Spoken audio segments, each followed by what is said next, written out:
He gave an account of those events and explained that the fact that he did not belong to the Bolshevik organization was due to outdated and now meaningless differences. You can have no logical grounds for exempting me from the effect of the decree by dint of which Lenin, Zinoviev, and Kamenev are subject to arrest. You can have no reason to doubt that I am just as irreconcilable an opponent of the general policy of the provisional government as the above-mentioned comrades. My exemption only underlines more graphically the counter-revolutionary and wanton character of the action you have taken against them. For 2 or 3 days, while the terror against the Bolsheviks was at its peak, Trotsky did not appear at the Soviet. He spent the nights at the home of Lenin, the former Menshevik who was about to join the Bolsheviks. But after the publication of the open letter to the provisional government, Trotsky, full of fight and defiance, reappeared in the limelight. He defended Lenin and the Bolshevik Party in the Soviet on the executive of the Soviets and on the executive of the Peasant Soviets. Everywhere he spoke amid continuous uproar. "Lenin," he exclaimed, "has fought for the revolution 30 years. I have fought against the oppression of the popular masses 20 years. We cannot but hate German militarism. Only he who does not know what a revolutionary is can say otherwise. Do not allow anybody in this hall to say that we are German mercenaries, for this is the voice of villainy." He warned the Mensheviks, who were washing their hands of the affair, that this would be their own undoing. Chernov, the social patriot, had already been compelled to resign from the ministry because he had participated in the Zimmerwald movement. The counter-revolution had chosen the Bolsheviks as its first targets. The moderate socialists would be its next victims. Even in those days of hysteria and panic, he was listened to with attention and respect. His appeals, however, had little or no effect. The moderate socialists knew that it was preposterous to accuse Lenin and Zinoviev of being German agents. But they were convinced that the Bolshevik agitation against the war had gone too far, and they suspected that in the July days Lenin, or perhaps Lenin and Trotsky, had attempted to seize power, and they refused to lift a finger for Lenin's rehabilitation. Only Martov defended the honor of his old adversary. Trotsky remained at large for another fortnight. The ministry was embarrassed by his challenge. It had no ground to order his arrest, unless it declared as lawless the principles which guided the Soviet as a whole, including its moderate majority, for it was in terms of those principles that Trotsky had framed his own activity. The ministry could not, on the other hand, allow him to remain at large and make a mockery of its action against the Bolsheviks. On the night of July 23, Trotsky and Lunacharsky were arrested and transferred to the Kresty prison. Sukhanov describes the impression which this made in Petrograd. The next day, Sukhanov himself addressed a Menshevik meeting at the Cirque Moderne. My announcement about the arrest of Trotsky and Lunacharsky was met with such a storm of indignation that for nearly a quarter of an hour it was impossible to go on with the meeting. Shouts were heard that the whole crowd, numbering many thousands, should at once march and express its protest to the authorities. It was with difficulty that Martov contrived to reduce the affair to an improvised resolution of protest. Thus, in the middle of a revolution in which his former friends and a former pupil had risen to power, Trotsky found himself in the same prison in which the Tsarist government had locked him up in 1905. The conditions inside the prison were worse now. The cells were extremely overcrowded. The rounding up of suspects continued, and large batches were brought in daily. Criminal and political offenders were herded together, whereas under the old regime the political offenders had enjoyed the privilege of separation. All were kept on a near-starvation diet. The criminals were incited against the German agents, robbed them of their food and manhandled them. Prosecutors, examiners, and jailers were the same as under the Tsar. The contrast between the pretensions of the new rulers and the inside aspect of the judicial machinery was striking, and, as Trotsky watched it, he reflected that Lenin was not so mistaken when he decided to take refuge. Yet in this wild chaos, in which even the life of the prisoner was sometimes in peril, there was, just as under the old regime, still enough latitude for the prisoner's political and literary activity. With such debaters as Kamenev, Lunacharsky, Antonov Evsenko, and Krylenko, political debate flourished. Among the inmates were also Dybenko and Raskolnikov, the leaders of Kronstadt. Here were assembled nearly all the chief actors of the October insurrection and nearly the whole First Bolshevik Commissariat of War. Trotsky himself took to the pen, and once again a cataract of his articles and pamphlets found its way to the outside world. Some of these, including a detailed description of life in the prison, appeared under the pen name P. Tanas in Bolshevik papers and others in Gorky's Daily. In another of his open letters to the provisional government, Trotsky covered the legal proceedings with ridicule. He revealed that he was charged with having returned to Russia, together with Lenin via Germany, and with having been a member of the Bolshevik Central Committee. These charges testified to the wantonness and the lazy indolence of the prosecution. It was, incidentally, only some weeks after Trotsky's arrest that the Interborough organization finally joined the Bolshevik Party and Trotsky became a member of the Bolshevik Central Committee. His exposure of the proceedings had the effect of causing his prosecutor's dismissal. But the proceedings went on. The Dreyfus case and the Bayliss case are nothing compared with this deliberate attempt at moral assassination. Trotsky protested to Zarodny, the Minister of Justice who, by a strange freak, had been counsel for the defense in the Soviets' trial in 1906. As the weeks passed, events unexpectedly took a turn at once more hopeful and more menacing to the prosecuted men and their cause. The reaction against the July insurrection was broadening into an impetuous movement against all the institutions and conditions which had their origin in the February Revolution. Against the Soviets, the army committees, the land committees, the factory committees, and similar bodies which had wittingly and unwittingly disputed the authority of the old administrative machine. The reaction now hit the moderate socialists. The leaders of the right wing argued, not without reason, that the Bolsheviks were only the most consistent advocates of a state of affairs to the defense of which the moderate socialists were in varying degrees also committed. The Bolshevik cry, "All power to the Soviets," would not die down as long as the Soviets were in existence, and the Mensheviks and social revolutionaries had a stake in their existence. If the Bolsheviks did their utmost to stir up the opposition of soldier against officer, the moderate socialists, the initial mouthpieces of that opposition, had a vested interest at least in preventing the officers' corps from regaining its old status. The leaders of the middle classes had hitherto hoped to tame the revolution with the hands of the moderate socialists. They now cast around for a military dictator capable of taming or crushing the moderate socialists as well as the Bolsheviks. Only thus did the right wing, which now included former liberals, hope to bring to an end what they regarded as the most shameful chapter in Russian history. The July days had shown that if any strength was left in anti-Bolshevik Russia, that strength resided in the officers' corps. The picture of the moderate Soviet leaders, besieged in the Tauride Palace, trembling for their lives and praying to be rescued from Bolshevik crowds by loyal troops, was not forgotten. Yet such was the illogical mechanism of the February regime that the real relationship of power was now more than ever masked by the political facade. Immediately after the July days, a second coalition government was formed with Kerensky as premier, in which the moderate socialists assumed nominal leadership. In their heyday they had been the junior partners in the coalition, and only after their weakness had been so devastatingly revealed did they assume the role of senior partners, at least in appearance. This paradox could not last. The conservative and anti-revolutionary forces rested their hopes on General Kornilov, whom Kerensky had appointed commander-in-chief. Feted and acclaimed by the upper and middle classes, Kornilov began to feel and behave like a man of providence. His attitude towards Kerensky became ambiguous and then provocative. Finally, on August 24th, he openly declared war on the government and ordered his troops to march on the capital. Confident of victory, he boasted in advance of the clean sweep he was going to make of the revolution. Trotsky and his friends in Kresty received the news with mixed feelings. Kerensky kept them behind the bars, and if Kornilov were to win they would be delivered as virtual hostages to the victorious Soldateska.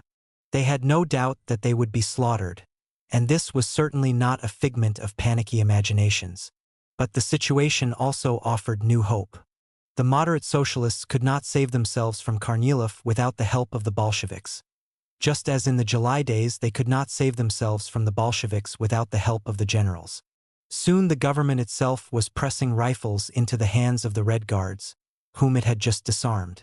It begged the Bolshevik agitators, on whose destructive influence it had blamed all military disasters, to bring that influence to bear on Kornilov's troops and persuade them to disobey and desert their commanders. And finally, Kerensky implored the sailors of Kronstadt, the villains of July, to rally to his defense.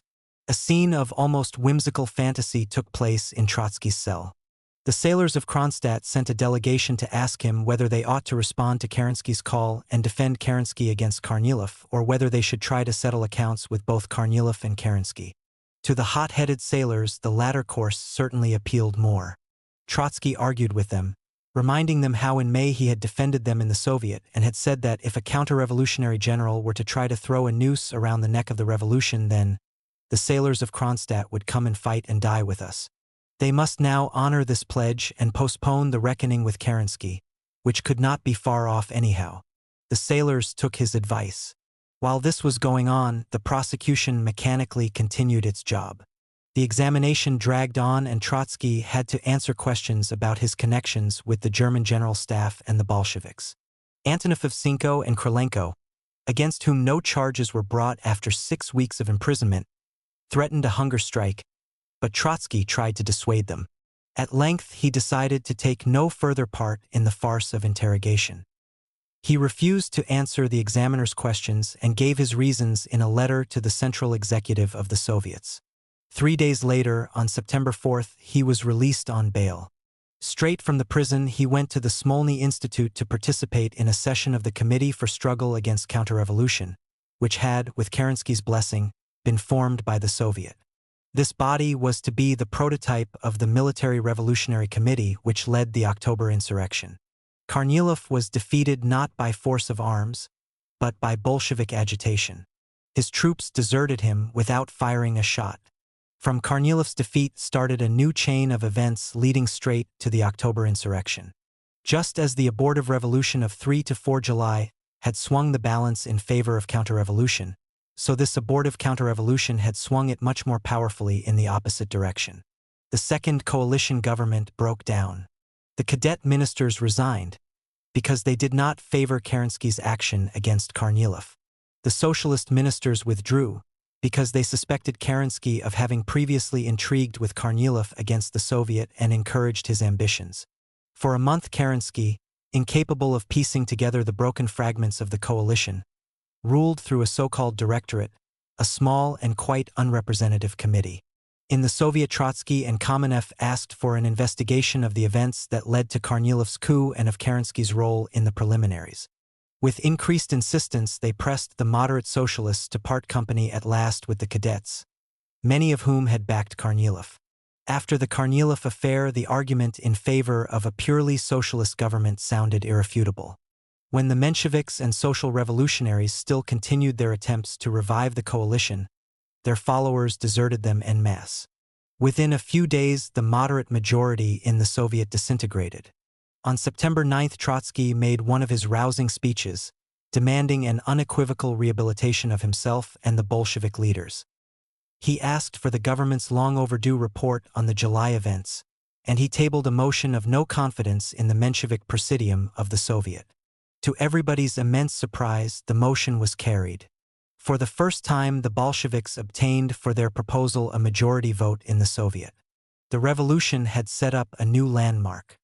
As they were losing ground in the Soviet, the Mensheviks and their associates made an attempt to rally outside the Soviet. For September 14th, they convened the so-called Democratic Conference. This was not, in any sense, an elected assembly. Its composition was so devised as to secure in advance an anti-Bolshevik majority. A haphazard assortment of delegations from various non-political institutions, such as cooperatives and pre-revolutionary zemstvos, was to pronounce on all the burning political issues. Such was the paradox of the situation that, regardless of what was to happen later, at this stage it was the Bolsheviks who appeared to stand firmly by the principle of representative and elected government, while the moderate socialists sought to negate that principle. The Soviets, elected in the factories and barracks, did not represent the bourgeoisie, but they fully represented the working classes, the army, and important sections of the peasantry. Their authority and popular appeal were in part due to the absence of any truly national parliamentary institutions. To create such institutions, so it might seem, was a vital interest of the anti-Bolshevik parties. Yet the coalition governments kept on postponing the promised elections to the Constituent Assembly, and the Bolsheviks clamored for the elections. In their own minds, they were not yet clear about the future relationship between a constituent assembly and the Soviets. They did not foresee that by investing all power in the Soviets, they would make a constituent assembly impossible, and that they themselves would convoke it only in order to disperse it. The moderate socialists, on the other hand, complied with the repeated postponement of elections in deference to the wishes of the cadets, who feared that a national poll now taken would produce too radical a legislature. In the meantime, the moderate socialists tried to concoct a substitute for a parliament in the form of the Democratic Conference and the so-called pre-parliament which issued from it. The conference offered a spectacle of disarray in the ruling groups. The moderate socialists came forward with bitter recriminations against the cadets. Kerensky's own supporters openly aired their distrust of him, saying that his role in the Kornilov affair had been ambiguous and that he had tried to place himself above the parties that had sent him to the government and to establish his personal rule. Kerensky attempted to refute the charges and to persuade the conference of the need to revive the governmental coalition. But his performance was so grotesquely melodramatic that he filled his friends with despair and achieved none of his objectives. It was on this occasion that Trotsky for the first time appeared as the chief Bolshevik spokesman. The impression of his speech is thus described by the Menshevik chronicler of the revolution. This was undoubtedly one of this amazing orator's most brilliant speeches, and I cannot suppress the desire to adorn the pages of my book with an almost full reproduction of this magnificent oration. If in the future my book finds a reader as Lamartine's not very imaginative book still finds readers today, let that reader judge from this page the oratorical art and the political thought of our days. He will draw the conclusion that mankind has not lived in vain this last century and a half, and that the heroes of our revolution relegate far to the background the famous leaders of 1789. The audience at the Alexandrinsky Theater was electrified at the very sound of Trotsky's name. Trotsky had prepared himself well. Standing on the stage a few steps behind him, I saw on the pulpit in front of him a closely written sheet, with underlined phrases, footnotes, and arrows drawn with a blue pencil. He spoke quite plainly, without any rhetorical art, though he can rise to its heights whenever he needs to, without the slightest posturing or trickery.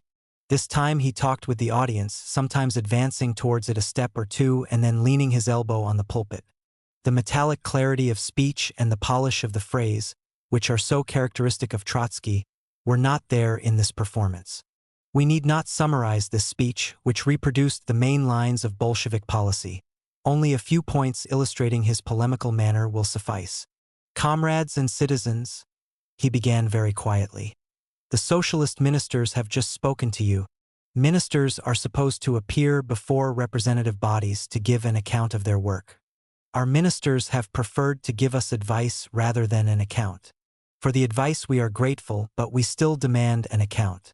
Not advice, but an account, citizen ministers, the speaker repeats very quietly, tapping the pulpit.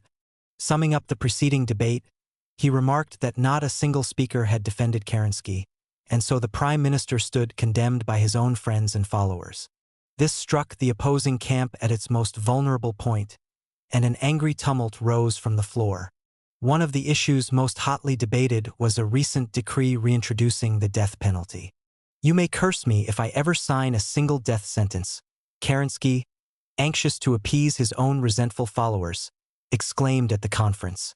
To this Trotsky retorted, if the death penalty is necessary, how can Kerensky take it upon himself to say that he will make no use of it? If he thinks that he can commit himself in front of the whole of democratic opinion and say that he will not apply the death penalty, then I tell you that he is turning its reintroduction into an act of light-mindedness which transcends the limits of criminality. The supporters of the coalition had said that the whole cadet party should not be blamed for Kornilov's mutiny, and that the Bolsheviks who protested when their party was denounced as responsible for the July days should be the last to blame the cadets wholesale. In this comparison, Trotsky replied, there is one small inaccuracy.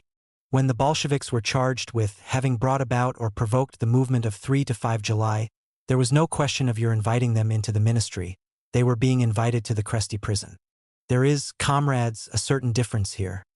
We say, if in connection with the Kornilov movement you want to drag the cadets to prison, then please do not act indiscriminately. Examine the case of every cadet individually. Examine it from every possible angle.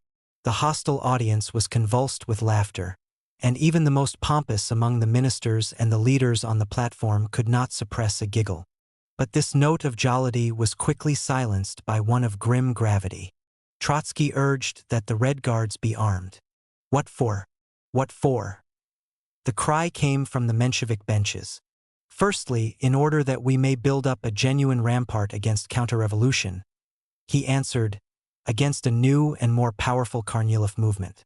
Secondly, if a government of genuine dictatorship by the revolutionary democracy is established, if that new government offers an honest peace and its offer is rejected, then, I am telling you this on behalf of our party, the armed workers of Petrograd and of the whole of Russia will defend the land of revolution from the troops of imperialism with a heroism such as Russian history has never known. He concluded by denouncing the unrepresentative character of the conference, and he led the Bolshevik delegates out of the assembly. Even after this exodus, the conference failed to meet Kerensky's expectations. It ended as it had begun, in confusion. A slight majority voted for a new coalition, but then a solid majority emphatically decided against any accommodation with the cadets, the only partners available for a coalition. When, on September 21st, Kerensky, disregarding the view of his own pseudo-parliament, did set up a new government with the cadets, the government was in the air from the outset. This was the fifth cabinet formed in 7 months. The lifespan which Trotsky and Lenin were to leave to it was 1 month. In the Soviets, the Bolsheviks went from strength to strength. At the beginning of September, they had a majority in Petrograd, Moscow, and other industrial cities. They confidently expected to emerge as the dominant party at the forthcoming National Congress of Soviets. The body entitled to convene the Congress was the Central Executive of the Soviets, which had been elected in June and was still controlled by the moderate socialists. The latter did their best to postpone what for them was a leap in the dark, and the Bolsheviks pressed, of course, for early convocation. Trotsky pleaded with the moderate leaders and threatened them. Do not play with this Congress. The local Soviets, those of Petrograd and Moscow in the first instance, demand it, and if you do not convene it in a constitutional manner, it will be convened in a revolutionary manner. On September 23rd, the Petrograd Soviet elected Trotsky as its president. As he mounted the dais, a hurricane of applause went up. Everything changed in the Soviet. In contrast to the disheartened assembly of the July days, this was now once again a revolutionary army. This was now Trotsky's guard, ready at a wink from him to storm the coalition, the Winter Palace and all the fortresses of the bourgeoisie. The only question was whither Trotsky would lead them. In his presidential address, he recalled 1905 and expressed the hope that this time he would lead the Soviet towards a different destiny. He gave a solemn and emphatic pledge, on which later events were to throw a melancholy shadow. We are all party men, and more than once we shall clash with one another. But we shall conduct the work of the Petrograd Soviet in a spirit of lawfulness and of full freedom for all parties. The hand of the Presidium will never lend itself to the suppression of a minority. On behalf of the new Soviet, he sounded the first summons to the Second Revolution, calling for Kerensky's resignation and the transfer of governmental power to the Congress of Soviets. He argued against the Mensheviks and social revolutionaries as trenchantly as ever, but without ill feeling, without a trace of the craving for revenge which might have been expected from a leader of a party so recently proscribed. Despite Lenin's objections, all parties were represented in the new Presidium of the Soviet in proportion to their strength. Was this display of scrupulous respect for the rights of the minority merely a tactical stratagem, designed to deceive the minority's vigilance? Hardly so. Sukhanov relates that 3 years later, after the Bolsheviks had banned all the parties of the opposition, he reminded Trotsky of his pledge not to lend himself to the suppression of any minority. Trotsky lapsed into silence, reflected for a while, and then said wistfully, "Those were good days. They were indeed." The revolution was still taking seriously its own assurance that it would widen and make real the freedoms which bourgeois democracy only promised or which it granted with a niggardly hand. Trotsky now referred to himself in public without inhibition as a Bolshevik.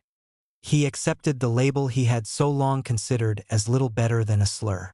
While in prison, he had been elected to the Central Committee of the party.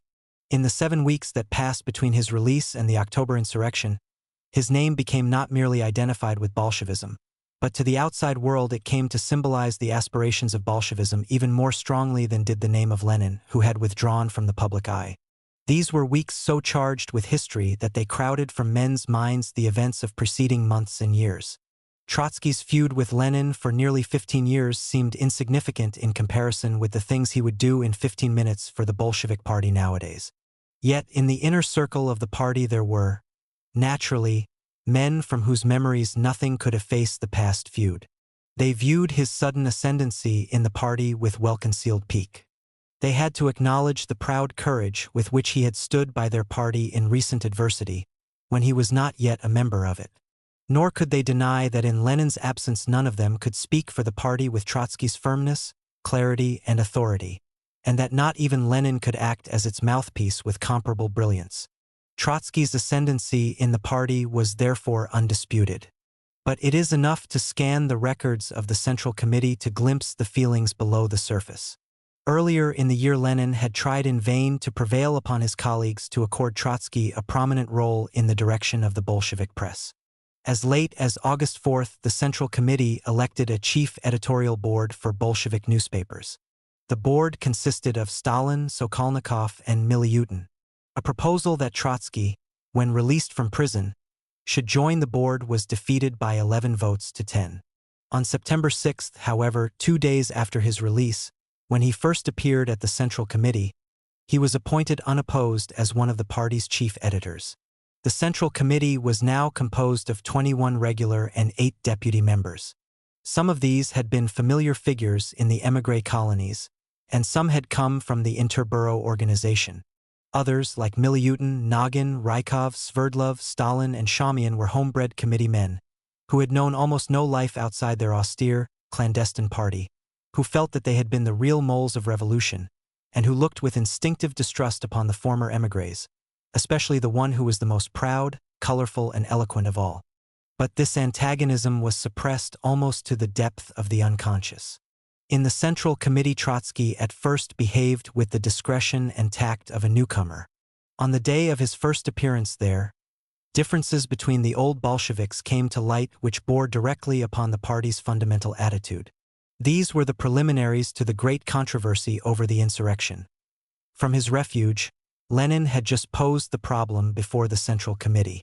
Zinoviev, who shared Lenin's hiding place, had already applied to the committee for permission to come into the open and dissociate himself from Lenin. The committee had refused permission, but it was uneasy about the continued concealment of its two leaders, and it allowed Kamenev to negotiate with the moderate socialists an arrangement which would make it possible for both of them to come into the open. In this prelude to the controversy over insurrection, and for some time later, Trotsky said little or nothing, although he held strong views. Lenin was already prodding his party to insurrection. In his letters to the Central Committee, he dwelt on the change in the mood of the Soviets, the rising tide of peasant revolt, and the impatience of the army, to urge that the party should at once pass from revolutionary declarations and promises to armed action.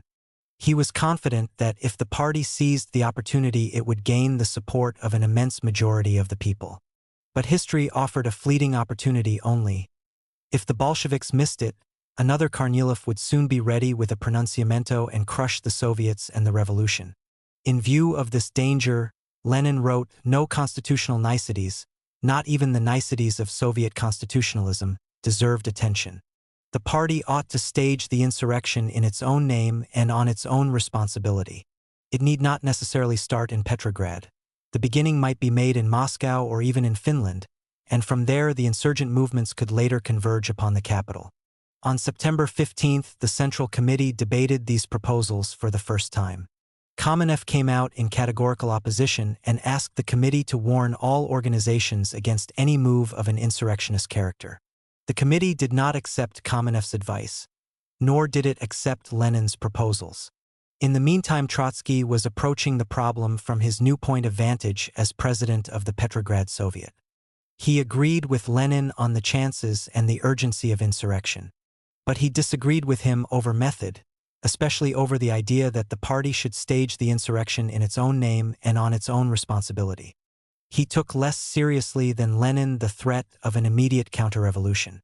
Unlike Lenin, He was confident that the pressure of the Bolshevik majority in the Soviets would not allow the old Central Executive to delay much longer the All-Russian Congress. He reasoned that since the Bolsheviks had conducted their whole agitation under the slogan "All Power to the Soviets," they should stage the rising in such a manner that it would appear to everyone as the direct conclusion of this agitation. The rising should therefore be timed to coincide with, or slightly precede, the Congress of the Soviets, in whose hands the insurgents should then lay the power seized. Furthermore, he wanted the insurrection to be conducted in the name of the Petrograd Soviet and through its machinery, all the components of which were in Bolshevik hands, and of the whole of which he was in personal command. The rising would then appear to the world not as the business of one party only but as a much broader undertaking. It would be a mistake to read into this difference any deeper conflict over principles, and to deduce from it that, while Trotsky wished to seize power for the Soviets, Lenin aimed at placing power in the hands of his party alone. Both were, in a sense, Soviet constitutionalists.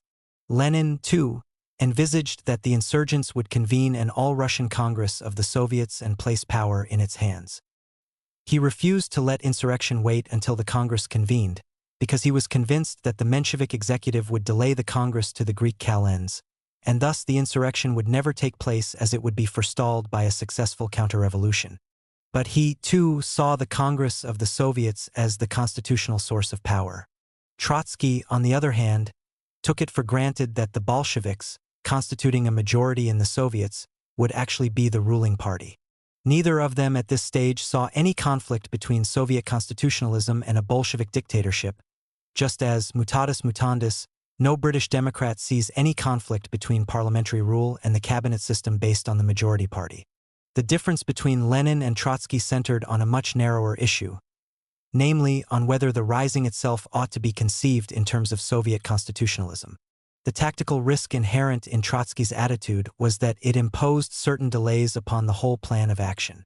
The political disadvantage of Lenin's approach was that it was likely to narrow the popular appeal of insurrection.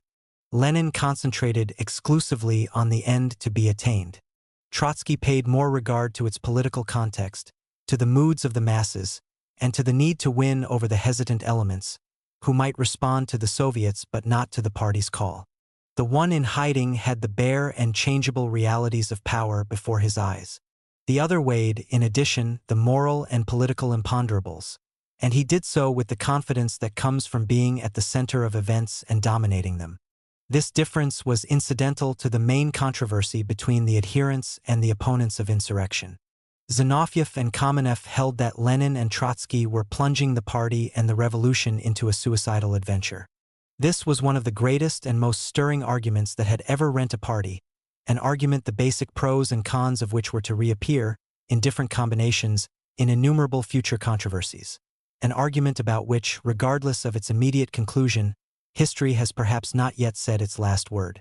After the event, it is easy and natural to say that the advocates of the insurrection were right and its opponents wrong. In truth, each side presented its case in such a way that the rights were strangely blended with the wrongs and the realistic assessment of historical prospects was offset by momentous errors. Lenin and Trotsky assessed Russia's national situation and the balance of the forces inside the country with penetrating clear-sightedness. Against this optimism, Zinoviev and Kamenev placed on record this warning. Before history, before the international proletariat, before the Russian Revolution and Russian working class, we have no right to stake the whole future on the card of an armed uprising. There are historical situations when an oppressed class must recognize that it is better to go forward to defeat than to give up without battle. Does the Russian working class find itself at present in such a situation? No, and 1,000 times no. Zinoviev and Kamenev saw nothing ahead but debacle, and for the rest of their tragic lives they were to burn with shame whenever they were reminded of these words.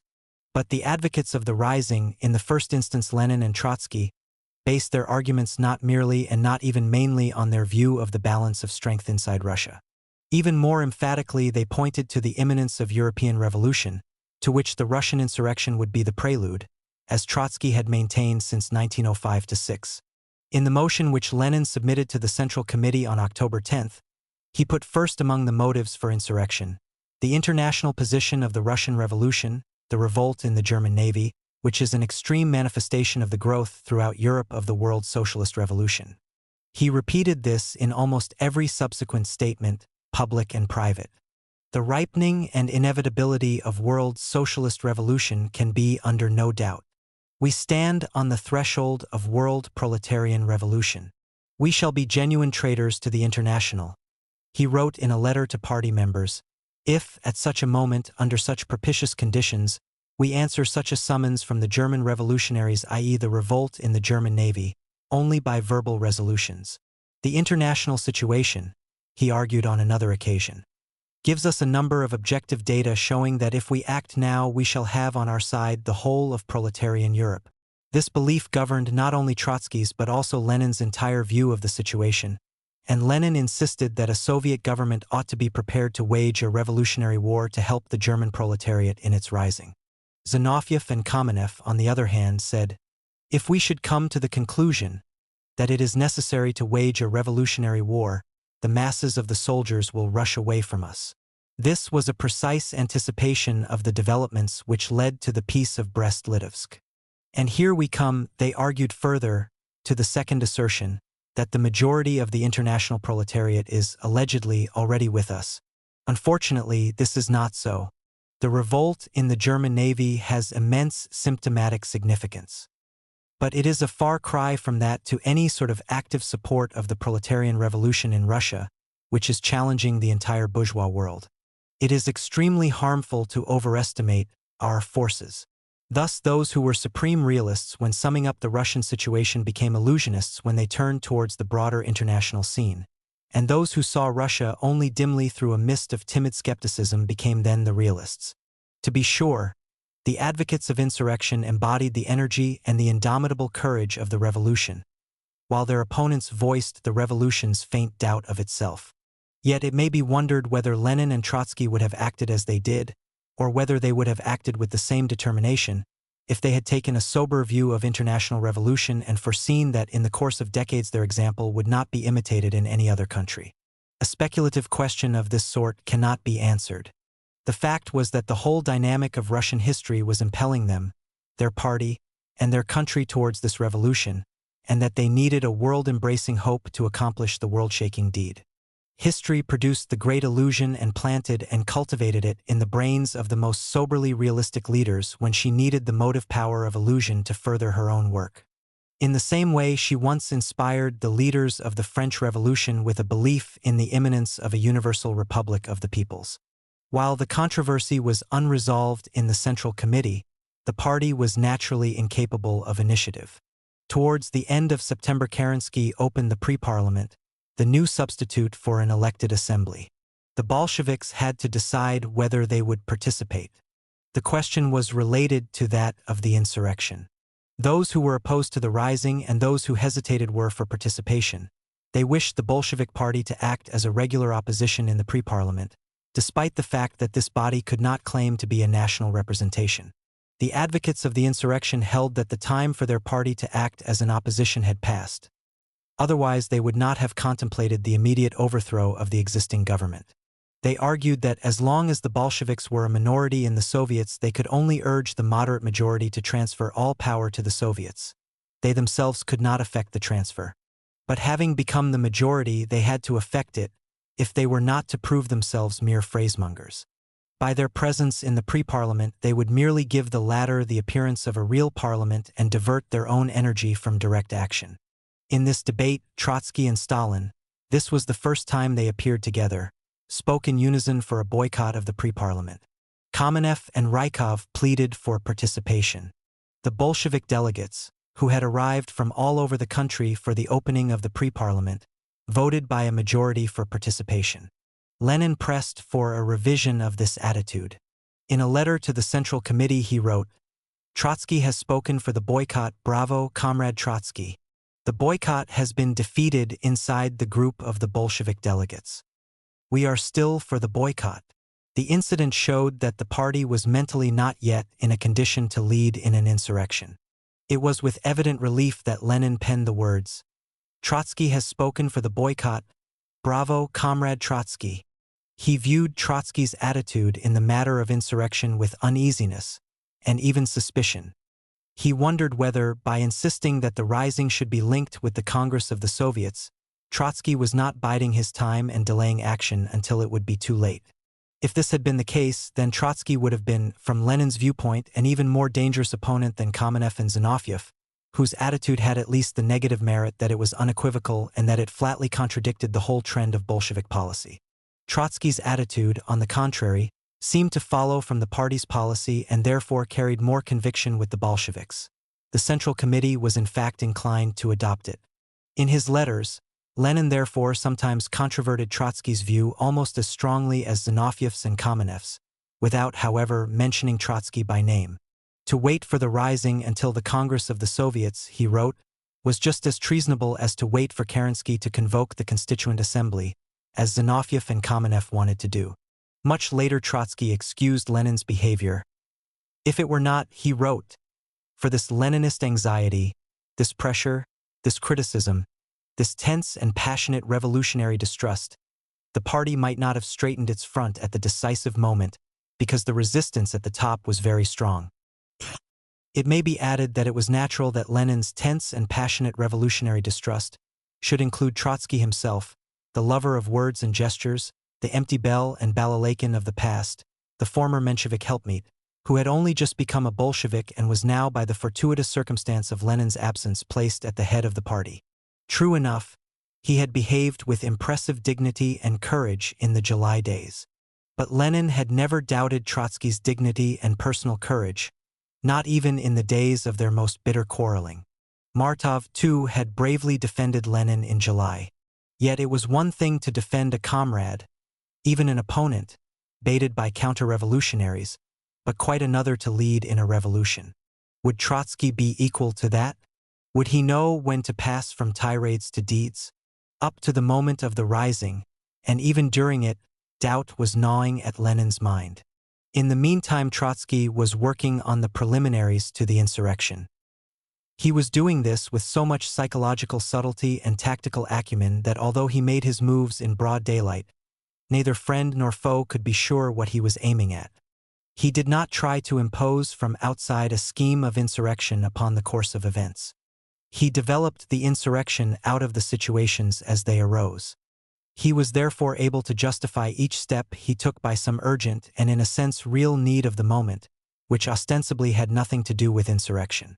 Everything he did had an aspect of innocence, and although his moves were connected with one another in a single design, their connection, too, was perfectly camouflaged.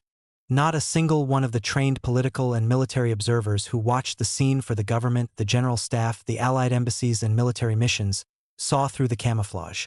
And even Lenin was in part misled by it. By the beginning of October, the crisis had reached a new height.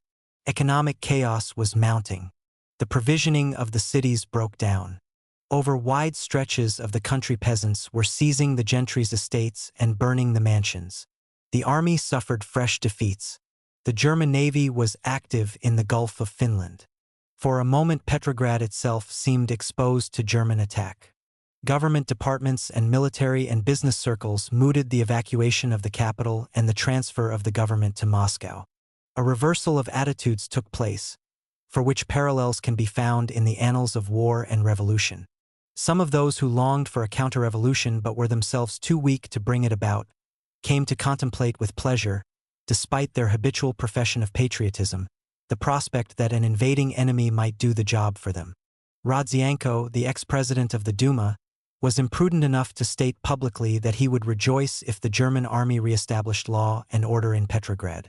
Dismay spread in the working class and in the defeatist Soviet.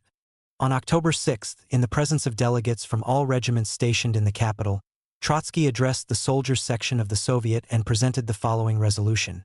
If the provisional government is incapable of defending Petrograd, then it ought either to conclude peace or to make room for another government. The transfer of the government to Moscow would be a desertion from a responsible battle position.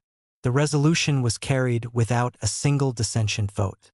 The garrison gave notice of its interest in organizing the defense of the city, if need be without and even against the government. On the next day, Trotsky sounded the alarm from the platform of the pre-parliament. The idea of surrendering the revolutionary capital to German troops, he said, was a natural link in a general policy designed to promote counter-revolutionary conspiracy. A flood of abuse broke loose against the speaker, but this was the last time he addressed the pre-parliament. On Lenin's insistent promptings, the party had, after all, decided to boycott the assembly. Overcoming the tumult, Trotsky announced the Bolshevik exodus. With this government of treason to the people and with this council of counter-revolutionary connivance, we have nothing in common. In withdrawing from the council, we summon the workers, soldiers, and peasants of all Russia to be on their guard and to be courageous. Petrograd is in danger. The revolution is in danger. The people is in danger. From now on, almost every day, the insurgents took a long stride towards their goal. Both sides, Kerensky and his general staff on the one hand, Trotsky and the Soviet on the other, were engaged in a series of maneuvers designed to set the stage for civil war. But both pretended to act in the broader interest of national defense. Kerensky was preparing a redistribution of troops, ostensibly designed to strengthen the front. In the process, the most revolutionary regiments were to be sent out of Petrograd, as a prelude to a showdown with the Soviet. Trotsky had to frustrate Kerensky's plan and to prevent the departure of the pro-Bolshevik regiments. He did so on the ground that the depletion of the garrison would expose the capital to German invasion, which was not untrue. The government had in the meantime denied that it proposed to evacuate Petrograd. But mistrust of its intentions had been aroused. And when it became known that Kerensky was bent on reshuffling the troops, the suspicion was confirmed and strengthened. On October 9th, the Soviet was in a state of extraordinary agitation. Trotsky urged its plenary session and its sections to intervene in the matter of the redistribution of troops. Since the Soviet had already assumed responsibility for the defense of Petrograd, it could not look on idly at the dismantling of the garrison. Trotsky did not yet explicitly propose that the Soviet should veto Kerensky's plan. The first step he proposed was that the Soviet should find out what was the significance of the plan and that it should keep a check on the condition of the garrison. Implicitly, however, he had already posed the question who was to be the master of the garrison. On the same day, the Military Revolutionary Committee was formed at a session of the executive of the Soviet. This committee, eventually the supreme organ of insurrection, appeared at the time only to assume on behalf of the Soviet the responsibility for the city's defense. The proposal for setting it up was made by one Lazimir, a boy of 18, a left social revolutionary who had no premonition of the consequences.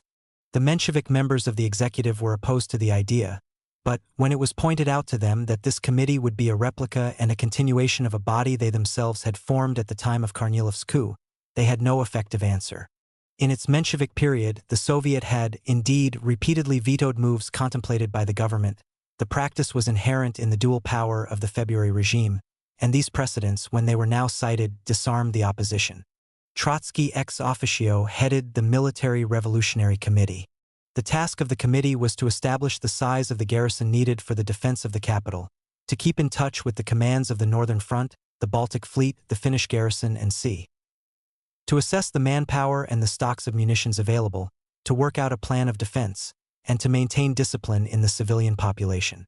Among the members of the committee there were, apart from its youthful and uncomprehending initiator, Podvoisky, Antonov-Evsenko, and Lashevich, the future operational commanders of the insurrection. The committee split into 7 sections which were to be in charge of defense, supplies, liaison, information, workers' militias, and so on. Again, in conformity with precedents, the committee appointed commissars who were to represent it with all detachments of the garrison. While, partly by design and partly by the spur of great events and trivial accidents, Trotsky was forging the machinery of insurrection, the Central Committee of the party had not yet taken any final decision. On October 3rd it listened to the report of an envoy from Moscow, Lomovapakov, who spoke for insurrection and demanded an end to irresolution. It was decided, says the record of the Central Committee, not to discuss this report, but to ask Lenin to come to Petrograd and to put his arguments before the Central Committee. On October 7th the Bureau was appointed to collect information on the struggle against counter-revolution. Its members were Trotsky, Sverdlov, and Bubnov. Only on October 10th, the day after the formation of the Military Revolutionary Committee, did that historic session take place at which Lenin was present and at which, after grave debate, the leaders of the party took by 10 votes to 2 the decision in favor of the rising. At this session, also, the first political bureau was elected Lenin, Zinoviev, Kamenev, Trotsky, Stalin, Sokolnikov, and Bubnov to offer the party day-to-day guidance on the insurrection. But the next day Zinoviev and Kamenev appealed to the lower grades of the organization against the decision of the Central Committee, and the party's attitude was again in flux. In any case, the newly elected Politburo was incapable of offering guidance. Lenin returned to his refuge in Finland. Zinoviev and Kamenev were opposed to the rising. Stalin was almost completely absorbed by editorial work. Sokolnikov's views were a shade more cautious than Trotsky's.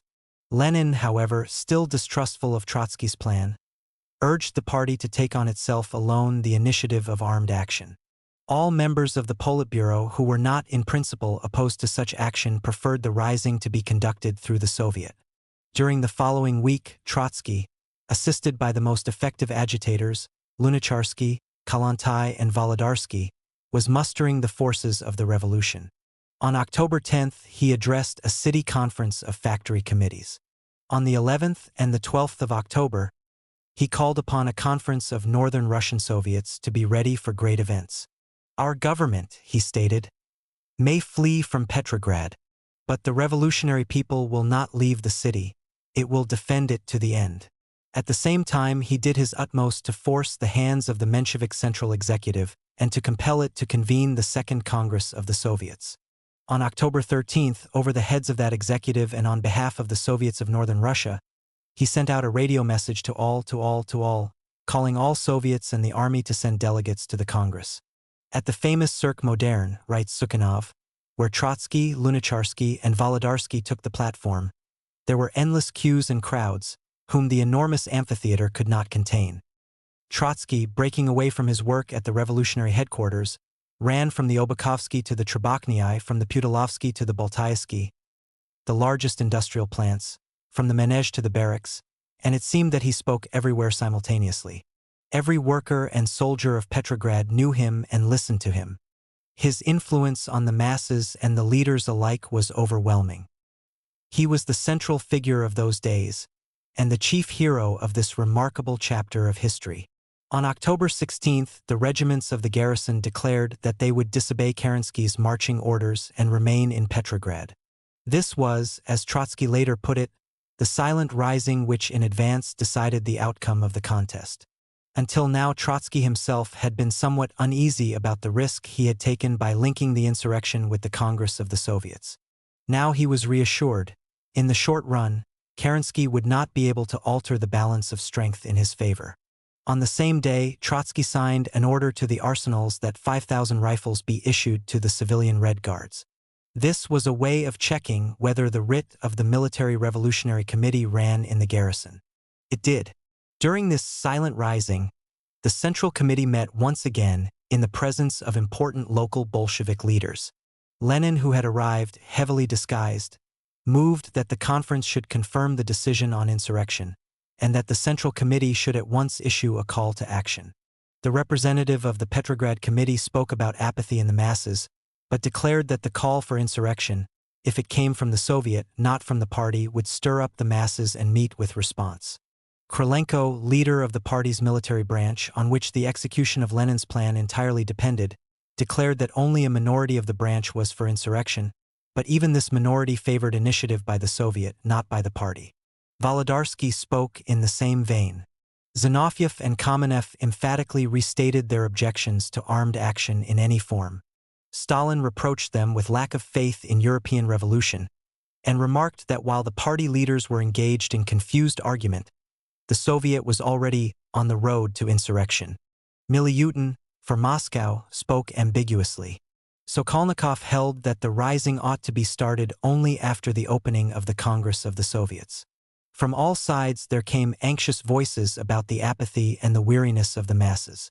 Lenin recapitulated his arguments, but he made a concession to the adherents of Trotsky's plan and submitted that the Central Committee and the Soviet should in due time indicate the right moment and the practical methods of attack.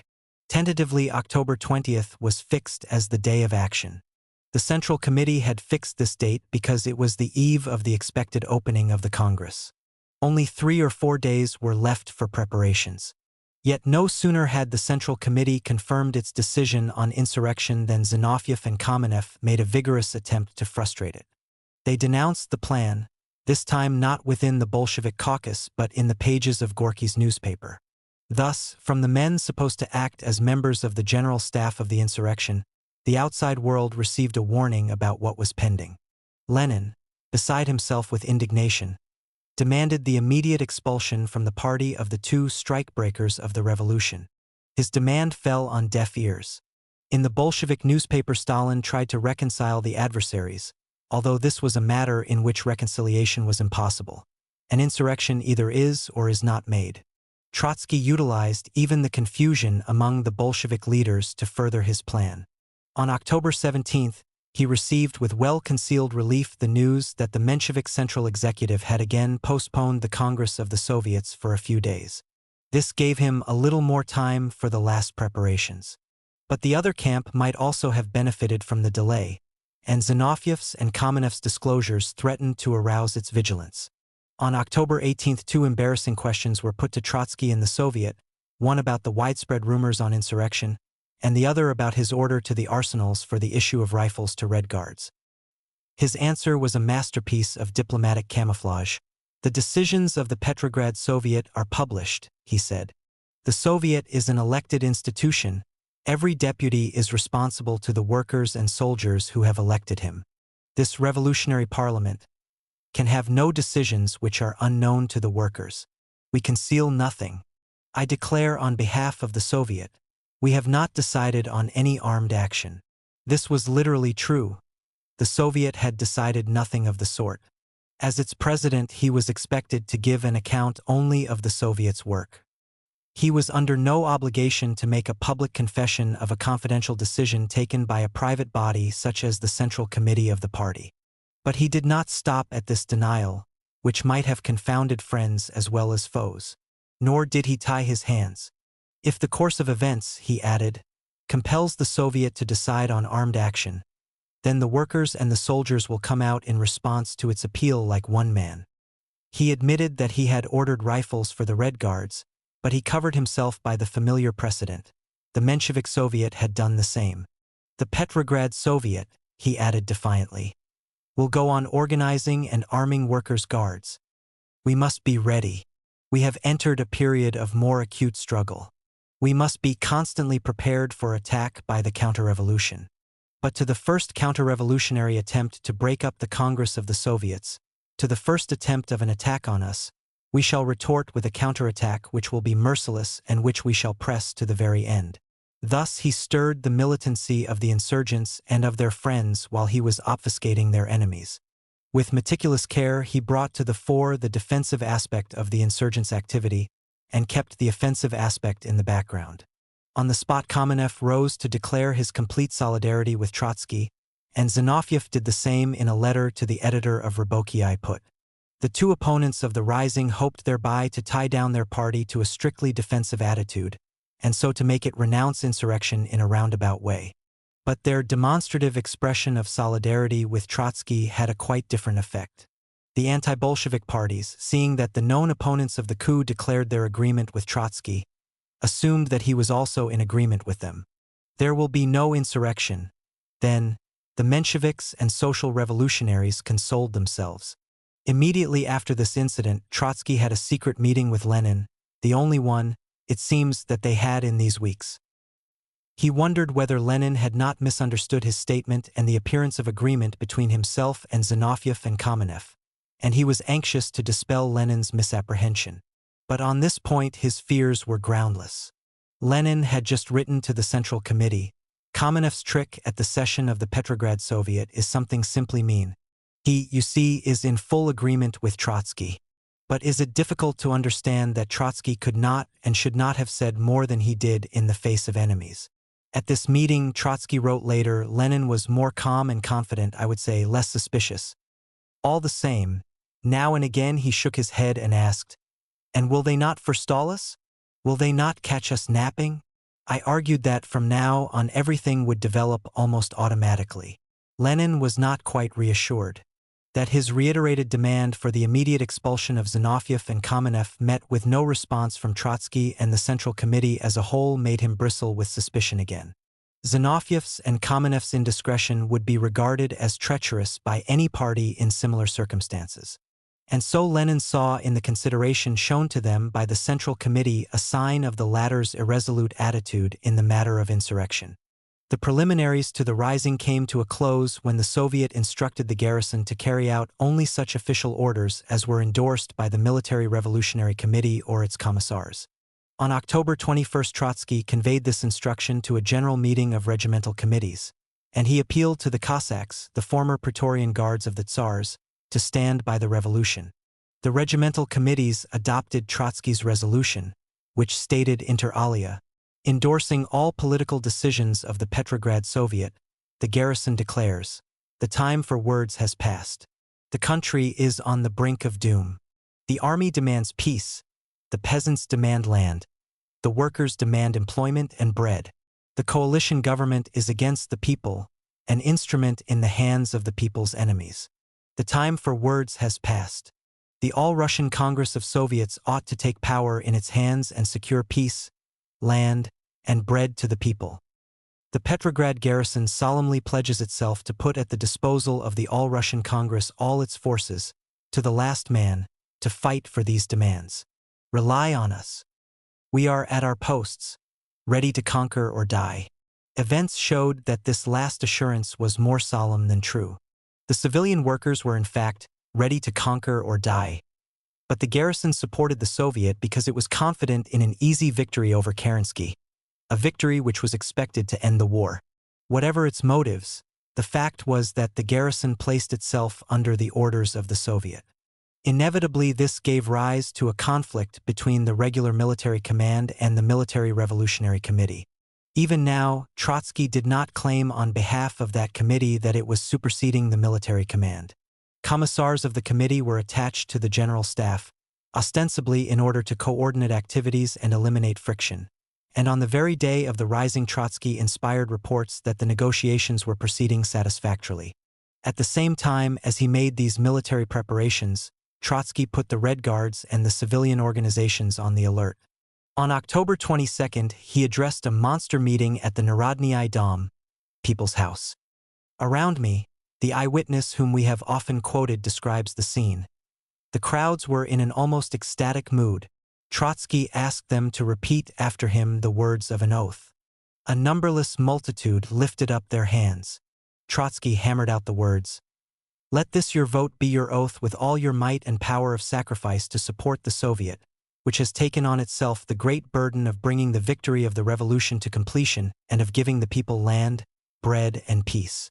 The numberless multitude keep their hands up. They agree. They take the oath. Trotsky has finished. But it is not worthwhile to wait and look any more. The theatrical quality of Trotsky's appearances and the almost poetic loftiness of his speech did no less than his ruses de guerre to mislead the anti-Bolshevik leaders. The latter were too well accustomed to the bright fireworks of his oratory to suspect that this time it was real fire. Trotsky seemed to them, and not only to them, too voluble for a commander of a successful insurrection. Yet in this revolution words, great idealistic words, were in fact more effective than regiments and divisions, and inspired tirades did the work of pitched battles. Up to a certain moment they relieved the revolution of the need to fight battles at all. The revolution worked mainly through its titanic power of persuasion, and it seemed to have vested the greater part of that power in a single person. By October 23, the Military Revolutionary Committee had a detailed plan of operations in hand. It was as simple as it was carefully laid. It provided for a rapid occupation by picked detachments of all strategic positions in the capital. Liaison between insurgent headquarters and the garrison functioned infallibly. The picked units were ready for the signal.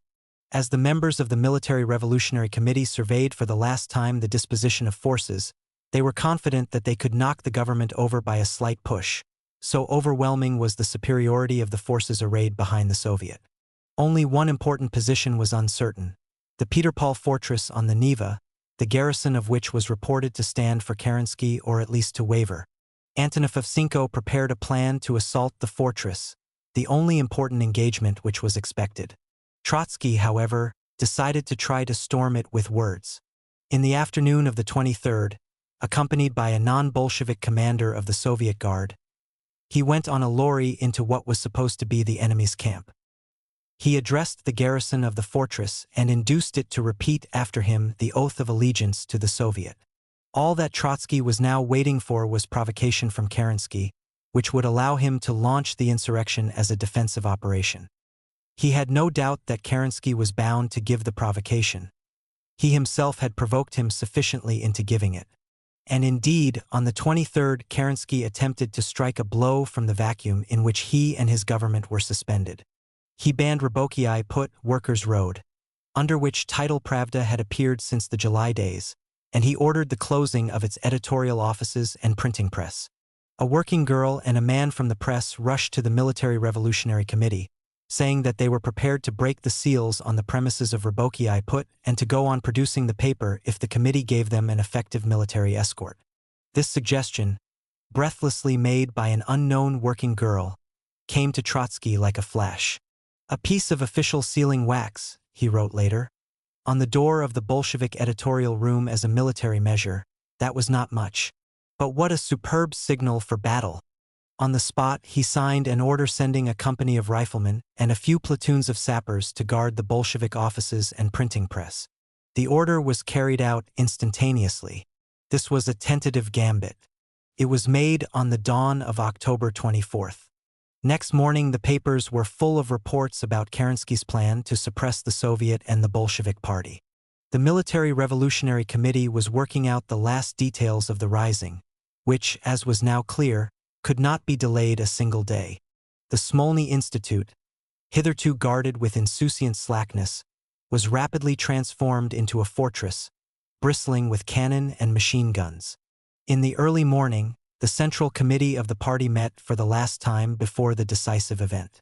All members present in Petrograd had arrived, with the exception of Lenin and Zinoviev, who had not yet come into the open, and Stalin, who was unaccountably absent. Kamenev, who had resigned from the committee to oppose the insurrection, placed himself at the service of the insurgents once the action had started, and he displayed surprising initiative. It was he who proposed, inter alia, that no member of the committee should leave Smolny during the day. On Trotsky's initiative, each was given a specific assignment in liaison and organization. Dzerzhinsky kept in touch with the posts and telegraphs, Bubnov with the railwaymen, Nagin and Lamov with Moscow. Sverdlov was to watch the movements of the provisional government, while Miliutin was to take charge of the city's food supplies. Kamenev and Berzin were to win over the left social revolutionaries, who were breaking away from their mother party. Finally, Trotsky proposed that, in case the Bolsheviks were routed at the Smolny, the headquarters of the insurrection should move to the Peterpol fortress, the garrison of which he had just won over for the cause. While this was taking place, Kerensky addressed the pre-parliament and indulged in belated threats.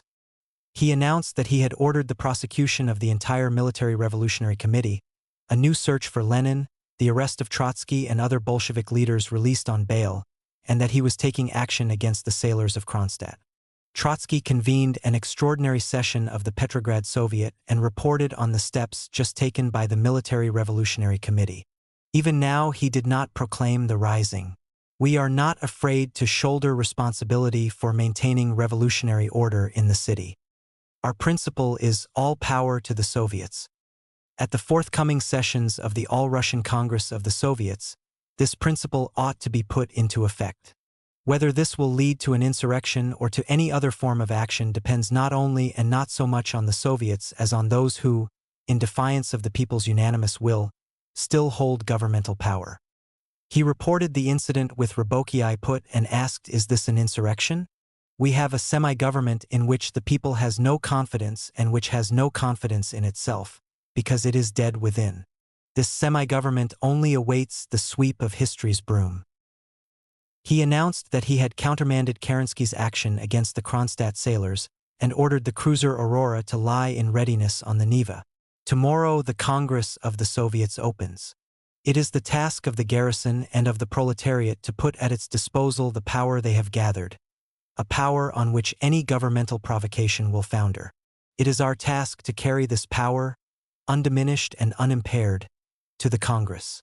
If the illusory government makes a hazardous attempt to revive its own corpse, the popular masses will strike a decisive counterblow. And the blow will be the more powerful the stronger the attack. If the government tries to use the 24 or 48 hours still left to it in order to stab the revolution, then we declare that the vanguard of the revolution will meet attack with attack and iron with steel. When a delegation from the city council approached him to inquire about the Soviet's intentions, he answered cryptically that the Soviet was prepared to coordinate the defense of the revolutionary order with the city council. And, tongue-in-cheek, he invited the council to participate in the Military Revolutionary Committee. Late in the evening, the Menshevik Central Executive called a meeting of the delegates who had assembled for the Congress. For the last time, Dan spoke on behalf of the old leadership of the Soviets. He warned the delegates against bloodshed. The counter-revolution is only waiting for the Bolsheviks to begin riots and massacres. This will be the end of the revolution. The masses are sick and exhausted. They have no interest in the revolution. It is inadmissible that the Petrograd garrison should not submit to the orders of the staff. All power to the Soviets means death. We are not afraid of bayonets. The old executive will defend the revolution with its body. Amid uproar and cries of derision, Dan promised immediate peace negotiations and land reform, thereby unwittingly admitting that the Bolsheviks had all along been right in their demands. Russia, he declared, could no longer afford to wage the war. From the floor came cries, "Too late!" Then Trotsky mounted the tribune. Borne on a wave of roaring applause, a rising house, thunderous. His thin, pointed face was positively Mephistophelian in its expression of malicious irony. Dan's tactics proved that the masses, the great, dull, indifferent masses, are absolutely with him. Titanic mirth. He turned towards the chairman dramatically. "When we spoke of giving the land to the peasants, you were against it. We told the peasants, if they don't give it to you, take it yourselves. And the peasants followed our advice. And now you advocate what we did 6 months ago." The time may come when Dan will say that the flower of the revolution participated in the rising of the July days. No, the history of the last 7 months shows that the masses have left the Mensheviks. Dan tells you that you have no right to make an insurrection. Insurrection is the right of all revolutionaries. When the downtrodden masses revolt, it is their right. If you maintain complete confidence, there will be no civil war. Our enemies will surrender at once, and you will take the place which is legitimately yours, that of the masters of the Russian land. Dan, deceived by the vague manner in which Trotsky still spoke about the rising, and perhaps also hoping that the Bolsheviks might not obtain a majority at the Congress, rushed off to Kerensky to assure him that there would be no Bolshevik coup and to implore him to refrain from repressive action. The rising was already in progress. Trotsky issued his famous Order No. 1. The Petrograd Soviet is in imminent danger. Last night, the counter-revolutionary conspirators tried to call the Junkers and the shock battalions into Petrograd. You are hereby ordered to prepare your regiment for action. Await further orders. All procrastination and hesitation will be regarded as treason to the revolution. The firmness of his tone inspired the insurgents with confidence.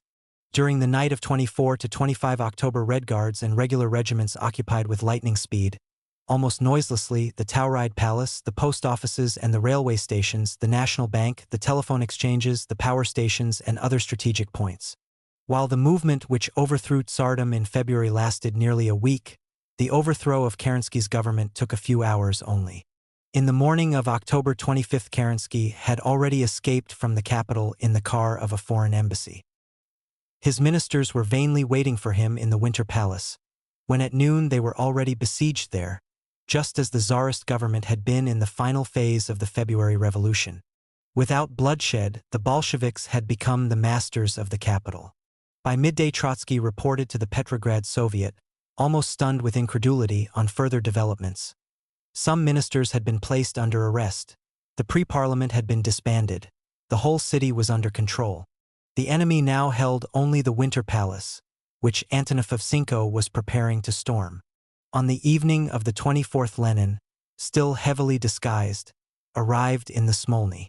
Reports in the newspapers about friendly negotiations between the General Staff and the Military Revolutionary Committee had stirred his mistrust afresh. He still suspected that the rising was being bungled. As he made his way stealthily from the Viborg suburb, where he had been hiding for the last few days, to the Smolny, he did not realize that the city he walked through was virtually in his party's hands. He bombarded Trotsky and the other leaders with questions. Were they really on the point of coming to terms with the General Staff? And why was the city so calm? But as he listened to the answers, as he watched the tense staff work in the room of the Military Revolutionary Committee, the reports coming in ceaselessly and the instructions going out, as he eyed the leaders of the rising themselves, almost exhausted, unshaven, dirty, with eyes inflamed from sleeplessness, yet confident and composed, he realized that they had crossed the Rubicon without him, and his suspicion melted away. Somewhat shyly and apologetically, he remarked that the rising could, of course, be conducted in their manner as well. The main thing was that it should succeed. He behaved like a commander-in-chief who, watching the decisive battle from afar and knowing that the operational commander has ideas at variance with his, is inclined to exaggerate the importance of the difference and fears that without his intervention things might go wrong, who then rushes to the battlefield while the battle is in progress and then, without a trace of offended vanity, reconciles himself to the course of action taken and acknowledges his junior's achievement. Although Trotsky had been in charge of the operation and had conducted it entirely according to his own lights, Lenin's influence was a decisive factor in the success. Trotsky had more than any single man molded the mind of the broad mass of workers and soldiers, on whose attitude the issue depended. But the active insurgents had come from the cadres and the ranks of the Bolshevik Party, and on their minds Lenin, the founder and unrivaled leader of the party, had even from his hiding place exercised by far the greater influence. Without his sustained and stubborn promptings, without his alarming warnings, they might not have followed Trotsky's orders and instructions as they did. He had inspired them with the idea of the rising before they carried out Trotsky's scheme of the rising. But it was only when he actually saw the insurrection in progress that Lenin finally and unreservedly acknowledged in Trotsky his monumental partner in the monumental game. On the evening of October 25th, the two men were resting on the floor of a dark and empty room adjoining the Great Hall of Smolny, where the Congress of the Soviets was about to open. The night before, Trotsky had fainted from fatigue, and now he tried to get a little sleep. But sleep would not come. Ceaseless telephone calls in the next room roused him. Assistants and messengers knocked at the doors. One message reported a hitch in the attack on the Winter Palace, and Trotsky ordered the cruiser Aurora into action. Let them bombard the Winter Palace with blanks. This should be enough to bring about the government's surrender. He went back to lie on the floor by Lenin's side. There were fleeting moments of somnolence, new messages, rapid whispers along the floor. Soon they would have to go to the large and brightly lit hall and face the Congress. They would, of course, declare that the Congress was the only source of power, that the land belonged to the peasants, and they would offer immediate peace to Russia and the world. And tomorrow they would present the new government to the world. The thought that he or any of his comrades, the professional revolutionaries, should assume titles of ministers seemed incongruous to Lenin. Shreds of historical reminiscences, as always, reminiscences from the Great French Revolution, floated through Trotsky's somnolent mind. Perhaps they would call themselves commissaires, people's commissars, a council of people's commissars? The Congress opened to the accompaniment of the Aurora's bombardment of the Winter Palace, with blanks. The Bolsheviks alone commanded a majority of nearly 2/3. With the left social revolutionaries they had about 3/4 of the votes. 14 Bolsheviks, 7 social revolutionaries, right and left, 3 Mensheviks, and 1 representative of Gorky's group, took their seats at the table of the new Presidium. The defeated parties at once raised an outcry against the rising and the storming of the Winter Palace. In the name of the most irreconcilable group of Mensheviks, Kinchuk, Stalin's future ambassador in Berlin, declared that they were leaving the Congress. Amid cries, "Deserters! Go to Kornilov!" the group left the hall. The Mensheviks of the center and of the left stayed behind and demanded the formation of a coalition government of Bolsheviks, Mensheviks, and social revolutionaries. When the Bolsheviks rejected this demand, these groups, too, declared a boycott of the Congress and of its decisions. As Trotsky watched their exodus, led by Martov and Abramovich, His mind may have flashed back to the scene at the Second Congress of the party in 1903 when Martov declared a boycott of the Bolshevik Central Committee. He himself was then among the boycotters. How similar in a way these two scenes appeared. The leading men were the same, the soft and the hard ones. Most of the recriminations of 1903 echoed in the declaration Martov had just made. Even the words conspiracy, usurpation, and state of siege came back. But how different was the scale of the spectacle and the intensity of the struggle. And how different was his own place in it, after all the years of side-slipping and straying, from which he had returned to Lenin. As Trotsky rose to answer Martov, while the latter was still standing opposite him on the platform, he could find in himself no softness, no lenity, not even charity for the vanquished, only gravity, exasperation, and angry contempt. The rising of popular masses, he began, needs no justification. What has taken place is an insurrection, not a conspiracy. We have hardened the revolutionary energy of the workers and soldiers of Petrograd. We have openly steeled the will of the masses for a rising, not a conspiracy. Politically this was true, although militarily the insurrection had in fact been conducted like a conspiracy and could not have been conducted otherwise. Our rising, he went on, has been victorious. Now they tell us, renounce your victory, yield, make a compromise. With whom? With whom, I am asking, shall we make this compromise? With those miserable little groups that have left or with those that make these proposals? But we have seen them in their full stature. Nobody in the whole of Russia follows them any more, and is it with them as with equal partners that the millions of workers and peasants should conclude an agreement? You are miserable, isolated individuals. You are bankrupt. You have played out your role. Go where you belong. To the dust heap of history. This V Victus pierced the ears of Martov and of his followers as they made their way out of the hall, through the serried ranks of soldiers and workers, who indignantly reminded them of all the misdeeds of the provisional government, of the people's hunger and cold, of the senseless and bloody offensives, of the July days, of the proscription of the Bolsheviks, and of the peasants' craving for land.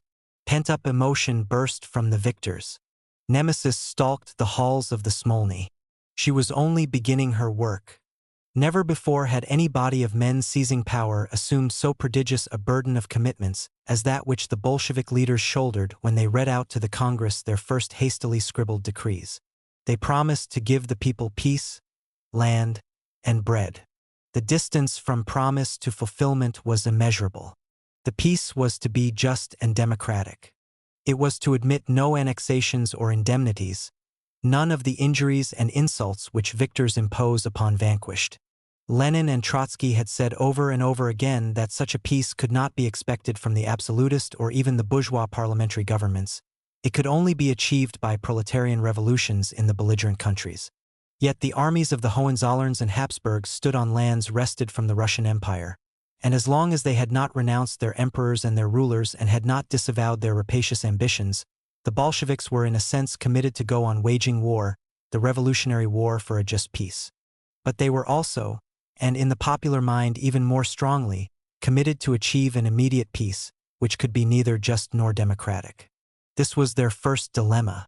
Its solution would be dictated to them by weary peasant soldiers, who were all the more eager to turn their guns into plows now that all the land to plow was at last theirs.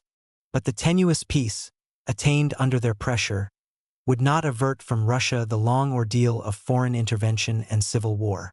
The Bolsheviks shared the land among the peasants, or, rather, they sanctioned the share-out accomplished by the peasantry itself. No great country can go through an agrarian revolution of this scale and momentum without its entire economy being shaken and weakened, if only temporarily. The old links between town and country were loosened or broken. The old channels of exchange shrank and became clogged. The old obsolete and inadequate yet automatic, and in its way effective manner of running the body politic was rendered impossible. In the most favorable circumstances, even without a civil war, it would have taken time before new links, new channels, and a new way of managing the nation's existence replaced the old ones. Before that happened, so elementary a process as the flow of food from country to town, the precondition of modern civilization, was bound to be disrupted. The demands for land and bread were not quite compatible. After the large estates had been split, less, not more, bread was available to urban workers. To the peasants, the agrarian revolution was a boon at first. It not only gave them land, it relieved them of the burdens of age-old servitude and debt. But to the nation as a whole, the prospect looked less promising. Rural Russia was now broken up into 25 million smallholdings, most of which were tiny and worked with antediluvian tools. The Bolshevik leaders knew that, in the long run, this spelt economic and social stagnation.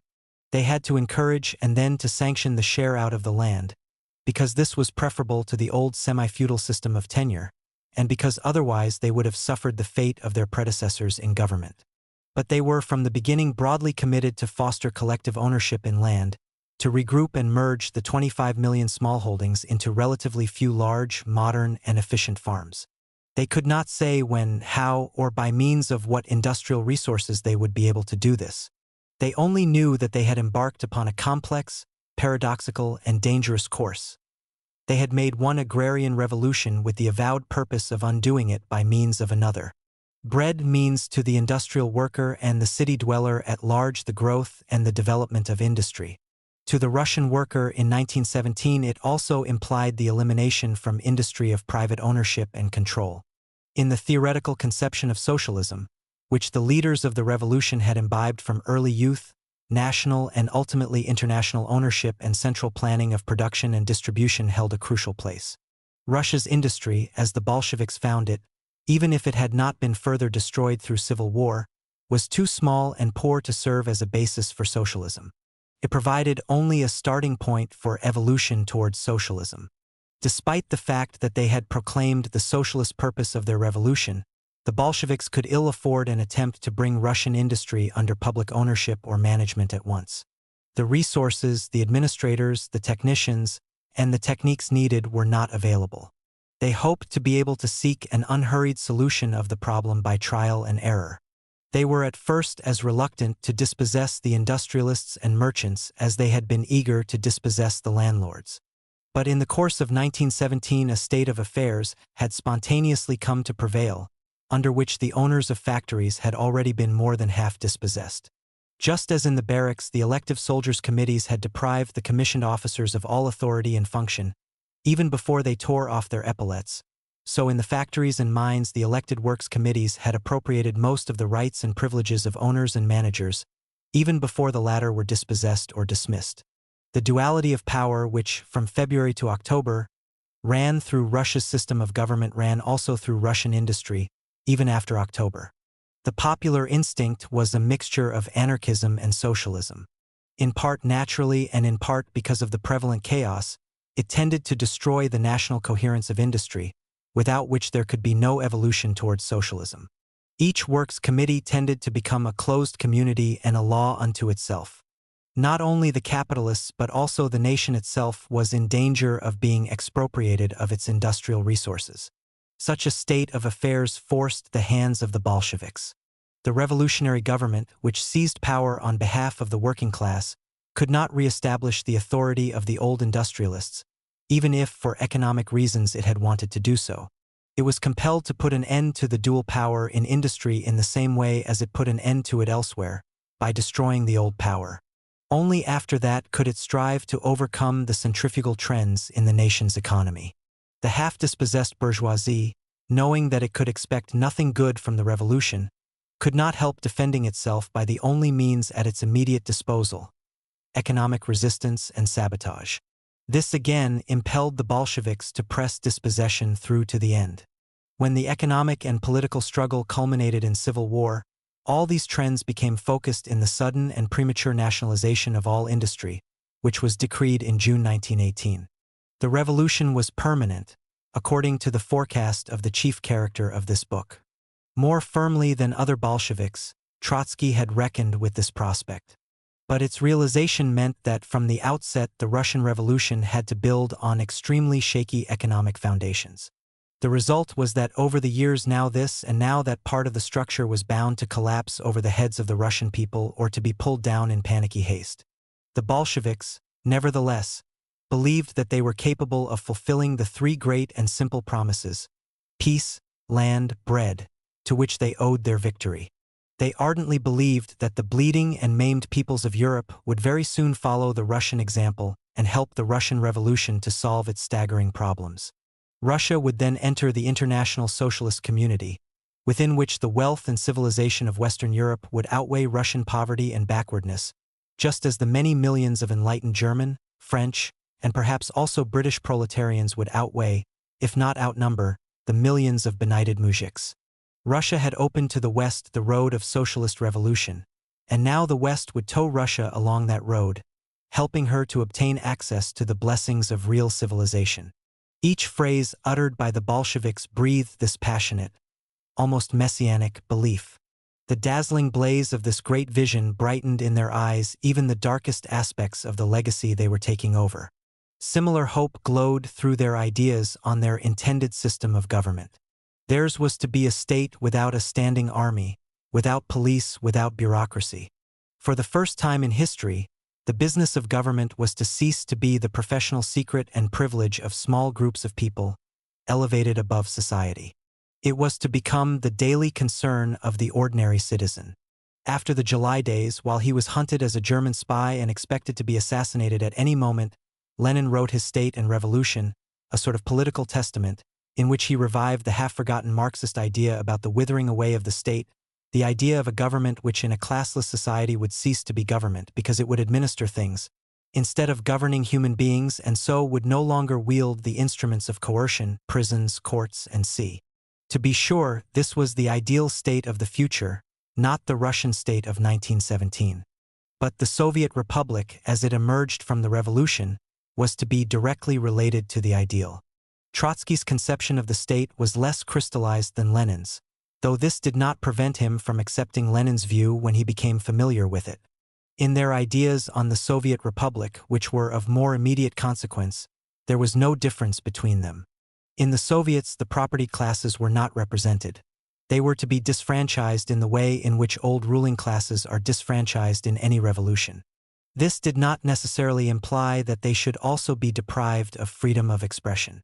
The Soviets were to combine legislative and executive powers, and the government was to be responsible to them. The electors were entitled to revoke, to change their deputies at any time, not merely during periodic polls, and the Soviets could at any time depose the government through a vote of no confidence. The existence of opposition and the continued contest of parties within the Soviets were taken for granted. That the ruling party alone should be entitled to form public opinion did not yet enter anybody's mind. Of course, the Soviet Republic was to be a proletarian dictatorship. By this was meant the social and political preponderance of the working class. But the means by which this preponderance was to be established were not fixed in advance. The Bolsheviks and socialists of other schools as well were wont to describe the parliamentary democracies of the West as bourgeois dictatorships, in the sense that they embodied the social preponderance of the bourgeoisie, not that they were actually ruled in a dictatorial manner. The plebeian democracy of the Soviets did not at first think of itself as a monolithic or totalitarian state, because its leaders were confident that the bulk of the Russian people shared their aspirations. It did not soon occur to them to consider what they would do if this hopeful assumption proved wrong. They took it for granted that if they came in conflict with the majority of the nation, then they, their party, and their revolution would be doomed, and that all that would be left to them would be to perish with honor. But in 1917 this danger seemed to them no more real than the threat of a cosmic catastrophe. How did the Russian people view the Bolsheviks and their objectives? A mere handful participated directly in the October insurrection. Hardly more, says Trotsky, than 25,000 or 30,000 at the most. In this sense, the revolution was the work of a tiny minority, unlike the February insurrection during which the great, overflowing, unguided energy of the masses had swept away the monarchy. But in the last fortnight before the October rising, in Petrograd alone hundreds of thousands of workers and soldiers took direct action, defensive in form but aggressive in essence. Many more facilitated the Bolshevik victory through their friendly attitude, active and passive, and many others did so by adopting all possible shades of neutrality. The Second Congress of the Soviets represented about 20 million electors, perhaps rather fewer. Of these, the great majority voted for the Bolsheviks. Even in the elections to the Constituent Assembly, held after the revolution, Nearly 10 million votes were cast for the Bolsheviks alone without their left social revolutionary associates. These 10 million included the bulk of the urban working class, proletarianized elements of the peasantry, and a very large section of the army, at any rate the most energetic elements in the nation, on whose continued active support the revolution depended for its survival. But the electorate represented by the Constituent Assembly was nearly twice as large as that represented in the Soviets. And in the poll for the Assembly the Bolsheviks obtained only a large minority of the votes. Rural Russia, vast, illiterate, boiling over with revolt and revenge, had little grasp of the involved disputes between the urban parties. It would be futile to try to put the attitude of that Russia into a clear-cut formula. It was confused, changeable, self-contradictory. Nothing characterizes that attitude better than the following scene described by historians. In one rural area, a large body of peasants concluded a meeting with a religious vow that they would no longer wait for any land reform, that they would at once seize the land and smoke out the landlords, and that they would consider as their mortal enemy anybody trying to dissuade them. They would not rest, the peasants proceeded to swear, until the government concluded an immediate peace and released their sons from the army, and until that criminal and German spy Lenin had received exemplary punishment. In the election to the Constituent Assembly, peasants like these undoubtedly cast their votes for a social revolutionary. But they did so because they attributed to the social revolutionaries, the party which had had its roots in the country, the firm intention of carrying out the program to which the Bolsheviks alone were determined to give effect. That is why each of these two parties, the only broad movements left after the debacle of the Cadets and the Mensheviks, could claim, each with some reason, to enjoy the peasantry's support. Do not the peasants abhor Lenin, the German spy? The social revolutionary said with self-confidence. But do they not declare those who, like you, delay the dispossession of the landlords and prolong the war as their mortal enemies? The Bolshevik retorted triumphantly. The abhorrence in which many peasants held the Bolsheviks was due to the fact that the Bolsheviks were the avowed enemies of property. This feeling, however, was largely dispelled as soon as the Bolsheviks appeared in the countryside as the ruling party, and proclaimed the end of the war, and sanctioned or regulated the share out of the land. In the Civil War, the peasants further discovered that, by and large, only the Red Army stood between them and the return of the landlord. As the only effective opponents of restoration and defenders of the agrarian revolution, the Bolsheviks did in fact enjoy the support of the nation's overwhelming majority. But in the countryside this support was often reluctant, and it changed into its opposite when the figure of the returning landlord had ceased to cast its shadow and when Bolshevik squads went on rummaging the villages for food. Even at the height of Bolshevik popularity, only the urban proletarian minority wholeheartedly identified itself with the cause of the revolution. It was to that minority that the Bolsheviks appealed in every predicament. To it they preached their transcendent ideals. From its ranks they drew the new administrators, commanders, and leaders. The Russian working class of 1917 was one of history's wonders.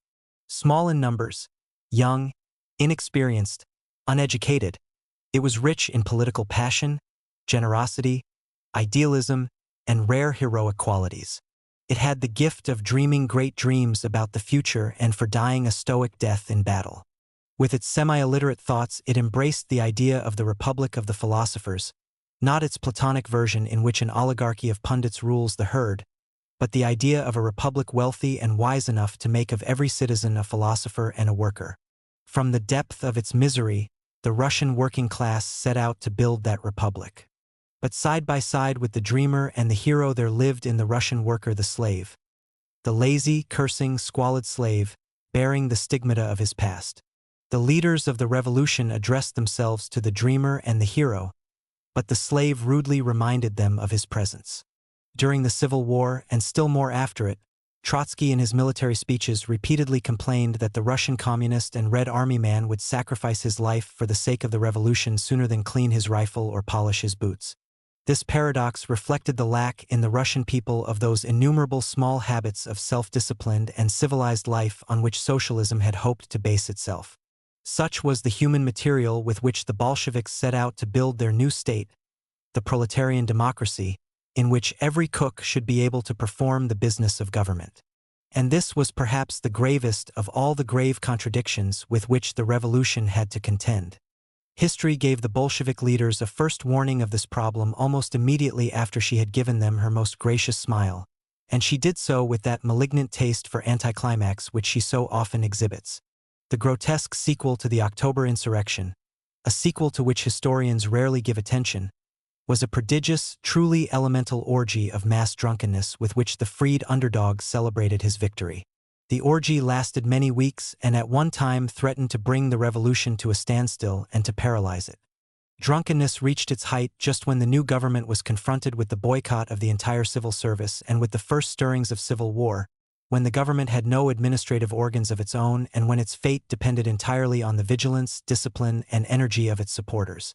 The orgy was also of some importance in the events which set the stage for the Peace of Brest-Litovsk, for in the course of it much of the old Russian army dissolved into nothingness. Contemporary sources abound in descriptions of these strange saturnalia. A most striking account is found in the memoirs of Antonov Ovchinko, who at the time was one of the two chief commissars of the army and commander of the Petrograd garrison.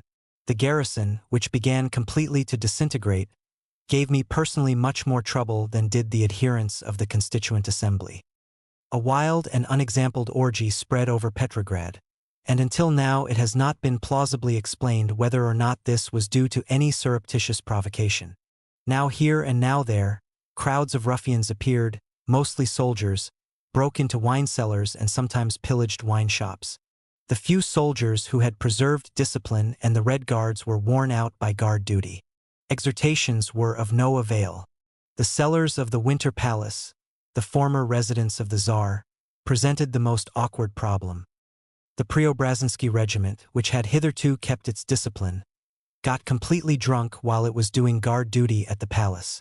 The Pavlovsky Regiment, our revolutionary rampart, did not withstand the temptation either.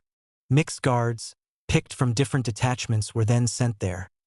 They, too, got drunk. Members of the regimental committees, i.e. the revolutionary leaders of the garrison, were then assigned to do guard duty. These too succumbed. Men of the armored brigades were ordered to disperse the crowds. They paraded a little to and fro, and then began to sway suspiciously on their feet. At dusk the mad bacchanals would spread.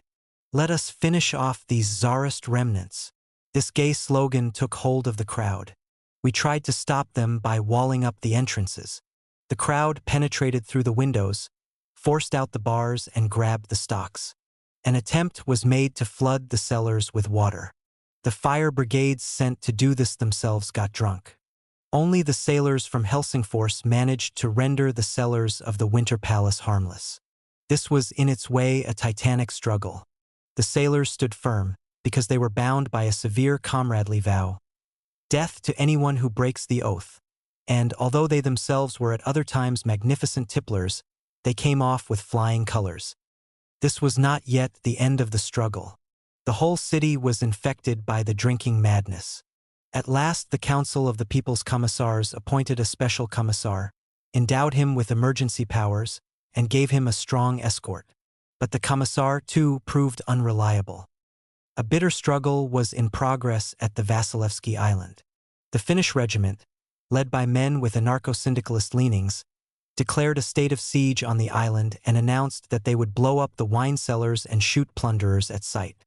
Only after an intense effort was this alcoholic lunacy overcome. Trotsky again and again addressed the Soviet on this matter, for the first time on October 29th, for days after the rising, and for the last time on December 2nd. "Vodka is just as much a political factor as the word," he said. "The revolutionary word awakens the people and enthuses it to fight against its oppressors. Vodka puts the people to sleep again." More than anybody, Trotsky had appealed to the dreamer and the hero in the working man and had spread before his eyes the grand vision of socialism. Now this vision seemed blurred by alcoholic vapors. At length the Council of the People's Commissars ordered the contents of the wine cellars to be pumped into the waters of the Neva. In the course of the orgy, the great Petrograd garrison, which had played so important a role in the revolutions of February and October, ultimately disintegrated and ceased to exist. After Petrograd came the province's turn. Comrade Berzin, a well-known member of the Central Committee, reports his great difficulties. Antonov Ovchinko notes further in his memoirs. He also notices mass consignments of spirits and wine on the railways. Echelons of soldiers break into the wagons and get drunk. Detachments disintegrate. Plunder goes on. Under this grotesque omen, which seemed to mock at its high and noble aspirations, the Soviet Republic started its first. Chapter 10. The People's Commissar. The first Soviet government was in its composition purely Bolshevik. It was out of the question that the parties which had refused to acknowledge the Congress of the Soviets as the only constitutional source of power, and had then declared a boycott on the Congress, should join the government. Only one non-Bolshevik group, the left social revolutionaries, who had broken away from their mother party, were inclined to share with the Bolsheviks the responsibilities of government. To them Lenin offered seats in the Council of the People's Commissars. But the left social revolutionaries still hoped to mediate between the Bolsheviks and their adversaries and, in order not to spoil the chance of this, they preferred to stay outside the government. Trotsky relates that, when the composition of the government was first discussed, Lenin proposed that Trotsky should be placed at its head, since he had led the insurrection of which this government was born. Out of deference to Lenin's political seniority, Trotsky refused. This version has never been denied by any source, and it is indirectly confirmed by what Lunacharsky, a member of this government, related to Sukhanov, his intimate friend. Lenin, Lunacharsky said, was reluctant to preside over the Council of the People's Commissars or even to join it. He preferred to give undivided attention to the management of the party's affairs. But those Bolshevik leaders who had been opposed to the insurrection and those who had vacillated, including Lunacharsky himself, saw in this an attempt by Lenin to evade his responsibilities and insisted that he should preside over the government. Lenin was the last man to shrink from the consequences of his actions, and he agreed to head the Sovnarkom. He then proposed that Trotsky be appointed Commissar of Home Affairs. This commissariat was to direct the struggle against the counter-revolution, and a firm hand was needed there. Trotsky objected to this appointment too, partly because he had been tired by the exertions of the last months and partly because he feared that in this office his Jewish origin might be a liability. The counter-revolution would whip up anti-Semitic feeling and turn it against the Bolsheviks. This consideration seemed irrelevant to Lenin. But Sverdlov, another Jew among the Bolshevik leaders, shared Trotsky's apprehension, and Lenin gave way. This was a curious episode. In the socialist parties and the Soviets, racial prejudice had never made itself felt. If it had, it would not have been countenanced. Jews, Poles, and Georgians had been prominent in all radical and revolutionary movements for the simple reason that they had been members of oppressed minorities. There were even more Jews among the Mensheviks and social revolutionaries than among the Bolsheviks. Despite his origin, Trotsky had been the leader of the insurrection. But, so far, the revolution had been an urban affair, and Russia's most advanced city its main scene. Now the Bolsheviks had to feel themselves into new roles, those of the rulers of rural Russia, which was still wrapped up in Greek orthodoxy, distrust of the cities and racial prejudice. In a few months Trotsky would call the sons of that Russia to defend the revolution on a dozen fronts, and his origin would not handicap him. But in those few months the Soviet regime had acquired some sense of stability and so could defy inveterate prejudice. On the day after the insurrection, Trotsky may have felt that it would be imprudent for the victors to offer too strong a provocation. It is possible, however, that he had other and unavowable motives. The job of the revolution's chief policeman may not have suited his inclinations and tastes. True, he would presently be among the strongest advocates of repressive measures against incipient counter-revolution, and he would not shun the Red Terror when the time for it came. But it was one thing to justify and even direct the Red Terror in a civil war, in an atmosphere of high drama, and it was quite another to accept the office of chief policeman on the very day of the revolution. This may have seemed to him too flat a sequel. The internationalist may have been unattracted by an office in which he would have had to turn his mind mainly to domestic preoccupations. Whatever the truth, he readily agreed to become the revolution's first foreign secretary. It was on Sverdlov's initiative that he was invited to assume this office. Next to the leadership of the government, this was the most important appointment. Trotsky himself played it down. The revolution, he said, had no need for diplomacy. I shall publish a few revolutionary proclamations and then close shop. There was a little affectation in his assumption of the back seat. Sverdlov proposed his appointment on the ground that he was the right man to confront Europe on behalf of the revolution, and this assignment was as important as it was congenial to Trotsky. It is true, however, that he did not intend to confront Europe in the manner of the conventional diplomat. The government was formed, but few believed it would last. To the anti-Bolsheviks, and to many Bolsheviks as well, the insurrection and its outcome looked quite unreal. Most of them expected a bloody suppression. The day after the formation of the government, the capital was astir with rumors that Lenin and Trotsky had already fled. From Gachina, less than 20 miles southwest of Petrograd, Kerensky self-confidently announced his imminent return at the head of General Krasnov's loyal Cossacks. The Commissar for Foreign Affairs, resuming his functions as chief of the Military Revolutionary Committee, had to gather an armed force in order to stop the advance of Kerensky's troops. This proved to be more difficult in some respects than it had been to make the insurrection. The garrison was in no fighting mood. It had gladly helped Trotsky to overthrow Kerensky when the latter threatened to send the rebellious regiments to the front. But when Trotsky ordered these same regiments to leave their barracks and to take up positions on the heights outside the capital, it was with much grumbling and discontent that they carried out his order. They did not expect any fighting, and when suddenly they found themselves under fire, their hearts sank. The Red Guards of the civilian workers were the only militant force available. But, like any such militia, while they acted with self-reliance and boldness as long as they moved within the walls of their city, where they were familiar with every street, passage, and recess, they were little suited to meet an enemy in the open field. At this moment Kerensky might have re-entered Petrograd if he had mustered a few reliable and disciplined detachments, though it is doubtful whether he would have been able to reassert his authority. But, like the troops which Trotsky sent against him, his Cossacks were by no means prepared to shed their blood. They had been told that their job was to suppress a revolt staged by a handful of German spies, and they were surprised to find the regiments of the capital and the Red Guards arrayed against them. For a moment the fate of a great country, indeed the fate of the world, depended on the encounter of a few small dispirited brigades. That side which could evoke a flicker of spirit in its troops and act with the more purpose and speed was bound to win. Victory lay in a very narrow margin of superiority, as it sometimes does even when numerous, well-equipped, tenaciously fighting but equally strong armies are locked in battle. Trotsky was confident that words of persuasion rather than bullets would disperse Krasnov's Cossacks. But, before Bolshevik propagandists could approach the Cossacks, guns had to shake their self-assurance. At this stage already Trotsky had to look round for experienced and skilled commanders. On the day after the insurrection, he and Lenin turned for help to the regular officers, hitherto the target of Bolshevik attacks. But the officers who were persuaded to appear at the Smolny cautiously refused cooperation. Only a few desperados and careerists were ready to serve under the illegitimate government. One of these, Colonel Muraviv, was chosen to command in the battle on the Pulkovo Heights, and subsequently he played a conspicuous part in the first phase of the Civil War.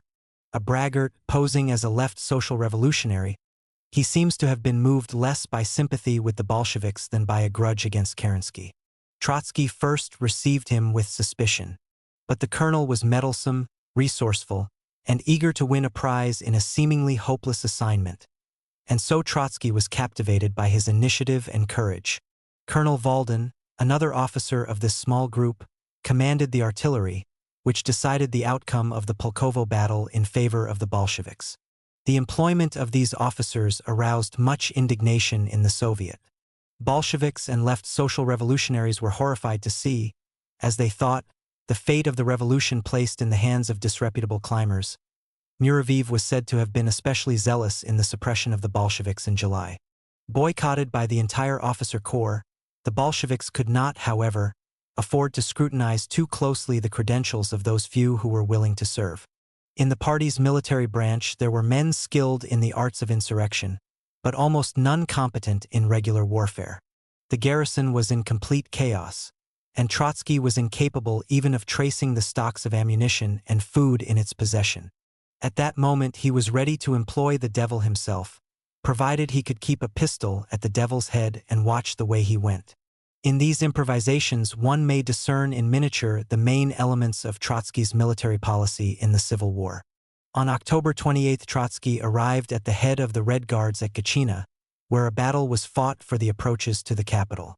At Gatchina, Kerensky's troops suffered their first reverse, and Trotsky hoped to bring back the former premier as the Soviets' prisoner.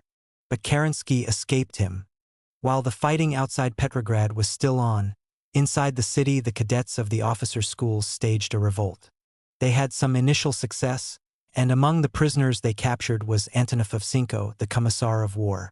Speaking to the Soviet on the steps taken to suppress this revolt, Trotsky declared, among other things, "The prisoners we have taken are hostages in our hands.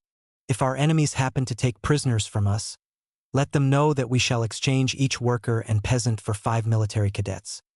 We have shown them today that our hesitations have come to an end. We do not joke when the fundamental interests of the workers and peasants are at stake. We know how the landlords and capitalists have fought, how they have treated insurgent soldiers, workers, and peasants, how much blood they have shed, how much life they have destroyed." These words, liable to be taken as a signal for indiscriminate executions, provoked angry protests. During a later sitting, Trotsky took advantage of a question put to him from the floor to explain what he meant. "It was a matter of course," he said, "that the life of prisoners was inviolable for humanitarian reasons and because the living are worth more to us than the dead." He had previously referred to the exchange, not the shooting of prisoners. The incident, nevertheless, gave a foretaste of the ferocity of the Civil War. At the same session, reporting on the difficulties of supplying the Red Guards, Trotsky announced that the Soviet would not respect the sanctity of private property. The organizations of workers and soldiers can obtain from the Military Revolutionary Committee authorization for requisitions.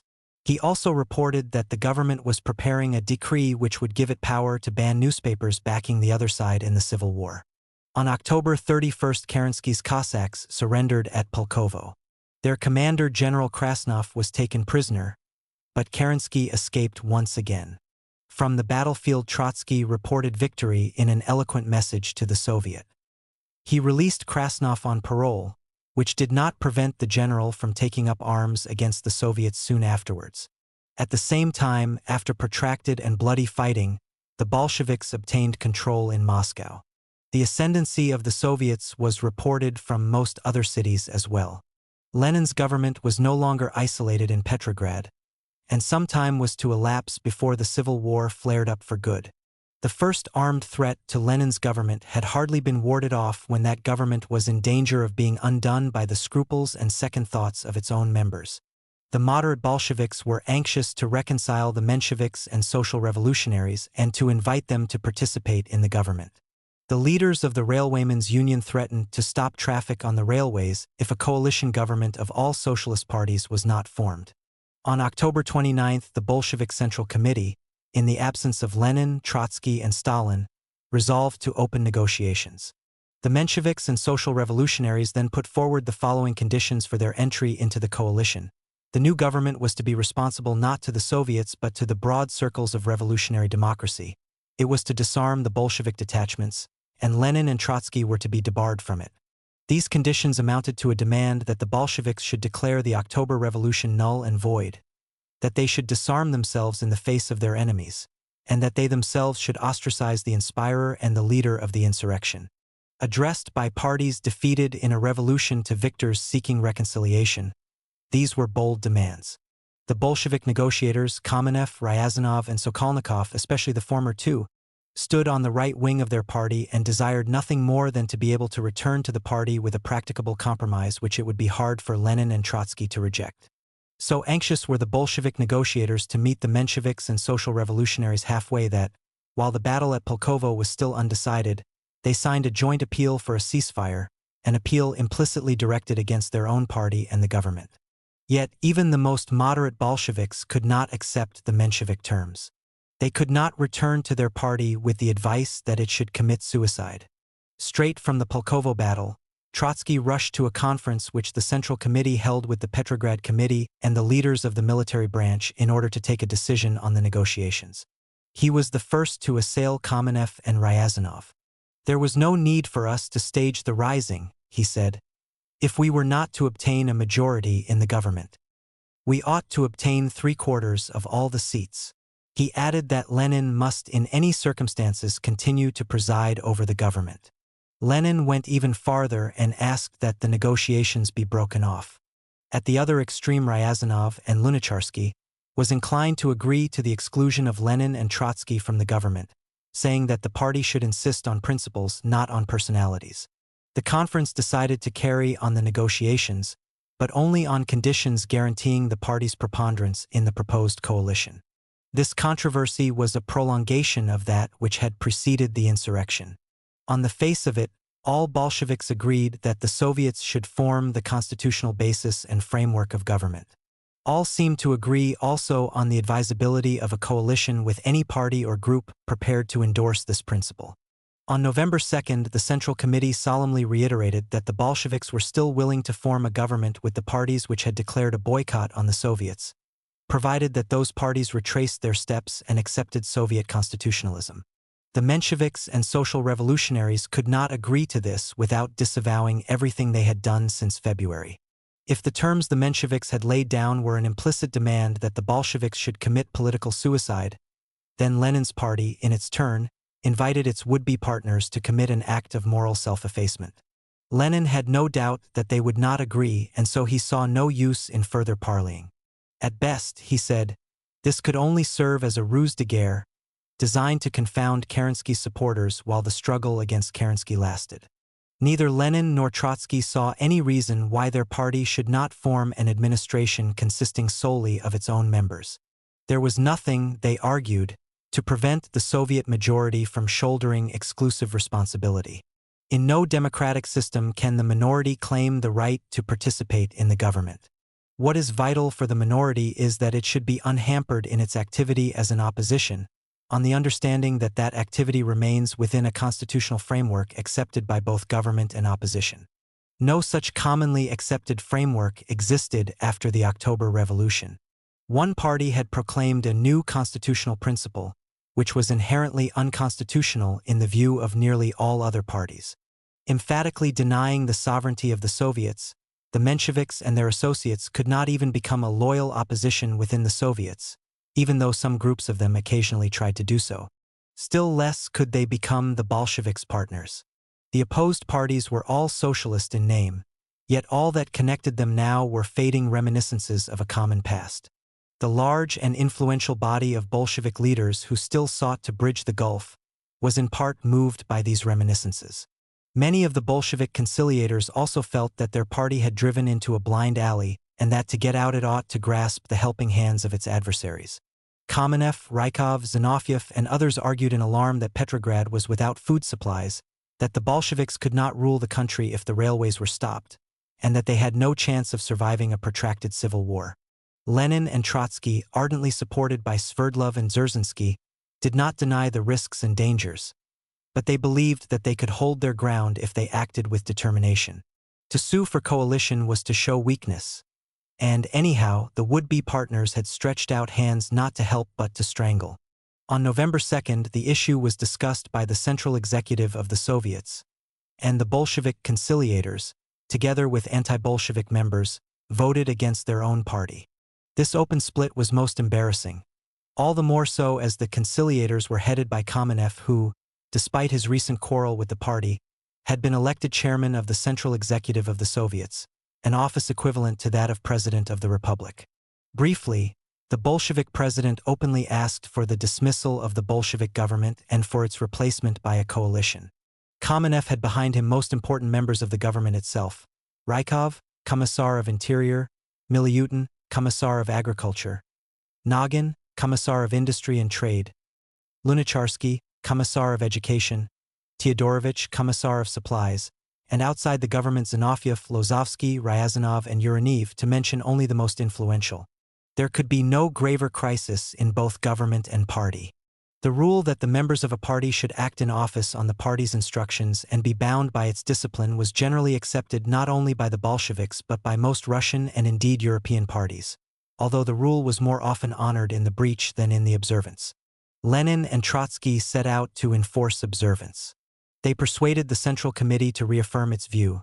To yield to ultimatums and threats from a minority in the Soviets would amount to a complete renunciation by us, not only of government based on the Soviets but of the democratic attitude.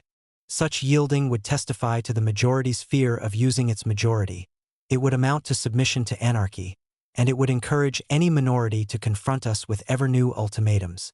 On November 3rd, the majority of the Central Committee presented the conciliators with its own ultimatum, demanding disciplined behavior and threatening to convoke an emergency congress of the party, which would be asked either to endorse the conciliators' policy or to expel them. The conciliators replied with collective resignation from the Central Committee and the government. They justified their step in strongly worded protests against the party's insistence on a purely Bolshevik government. Such a government, Nagin declared on their behalf, can be kept in power only by means of political terror. It would lead to an irresponsible regime, and it would eliminate the mass organizations of the proletariat from leadership in political life. As in Trotsky's controversy with Lenin in 1904 and as in recent debates on insurrection, so here the wrongs and the rights of the issue were inextricably confused. From the Bolshevik viewpoint, the considerations which Lenin and Trotsky adduced to justify their policy were irrefutable. The negotiations for a broad coalition were futile. The Mensheviks and the right social revolutionaries were trying in a roundabout way to wrest power from the Bolsheviks, not to share it with them.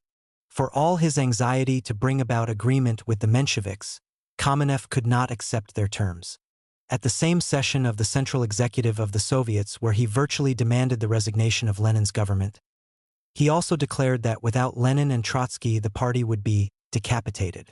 The other side insisted on the decapitation because it could not eliminate the Bolsheviks from power without first breaking their self-reliance.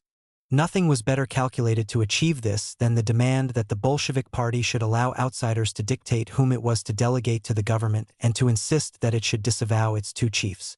As in October, so now, Lenin did not question the right of Kamenev and his friends to dissent. But he denied them the right to act against the party's declared policy beyond the confines of the party. When they demonstratively left office, he branded them once again as deserters. Kamenev and his friends eventually surrendered, as they had done in October. Their roles had been played out when it became clear that neither of the opposed parties was in a mood for conciliation. Zinoviev was the first to change sides and to declare that the Mensheviks had made a compromise impossible. In words foreshadowing his future and more tragic surrenders, he appealed to his friends, "We remain with the party. We prefer to err with the millions of workers and to die with them than to stand aside in this decisive, historical moment." Within a few days, the conciliators were routed. Kamenev was deposed from his high office on the executive of the Soviets, and at a session of the executive Trotsky sponsored Sverdlov as Kamenev's successor. The only positive outcome of the negotiations was that the left social revolutionaries, resentful at the attitude of the anti-Bolshevik parties, joined Lenin's government. Yet Lenin's and Trotsky's opponents in the party were not quite as wrong as they presently professed. Their forecast that a purely Bolshevik government could be maintained only by means of political terror and that it would result in an irresponsible regime was eventually to come true. For the moment, Lenin and Trotsky repudiated this forecast with sincere indignation, reiterating the assurance that the Soviets could overthrow the government by a simple majority vote. But history was to justify the warning, though, when it was made, no basis for it was apparent. Lenin, Trotsky, and the other Bolshevik leaders undoubtedly had every intention of governing the country in a spirit of genuine responsibility to the Soviet electorate. But the fact that their party alone was to embrace Soviet constitutionalism wholeheartedly could not but lead them to identify the policies of their party with Soviet constitutionalism, then to substitute the party's wishes and desires for the principles of that constitutionalism, and in the end to abandon those principles altogether. To put it more broadly, the circumstance that the Bolsheviks were the party of the revolution impelled them first to identify the revolution with themselves, and then to reduce the revolution to being exclusively an affair of their party.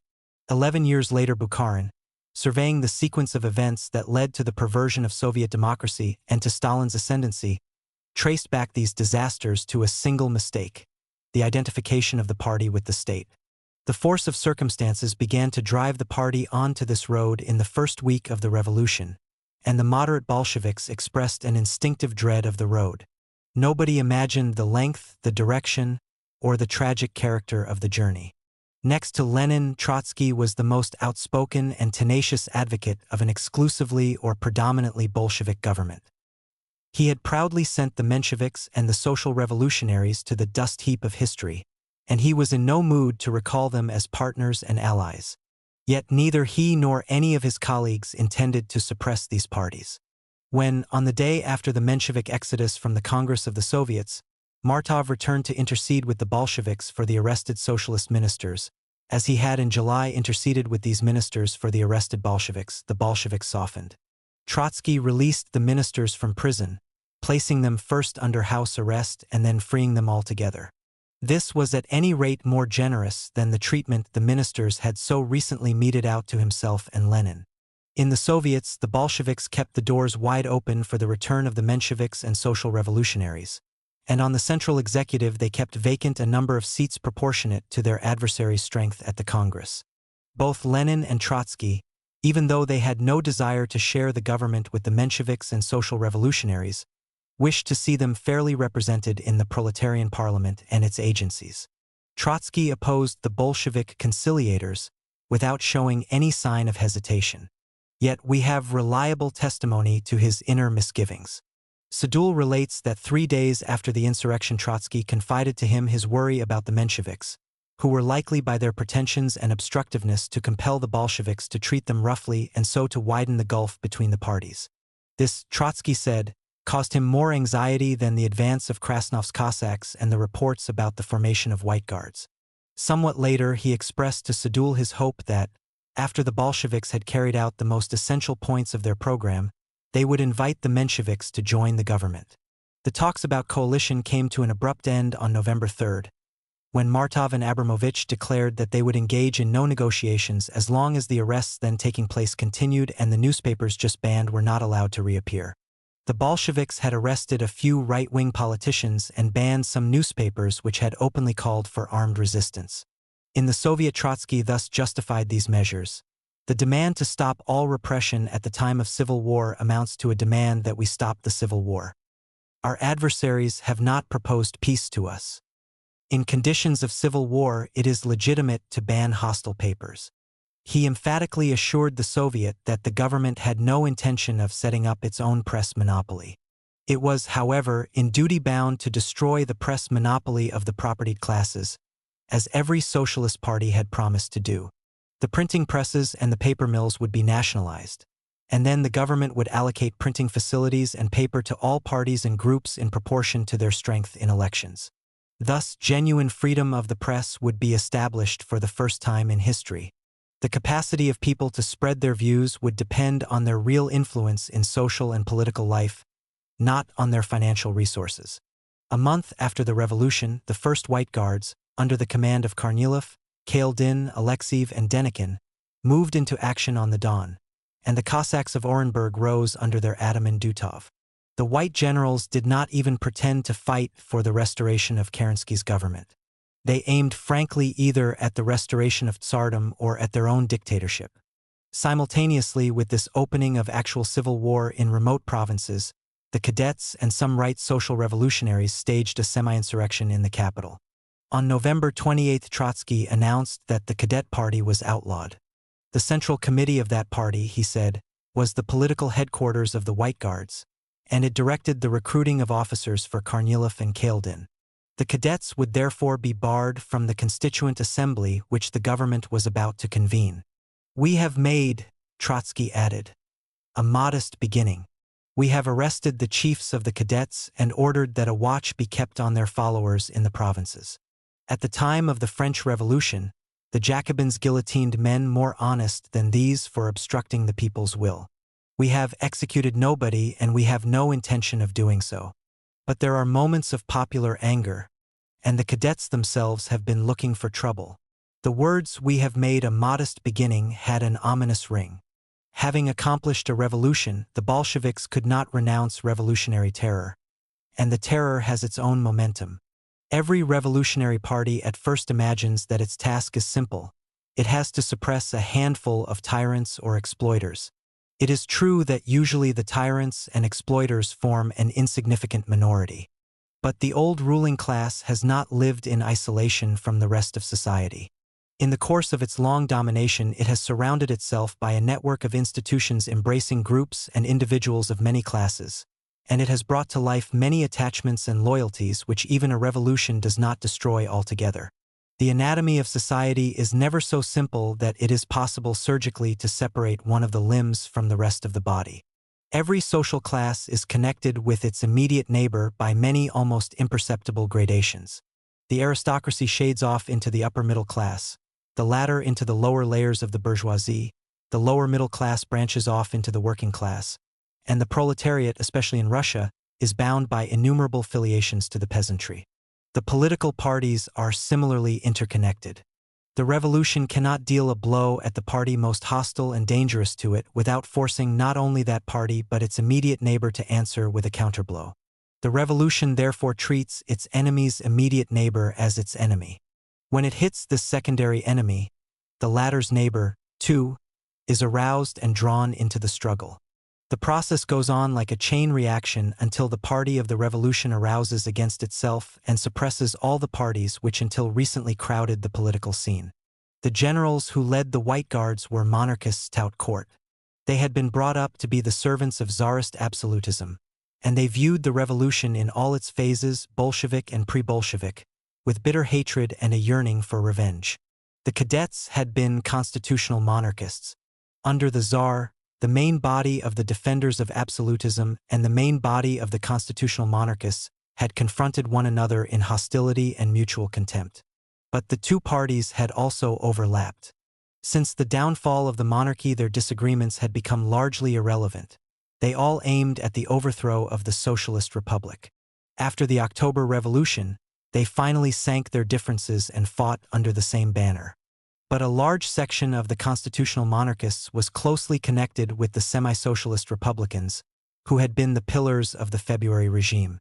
Within the Menshevik and social revolutionary parties, all shades of opinion, from bourgeois republicanism to quasi-revolutionary socialism, could be found, and in their extreme left wings these parties overlapped with the Bolsheviks.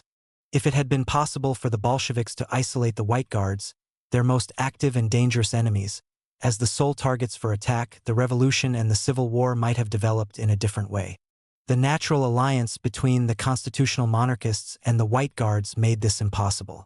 To deprive the White Guards of their political supply services, the Bolsheviks were compelled to outlaw the cadets. The main body of the Mensheviks and social revolutionaries would never have dreamt of defending Kornilov, Denikin, or Kolchak. But they could not remain indifferent when the cadets were declared enemies of the people. If only because their own right wing had lived with the cadets in a sort of political symbiosis, hatching common political plans and plots. A left Menshevik like Martov would hardly have stood up for the cadets alone.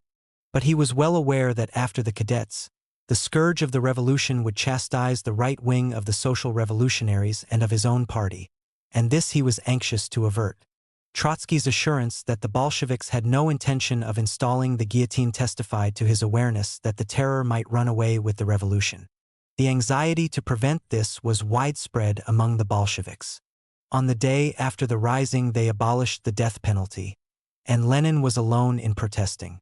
But even Lenin, when he argued against the moderate Bolsheviks, said, "In Paris, they, the Jacobins, used the guillotine, while we only take away the food cards of those who fail to obtain them from the trade unions." The party as a whole tried, in part instinctively and in part consciously, to avoid the slope, slippery with blood, down which the Jacobins had rushed. Having, of necessity, put one foot on the top of the slope, the party resisted the downward pull hard and long. The government outlawed the cadets, but not the right wing of the social revolutionaries, who had taken part in the semi-insurrection of November 28. It decreed elections to the Constituent Assembly, and it was still half unaware of the inevitable conflict between government by Soviets and a Constituent Assembly. Towards the end of November, Bukharin still urged the Central Committee to postpone the settling of accounts with the cadets till the opening of the Constituent Assembly. Invoking precedents from French and English history, he proposed that the cadets be expelled from the Constituent Assembly, and that the Rump Assembly should then declare itself a revolutionary convention. He hoped that in the assembly the Bolsheviks and left social revolutionaries would command an overwhelming majority, and that this would give the revolution the advantage of formal legitimacy. Trotsky broadly supported Bukharin's plan of action. Stalin alone seems to have had, at this stage, a clearer idea of the trend of events, probably because he did not believe that the Bolsheviks and the social revolutionaries commanded a majority in the country. Bukharin's proposal, he declared, had come too late. The suppression of the cadets had already begun and could not be delayed. He expected a split in the assembly and a struggle between two rival assemblies. As yet, nobody mooted the dispersal of the constituent. In the records of even the most confidential discussions, not a trace can be found of any suggestion for the suppression of other parties. It was little more than 2 months since Trotsky had joined the Bolshevik Party, and his leading position in its inner councils was firmly established. The first Politburo, elected before the insurrection, never came to life. It was replaced by a smaller body, the Bureau of the Central Committee, an executive in permanent session, which consisted of 4 men: Lenin, Trotsky, Stalin, and Sverdlov. When the coalition with the left social revolutionaries was consummated, the Council of the People's Commissars elected an inner cabinet in which the Bolsheviks were represented by the same men, with the exception of Sverdlov, who held no office in the government. Lenin and Trotsky were generally recognized as the party's chief policymakers and supreme authorities in matters of doctrine. Stalin and Sverdlov were the chief organizers. The relationship between Lenin and Trotsky was one of mutual confidence, cordiality, and respect, though not of personal intimacy. Their common struggle against the moderate Bolsheviks, before and especially after the insurrection, the hatred with which their enemies honored both of them, demanding the exclusion of both from any coalition government, their agreement on all major issues, all this bound the 2 men with the strongest of ties. Underneath this concord there was still a discord in temperament and habit. Lenin's manner was unassuming and almost impersonal, even in the exercise of power. He mistrusted the colorful gesture and word. For about 2 decades he had been surrounded by many devoted followers, whom he had led by the sheer strength of his intellect and character. He had acquired a mastery in judging the merits and the faults of his colleagues and subordinates, and in handling them with the greatest advantage to the party. Blunt and even ruthless in serious controversy, he was otherwise reserved, tactful, and careful to spare his followers' susceptibilities and weaknesses, and open-minded to their ideas and suggestions. Trotsky's volcanic passion and his mighty language stirred the souls of the people in a way in which Lenin's incisive didactic prose never did. Now, when they were once again united in a common cause, Lenin listened to Trotsky's overflowing tirades with approval and even with admiration, but also with something of that uneasiness with which the muzhik listened to urban grandiloquence. The contrast in their temperaments extended to other qualities as well. The many years of political freelancing had left their traces on Trotsky. He did not possess the habits of free and easy teamwork which make the strength of a real leader of men. Lunacharsky, even when he still looked up to Trotsky with intense admiration, dwelt emphatically on this feature, saying that Trotsky had never succeeded in organizing any stable group of followers. He was imperious and wrapped up in himself. It is all the more remarkable that in the next few years he proved himself so great and brilliant an administrator. His administrative achievement, however, was due not to his management of men but to the clarity and precision of his schemes, to his drive and willpower, and to his systematic method of work. The capacity for systematic work, in which he surpassed Lenin, was rare in a country where people attached little value to time or to steady effort. His present close partnership with Lenin was based on certain personal adjustments as well as on common purpose. With indubitable sincerity, he acknowledged Lenin's leadership. He did so without a hint of sycophancy and without renouncing his own independence, but with distinct remorse for his past mistake in underrating Lenin as a revolutionary and leader. Lenin, on his part, did his best to make Trotsky feel in the party as if he had always been in it and of it. In the course of the 6 years of their partnership, years which brought a number of new disputes, Lenin made not a single allusion to their past controversies, except to say privately that in some respects Trotsky had been right and to warn the party, in his will, that it ought not to hold his non-Bolshevik past against Trotsky. The 2 other men in the Bureau of the Central Committee were of quite different stuff. Sverdlov was Stalin's actual predecessor as the party's general secretary. Nominally, the office had not yet been created. Like Stalin, he had spent all his political life in the underground. He had the same gift for organization, the same flair for handling men, the same empirical mind, and the same firmness of character.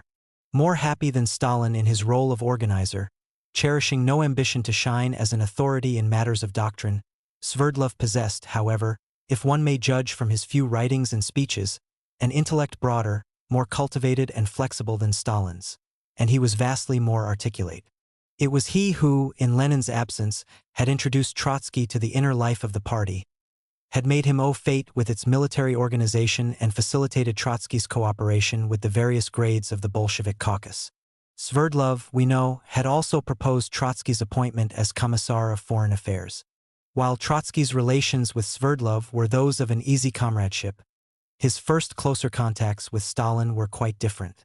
He himself wrote later that he was hardly aware of Stalin's existence until after the October Revolution. Yet Stalin had been the editor of the party's paper and one of the most important members of the Central Committee. If it was true that Trotsky overlooked him, as it were, this would point not so much to the unimportance of Stalin's role, which Trotsky was out to prove, as to Trotsky's own lack of interest in the personal influences that were at work in the party he had joined. Stalin was not a spectacular personality. Reserved, inarticulate, at times vulgar, he did not catch Trotsky's eye, because Trotsky was inclined to look in other people for the qualities which distinguished himself. With more excuse, he repeated a mistake he had once made about Lenin. Stalin's grayness concealed from him Stalin's strength. He continued to treat his future rival with an unintentional yet all the more hurtful haughtiness, even after Stalin had become his colleague in the smallest group which managed the party's and the government's affairs. It is hardly surprising that Stalin's pride was stung. Personal feelings and barely incipient jealousies were as yet of no importance. Amid the turmoil and the raptures of these months, the Bolshevik leaders lived as if in an ecstatic dream which might suddenly and tragically fade.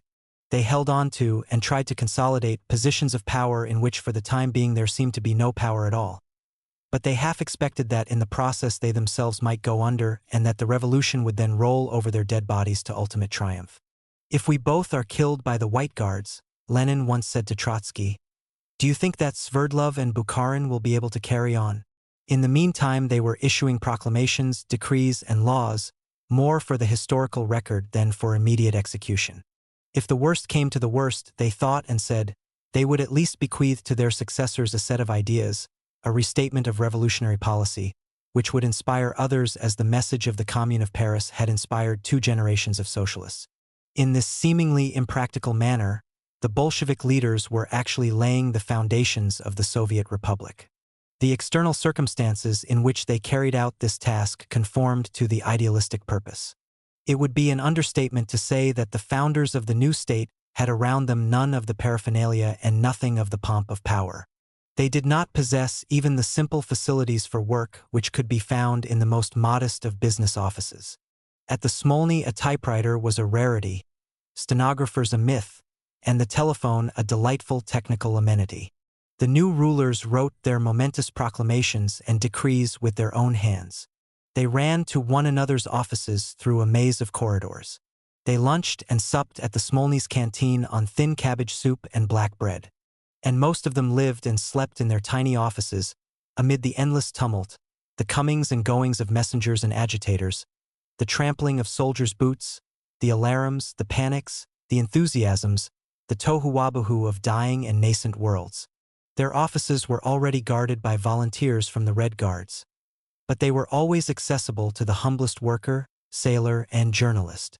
To this circumstance we owe innumerable descriptions of the Trotsky of the Smolny period. Here is a typical impression, given by an American journalist.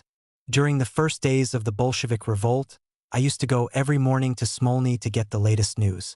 Trotsky and his pretty little wife, who hardly ever spoke anything but French to foreign journalists, lived in one room on the top floor. The room was partitioned off like a poor artist's attic studio. In one end were 2 cots and a cheap little dresser, and in the other a desk and 2 or 3 cheap wooden chairs. Trotsky occupied this office all the time he was Minister of Foreign Affairs, and many dignitaries found it necessary to call upon him there. Every little difficulty under the sun was brought to Trotsky. He worked hard and was often on the verge of a nervous breakdown. He became irritable and flew into rages. Before the insurrection, Trotsky had lived as a subtenant in a middle-class block of flats, where he and his family were surrounded by intense hatred. Trotsky appears tired, nervous, writes Sadul. Since October 20th, he has not been in his home. His wife, nice, small, militant, fresh, vivacious, and charming, says that their neighbors threatened to kill her husband. Is it not amusing to think that this pitiless dictator, this master of all the rushes, dare not sleep in his home for fear of the broom of his concierge? Chapter 11. The Drama of Brest-Litovsk. This government would consider it the greatest crime against humanity if the war were to be continued solely in order to decide which of the strong and wealthy nations should dominate the weak ones. This government solemnly declares its resolution to conclude at once a peace, equally just to all nations and nationalities without exception. In these words, Lenin's peace decree, adopted on October 26 by the Congress of the Soviets, formulated the essence of Bolshevik foreign policy. Only that peace would be just that allowed all occupied and subject peoples, whether in Europe or on other continents, to determine their own fate in free votes, taking place after the withdrawal of all occupation armies. Having put forward this bold peace aim, which could be attained only through the overthrow of all colonial empires, Lenin cautiously added that the Soviets were prepared to join in peace talks even if their program was not accepted. They were willing to consider any alternative terms. For itself, the Bolshevik government stood for open covenants openly arrived at, and it would therefore publish and declare null and void the secret imperialist treaties concluded by previous Russian governments. This message, as Lenin explained to the Congress, appealed to the governments as well as the peoples of the belligerent countries. Implicitly, it called on the peoples to rise against the existing governments, and expressly it urged those governments to arrange an immediate armistice. The central dilemma of Bolshevik foreign policy and the germ of the Brest-Litovsk tragedy were contained in this double appeal. War-weary Russia received the decree on peace with a gasp of relief. The governments and the patriotic opinion of France and Britain replied with an outcry of indignation. The Allied ambassadors and the heads of Allied military missions in Russia had been more or less aware of Russia's incapacity to wage war. The Bolshevik peace propaganda, as an American observer put it, was indeed urgent and active, but it was much the case of a man blowing with his breath in the same direction with a full-grown natural tornado. Yet, in their desire to avert Russia's defection, the Allied envoys almost persuaded themselves that the tornado would die down if only the Bolsheviks stopped blowing. Almost from the beginning of the February Revolution, the British and the French ambassadors urged Prince Lvov, Milyakov, and Kerensky to suppress Lenin's party. The heads of their military missions hopefully encouraged Kornilov to stage his coup against Kerensky and the Menshevik Soviets. 2 days before the October insurrection, the British ambassador in quite undiplomatic language pressed the Russian ministers for Trotsky's immediate arrest. Now, when the Bolsheviks were in power, their revolutionary appeals, their disregard of diplomatic form, and their threat to publish and declare null and void the secret treaties and to withdraw Russia from the war, brought the hostility of the Allies to a head. Their envoys were so bewildered by the upheaval they had witnessed and at such a loss to account for it that they were inclined to accept any crime story purporting to offer an explanation. They were half convinced that Lenin and Trotsky were in fact Germany's bought agents and that it was German officers who had so efficiently and smoothly directed the October insurrection. One consolation was left, that the Bolsheviks would soon be overthrown, and that it was the duty of the Allied powers to speed up that moment. Despite their revolutionary appeals, the Bolsheviks were anxious to enter into diplomatic contact with the Allies. No sooner had they routed Kerensky's troops than Trotsky suggested the resumption of normal relations to the British and the French. The Bolsheviks, and Trotsky more than others, reckoned with the possibility that the Germans might, by dictating unacceptable peace terms, force Russia back into the war and into the Entente. Trotsky's suggestion fell on deaf ears. The Allied embassies ignored him. Only the Belgian minister paid him a reconnoitering visit in that little partitioned room in the Smolny.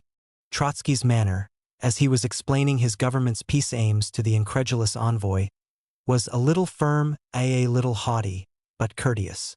The Belgian minister went away impressed by Trotsky's personality and by his sincerity, but also convinced that the revolution's foreign secretary was an ideologue and dreamer, not to be taken seriously, and thus he described him to colleagues.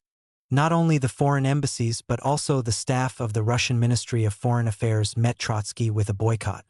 It was only a week after his appointment, the week taken up by the fighting against Kerensky's troops, that he first appeared at the ministry, accompanied by Markin, a sailor from Kronstadt. He was eager above all to get hold of the secret treaties and the diplomatic correspondence of his predecessors. But the offices and the corridors of the ministry were deserted. There was not a soul to answer his questions. At length, his sailor friend found the permanent head of the ministry, Count Tatashev, descendant of a long line of diplomats. The count declared that the employees of the ministry had failed to come to work. Trotsky threateningly ordered him to assemble at once the whole staff, and in no time a crowd of officials came to report. Trotsky briefly introduced himself as their new chief, told them that no force on earth could undo the revolution, and that those of them who wanted honestly to serve the new government could do so. But the officials refused to hand over the secret documents and the keys to the safes containing them. Trotsky left the ministry. A little later, his sailor friend returned and ordered Tatashev and the heads of the departments to follow him to the Smolny, where he placed them under arrest. 2 days later, the count conducted Trotsky over the ministry, opened all safes, and sorted out and handed over the secret treaties and the diplomatic correspondence. To the alarm of the diplomatic chancelleries, the treaties soon began to appear in print. They confirmed all too clearly the Bolshevik accusations. Russia had been fighting the war in order to conquer Galicia and Constantinople and to dominate the Balkans. On November 7th, Lenin, Stalin, and Krylenko ordered General Dukhanin, Kerensky's last chief of staff, to propose an immediate ceasefire to the German command. Trotsky addressed his first formal message to the Allied ambassadors, asking them to consider the decree on peace, which he enclosed, as a formal proposal for the immediate opening of peace negotiations. Accept, Mr. Ambassador, he concluded, assurances of the Soviet government's profound respect for the people of your country, which cannot but strive for peace, as do all the other peoples, exhausted and bled white by the unparalleled slaughter. On the same day, he reviewed for the first time the diplomatic scene at the Central Executive of the Soviets. The routine-ridden mind of bourgeois Europe, startled by the decree on peace, treated it as a statement of party policy rather than an act of statesmanship. The first reaction of the Germans was ambivalent. As Germans, they rejoiced at the offer of peace. As conservatives, they were afraid of the revolution which was making the offer. Official Britain was unmistakably hostile. The French were war-weary, but the petite bourgeoisie of France considers us as a government allied to the German Kaiser. Italy responded enthusiastically, the United States tolerantly. Far from lumping together all shades of foreign opinion, Trotsky drew careful and precise distinctions between them. Then he announced the publication of the secret treaties. He granted that the Central Powers would try to benefit from the disclosures, but the Soviets had to give an example to others, especially the German working class, of how to treat the secret bargains and compacts of their ruling classes. He hoped that when the German Social Democrats obtained access to the diplomatic safes of their governments and published their secret treaties, the world would see that German imperialism, in its cynicism and banditry, was in no way inferior to the banditry of the Allies. The peoples of Europe, thus he inaugurated the publication of the secret treaties on the next day, have paid with numberless sacrifices and universal impoverishment for the right to know this truth. The elimination of secret diplomacy is the very first condition for an honest, popular, truly democratic foreign policy. The Allied ambassadors held a conference at which they decided to ignore Trotsky's message and to advise their governments to leave it unanswered on the ground that the Soviet regime was illegitimate. The Allied governments accepted the advice and decided to establish formal relations only with the supreme command of the Russian army, that is, with General Dukhanin, who had his headquarters at Mogilev. By this act, they elevated, as it were, army headquarters to the status of a rival government. They also warned Dukhanin against any parleying for a ceasefire, and they clearly hinted that if Russia withdrew from the war, they would retaliate by a Japanese attack on Siberia. Trotsky at once protested against these moves and threatened to arrest any Allied diplomats who might try to leave Petrograd in order to attach themselves to anti-Bolshevik forces in the provinces, and he appealed to the neutral diplomats to use their influence for peace. On the same day, General Dukhanin, who had in any case refused to carry out the ceasefire order, was deposed. He was brutally murdered later by his own soldiers when they learned that he was bent on continuing the war. The Bolshevik Krylenko, who had been an ensign in the Tsarist army and one of the leaders of the party's military branch, was appointed commander-in-chief. The relations between Russia and the Entente at once assumed the bitterness which foreshadowed the wars of intervention. Could not have been otherwise. Given the determination of the Allied powers to continue the war, their ambassadors could not but use their influence against a government which threatened to withdraw Russia from the war. This alone inevitably led to their interference in Russia's domestic affairs. The fundamental hostility of the old school of diplomats and soldiers towards the revolution gave to that interference an unscrupulous and spiteful appearance. In the circumstances, the Allied embassies and military missions tended from the beginning to become participants in the Russian Civil War. Trotsky tried to counteract this trend and to prevent the British, the French, and the Americans from committing themselves irrevocably. With Lenin's consent, he did what he could to impress on them that it was in their interest that Russia should not feel completely abandoned and driven to sign any peace with Germany, regardless of terms. To this consideration, the Entente paid little or no attention. Its ambassadors maintained unofficial contacts with Trotsky through junior members of their staffs, Captain Sadoul of the French military mission and Bruce Lockhart of the British embassy. It was to these officials and to Colonel Robbins of the American Red Cross that Trotsky made his proposals and protests, and through them he kept the Allies informed about the preliminary armistice talks. Each of the Allied officials in touch with him was converted to Trotsky's view and hopefully went to convert his superiors, but nothing came of it. We persist in denying that the earth turns, so Sadoul, at this time still an unrepentant social patriot, wrote to Albert Thomas, one of the chief exponents of French social patriotism. We go on claiming that the Bolshevik government does not exist. Bruce Lockhart was reprimanded from London for treating Trotsky as seriously as if he were another Talleyrand. On November 14, the German High Command agreed to negotiate an armistice. Krylenko ordered the ceasefire and fraternization on the fronts, hoping that through contact with the Russian troops the German army would become infected with revolution. On the same day, Trotsky notified the Western powers. Ensign Krylenko, the supreme commander of the armies of the Republic, has proposed delaying the opening of the armistice talks for 5 days until 18 November/1 December so that it may once again be proposed to the Allied governments to define their attitude. We, the Council of the People's Commissars, put this question to the governments of our allies. We are asking them in the face of their own peoples, in the face of the whole world. Do they agree to join us in the peace talks on December 1st? We appeal to the Allied peoples and above all to their working masses. Do they agree to drag on this senseless and purposeless slaughter and to rush blindly towards the doom of European civilization? The answer should be given now in deeds, not words. The Russian army and the Russian people neither can nor will wait any longer. If the Allied peoples do not send their representatives, we alone shall negotiate with the Germans. We desire a universal peace, but if the bourgeoisie of the Allied countries compels us to conclude a separate peace, the responsibility for this will rest totally on the bourgeoisie. Finally, we appeal to the soldiers of the Allied countries to act and not to lose a single hour. Down with the winter campaign. Down with the war. In a report to the Petrograd Soviet, Trotsky added, "We shall in no case allow the principles of universal peace, proclaimed by the Russian Revolution, to be distorted." Under popular pressure, the German and Austrian governments have already agreed to place themselves in the dock. You may rest assured that the prosecutor, in the person of the Russian Revolutionary Peace Delegation, will be equal to his task and in due time pronounce the thunderous accusation of the diplomacy of all imperialists. Such was the unprecedented style which he introduced into diplomacy. Even as Foreign Secretary, he remained the revolution's chief agitator. He staked almost everything on the potential or actual antagonism between the rulers and the ruled, and he spoke to the former so that the latter might hear him.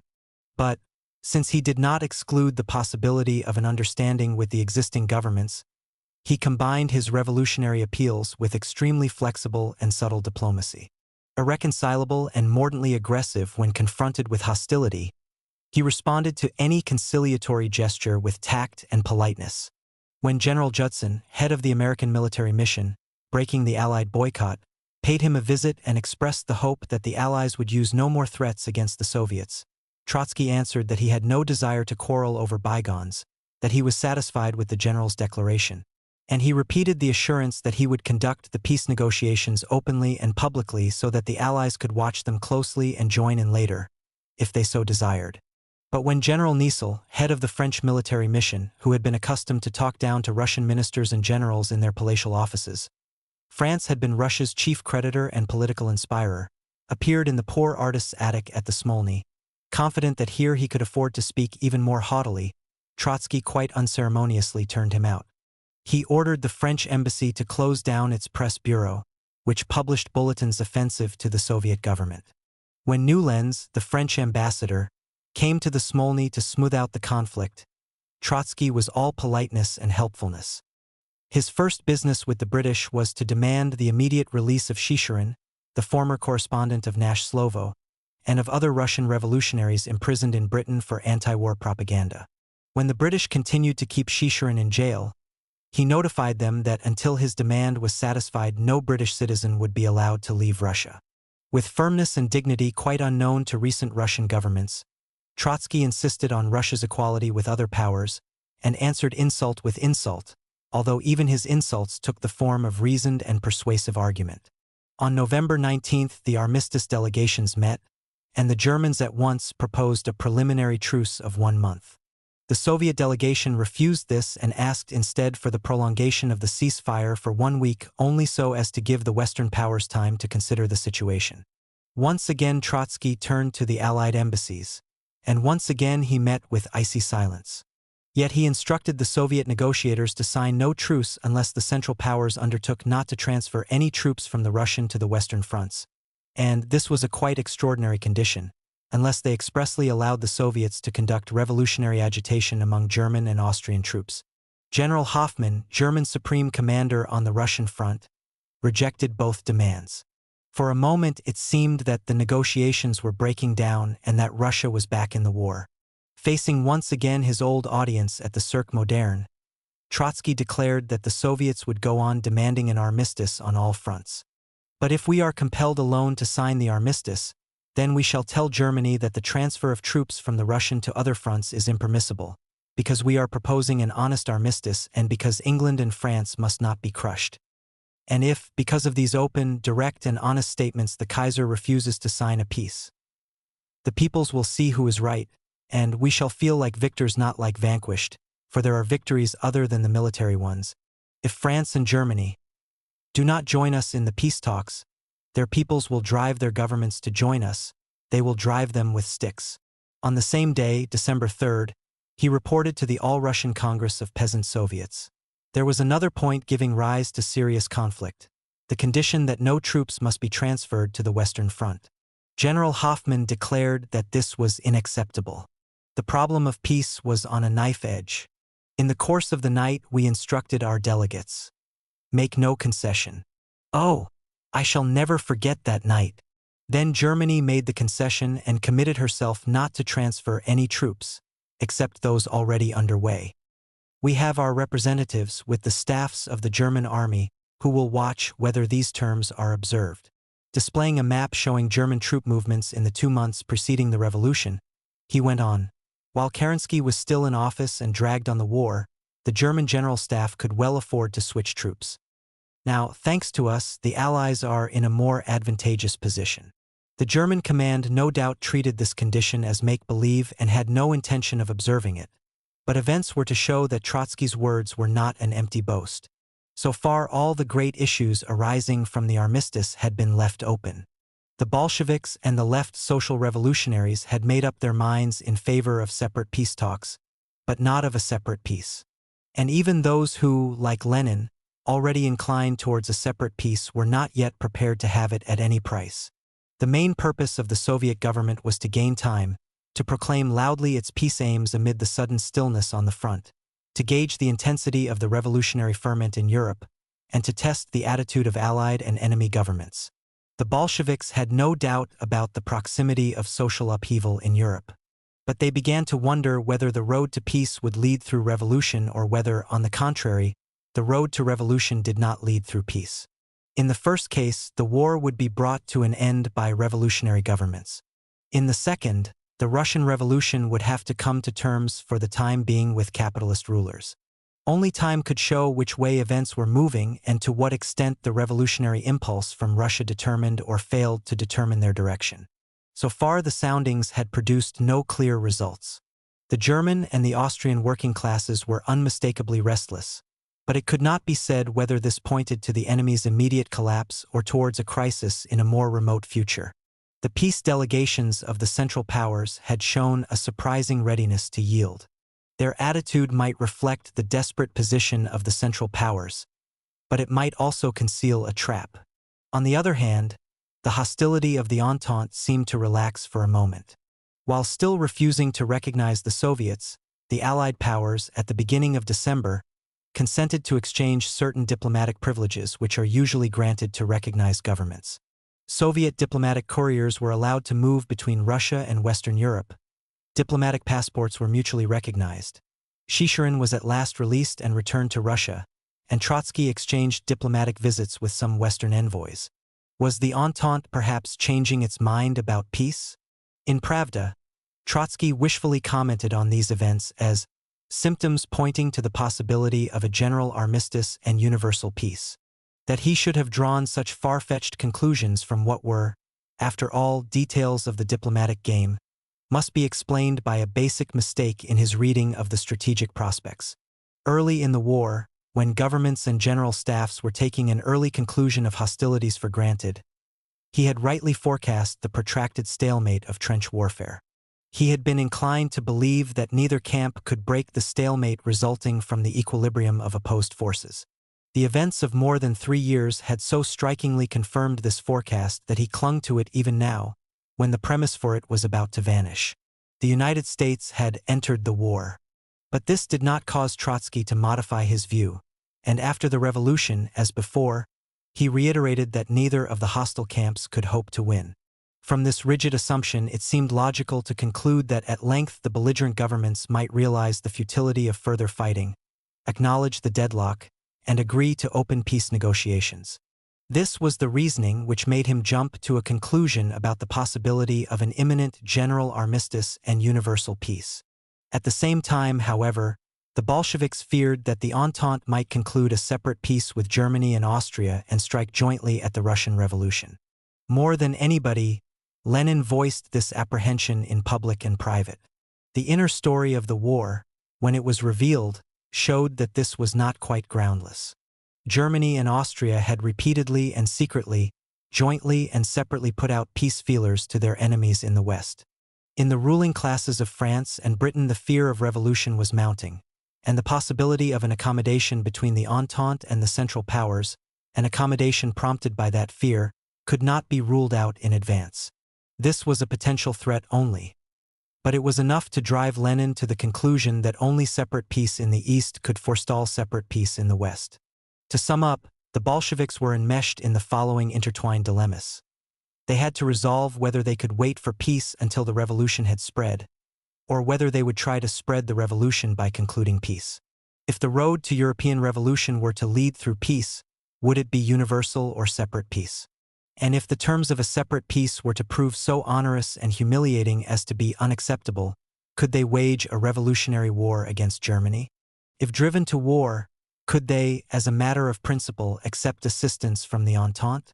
And would the Entente be willing to grant them assistance? If not, should they strive for separate peace at any price? Or was there perhaps some way of escaping these dilemmas? On December 8, the day before the inauguration of the actual peace talks at Brest-Litovsk, Trotsky addressed a joint session of the government, the Central Executive of the Soviets, the Soviet and Town Council of Petrograd, and leaders of trade unions. This was one of his most remarkable speeches, not only because of its rhetorical excellence and its soaring revolutionary humanitarian ethos, but also because it vibrated with his own mental wrestlings. Truly, this war has demonstrated man's power and resilience, which enables him to endure unheard-of sufferings. But it has also shown how much barbarity is still preserved in contemporary man. He, king of nature, has descended into the trench cave, and there, peeping out through narrow holes, as from a prison cell, he is lurking for his fellow man, his future prey. So low has mankind fallen. One is oppressed by a feeling of shame for man, his flesh, his spirit, his blood. When one thinks that people who have gone through so many phases of civilization, Christianity, absolutism, and parliamentary democracy, people who have imbibed the ideas of socialism, kill each other like miserable slaves under the whip of the ruling classes. Should the war have this outcome only that people return to their mangers, to pick the miserable crumbs thrown from the tables of the propertied classes, should this war finish with the triumph of imperialism, then mankind would prove itself unworthy of its own sufferings and of its own prodigious mental effort, which it has sustained over thousands of years. But this will not happen, it cannot happen. Having risen in the land of Europe's former gendarme, the Russian people declares that it desires to speak to its brothers under arms, not in the language of guns, but in that of international solidarity of the toilers. This fact cannot be eliminated from the mind of the popular masses of all countries. Sooner or later they will hear our voice, they will come to us and stretch out a helpful hand. But even if the enemies of the people were to conquer us and we were to perish, our memory would still pass from generation to generation and awaken posterity to a new struggle.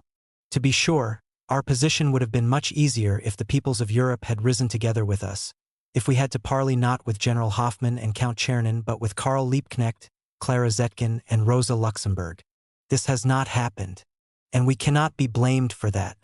Our brothers in Germany cannot accuse us of having communed with the Kaiser, their sworn enemy, behind their backs. We are talking to him as to an enemy.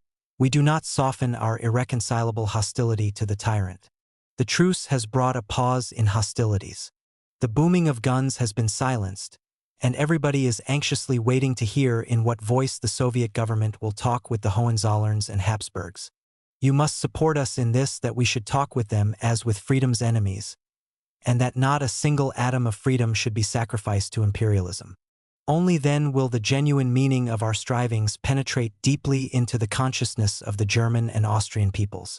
This appeal was followed by a curious passage in which he was thinking aloud before his large audience and gave free rein to his hesitation and indecision.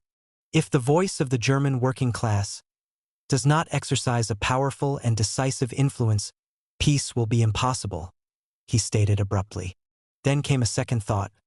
But if it should turn out that we had been mistaken, if this dead silence were to reign in Europe much longer, if this silence were to give the Kaiser the chance to attack us and to dictate terms insulting to the revolutionary dignity of our country, then I do not know whether, with this disrupted economy and universal chaos entailed by war and internal convulsions, whether we could go on fighting. As if feeling that his audience was stunned by his cry of despair, he turned abruptly and exclaimed, "Yes, we could." This brought forth stormy applause. Spurred on by the response, he added, "For our life, for our revolutionary honor, we would fight to the last drop of our blood." Here the verbatim report records a new outburst of applause. The audience, which consisted of the leading groups of the two governmental parties, thus demonstrated its emotional opposition to separate peace.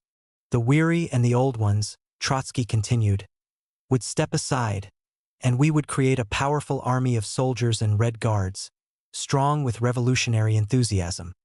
We have not overthrown the Tsar and the bourgeoisie in order to kneel down before the German Kaiser. If the Germans were to offer an unjust and undemocratic peace, then we should present these terms to the Constituent Assembly and we should say to it, "Make up your mind." If the Constituent Assembly accepts such terms, the Bolshevik Party will step aside and say, "Look for another party willing to sign such terms." We, the Bolsheviks, and I hope the left social revolutionaries too, would summon all peoples to a holy war against the militarists of all countries. It hardly entered his mind that one day the left social revolutionaries would rise against the Bolsheviks with the cry for this holy war, and that he himself would then suppress them. If in view of the economic chaos, he concluded, we should not be able to fight, the struggle would not be at an end. It would only be postponed, as it was in 1905 when Tsardom crushed us, but we lived to fight another day. That is why we have joined in the peace negotiations without pessimism and without black thoughts. His speech worked up his audience into an exalted state similar to that in which before the insurrection the crowds of Petrograd repeated after him the words of the revolutionary oath. The negotiations at Brest-Litovsk began on December 9th. The representatives of the Central Powers let it be known that they agreed to conclude immediately a general peace, without annexations and indemnities. Yoff, who headed the Soviet delegation, asked for another pause of 10 days to give the Western powers once again time to change their minds. During the pause, only the commissions of the peace conference were in session, and their work proceeded with strange smoothness. The real negotiations were not to begin till December 27th, when Trotsky arrived. In the meantime, the Council of the People's Commissars took a number of demonstrative steps. It intensified its propaganda against German imperialism, and Trotsky, assisted by Karl Radek, who had just arrived in Russia, edited Die Fackel, the Torch, which was distributed in the German trenches. On December 13th, the government allocated 2 million rubles for revolutionary propaganda abroad, and it publicized the fact. On the 19th, it started the demobilization of the Russian army. It also freed German and Austrian prisoners of war from compulsory labor, allowing them to leave the camps and to organize and work as free citizens. It declared null and void the Russo-British Treaty of 1907, under which Persia had been partitioned between the two powers. And on December 23rd, it ordered Russian troops to evacuate northern Persia. Finally, Trotsky instructed Yoff to demand that the peace negotiations be transferred from Brest-Litovsk to Stockholm or any other place in a neutral country. Exactly 2 months after the insurrection, on December 25th, Trotsky set out for Brest-Litovsk. On the way, especially in the area of the front, he was greeted by delegations from local Soviets and trade unions which urged him to speed up the negotiations and to return with a peace treaty. He was astounded to find that the trenches on the Russian side of the front were almost empty. The soldiers who had manned them had dispersed. A German liaison officer who conducted him across the front noticed the fact and reported to his superiors that Trotsky grew ever more and more depressed. He did indeed become acutely and painfully aware that it was without any armed strength behind him that he would have to confront the enemy. He was all the more determined to wield his weapons of criticism. With him traveled Karl Radek, whose luggage bags were packed with revolutionary pamphlets and leaflets, and as soon as their train stopped at Brest-Litovsk, Radek, before the eyes of the diplomats and officers assembled on the platform to greet them, began to distribute the pamphlets among German soldiers. A Polish Jew, nominally an Austro-Hungarian subject, Radek had gained fame as a radical, sharp-witted pamphleteer in the German Social Democratic Party. His appearance at Brest, as a member of the Russian delegation, could not but scandalize the German and Austrian diplomats. It was intended to demonstrate that the revolution championed the cause of a class, not of a nation, and that the mere notion of an enemy national was alien to it. Trotsky had asked Radek to accompany him because, as he told Sadul, he had confidence in his very lively intelligence and political loyalty, and was convinced that the intransigence and elan of this energetic, passionate man would act as a tonic for the Yoffs, Kamenevs, and other softer Russian delegates. The scene of the meeting was desolate and grim. The town of Brest-Litovsk had early in the war been burnt and razed to the ground by retreating Russian troops. Only the old military fortress was intact, and in it was the general headquarters of the Eastern German armies. The peace delegations were housed in drab blocks and huts within the compound. The officers' mess served as the conference hall. The place had the air of a Prussian barrack transferred to the Polish-Ukrainian plain.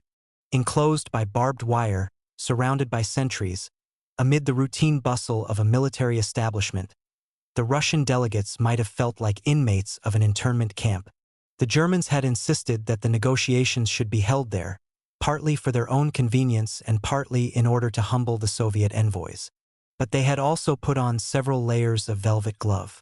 Before Trotsky's arrival, the delegations had supped and dined together, had been received by Prince Leopold of Bavaria, the nominal commander-in-chief, and had exchanged various other courtesies. It was ironical that those who exchanged the courtesies were, on the one hand, titled members of the German and Austrian aristocracies, and, on the other, professional agitators, recent convicts, among them a left social revolutionary woman terrorist, Bitsenko, who had assassinated a Tsarist minister of war and had served a sentence of forced labor. The insinuating sociability of the Germans and Austrians did not fail to disconcert even the leading Bolshevik delegates. Yoff, Kamenev, Pokrovsky, Karakhan, seasoned and well-educated revolutionaries, showed at the conference table something of the awkwardness natural in novices to diplomacy. Throughout the first phase of the parleys, When Yoff acted as chief Soviet delegate, the conference was completely dominated by Kuhlmann, the German foreign minister. Trotsky arrived dissatisfied with this state of affairs. On Lenin's insistence, he had undertaken this mission in order to give quite a different aspect to the conference. At the outset, he frigidly rejected an invitation to meet Prince Leopold, and he put a stop to all hobnobbing. With Trotsky's appearance here, General Hoffman remarked, the easy social intercourse outside the conference hall has ceased. Trotsky has requested that the delegations be served their meals at their quarters, and has generally forbidden any private contact and entertainment. The wind seems to blow in a very different direction than it did until now, Chernin, the Austrian foreign minister, noted in his diary. A diplomat of the other side had only to approach Trotsky with jovial flattery or a gesture of familiarity to make him stiffen and bristle. Appearances had to conform to the realities. He had come to negotiate with enemies, not with friends. The first session, at which he replaced Yoff as chief of the Russian delegation, was held on December 27. Kuhlmann opened it with a statement that the principle to which the Central Powers had agreed, peace without annexations and indemnities, had been intended for a general peace only. As the Western powers had refused to join in the negotiations and only a separate peace was on the agenda, Germany and her allies were no longer bound by that principle. He rejected the Soviet demand for negotiations in a neutral country, and he assailed Soviet propaganda against German imperialism, which, he said, raised doubts whether the Soviets sincerely desired peace, but he wound up on a conciliatory tone. Then General Hoffman, a pile of Soviet proclamations to German soldiers in front of him, repeated the protest on behalf of the German Supreme Command. The Austrian, Turkish, and Bulgarian diplomats spoke in the same vein. Trotsky, taking the measure of his adversaries, listened with a faintly ironical smile, and, without answering the charges, asked for a day's break. Among his adversaries 3 figures stood out. Kuhlmann, a Bavarian Catholic and traditionalist, one of the shrewdest diplomats of Imperial Germany, was not devoid of personal charm, some open-mindedness and courage. Earlier than the Kaiser's other servants, he had come to reckon with Germany's defeat in a war on 2 fronts, and he was anxious to obtain in the East a peace profitable to his government but not too obviously imposed on Russia. Perhaps alone among Germany's rulers, he realized that a dictated peace would amount to a defeat for Germany. It would forewarn other nations what they had to expect from German victory and would stiffen their resistance. The Supreme Command bitterly opposed Kuhlmann's policy. In the eyes of Hindenburg and Ludendorff, he was little better than a traitor, and they did their utmost to discredit him. He was therefore compelled to defend himself behind the scenes against the military, while he was engaged in his open duel with Trotsky. Both the military and he appealed to the Kaiser as supreme arbiter. The Kaiser backed now his diplomat and now his generals, but at heart he was with the latter, allowing them to overrule his civilian government. Kuhlmann had enough character not only to defy Ludendorff, but to disregard, on one occasion, the Kaiser's blunt order to break off the negotiations. His differences with the military, nevertheless, concerned the manner rather than the matter. He was at one with them in wishing to secure for Germany the Polish and Baltic lands conquered from Russia. But he was anxious to obtain the appearance of Russian consent, and the weakness of his position, as it revealed itself later, was that he could not obtain it. He also wished to disguise the German annexation of those lands as their liberation. The generals had neither the time nor the patience for such subtleties. General Hoffman was supposed to be the Supreme Command's eye, ear, and strong arm at the conference table.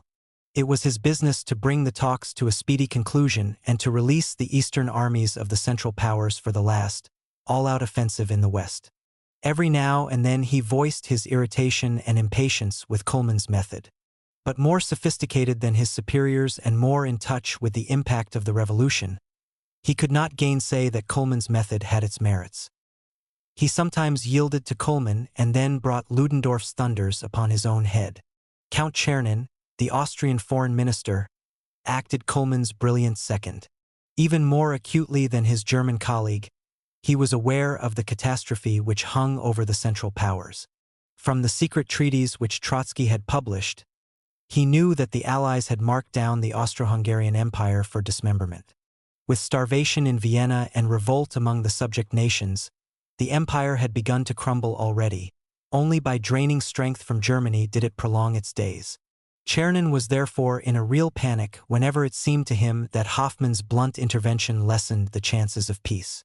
At first he threatened his German colleagues with separate negotiations, but, as his government was becoming every day more dependent on German help, he abandoned the threat. He still tried to act the soft-spoken mediator, although he was more than a little frightened by the clever and very dangerous adversary, as he described Trotsky.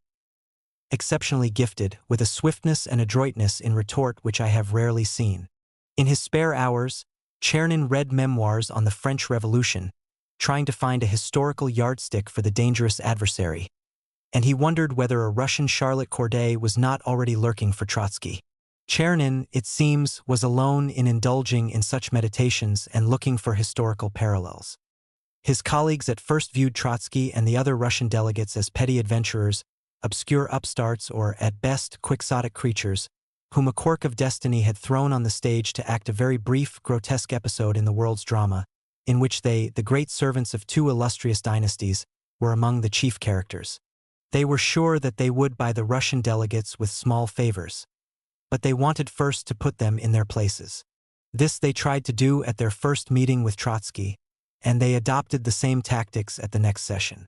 They set against the Soviet delegation the Ukrainians, who claimed to represent independent Ukraine and denied Petrograd's right to speak for all the Russias. Such was the interplay of interests, personalities, and ambitions into which Trotsky wedged himself, when, on December 28, he addressed the conference for the first time. He brushed aside the Ukrainian intrigue. The Soviets, he declared, had no objection to the Ukraine's participation in the parleys. They had proclaimed the right of all nationalities to self-determination, and they meant to respect that right. Nor did he question the credentials of the Ukrainian delegates, who represented the Rada, a provincial replica or rather parody of the Kerensky regime. Coleman once again tried to provoke an open quarrel between the Russians and the Ukrainians, which would have allowed him to become the Tertius Gaudens, but once again Trotsky avoided the pitfall. Turning to the charges and protests of the previous day, he refused to make any apology for the revolutionary propaganda which the Soviets conducted among German troops. He had come in order to discuss peace terms, Trotsky said, not in order to limit his government's freedom to express its views. The Soviets raised no objection to the counter-revolutionary propaganda which the Germans spread among Russian citizens. The revolution was so confident of its case and of the appeal of its ideals that it welcomed an open argument. This gave the Germans no ground to question Russia's desire for peace. It was Germany's sincerity that must be doubted, especially when the German delegation declared that it was no longer bound by the principle of a peace without annexations and indemnities. We, on our part, think it necessary to state that the principles of a democratic peace which we have proclaimed have not, in our eyes, become null and void after 10 days. For us, they are the only conceivable basis for the coexistence and cooperation of peoples. He renewed the protest against holding the conference in the artificial isolation of the Brest fortress. The German chancellor had told the Reichstag that in a neutral country the conference would be exposed to Allied machinations. The job of protecting the Russian government from hostile machinations, Trotsky remarked, belongs exclusively to the Russian government. We are confronted by an ultimatum. Either parleys at Brest-Litovsk or no parleys at all, an ultimatum prompted by the German sense of power and conviction of Russia's weakness. We neither can deny nor intend to try to deny that our country has been weakened by the policy of its recent ruling classes. But the place of a country in the world is determined not only by the present condition of its technical apparatus, but also by the potentialities inherent in it. He was not going to measure the economic strength of Germany, whose population was starving, by the present state of Germany's food stocks. The Central Powers tended to base the peace not on agreement between the peoples, but on the so-called war map. This tendency is equally pernicious to the German and to the Russian peoples, because the war maps change and the peoples remain. Yet, we stay here at Brest-Litovsk in order not to leave unexplored a single chance of peace, in order to learn, here at the headquarters of the Eastern Front, clearly and precisely whether a peace is now possible without violence towards the Poles, Lithuanians, Latvians, Estonians, Armenians, and other peoples, to whom the Russian Revolution has guaranteed the full right of self-determination. But the conference could continue on one condition only, namely that the negotiations should be held in public throughout, and Trotsky refused to engage in private talks, for which Coleman had asked, believing that Trotsky's defiant statement was merely meant as face-saving. 2 days later, the delegations discussed a German draft of the peace treaty. At the outset, a little incident seemed to transfer the sedate diplomats of the Central Powers into the atmosphere of a Shavian comedy. A preamble to the treaty contained the respectable cliché that the contracting parties desired to live in peace and friendship. The authors of the draft could not expect this to give rise to objections. They were mistaken.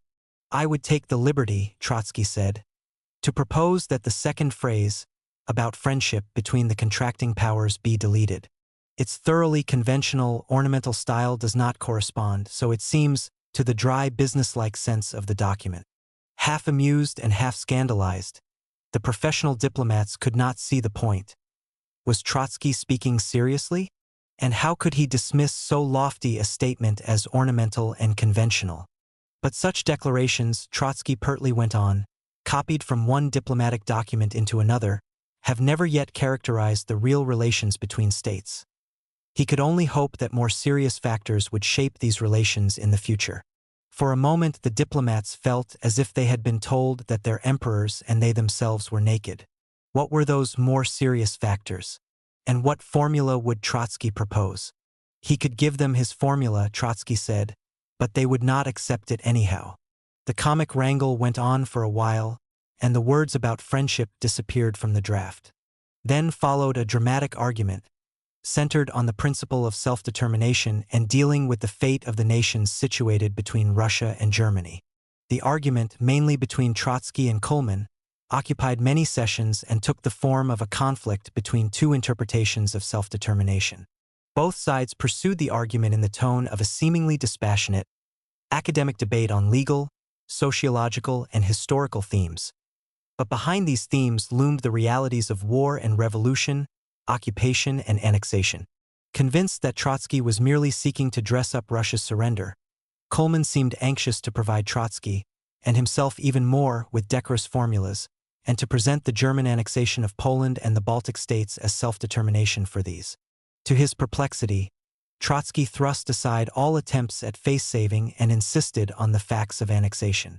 Coleman made his case with a systematic, relentless, yet subtle logic, the only defect of which was that it summed up the wisdom of a conservative statesman in the face of the ungovernable phenomenon of revolution. Trotsky stood before the conference as the embodiment of that phenomenon, endowed with a logic even more relentless and subtle, and with a quick and deadly wit from which there was no escape. He himself obviously reveled in his own wry and sardonic humor, which made General Hoffmann growl and sent him into a huff, while the rest of the delegates quivered with suppressed laughter. Trotsky once begged the general to remember that the differences in their views were due to deeper discrepancies in their outlooks. He, the head of the Russian delegation, was still under the prison sentence which a German court had passed on him for anti-war propaganda. The general suddenly saw himself in the role of a jailbird's partner, and, feeling as if all his medals had been torn off his chest, he withdrew from the exchange. When Coleman asked him whether he had anything more to say, Hoffmann angrily snapped back, "No, enough." Almost every paragraph in the draft treaty contained the statement of a noble principle and also its negation. One of the first clauses provided for the evacuation of the occupied territories. This did not prevent Coleman from declaring that Germany intended to occupy the territories seized from Russia until a general peace, and indefinitely even after it. Coleman also argued that Poland and the other German-occupied countries had achieved self-determination, because the Germans had installed native governments everywhere. No country, Trotsky retorted, can determine its fate while it is held by foreign troops. As a preliminary, foreign troops must clear out of the territories in question. Politely, and without calling anyone names, yet unmistakably, he made it clear that what the Germans had installed were puppet administrations. As the argument became involved and apparently abstract, Trotsky switched from Russian to German. Coleman was in his element with juridical diplomatic formulas and imprudently provoked further debate. When, according to the chairman of the Russian delegation, he asked, "Does a nation come into existence as a single entity?" If it cannot come into existence under foreign occupation, then when and how does the moment of birth arise? Grateful for the new opportunity to restate his case, Trotsky began to answer the puzzling question by the method of elimination. What is certain is that no nation is independent as long as it is occupied and possesses only an administration whose title to govern rests on the presence of foreign troops. The final criterion is the will of the people, freely and democratically expressed in a referendum. Finland, evacuated by Russian troops, was a case in point. In the Ukraine, the process of self-determination was still in progress. But, Coleman pointed out, a government so created meant a break in legal continuity, and to the conservative way of thinking legal continuity is alpha and omega. Trotsky reminded the German minister that any occupying power breaks legal continuity and does so without the justification with which a revolution does it. Coleman adroitly retorted that, if revolution claims for itself no basis in law, then it is based solely on force and accomplished fact. This seemed to knock the bottom out of Trotsky's argument. If he admitted the point, he had no ground for protest against the accomplished facts of German annexation. The crux of Trotsky's answer lay in the distinction which he drew between a force emerging from inside a nation to determine its fate and an outside force imposing its will. The controversy had thus developed into a clash of Weltanschauungen, a contest of opposed moral and historical philosophies. Every phase of this contest was reported and misreported all over the world. The occupied nations whose future was at stake listened with bated breath. At one point, Kamenev prompted Trotsky to explain that in denying so forcefully Germany's right to keep these nations in subjection, he was not claiming that right for Russia, as any traditionalist Russian diplomat would have done. We undertake the obligation, Trotsky declared, not to coerce these countries directly or indirectly into accepting this or that form of government, not to infringe their independence by any customs or military conventions. And I should like to know whether the German and the Austro-Hungarian delegations are in a position to make statements to the same effect? This brought the debate back to the burning issues. Coleman answered that the governments of the German-occupied countries had the right to conclude any agreement they wished. They were even entitled to cede territory to the occupying powers. On Coleman's part, this was an act of self-exposure, into which Trotsky had skillfully enticed him. The assertion of the chairman of the German delegation, said Trotsky, clinching the argument, that these people, the puppet governments, are entitled to conclude pacts and agreements and to cede territories is a full and categorical denial of the principle of self-determination. The Central Powers had not invited the governments of the occupied countries to Brest, and this alone revealed that they treated them as dependencies with no will of their own. In the conventional language which we use in such cases, this is described, not as self-determination of the peoples, but by quite a different expression, annexation. Trotsky had undoubtedly out-argued his adversary. Yet the argument was somewhat inconclusive, and precisely because of its subtlety it had less effect upon German opinion than Trotsky was inclined to believe. It could not, at any rate, greatly appeal to the German workers and soldiers whom he was out to revolutionize, and therein consisted the weakness of this part of his performance. Only when General Hoffmann, eager to clothe himself in the spoils of Achilles, intervened, did the debate become at once more popular and, from the Bolshevik standpoint, politically fruitful. The Russian delegation, the general, freeing himself from Coleman's restraints, burst out, "Has spoken as if it represented a victorious invader of our country. I should like to remind its members that the facts point to the contrary. Victorious German troops are on Russian soil.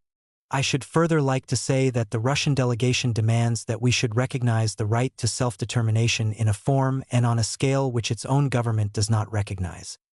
The German Supreme Command thinks it necessary to repudiate its interference in the affairs of the occupied areas." Hoffmann refused to enter into any discussion on evacuation. This was Trotsky's field day. Ironically, he asked Hoffmann whether he represented the Supreme Command only or the German government, and the allusion was received with a great deal of schadenfreude by Coleman and Czernin. If, as the general claimed, the most important fact was where whose troops stood, then the Russians, who held Austrian and Turkish territory, should talk with the Austrians and the Turks in a tone different from the one they used with the Germans. But they were not going to do so. Trotsky welcomed Hoffmann's brutal remarks about Bolshevik domestic policy, for he himself had invited his adversaries to speak on this without inhibition. The general was quite right when he said that our government based itself on force. In history hitherto we have known no government dispensing with force. I must, however, categorically protest against the completely untrue statement that we have outlawed all those who do not think as we do. I should be very happy to know that the social democratic press in Germany enjoys the freedom which our adversaries and the counter-revolutionary press enjoy in our country. At this stage this comparison did in fact still work in favor of the Soviets. What in our conduct strikes and antagonizes other governments is the fact that we place under arrest not workers who come out on strike but capitalists who declare lockouts on workers, that we do not shoot peasants demanding land, but arrest the landlords and the officers who try to shoot the peasants. He pointed to a contradiction between Kuhlmann's and Hoffmann's arguments. The former had claimed that the German-occupied lands already had more or less independent governments, while the latter tried to justify indefinite German occupation by the fact that they had no administration of their own. Yet from their different arguments both the general and the Staatssekretär drew the same conclusion, which went to show that legal philosophy had quite a subordinate place in their decisions on the fate of living peoples. The effect of this exposure was devastating. Hoffmann noted in his diary, "My speech actually made a smaller impression than I expected." Kuhlmann lost his temper and regretted that he had allowed himself to be tempted into open diplomacy. Later he tried to efface the aftertaste of Hoffmann's intervention and to excuse the latter's soldierly bluntness. The excuse, Trotsky remarked, confirmed that the differences between the military and the civilians in the enemy camp were a matter of form, not of substance. As for ourselves, members of the Russian delegation, our record is there to show that we do not belong to the diplomatic school. We ought rather to be considered as soldiers of the revolution. We prefer, I shall admit this frankly, statements which are definite and clear in every respect. On January 5, Trotsky asked for a break in the conference so that he might acquaint his government with the German demands. The conference had already lasted nearly a month. Much time had been gained, and now party and government had to take a decision. As he traveled back to Petrograd, Trotsky stared again at the Russian trenches, the very emptiness of which seemed to cry out for peace. But now he knew better than ever that the price of peace was Russia's and the revolution's utter prostration and discredit. At Brest, reading the German and Austrian socialist newspapers, he had been shocked to see that some of these treated the peace conference as a prearranged spectacle, the outcome of which was in no doubt. Some German socialists believed that the Bolsheviks were in fact the Kaiser's agents, and even those who did not doubt Lenin's and Trotsky's integrity viewed their policy as a psychological puzzle. The desire to lift the stigma from the party was among the most important motives which guided Trotsky's conduct at the conference table. It now seemed as if his efforts had not been quite fruitless. Peace demonstrations and strikes had at last begun in the enemy countries, and from Berlin and Vienna came loud protests against Hoffmann's attempt to dictate terms. The Soviets, so Trotsky concluded, must not accept these terms. They must go on biding their time and try to establish between themselves and the Central Powers a state which would be neither war nor peace. With this conclusion he reached the Smolny, where he had been eagerly and tensely awaited. His return coincided with the conflict between the Soviet government and the Constituent Assembly, at last convoked. Against the expectations of the Bolsheviks and their associates, the right social revolutionaries commanded a majority. The Bolsheviks and the left social revolutionaries decided to disperse the assembly, and they did so after the latter had refused to ratify Lenin's decrees on land, peace, and the transfer of power to the Soviets. The dispersal was at first justified by the specious argument that the elections had been held under an obsolete law, so construed under Kerensky as to give undue weight to the well-to-do minority of the peasantry. The paradox which made it possible for the Bolsheviks to emerge as the majority in the Soviets and remain a minority in the assembly has been discussed in a previous chapter. The real reason for the dispersal was that the rule of the assembly was incompatible with the rule of the Soviets. Either the assembly or the October Revolution had to be undone. Trotsky was wholeheartedly for the dispersal, and he repeatedly defended the deed in speech and writing, assuming unqualified moral responsibility for it. Since 1905-06 he had stood for proletarian dictatorship in Soviet form, and when he had to choose between that dictatorship and parliamentarism he knew no hesitation. In the event itself, however, he played no role. The assembly was dispersed on January 6 before his return to Petrograd. When he arrived on the 7th, he and Lenin had a moment of anxiety because the adherents of the assembly seemed on the point of organizing a strong popular protest against the dispersal. But the protest fizzled out inconsequentially. Only much later, during the Civil War, was a movement for the constituent started on the Volga. On January 8, 2 days after the dispersal of the assembly, the Central Committee was completely absorbed in the debate on war and peace.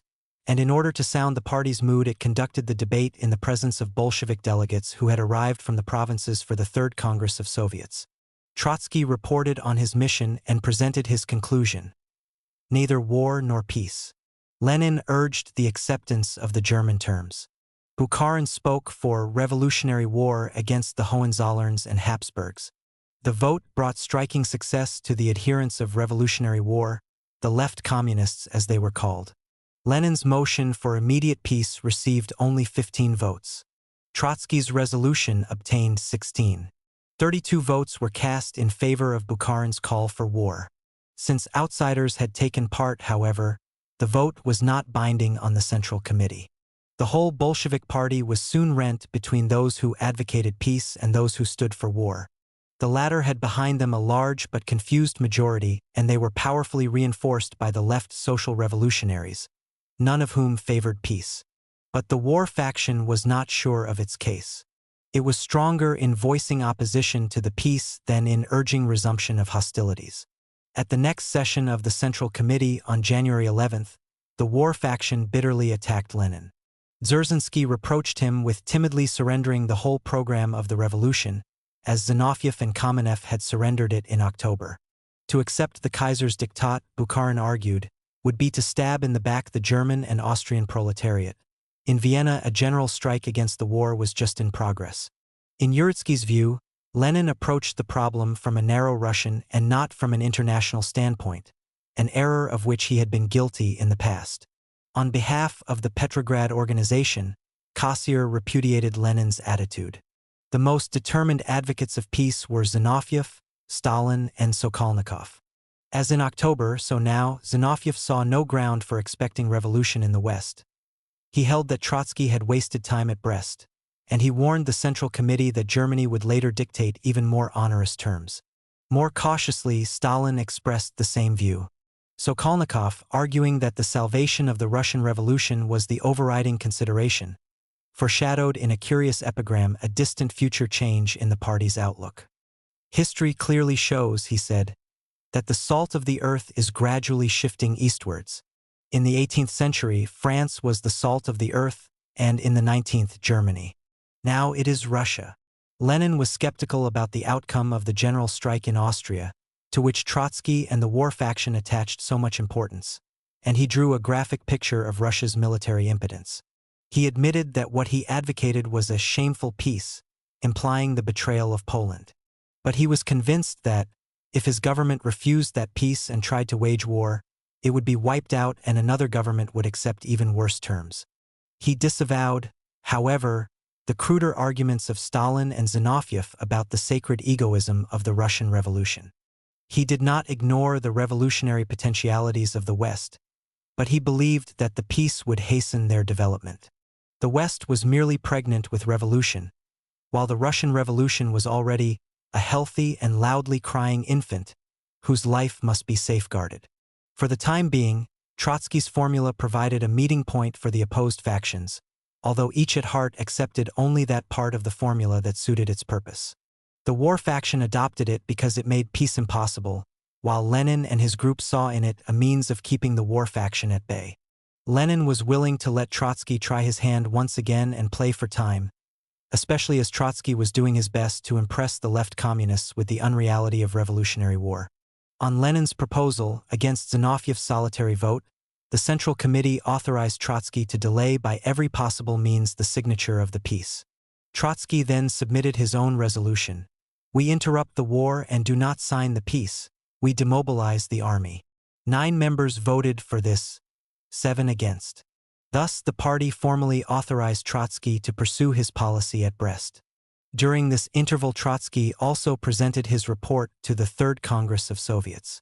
The mood of the Congress was so overwhelmingly in favor of war that Lenin kept in the background.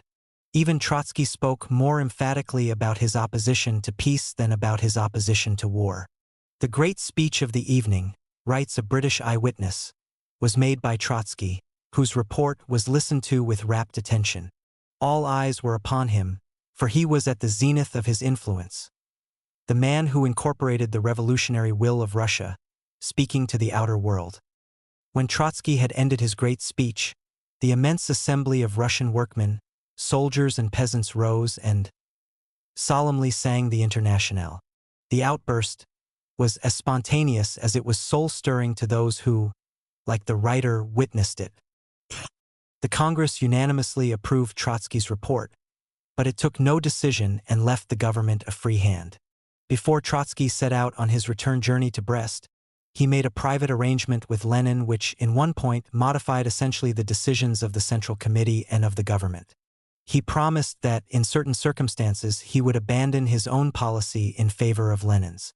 His tactics made sense as long as the Germans were willing to allow him to evade the choice between war and peace. What would happen, Lenin anxiously asked, if they chose to resume hostilities? Lenin was rightly convinced that this was bound to happen. Trotsky treated this danger lightly, but he agreed to sign the peace if Lenin's fears proved justified. That he and Lenin should have found it permissible so to depart from the formal decision of the Central Committee and of the government was due to the ambiguity of that decision. The vote for neither war nor peace had made no provision for the contingency which was uppermost in Lenin's mind. But their private arrangement, too, was ambiguous, as it turned out later. Lenin was under the impression that Trotsky had promised to sign the peace as soon as he was confronted with an ultimatum or a threat of a renewed German offensive. Trotsky held that he had obliged himself to accept the peace terms only after the Germans had actually launched a new offensive, and that even then he had committed himself to accept such terms only as the Central Powers had so far offered, not the even worse terms which they dictated later. By the middle of January, Trotsky was back at the conference table in Brest.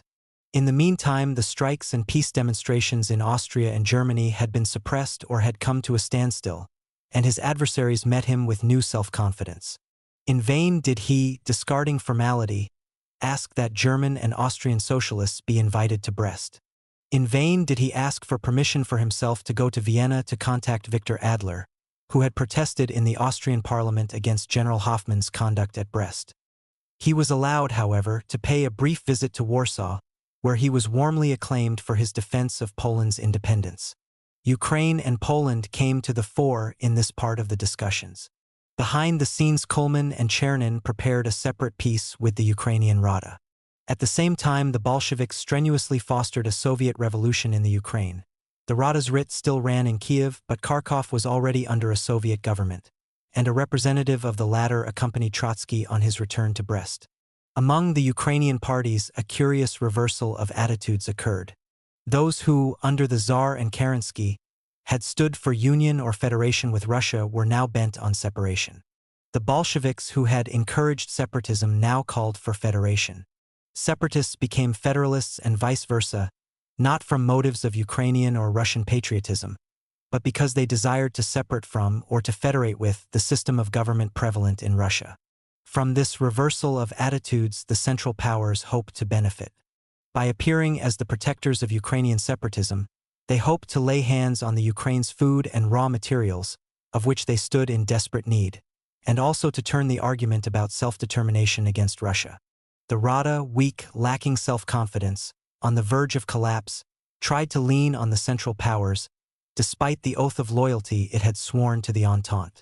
The Rada's delegation consisted of very young, half-baked politicians, Bershchin, to quote Kuhlmann, who had just emerged from the backwoods and were intoxicated by the roles assigned to them in the great diplomatic game. Even at this stage, Trotsky did not object to the Rada's participation, but he served notice that Russia would recognize no separate agreements between it and the Central Powers. He also warned Kuhlmann and Chernin that they overrated the strength of Ukrainian separatism. Then Lubinsky, the Rada's delegate, launched a violent attack against Trotsky and the Soviet government, accusing them of trampling on the rights of the Ukraine and forcibly installing their own government in Kharkov and Kiev. Trotsky was so upset that it was painful to see, Chernin noted in his diary. Unusually pale, he stared fixedly in front of him. Heavy drops of sweat trickled down his forehead. Evidently, he felt deeply the disgrace of being abused by his fellow citizens in the presence of the enemy. Trotsky later denied that he was so greatly embarrassed, but Chernyn's account seems credible. Trotsky certainly realized that his adversaries had succeeded up to a point in confusing the issue of self-determination. At heart, he may have wondered whether the Rada spokesman was not justified in claiming that the Ukrainian Soviets were not representative of the Ukrainian people. Not that Trotsky himself would have scrupled greatly about imposing Soviet rule on the Ukraine. The revolution could not be consolidated in Russia without its being extended to the Ukraine, which was wedged in deeply between northern and southern Russia. But here, for the first time, the interest of the revolution clashed with the principle of self-determination, and Trotsky could no longer evoke that principle with quite the same clear conscience with which he had evoked it hitherto. He returned to the attack with the question of Poland, and asked why Poland was not yet represented at Brest. Coleman made the appearance of a Polish delegation dependent on Russia's prior recognition of the existing Polish administration. "We have been asked again," Trotsky said, "whether or not we acknowledge Poland's independence. The question so posed is ambiguous. Do we acknowledge Ireland's independence? Our government does. But for the time being, Ireland is still occupied by the British. We recognize that every human being has the right to food, which is not the same as recognizing the hungry man as sated. The recognition of Poland's right to independence did not imply the admission that she was independent under German-Austrian tutelage." Then Radek came forward with a telling indictment of German-Austrian domination of his native country.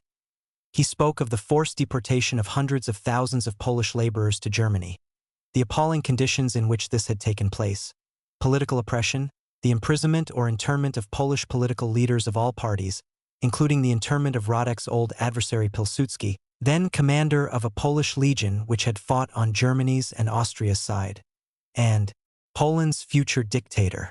In the middle of these exchanges, on January 21st, Trotsky received a message from Lenin about the downfall of the Rada and proclamation of the Soviet government all over the Ukraine. He himself got in touch with Kiev, checked the facts, and notified the Central Powers that he no longer recognized the Rada's right to be represented at the conference. These were his last days at Brest. The mutual charges and recriminations had reached a point where the negotiations became barren and could not be much prolonged. In the intervals between the sessions, he refreshed himself by writing From February to Brest-Litovsk, one of his minor classics, a preliminary sketch for the monumental history of the Russian Revolution which he was to produce 15 years later during his exile on Principe Island. At last he sent a letter to Lenin in which he wrote, "We shall declare that we end the negotiations, but do not sign a peace. They will be unable to make an offensive against us. If they attack us, our position will be no worse than now. We must have your decision. We can still drag on negotiations for 1 or 2 or 3 or 4 days. Afterward, they must be broken off." Events did not allow him to wait for any new decision from Petrograd, and the vote taken before his departure had in any case given him enough latitude for the action he contemplated. Count Chernyn still offered his services as mediator and even visited Trotsky in his lodging, warning him about the imminence of a new German offensive and begging him to state his final terms. Trotsky replied that he was prepared to bow to force, but would not give the Germans a testimonial of good moral conduct. Let them, if they so desired, annex foreign countries, but let them not expect the Russian Revolution to exonerate or embellish their acts of violence. On the last day before the break, the Central Powers produced a fait accompli. They signed a separate peace with the Rada. "We have officially informed the other side about the downfall of the Rada," Trotsky remonstrated. Nevertheless, the negotiations with a non-existing government continued. "We then proposed to the Austro-Hungarian delegation, we did it in a private talk but in quite a formal manner, that they should send a representative to the Ukraine who would see for himself the Rada's collapse. But we have been told that the signature of the treaty could not be delayed."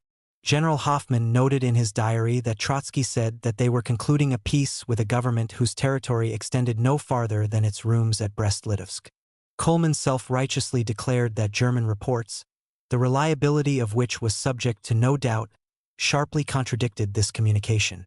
This did not prevent General Hoffmann from remarking in his diary that, according to reports that lay before me, There was unfortunately ground for regarding Trotsky's statement as not unfounded. The separate peace with the Ukraine served the Central Powers merely as a pretext for spreading their control to the Ukraine, and so in their eyes the credentials of their Ukrainian partners were irrelevant. It was precisely for this reason that Trotsky felt that he could not go on with the negotiations, for to do so would have meant to connive at the coup and at all that it entailed, the overthrow of the Ukrainian Soviets and the separation of the Ukraine. On the next day, at a subcommission, took place the famous scene at which General Hoffmann displayed a great map showing the full extent of the proposed German annexations. As Trotsky had said that he was prepared to bow to force, but would not help the Germans to keep up appearances, the general evidently believed that a blunt statement of German claims might be the shortcut to peace. When, on the same day, 28 January/10 February, the political commission reassembled, Trotsky rose to make his final statement. The task of the subcommission was to say to what extent the frontier proposed by the opposite side was capable of securing, be it in the slightest degree, the self-determination of the Russian people. We have heard the reports of our representatives and the time for decision has come. They ask when this unparalleled self-annihilation of mankind, provoked by the selfishness and lust for power of the ruling classes, is going to end? If either of the two camps has ever fought this war in self-defense, this has long since ceased to be true.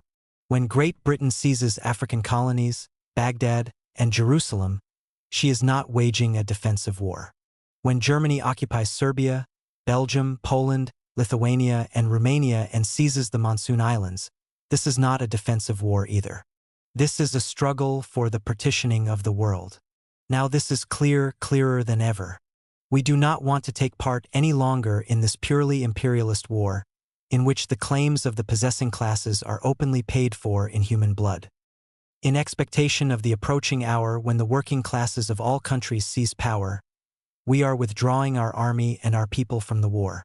Our soldier, the tiller of the land, should go back to his land to till it this spring, the land which the revolution has taken from the landlord and given to the peasant.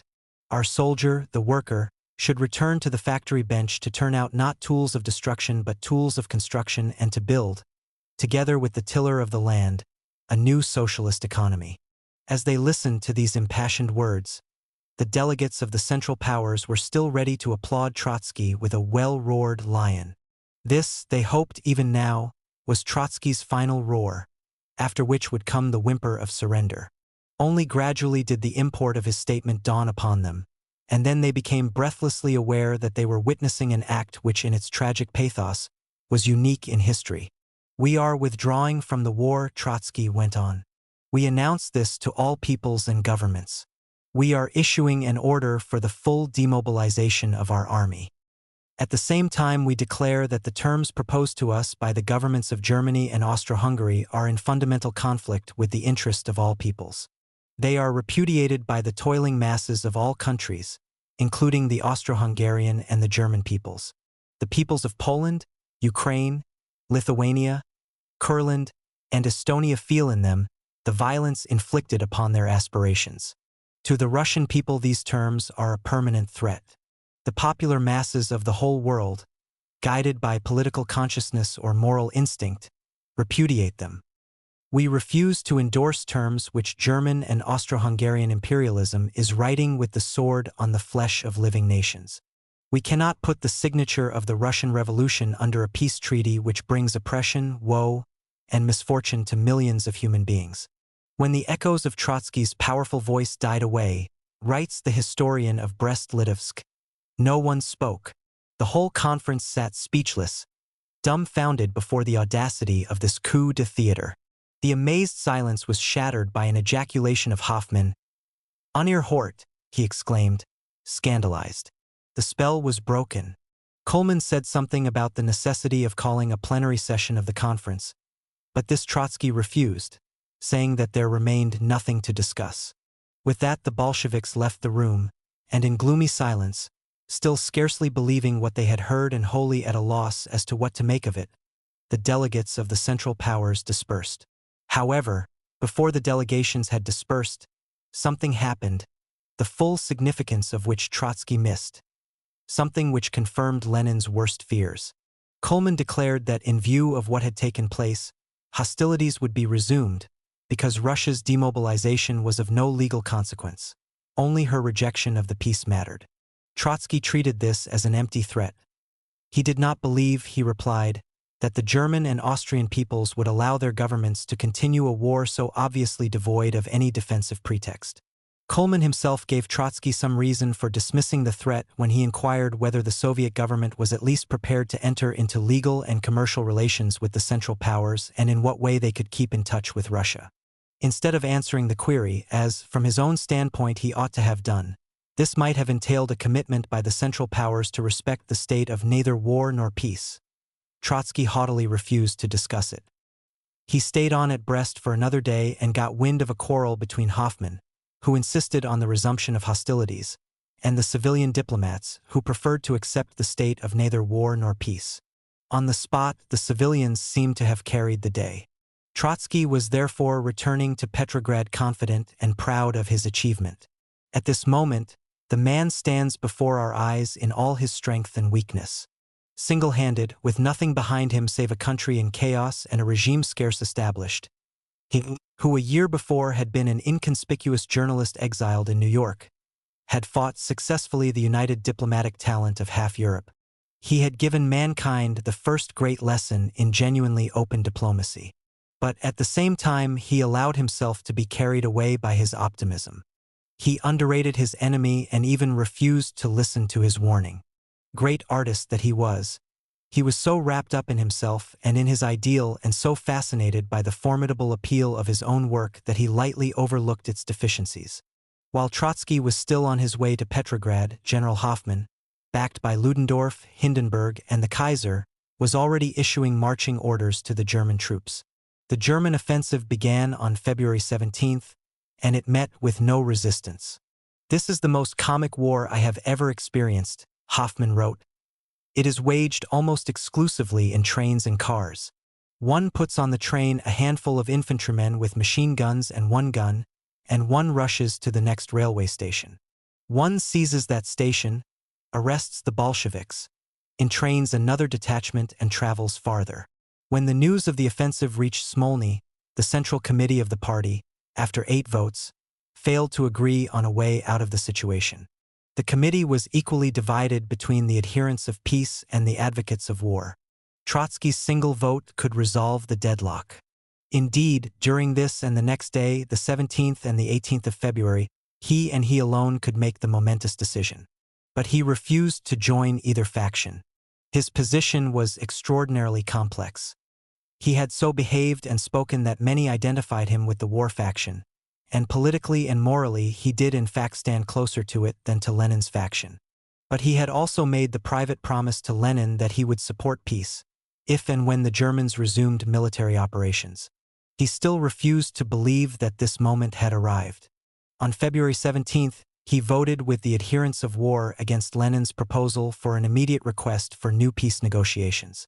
He then voted with the peace faction against revolutionary war. And finally, he submitted his own motion, advising the government to hold up new negotiations until the military and political results of the German offensive had become clear. As the war faction voted with him, his motion was passed by a majority of 1 vote, his own. Lenin then posed the question whether peace should be concluded if it turned out that the German offensive was a fact and if no revolutionary opposition to it developed in Germany and Austria. The Central Committee answered the question in the affirmative. Early next morning, Trotsky opened a session of the Central Committee with a survey of the latest events. Prince Leopold of Bavaria had just broadcast to the world that Germany was defending all nations, including her Western enemies, from the infection of Bolshevism. German divisions from the Western Front were reported to have appeared in Russia. German aviation was active over Dvinsk. An attack on Revel was anticipated. All this pointed towards a full-scale offensive, but the facts were not yet established. Prince Leopold's broadcast indicated a possibility of collusion between Germany and the Entente, but no more than a possibility. Lenin urgently renewed his proposal for an immediate approach to Germany. "We must act," he said. "We have no time to lose. It is either war, revolutionary war, or peace." Trotsky, wondering whether the offensive might not bring about a serious explosion in Germany, still held that it was too early to sue for peace. Once again, Lenin's proposal was rejected by the majority of one vote. Between the morning and the evening of this day, February 18th, a dramatic change occurred. When Trotsky opened the evening session of the Central Committee, he reported that the Germans had already seized Dvinsk and that there were widespread rumors of an imminent offensive in the Ukraine. Still hesitant, he proposed to sound the Central Powers about their demands but not to request peace negotiations. "People will not understand this," Lenin answered. "If there is war, we should not have demobilized." This was joking with war, which might lead to the collapse of the revolution. "We are writing papers, and in the meantime the Germans are seizing rolling stock. History will say that you have delivered the revolution to the enemy. We could have signed a peace which was not at all dangerous to the revolution." Sverdlov and Stalin spoke in the same vein. "If they open a hurricane fire for 5 minutes," Stalin said, "we shall not be left with a single soldier on the front." I disagree with Trotsky. To pose the question as he does is all right in literature.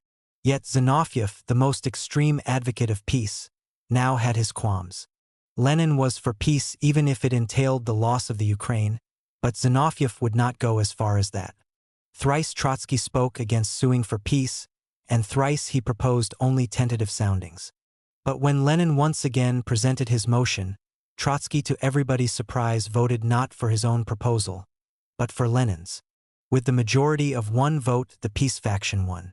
The new majority asked Trotsky and Lenin to frame the message to the enemy governments. Later that night, the central committees of the two ruling parties, the Bolshevik and the Left Social Revolutionary, met, and at this meeting the war faction once again had the upper hand. But in the government, the Bolsheviks outvoted their partners, and on the next day, February 19th, the government formally sued for peace. For days of suspense and panic passed before the German answer reached Petrograd.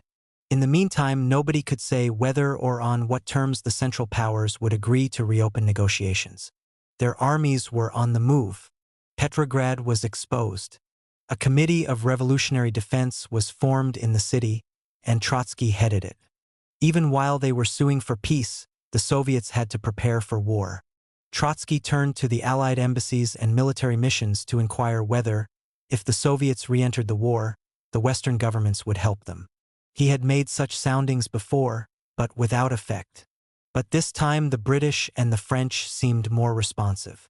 3 days after he had sent off the request for peace, Trotsky reported to the Central Committee, in Lenin's absence, an Anglo-French suggestion for military cooperation. To his mortification, the Central Committee rejected this out of hand and so repudiated his action. Both factions turned against him, the adherents of peace, because they feared lest the acceptance of Allied help compromise the chances of separate peace, and the adherents of war because the same motives of revolutionary morality, by which they were actuated in opposing a compact with Germany, militated also against cooperation with the Anglo-French imperialists. Trotsky then declared that he was resigning from the Commissariat of Foreign Affairs. He could not stay in office if the party did not see that a socialist government had the right to accept assistance from bourgeois powers, provided it maintained complete independence. Eventually, he converted the Central Committee to his view, and Lenin firmly supported him. The German answer, when it at last arrived, came as a shock. It allowed the Soviets only 48 hours for a reply and only 3 days for negotiations. The terms were much worse than those offered at Brest. Russia was to carry out complete demobilization, to cede Latvia and Estonia, and to evacuate the Ukraine and Finland. When, on February 23rd, the Central Committee met, it had less than a day to make up its mind. It was again on Trotsky's single vote that the outcome hung. He had yielded to Lenin on the point that a new request for peace be made, but he was not committed to accept the new, much harsher terms. He did not agree with Lenin that the Soviets were utterly incapable of defending themselves. On the contrary, more distinctly than hitherto, he now leaned towards the war faction. Lenin's arguments, he said, are far from convincing. If only we had unanimity in our midst, we could shoulder the task of organizing the defense. We could cope with this. We would not act a bad role even if we were compelled to give up Petrograd and Moscow. We would keep the whole world in tension. If we sign this German ultimatum today, we may be confronted by another tomorrow. We may gain peace, but we shall lose the support of the advanced elements of the proletariat. We shall, in any case, lead the proletariat to disintegration. And yet, despite his forebodings about the peace, despite his confidence in the capacity of the Soviets to defend themselves, he once again ensured, by his single vote, the ascendancy of the peace faction. His puzzling conduct cannot be explained without a closer look at the alignment of the groups, their arguments and motives. Lenin strove to obtain for the Soviets a respite, which would enable them to put their house into some order and to build up a new army. He was prepared to pay almost any price for the respite, to withdraw from the Ukraine and the Baltic lands and to discharge any indemnity. He did not accept this shameful peace as final. He, too, held that revolutionary war was inescapable, and more than once he recalled the Peace of Tilsit which Napoleon had dictated to Prussia in 1807 and which the progressive Prussian statesmen von Stein and Gneisenau had used to modernize their country and army and to prepare revenge. He was following their example, and he also hoped that during the respite revolution might mature in Germany and renounce and annul the Kaiser's conquests. Against this, the war faction argued that the Central Powers would not permit Lenin so to use the respite. They would cut off Russia from the grain and coal of the Ukraine and the petrol of the Caucasus. They would bring under their control half the Russian population. They would sponsor and support counter-revolutionary movements and throttle the revolution. Nor would the Soviets be able to build up a new army during any respite. They had to create their armed strength in the very process of the fighting, and only so could they create it. True, the Soviets might be forced to evacuate Petrograd and even Moscow, but they had enough space into which to retreat and gather strength. Even if the people were to prove as unwilling to fight for the revolution as they were to fight for the old regime, and the leaders of the war faction refused to take this for granted, then every German advance, with all the accompanying terror and pillage, would shake the people from weariness and torpor, force them to resist, and finally generate a broad and truly popular enthusiasm for revolutionary war. On the tide of this enthusiasm, a new and formidable army would rise. The revolution, unshamed by sordid surrender, would achieve its renaissance. It would stir the souls of the working classes abroad, and it would finally dispel the nightmare of imperialism. Each faction was convinced that the policy proposed by the other was pernicious, and the debates were charged with emotional tension. Trotsky, it seems, was alone in holding that much could be said from a realistic standpoint for and against each of the proposed courses of action, and that neither was inadmissible on grounds of principle and revolutionary morality. It has since become the historian's commonplace, a commonplace which after the event Trotsky himself did much to establish, that Lenin's policy had all the merits of realism and that the war faction represented an utterly quixotic aspect of Bolshevism. This view does not do full justice to the leaders of the war faction. It is true that Lenin's political originality and courage rose in those days to the height of genius and that events, the crumbling of the Hohenzollern and Habsburg dynasties and the annulment of the Treaty of Brest before the end of the year, vindicated him. It is also true that the war faction often acted under confused emotional impulses and presented no consistent policy. But at their best, its leaders argued their case very strongly and realistically, and much of their argument, too, was confirmed by events. The respite which Lenin obtained was, in truth, half illusory.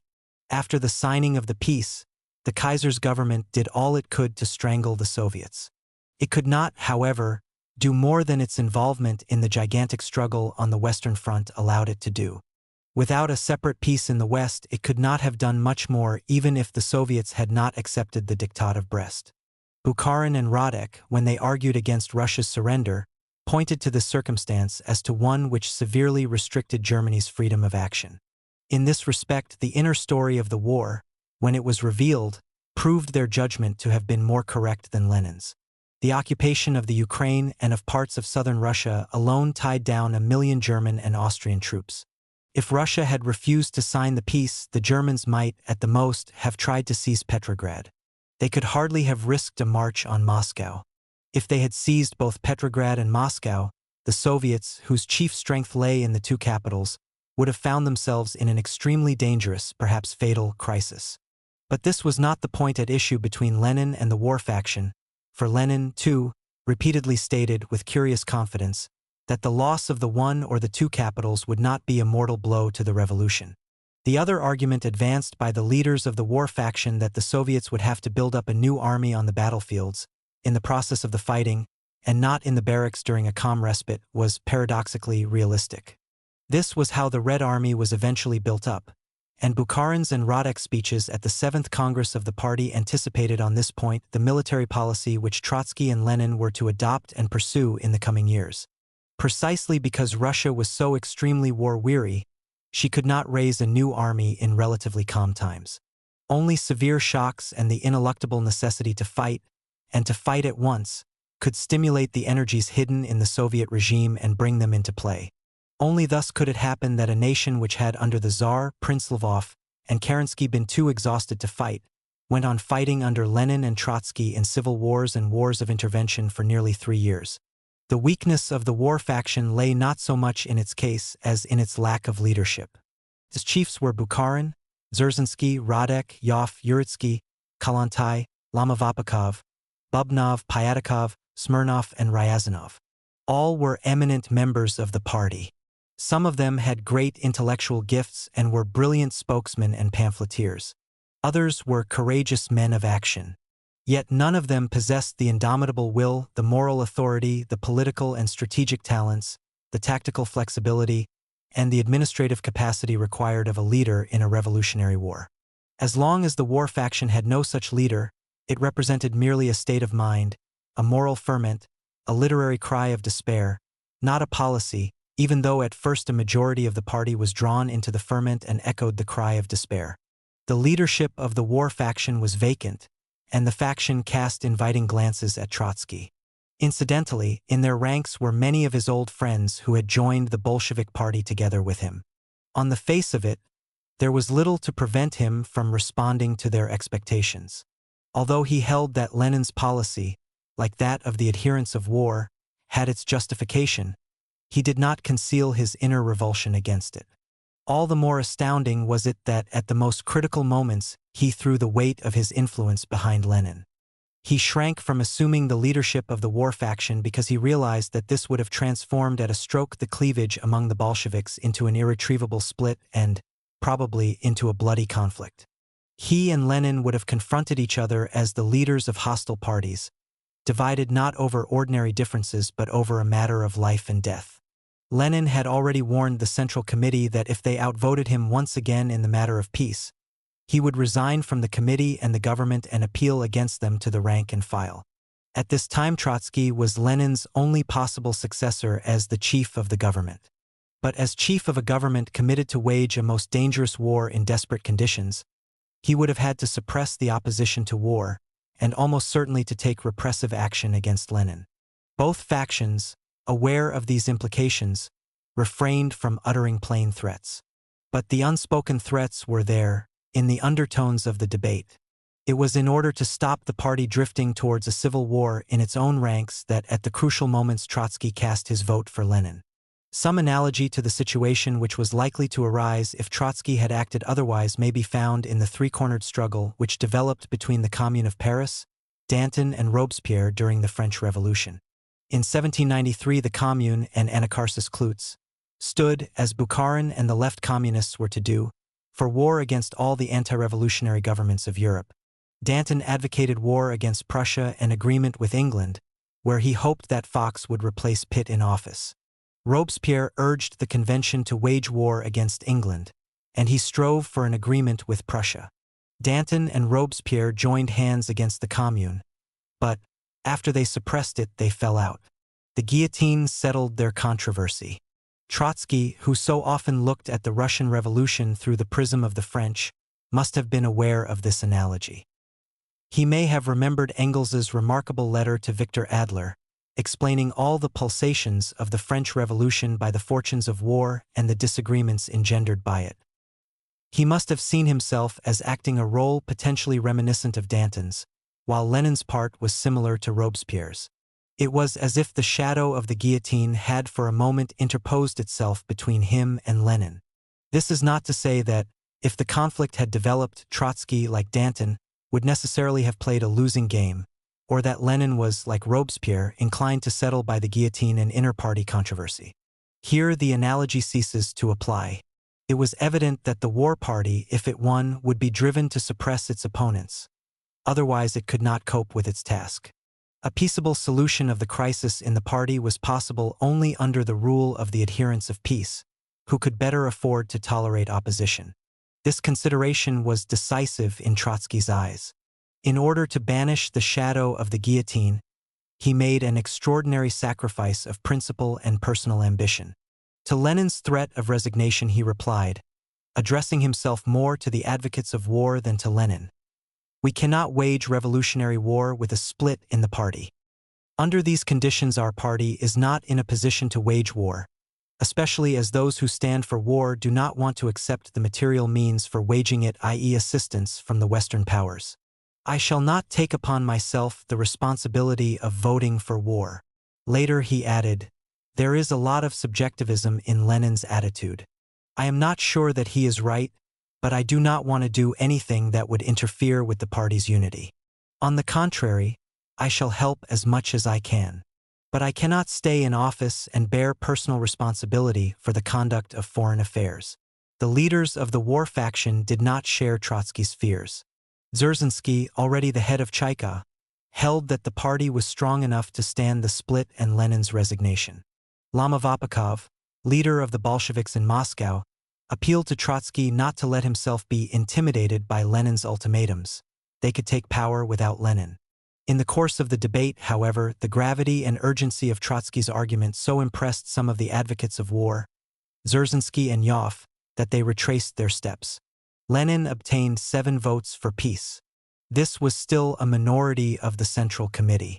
But as Trotsky and 3 leaders of the war faction abstained, and only 4 voted against Lenin, the peace terms were accepted.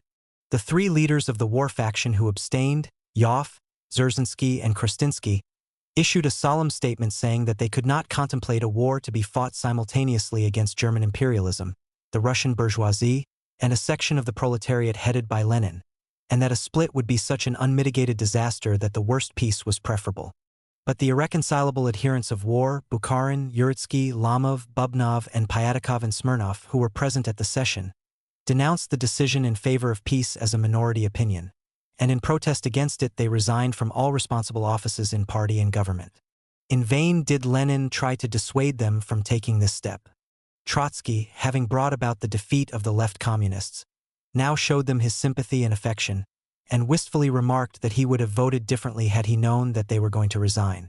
The peace faction had won, but its conscience was troubled. No sooner had the Central Committee, on February 23, decided to accept the German terms than it voted unanimously to start immediate preparations for future war. When it came to the appointment of a new delegation for Brest-Litovsk, a tragicomic scene took place. Every member of the committee dodged the dubious honor. None, not even the most ardent advocate of peace, was eager to place his signature under the treaty. Sokolnikov, who eventually headed the new delegation, threatened to resign from the Central Committee when his candidature was proposed, and only Lenin's good-tempered persuasion induced him to yield. This matter having been settled, Trotsky asked, amid Stalin's sneers, for which Stalin later apologized, that the Central Committee take cognizance of his resignation from the Commissariat of Foreign Affairs, which was already virtually under Shishirin's management. The Central Committee appealed to Trotsky to stay in office until the peace was signed. He only agreed not to make public his resignation until then and declared that he would not appear any more in any governmental institution. Prompted by Lenin, the committee obliged him to attend at least those sessions of the government at which foreign affairs were not under debate. After all the recent exertions, triumphs, and frustrations, Trotsky's nerves were frayed. It looked as if his performance at Brest had been wholly wasted, and this was indeed what many thought and said. Not without reason, he was blamed for having lulled the party into false security by his repeated assurances that the Germans would not dare to attack. Overnight, the idol became almost a culprit. On the evening of February 27th, writes M. Phillips Price, the Central Soviet executive met at the Tauride Palace, and Trotsky addressed them. He had disappeared for some days, and no one seemed to know what had happened to him.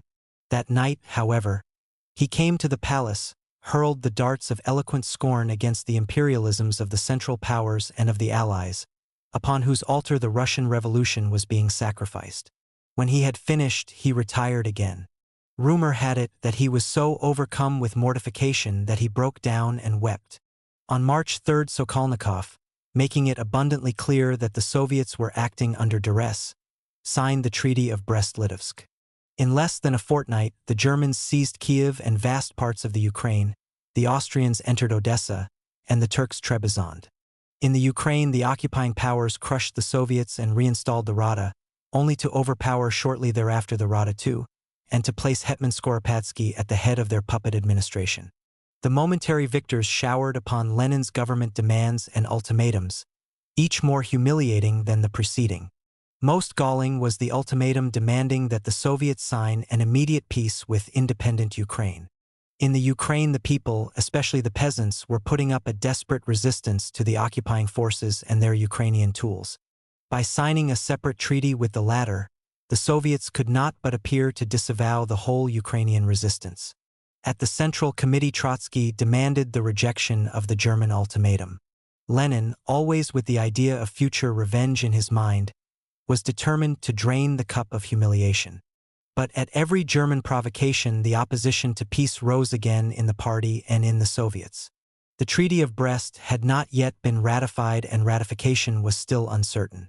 On March 6, an emergency congress of the party met at the Tauride Palace to decide whether to recommend ratification to the forthcoming Congress of the Soviets. The proceedings were held in strict secrecy, and the records were published only in 1925. The atmosphere was heavy with dejection. The delegates from the provinces found that, in expectation of a German attack, governmental offices were preparing to evacuate Petrograd, a move from which Kerensky's government had shrunk. The commissars were already sitting on their bags and cases. Only Trotsky was to stay behind to organize the defense. The delegates reported a general slump in the party's popularity. Only recently the clamor for peace had been so powerful as to destroy the February regime and to lift the Bolsheviks to power. But now, when the peace had come, the party responsible for it was the first to be blamed. At the Congress, Trotsky's activity was inevitably the pivot of debate. In a most incisive speech, Lenin urged ratification of the peace.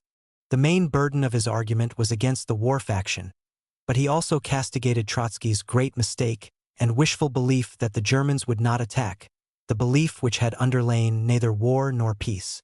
The war faction jumped to Trotsky's defense. Even the chauvinist German press, Radek said, had to admit that the proletariat of Germany was against Hindenburg and for Trotsky. Our policy at Brest-Litovsk has not failed. It has not been an illusion but a policy of revolutionary realism. It was much better for the Soviets to have concluded peace only after the German offensive, because nobody could doubt that they acted under external compulsion. But then Radek voiced the war faction's disappointment with Trotsky. One may reproach Trotsky only for this, that having achieved so much at Brest, he then joined the other side. For this we have a right to reproach him, and we do so. Trotsky once again, and more explicitly, justified his behavior.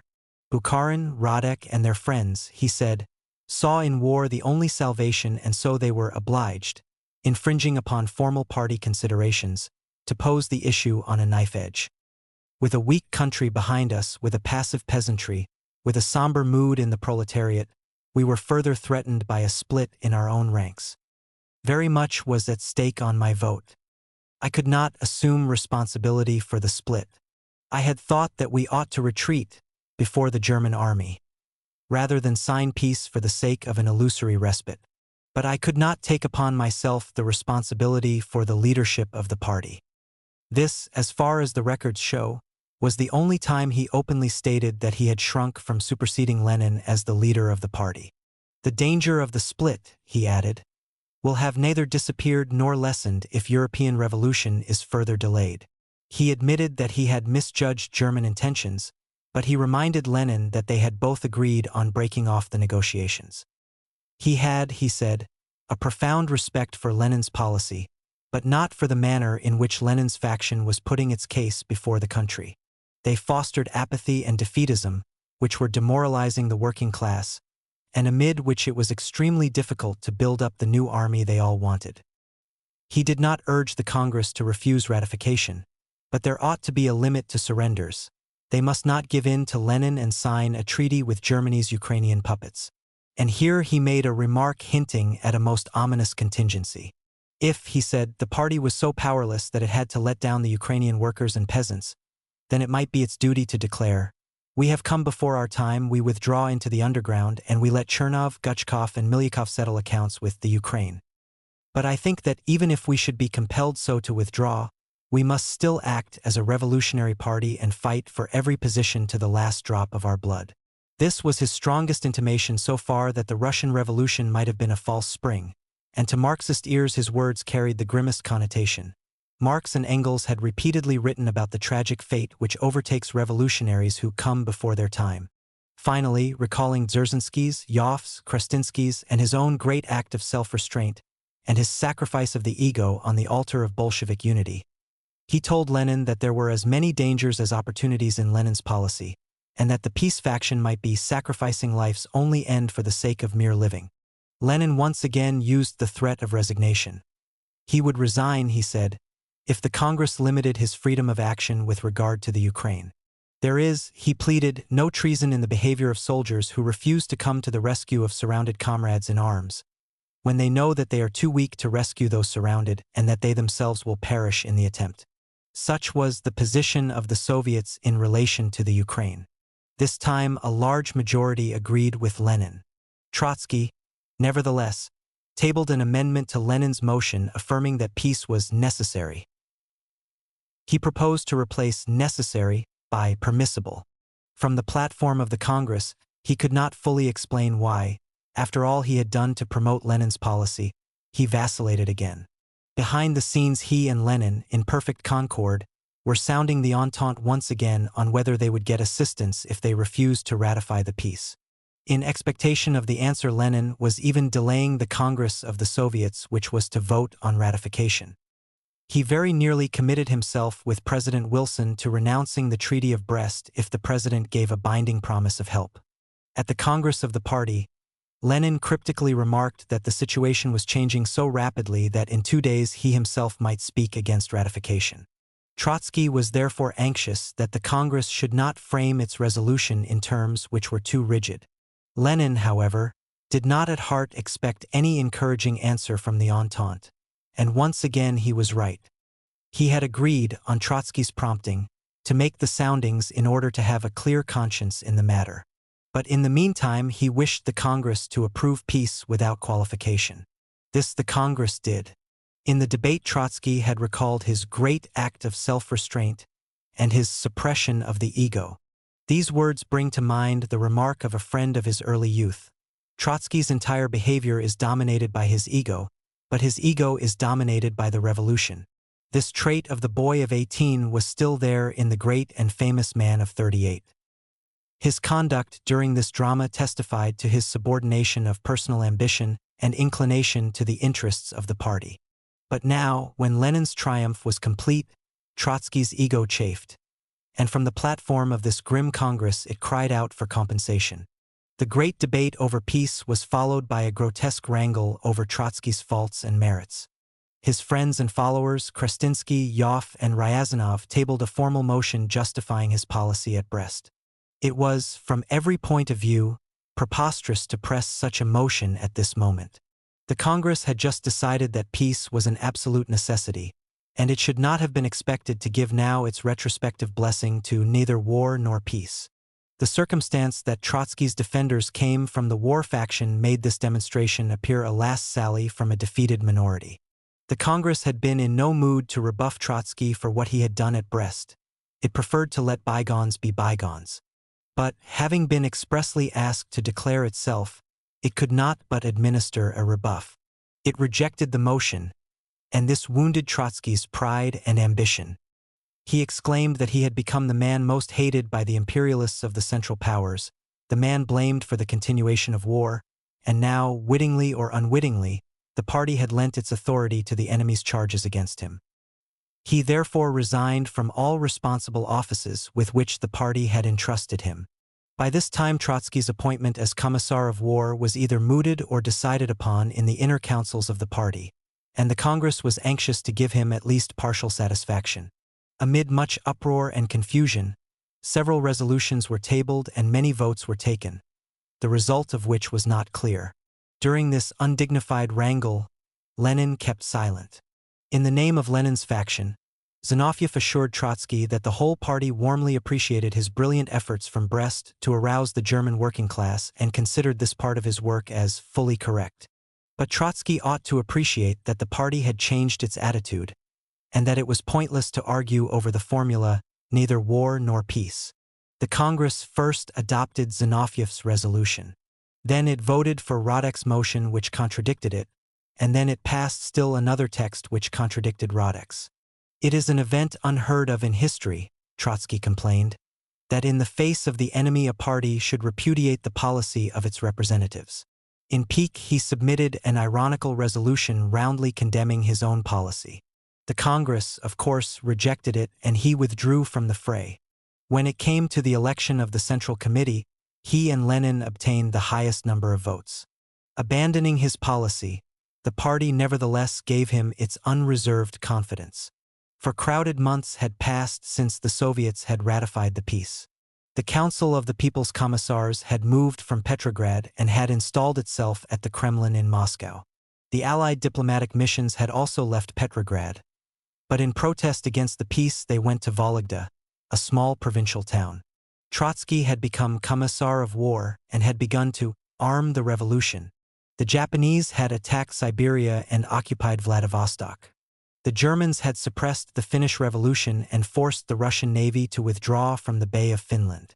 They had also occupied the whole of the Ukraine, the Crimea, and the coasts of the Black and the Azov Seas. The British and the French had landed at Murmansk. The Czech Legion had risen against the Soviets. Encouraged by foreign interventions, the Russian anti-revolutionary forces had resumed the life-and-death struggle, subordinating to it all principles and scruples.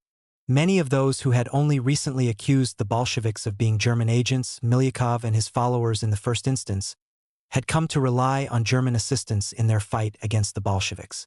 Hunger had visited Moscow and the cities of northern Russia, cut off from their granaries. Lenin had decreed wholesale nationalization of industry and called on the committees of poor peasants to requisition food from wealthier farmers in order to feed the urban workers. Several real risings and several phantom conspiracies had been suppressed.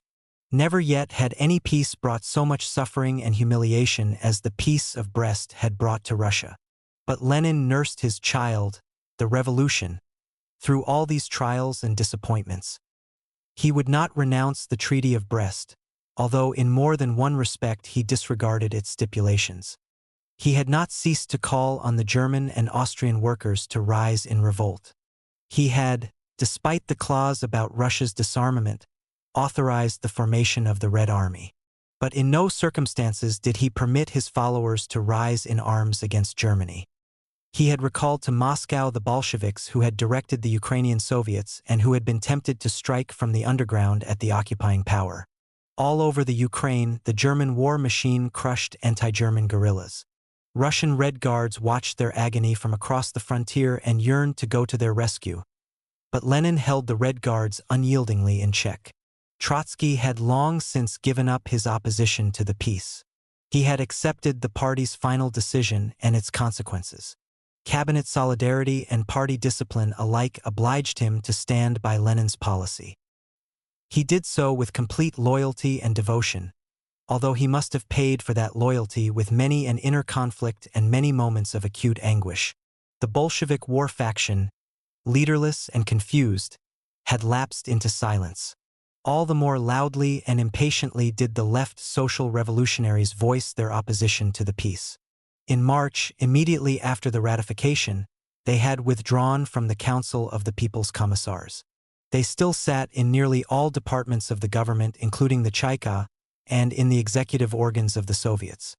But, exasperated by all that had happened, they could not for long remain half in opposition to the government and half responsible for it.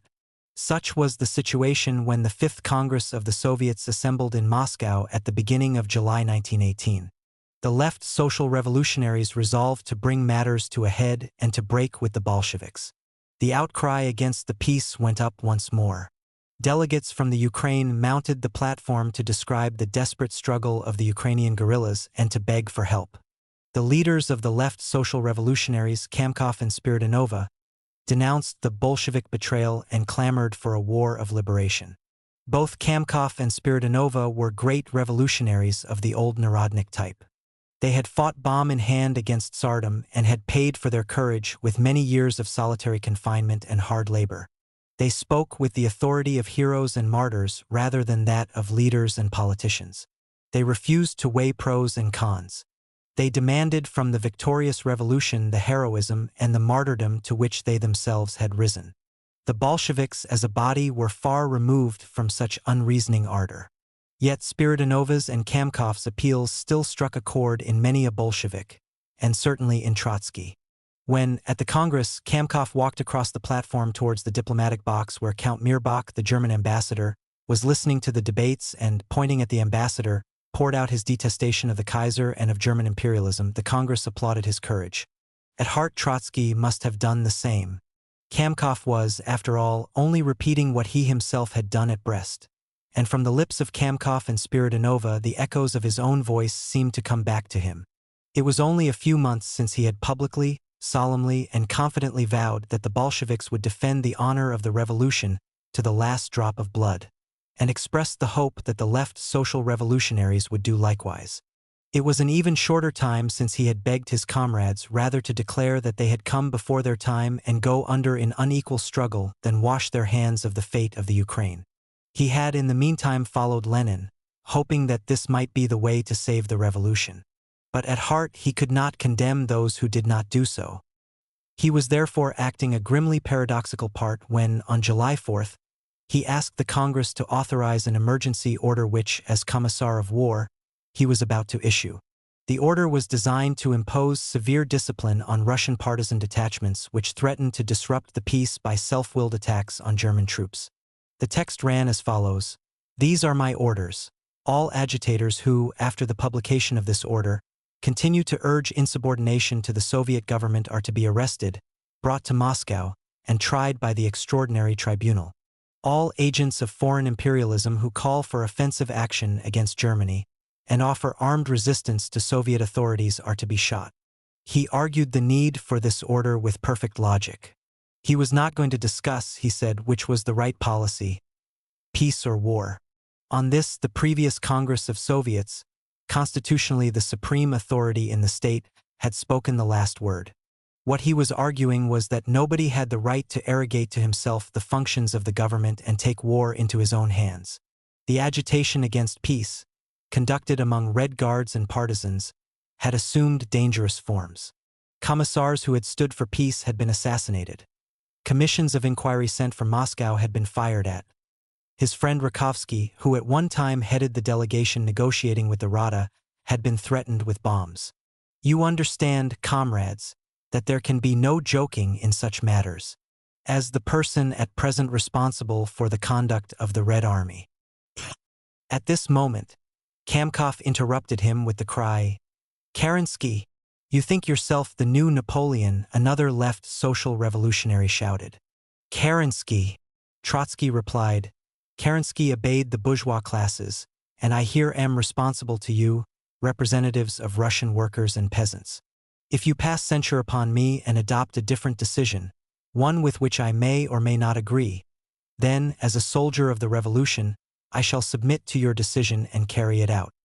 He thus made it clear that he was acting in solidarity with the government of which he was a member rather than from fundamental disagreement with the opposition. But he also warned the opposition that at this stage the disruption of peace could only benefit either the Entente or the extreme German militarists who were not satisfied even with the Brest Diktat. Despite their bitter attacks on him, he still addressed the left social revolutionaries with mild persuasiveness, not accusing them yet of any responsibility for incitement to war. When Spiridonova scolded him for his militarist, Bonapartist style, he replied half apologetically, "I myself, comrades, am by no means a lover of military style. I have been accustomed to use the publicist's language, which I prefer to any other style. But every sort of activity has its consequences, even stylistic ones. As the people's commissar of war who has to stop hooligans shooting our representatives, I am not a publicist, and I cannot express myself in that lyrical tone in which Comrade Spiridonova has spoken here. By now Spiridonova, too, had abandoned the lyrical tone. The small, frail woman mounted the platform to accuse Lenin and Trotsky of treason and to threaten them. I shall grasp in my hand the revolver and the bomb, as I once used to do, she exclaimed. This was advance notice of an insurrection which was only 2 days off. Sadul has left a graphic description of the scene and of the different ways in which Lenin and Trotsky reacted to the threat. Lenin rises. His strange, fawn-like face is, as always, calm and mocking. He has not ceased and will not cease to laugh under the insults, attacks, and direct threats showered upon him. In these tragic circumstances, when he knows what is at stake, his work, his idea, his life, this vast laughter, broad and sincere, which some find out of place, gives me the impression of extraordinary strength. Every now and then, a sharper affront just for a second manages to freeze this laughter, which is so insulting and exasperating to the adversary. By Lenin's side, Trotsky, too, tries to laugh. But anger, emotion, agitation change his laughter into a painful grimace. Then his animated, expressive face becomes extinguished and disappears under a Mephistophelian, terrifying mask. He does not have the master's sovereign will, his cool head, his absolute self-control. Yet he is less implacable. It was, of course, easier for Lenin so self-confidently to face his opponents. He had all the time been firmly convinced that peace was the revolution's only salvation. The contortion of Trotsky's face reflected the conflict in his mind. These tumultuous debates were interrupted on July 6 by the assassination of Count Mirbach, the German ambassador. The assassins, 2 left social revolutionaries, high officials of the Cheka, Blumkin and Andreev, acted on Spiridonova's order, hoping to provoke war between Germany and Russia. Immediately afterwards, the left social revolutionaries staged their insurrection against the Bolsheviks. They succeeded in arresting Dzerzhinsky and other chiefs of the Cheka, who had gone without any guard to the insurgents' headquarters, and they occupied the posts and telegraphs and announced to the country the overthrow of Lenin's government. But they had no leadership and no plan of action, and after 2 days of skirmishing they surrendered. On July 9, the Congress of the Soviets reassembled and Trotsky reported the suppression of the rising. He said that the government had been surprised by the attack. It had denuded the capital of the few reliable detachments it had possessed, sending them to fight against the Czechoslovak Legion in the east. For its own security, the government had relied mainly on that same Red Guard, consisting of left social revolutionaries, which staged the rising. All that Trotsky could oppose to the insurgents was a Latvian rifle regiment commanded by Vetsitis, a former colonel of the General Staff, who was presently to become commander-in-chief of the Red Army, and a detachment of revolutionized Austro-Hungarian prisoners of war, led by Bela Kun, the future founder of the Communist Party of Hungary. But the rising had an almost farcical character, from the military if not from the political viewpoint. The insurgents were a band of brave but undisciplined partisans. They failed to coordinate their attacks, and eventually they yielded more to Bolshevik persuasion than to force. Trotsky, who was just then disciplining the Red Guards and guerrillas into a centralized Red Army, used the rising as an object lesson demonstrating the correctness of his military policy. Even now he spoke of the insurgents half-pityingly, saying that he and others had defended them in the government as children who had run amok. But he added that there could be no room for such children. The leaders of the rising were arrested, but they were amnestied a few months later. Only some of those who had abused positions of trust inside the Cheka were executed. Thus, with Trotsky hurling back the stubborn echo of his own passionate protests against the peace, ended the great controversy over Brest-Litovsk. Lenin, Soginenia, vol. Xvivi, piano 218. M. Paleologue La Russie des Tsars, Volume 3, pages 265, 280, and Passim, Sir George Buchanan, My Mission to Russia, Volume 2, page 228 and Passim. As early as on April 1, 1917, i.e. before Lenin's arrival in Russia, Paleologue watched a parade in which only the least revolutionized troops took part, and he noted in his diary that even these most loyal detachments were completely unwilling to fight. Even earlier, in March 1917, Paléologue sent a report to Ribot, the French foreign minister, which he concluded with the following significant sentence. In the present phase of the revolution, Russia can make neither peace nor war. Thus, the French ambassador anticipated Trotsky's formula by nearly a year. Chapter 12. Arming the Republic. War is an instrument of policy. It must necessarily bear its character, it must measure with its scale. The conduct of war, in its great features, is therefore policy itself, which takes up the sword in place of the pen, but does not on that account cease to think according to its own laws. This Clausewitzian phrase described war between nations, in which the identity of strategy and politics is often obscured and far from obvious. In civil war, it is direct and undisguised. It is the laws of politics that dominate every phase, dictate to the belligerents 9/10 of their moves, and produce the final verdict on the battlefields. When in the middle of March 1918 Trotsky was appointed Commissar of War and President of the Supreme War Council, he did not even put down his pen to take up his sword. He used both. He undertook to conjure an army out of an apparent void. The armed forces of the old regime had vanished. On the Don and in the northern Caucasus, a few pro-Bolshevik detachments of the old army still confronted the First White Guards. But they too were militarily so worthless that the government preferred to disband them rather than try to salvage them for the new army. So strong was its fear that the remnants of the old army might infect the new with anarchic vices. Thus the once gigantic military power was completely scrapped. All that survived of it and was still battle-worthy was a single division of Latvian riflemen, commanded by Colonel Vetsidis. Apart from this, there were the workers' Red Guards and bands of partisans inspired by enthusiasm and sometimes not lacking self-discipline, but with little or no training or organization. Their numbers were far from impressive.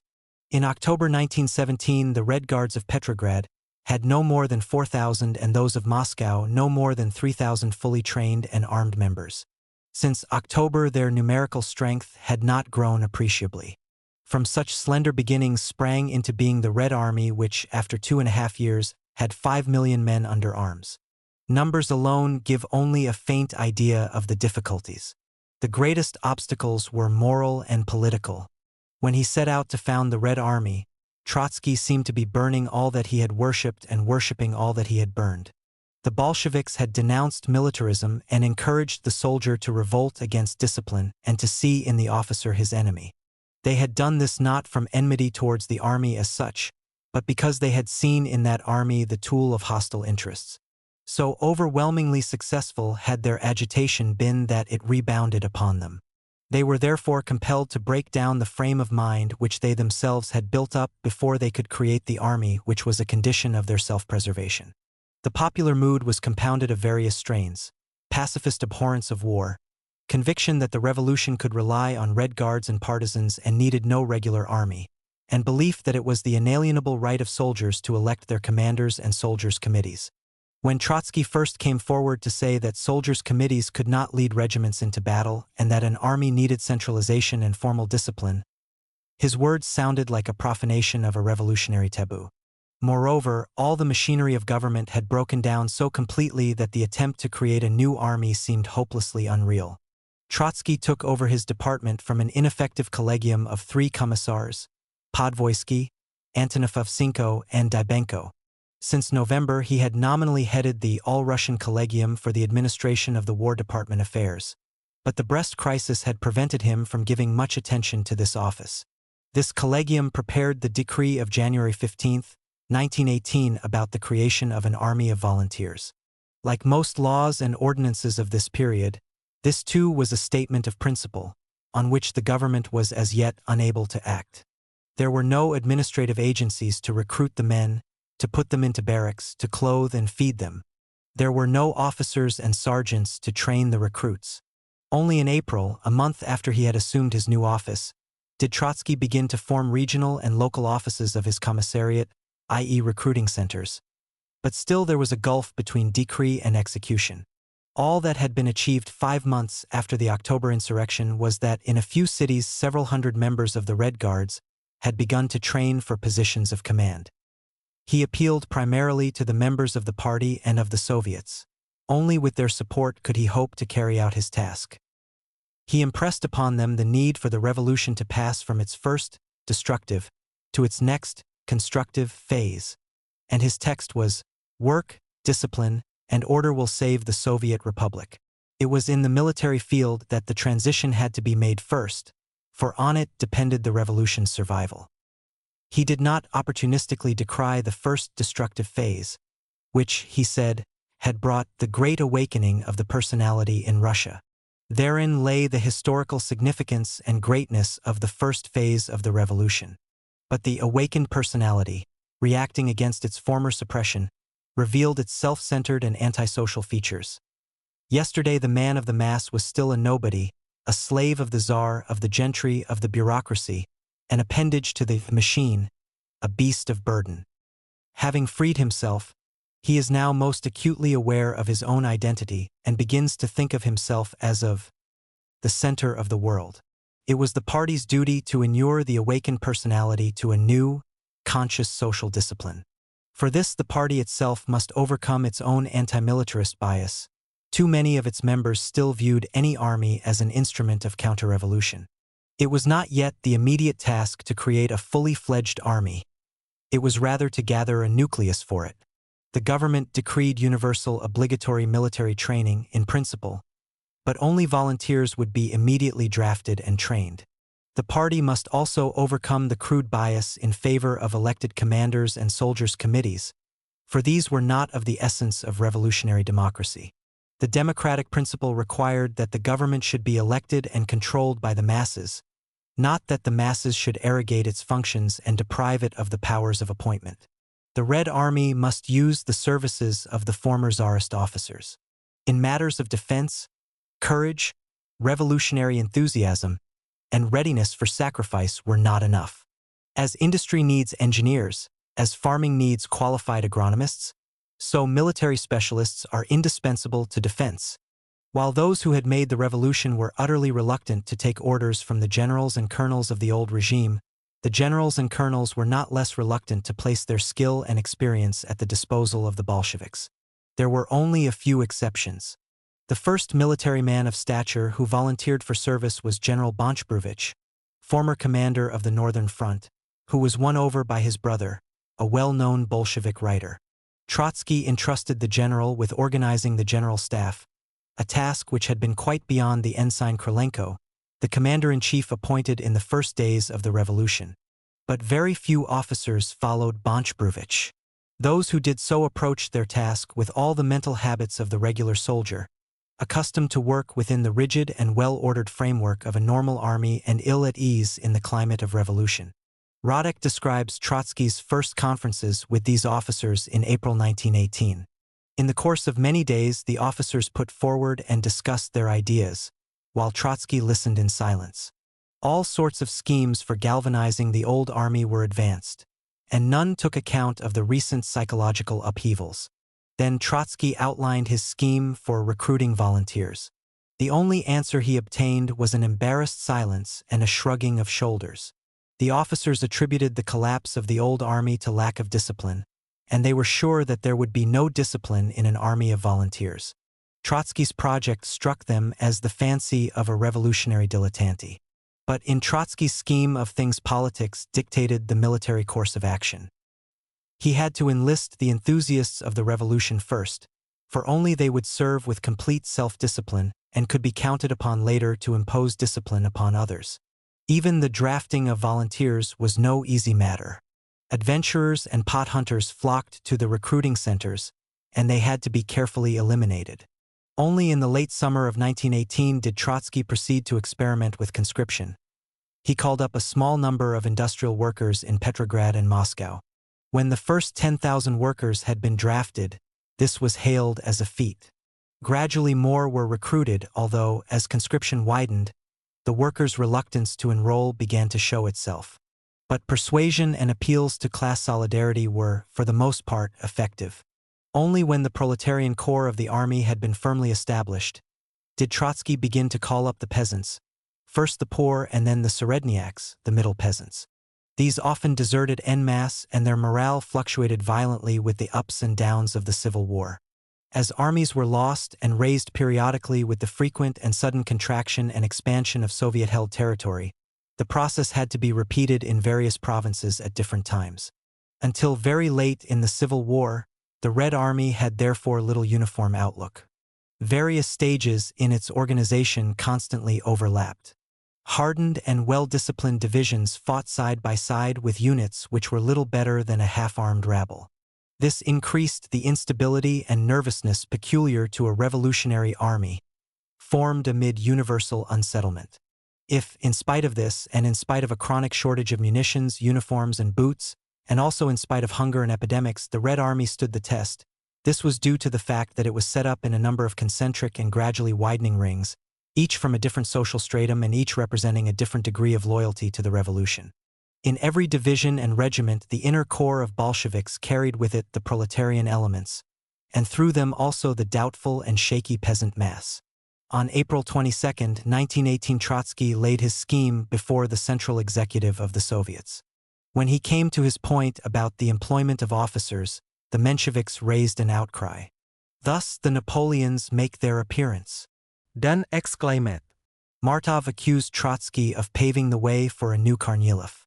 These charges carried little conviction when they came from a party which had all but delivered the revolution to Kornilov. More serious were the objections of the left social revolutionaries, to whom this was no mere debating point.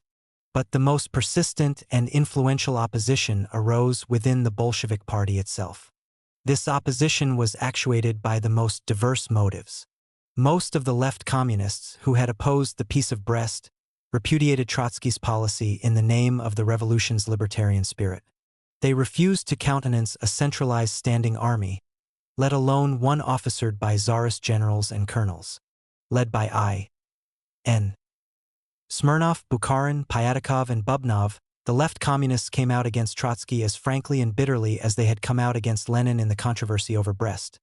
They saw in their present opposition a continuation of their previous struggle.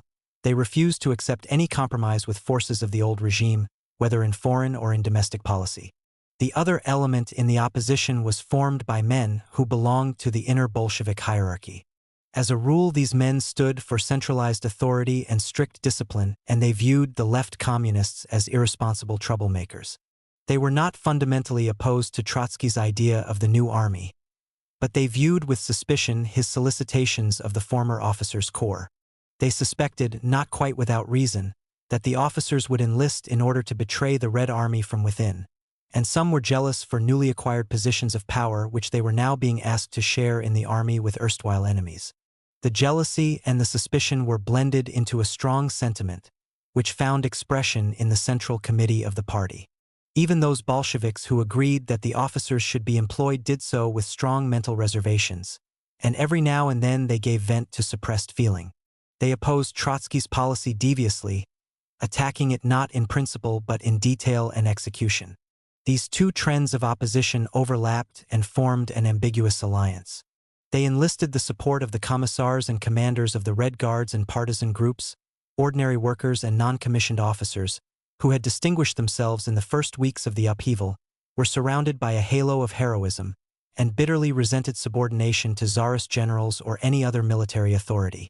Implied in the immediate issue was a wider question concerning the attitude of the new state towards the positive values of the pre-revolutionary civilization and towards the intelligentsia, which represented the sum total of the ideas, knowledge, and higher skills bequeathed by the old order.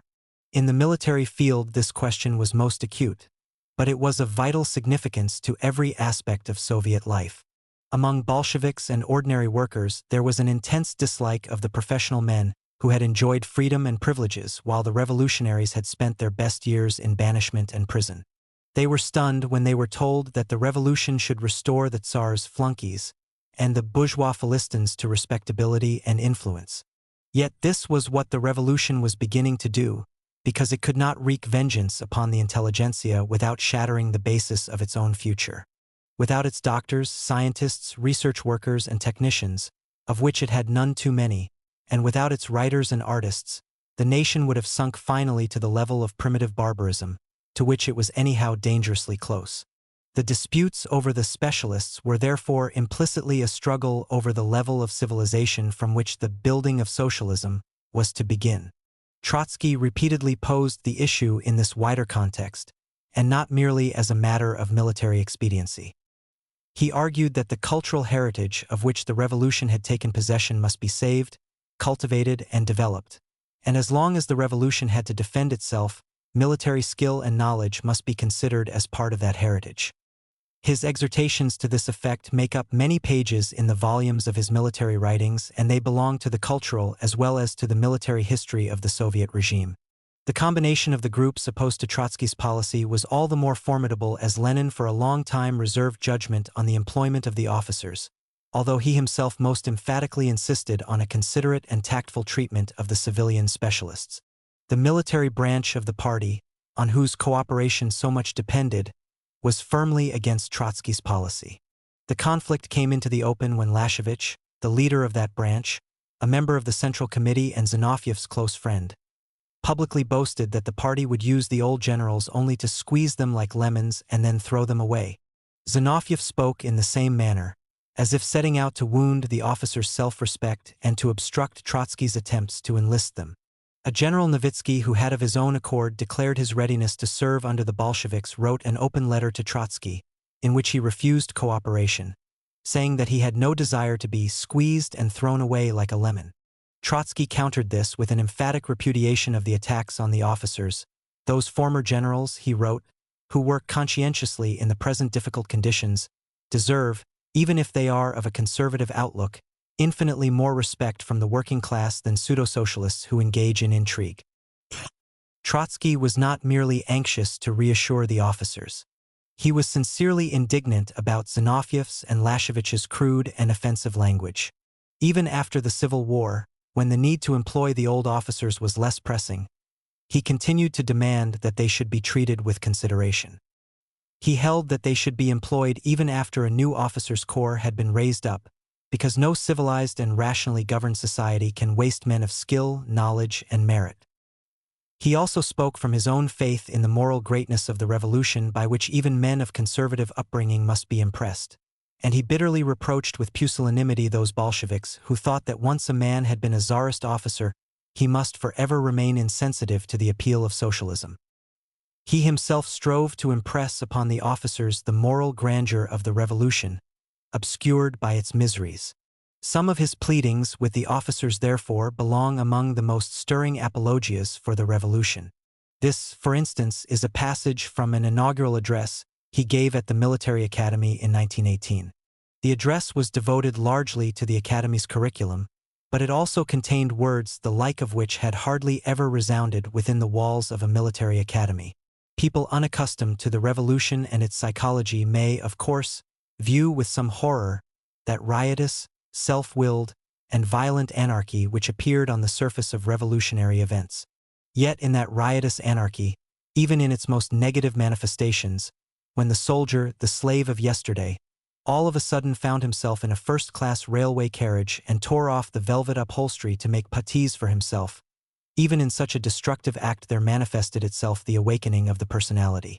The ill-treated, downtrodden Russian peasant, accustomed to be slapped in the face and abused with the worst curses, all of a sudden found himself, perhaps for the first time in his life, in a first-class carriage. He saw the velvet upholstery. In his own boots he had stinking rags. He tore off the velvet, saying that he too had the right to something good. After 2 or 3 days, after a month, after a year, no, after a month, he has understood the ugliness of his behavior. But his awakened personality, the human personality, will remain alive in him forever. Our task is to adjust this personality to the community, to induce it to feel itself not a number, not a slave as it had felt before, and not merely an Ivanov or a Petrov, but Ivanov the personality. Supremely self-confident in his own intellectual power, Trotsky often castigated the generals he had enlisted for their attachment to routine, narrowness, and sometimes ignorance. For all his insistence on the need to employ the old officers, he showed the utmost vigor and initiative in educating former NCOS and ordinary workers into a new officers' corps. He appealed to the NCOS as the future unbreakable cadre of the officers' corps of the Soviet Republic, telling them that in the Russian Revolution as in the French, it was they who carried the marshal's batons in their knapsacks. By the end of the Civil War, the Tsarist officers made up only 1/3 of the commanding staffs, 2/3 had been promoted from the ranks, and among those so promoted were many of the future marshals of the Second World War. But in 1918 more than 3/4 of the commanding and administrative staffs of the Red Army consisted of officers of the old regime, and in the highest commands the proportion was even greater. Among the officers there were, of course, traitors and would-be traitors. Some waited for an opportunity to join the White Guards. Others deployed their troops so as to expose them to loss and defeat. Still others passed important secrets to enemy headquarters. Soon after he became Commissar of War, Trotsky appeared as chief witness in the trial of Admiral Shastny, whom he charged with sabotage. The admiral was condemned to death on the strength of Trotsky's deposition. The trial was designed to implant in the mind of the nascent army the idea, taken for granted in any established army, that certain actions must be regarded and punished as treason, and it was meant to intimidate the officers who were in sympathy with the White Guards. In civil war, any penalty milder than death rarely has a deterrent effect. The fear of prison does not deter the would-be traitor, because he hopes in any case for the victory of the other side which will free him, honor him, and reward him, or he may hope at least for an amnesty after the end of the Civil War. Trotsky's orders of the day bristled with dire threats to the agents of the White Guards. But even the threat of capital punishment was no grave deterrent to officers in the fighting lines. Trotsky then ordered that a register of their families be kept so that the would-be traitor should know that if he went over to the enemy, his wife and children would stay behind as hostages. This was a cruel measure, and Trotsky employed all his dramatic eloquence to make the threat as awe-inspiring as possible. He justified it on the ground that without it the revolution would be defeated and the classes that stood for the revolution be exposed to the vengeance of the White Guards.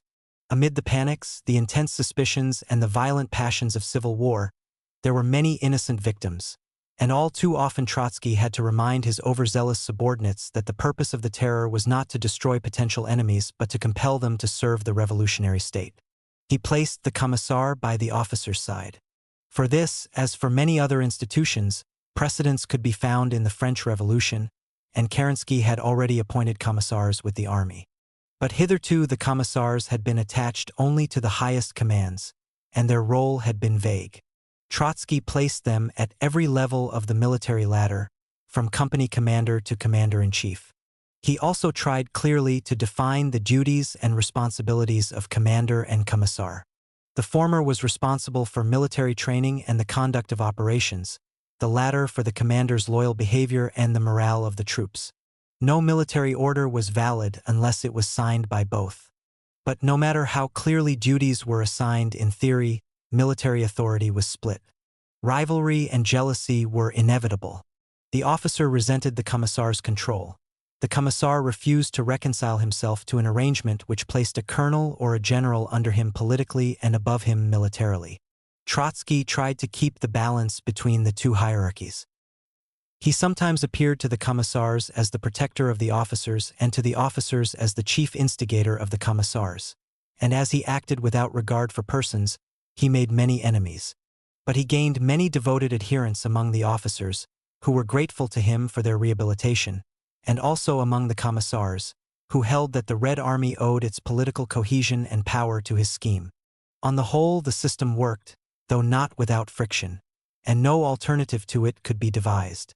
Under the uncontrolled leadership of the former officers, the Red Army would have collapsed politically. Under the command of Bolshevik dilettantes, it would have been doomed on the battlefields. And nobody paid the effectiveness of this system a fuller, though reluctant, tribute than Denikin, its victim. The Soviet government may be proud of the artfulness with which it has enslaved the will and the brains of the Russian generals and officers and made of them its unwilling but obedient tool. The task still to be accomplished was to centralize the Red Army and to establish single command. Trotsky went on to disband the Red Guards and the partisan detachments. The incorporation of partisan units proved unsatisfactory, because it infected the regular detachments with the guerrilla spirit.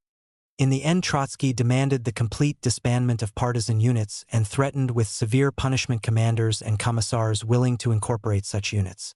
He insisted on the organization of the entire army into uniformly constituted divisions and regiments.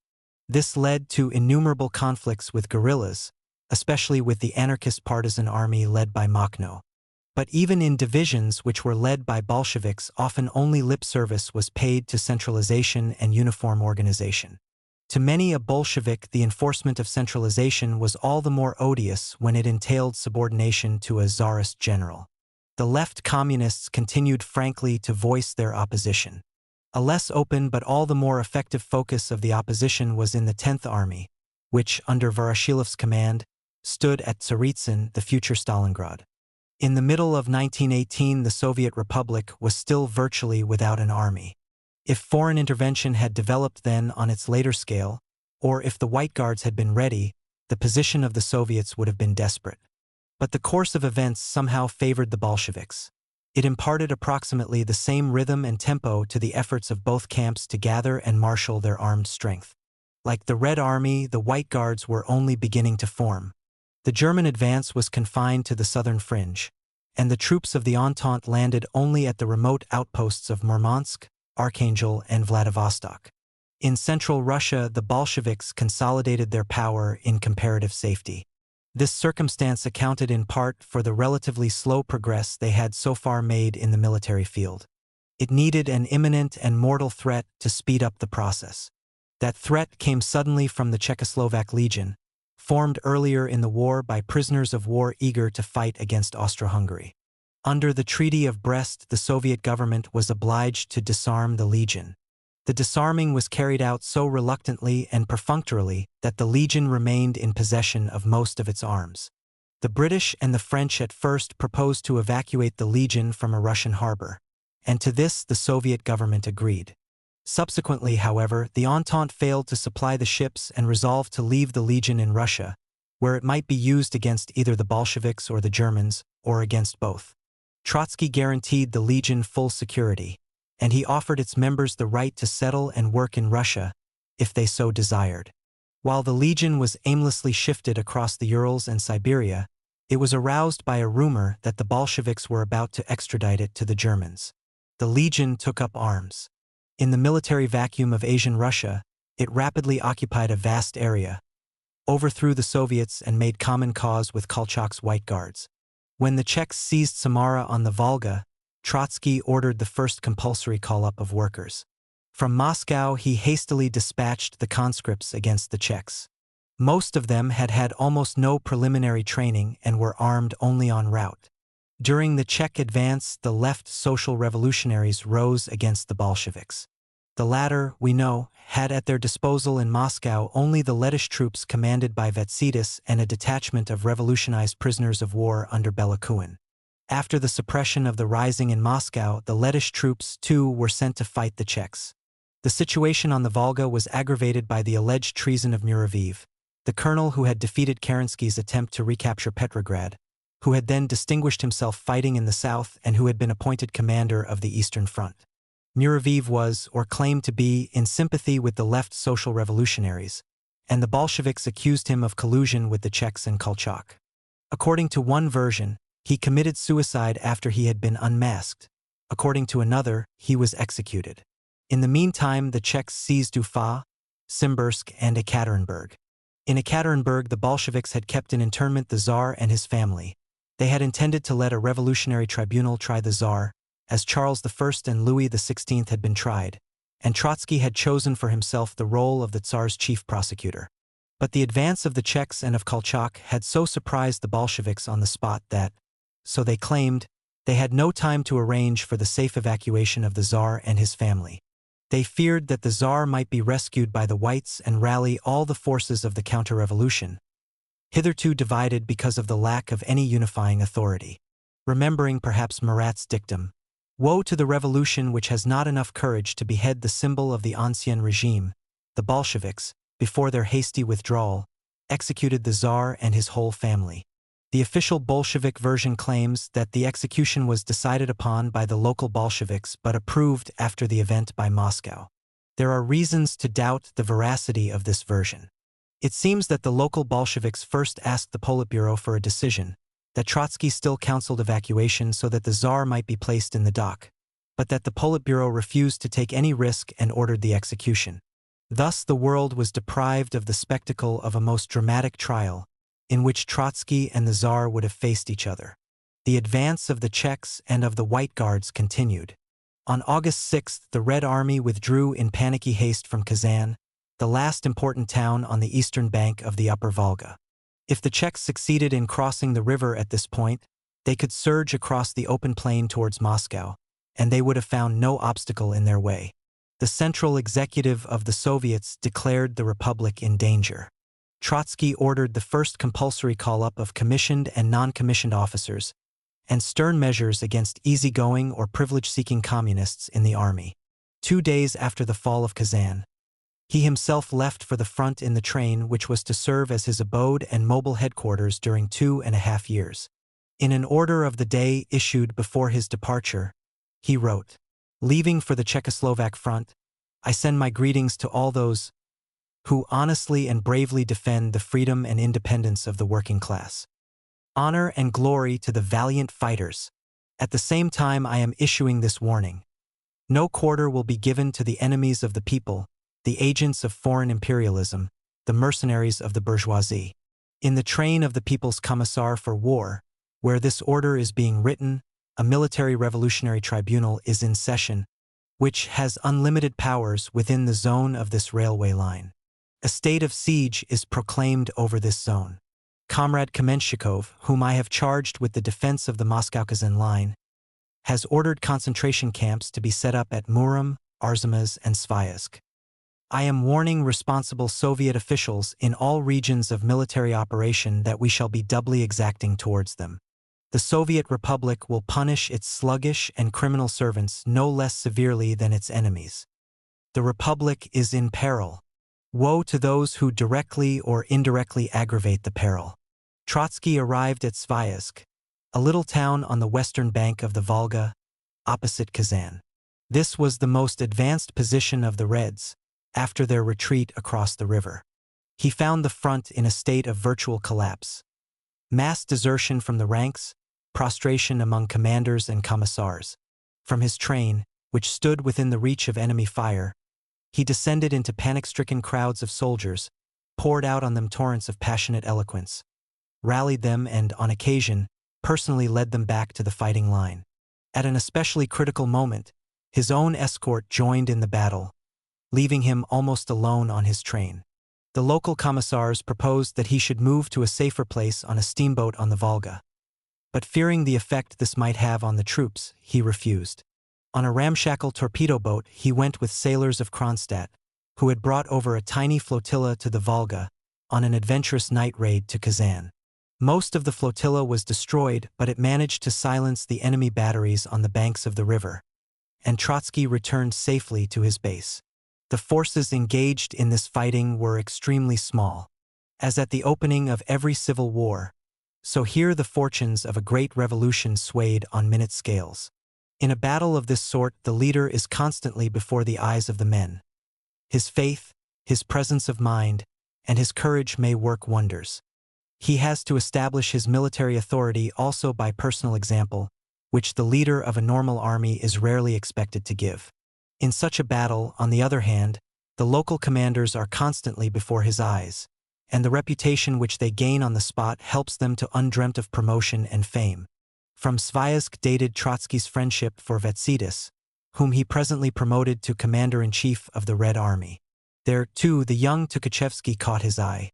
There the ties of comradeship with Raskolnikov, the commander of the Kronstadt sailors, and with the commissars I.N. Smirnov and Arkady Rosengoltz grew close.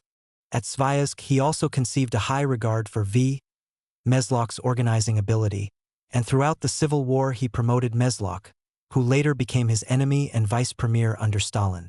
These men, the veterans of the Fifth Army, remained close to Trotsky during the Civil War, and they formed something like a counterpart to the Tsaritsyn group whom Stalin befriended.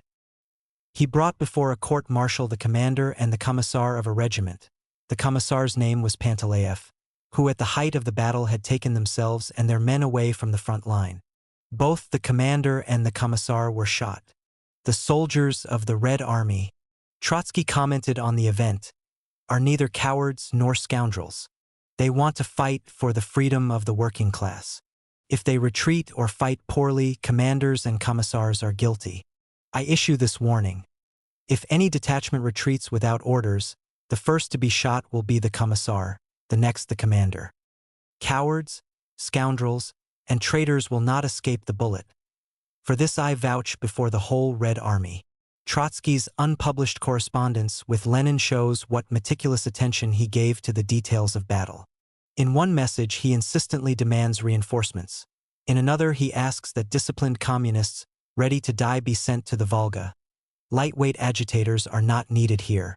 In still another message, he asks for a supply of pistols and for a good military band.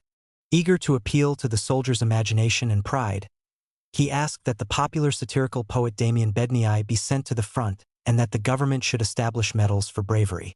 The shyness which, after the abolition of all medals, the Bolsheviks felt about this last proposal can be guessed from the fact that Trotsky repeated it 3 times with increasing impatience. The correspondence also reveals a curious instance of Trotsky's ruthlessness.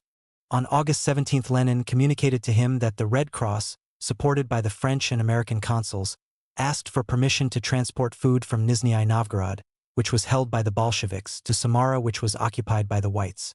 Lenin saw no objection to the expedition, but Trotsky refused to allow the Red Cross to move across the fighting lines. Fools and charlatans, he answered Lenin, would start talking about the possibility of conciliation with the Whites. He did not, he added, wish the Red Cross to witness the bombardment, the burning and the scorching, of the bourgeois quarters of Kazan. Before the bombardment, however, he issued a public warning to the working people of Kazan. Our artillerymen will do their utmost to avoid damaging the dwellings and living quarters of the poor, but in a savage battle accidents may occur. We warn you about the imminent danger. Remove your children from the town. Seek refuge on Soviet territory. We offer fraternal hospitality to all toiling and needy people. On September 10, the Reds stormed and seized Kazan. 2 days later, Tukhachevsky captured Simbirsk and announced this in a laconic message to Trotsky. Order carried out. Simbirsk taken. At the beginning of October, the whole of the Volga region was again under Soviet rule. This victory had an electrifying effect, especially because it coincided with a grave political crisis. In Moscow, a social revolutionary F. Kaplan had just made an attempt on Lenin's life. Another social revolutionary assassinated Uritsky in Petrograd. In retaliation, the Bolsheviks proclaimed the Red Terror and ordered the shooting of hostages. During these events, Trotsky was recalled to Moscow. He found Lenin recovering from his wound, and, having reassured Lenin and the executive of the Soviets about the prospects of the campaign, he returned to the front. About the same time, the right social revolutionaries tried to reassemble the dispersed Constituent Assembly and to form a rival government at Samara, under the protection of the Czechs and Kolchak. The social revolutionaries wielded considerable influence among the Volga peasants, and even a mere symbolic revival of the Constituent Assembly threatened to embarrass the Bolsheviks. By recapturing the Volga region, the Red Army eliminated this threat. The movement for the Constituent, cut off from its peasant following, was reduced to impotence. The social revolutionaries found themselves at the mercy of Kolchak, who presently proclaimed himself dictator, supreme ruler, dispersed the Rump Assembly, executed some of its leaders, and compelled others to seek refuge in Soviet territory. Thus, the adherents of the Assembly were crushed between the millstones of the Soviets and the White Guards. Finally, the victory on the Volga gave a powerful stimulus to the growth of the Red Army. Peril had shaken the Soviets from complacent indolence. Victory gave them confidence in their own strength. The work of preliminary organization carried on in the Commissariat of War began to yield results. Commanding staffs had been set up. Recruiting centers were functioning. A rough framework for an army was ready. At the end of September, Trotsky returned to Moscow and reorganized the Supreme War Council into the Revolutionary War Council of the Republic. The body had to decide on matters of military policy. Under it were the Revolutionary War Councils of 14 armies, each council consisting of the commander of the army and 2 or 3 commissars. Trotsky himself presided over the War Council of the Republic. His deputy, who managed the council's day-to-day work while Trotsky was inspecting the fronts, was E. M. Sklyansky.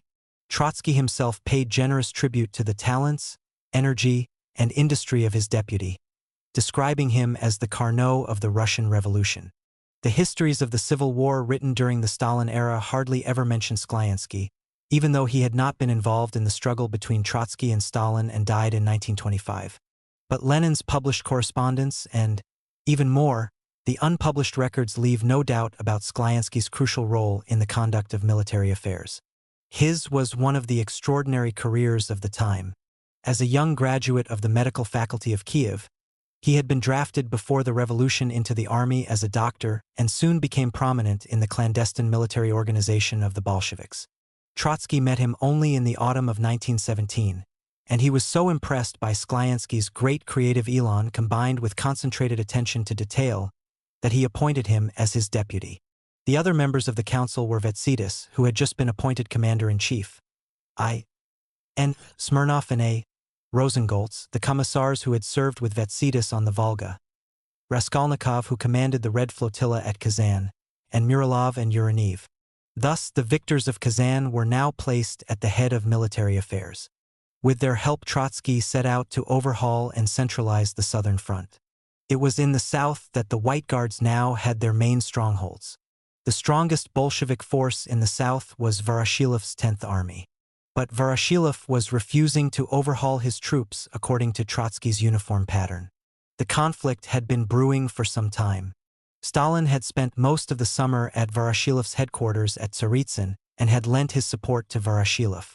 Somewhat later, in September, Stalin acted as chief political commissar to the whole Southern Front. And there was constant friction between the front and headquarters in Moscow. Trotsky was resolved to put an end to this. At the beginning of October, he appointed Sitin, a general of the Old Army, as commander of the Southern Front, and he demanded subordination from Voroshilov. He also appointed a new Revolutionary War Council for the Southern Front, on which Shliapnikov, a prominent Bolshevik, replaced Stalin as chief commissar. Trotsky accompanied these appointments by a threat. Commanders and commissars who dare to infringe on rules of discipline will, regardless of past merit, be immediately committed to trial before the Revolutionary Military Tribunal of the Southern Front. At the same time, Trotsky proposed the appointment of Stalin to the War Council of the Republic, hoping either to appease him or to tie his hands. Stalin had already repeatedly protested to Lenin against Trotsky's handling of the Southern Front. Stalin returned to Moscow, and a superficial reconciliation between the adversaries took place. But Voroshilov, confident in Stalin's protection, continued to defy higher authority and ignored the orders of the new commander. Soon afterwards, Stalin returned to Tsaritsyn. But as the conflict was getting worse, Lenin diplomatically recalled him to Moscow, and Trotsky set out to inspect the front. The story of Trotsky's visit to Tsaritsyn has been described many times by Trotsky himself and others. He threatened to court-martial Voroshilov. In a public order of the day, he castigated his command for putting its own ambitions above the interests of the entire front. Confronted with the threat, Voroshilov promised obedience, and Trotsky took no further action, except that he placed a man whom he trusted, Okolov, in the command of the 10th Army in order to keep Voroshilov in check. He gave further publicity to the conflict when, on the first anniversary of the revolution, he reported on the military situation to a Congress of Soviets and spared no black paint in depicting the condition of the 10th Army. The Tsaritsyn group did not forgive Trotsky this humiliation. Trotsky spent the rest of the autumn and the beginning of the winter at the Southern Front.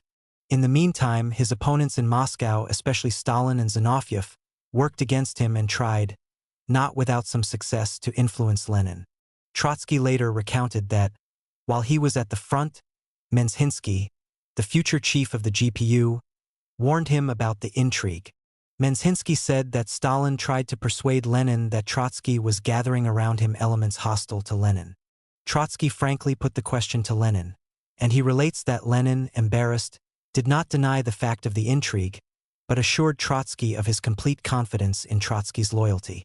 All the same, Lenin refused to become involved in the quarrel and exerted himself to compose it. Some time later, he suggested that Okolov, the man whom Trotsky had left at Tsaritsyn to keep an eye on Voroshilov, should be recalled. Trotsky refused and this time brought matters to a head. He asked that Voroshilov be deposed from his command and transferred to the Ukraine, and that new commissars should be appointed to the 10th Army. Lenin yielded and Voroshilov had to go. The Tsaritsyn group sought to revenge itself.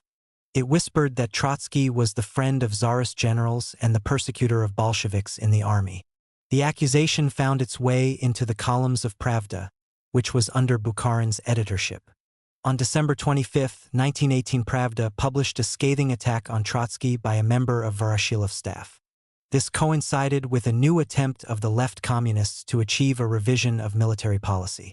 Having failed in their opposition to the employment of officers, the left communists shifted their ground and demanded that the commissars should hold all commanding posts and that the officers should serve under them as mere consultants. The whispering campaign against Trotsky became even deadlier. It was said that he delivered communists and commissars to the firing squad. The accusation was brought before the Politburo and the Central Committee by Smilga and Lashevich, two members of the committee, who held important political posts in the army. Lashevich, it will be remembered, had been in conflict with Trotsky because of the speech about squeezing the officers like lemons. The cases of the Commissar Panteleev, who had been court-martialed and shot at Svyazk, and of two other commissars, Zalutsky and Bakiyev, who were said to have narrowly escaped execution, were brought to the notice of the Central Committee. Trotsky replied to these charges in a confidential letter to the committee. He made no apology for the shooting of Panteleev, who had been court-martialed for plain desertion, but he added that as far as he knew this was the only case of the sort which had occurred. More recently there was a misunderstanding in connection with his order that the commissars should keep a register of officers' families in order that officers should know that if they committed treason their relatives might be victimized. On one occasion several officers went over to the White Guards, and it turned out that the commissars had not bothered to keep a register of their families. Trotsky then wrote that communists guilty of such neglect deserved to be shot. Smilga and Lashevich apparently thought that it was at them that Trotsky had aimed his threat. Trotsky explained that this was preposterous. Smilga and Lashevich knew that he valued them as the best commissars in the army. He had uttered the threat as a general remark, aimed at nobody in particular. On internal evidence, Trotsky's explanation seems to be true. His opponents did not support their charges by any specific instances, except the case of Panteleev. Nevertheless, Trotsky's orders were full of such blood-curdling threats, and although he may have uttered them merely to discipline his subordinates, they blotted his reputation, and the charges connected with them were leveled against him by Stalin's followers long after the Civil War. Trotsky asked the Central Committee to define its attitude towards his military policy and to remonstrate with Pravda for having printed the accusation without prior investigation. He himself replied in Pravda with an attack on conceited, semi-educated party quacks, who spread distrust and hostility towards the officers. The general public knows almost every case of treason, but even in narrower party circles all too little is known about those professional officers who have honestly and willingly given their lives for the cause of the Russia of workers and peasants. The public should, of course, be informed about the instances of treason, but it should also know how often entire regiments perished because they were commanded by amateurs incapable of understanding an order or reading a map. He firmly rejected the new proposals that the officers should be mere consultants to the commissars. The idea was militarily worthless, and it was calculated to satisfy vindictive cravings. The purpose of the Red Terror was not to exterminate or to degrade the intelligentsia, but at the most to intimidate it and so to induce it to serve the workers' state. He took up this subject in a letter to a friend, which appeared in Voeno dello Military Affairs in February 1919. The letter reveals the bitterness of the controversy. He wrote with scorn about the new Soviet bureaucrat, trembling over his job, who looked with envy and hatred at anybody superior to him in education or skill. Unwilling to learn, he would never see the cause of his failings in himself, but was always on the lookout for a scapegoat, and always ready to cry treason. Conservative, sluggish, and resenting any reminder that he ought to learn, this bureaucrat was already a baleful ballast in the new state. This is the genuine menace to the cause of communist revolution. These are the genuine accomplices of counter-revolution, even though they are not guilty of any conspiracy. The revolution would be an absurdity if its only result were to be that a few thousand workers should get government jobs and become rulers. Our revolution will fully justify itself only when every toiling man and woman feels that his or her life has become easier, freer, cleaner, and more dignified. This has not yet been achieved. A difficult road lies between us and this our essential and only goal. This in a nutshell is the leitmotif of Trotsky's later struggle against Stalin, and it first appears as early as 1 year after the October insurrection. In November 1918, the Austro-Hungarian and German empires crumbled under the impact of defeat and revolution. The Treaty of Brest was annulled. The armies of the Central Powers withdrew from Russia and the Ukraine, leaving a military vacuum. Into this vacuum Trotsky was anxious to move the Red Army. But the bulk of the army was tied down by Kolchak in the Urals and by Denikin and Krasnov in southern Russia and on the Don. On the western and southwestern fronts, the situation was much the same as it had been on other fronts shortly after the revolution. The Bolsheviks there could rely only on Red Guards and partisan units. Even these were desperately short of ammunition. Their guns rusted because lubricants could not be obtained, and their horses died for lack of fodder. The railways carried military transport at only a mile an hour. The rigors of the Bolshevik rural policy, the requisitioning of food, adversely affected the temper of the troops. In such circumstances, Lenin was not very anxious to press on with the occupation of the Ukraine. He attached more importance to clearing the Don and the northern Caucasus of anti-Bolshevik forces. Trotsky was inclined to give priority to the occupation of the Ukraine. He expected Allied expeditionary forces to land on the coast of the Black Sea, and, by bringing the Ukraine under Soviet control, he wanted to keep them as far from Moscow as possible. In the meantime, Kolchak's guards had struck once again and seized Ufa and Perm. Fearing that Kolchak, Denikin, and Krasnov might effect a juncture on the Volga, Lenin warned Trotsky not to allow himself to be carried away by his Ukrainian plans at the expense of other fronts. Soon, however, Kolchak's advance was stopped, and the danger which was uppermost in Lenin's mind did not arise.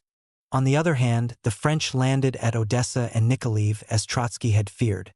The Bolshevik guerrillas in the Ukraine proved, after all, strong enough to defeat Petlura, to seize Kharkov, and to carry the revolution into most of the country. But in the meantime, Denikin was gathering strength in the steppe of the northern Caucasus. With the beginning of the winter, a lull set in the fighting, and for a moment it seemed that the lull might end in a formal armistice. The French intervention was collapsing. Stirred by Bolshevik agitation, the French garrison of Odessa revolted, and sometime afterwards the whole French expeditionary force was withdrawn from Russia, to the disappointment of the White Guards. But Clemenceau and Foch did not give up the policy of intervention. In opposition to them, President Wilson proposed an armistice between the warring Russian parties and governments and a conference on Principe Island. The Soviet government accepted the proposal. On January 24, 1919, Lenin cabled Trotsky, "I am sorry, but you will have to go to Wilson." He urged Trotsky to seize a few more cities so as to strengthen his bargaining position at the Principe Conference, which indicates that he seriously contemplated the armistice. Trotsky agreed to speed up military operations, but refused the diplomatic assignment, perhaps because of the still fresh and bitter aftertaste of Brest, and he proposed that Chicherin and Rakovsky be sent. The incident had no sequel. The chiefs of the White Guards, encouraged by the French, refused to meet the Bolsheviks, and so President Wilson's attempt at mediation foundered. The new campaigning season was approaching, but even now, a year after Trotsky had become Commissar of War, his military policy had not yet received the party's blessing. He carried it out as if on his own responsibility. His opponents feverishly prepared to challenge his policy at the forthcoming 8th Congress of the party, convened for March. Lenin stood at least as firmly as Trotsky for centralization and strict discipline, but he had not yet made up his mind on the employment of officers. Treason occurred all too frequently, and the opposition made the most of it. Shortly before the Congress, Lenin suggested to Trotsky the wholesale dismissal of the officers and the appointment of Lashevich, who had been a sergeant in the Tsarist army, as commander-in-chief. He was intensely surprised when Trotsky told him that more than 30,000 officers were already serving with the Red Army.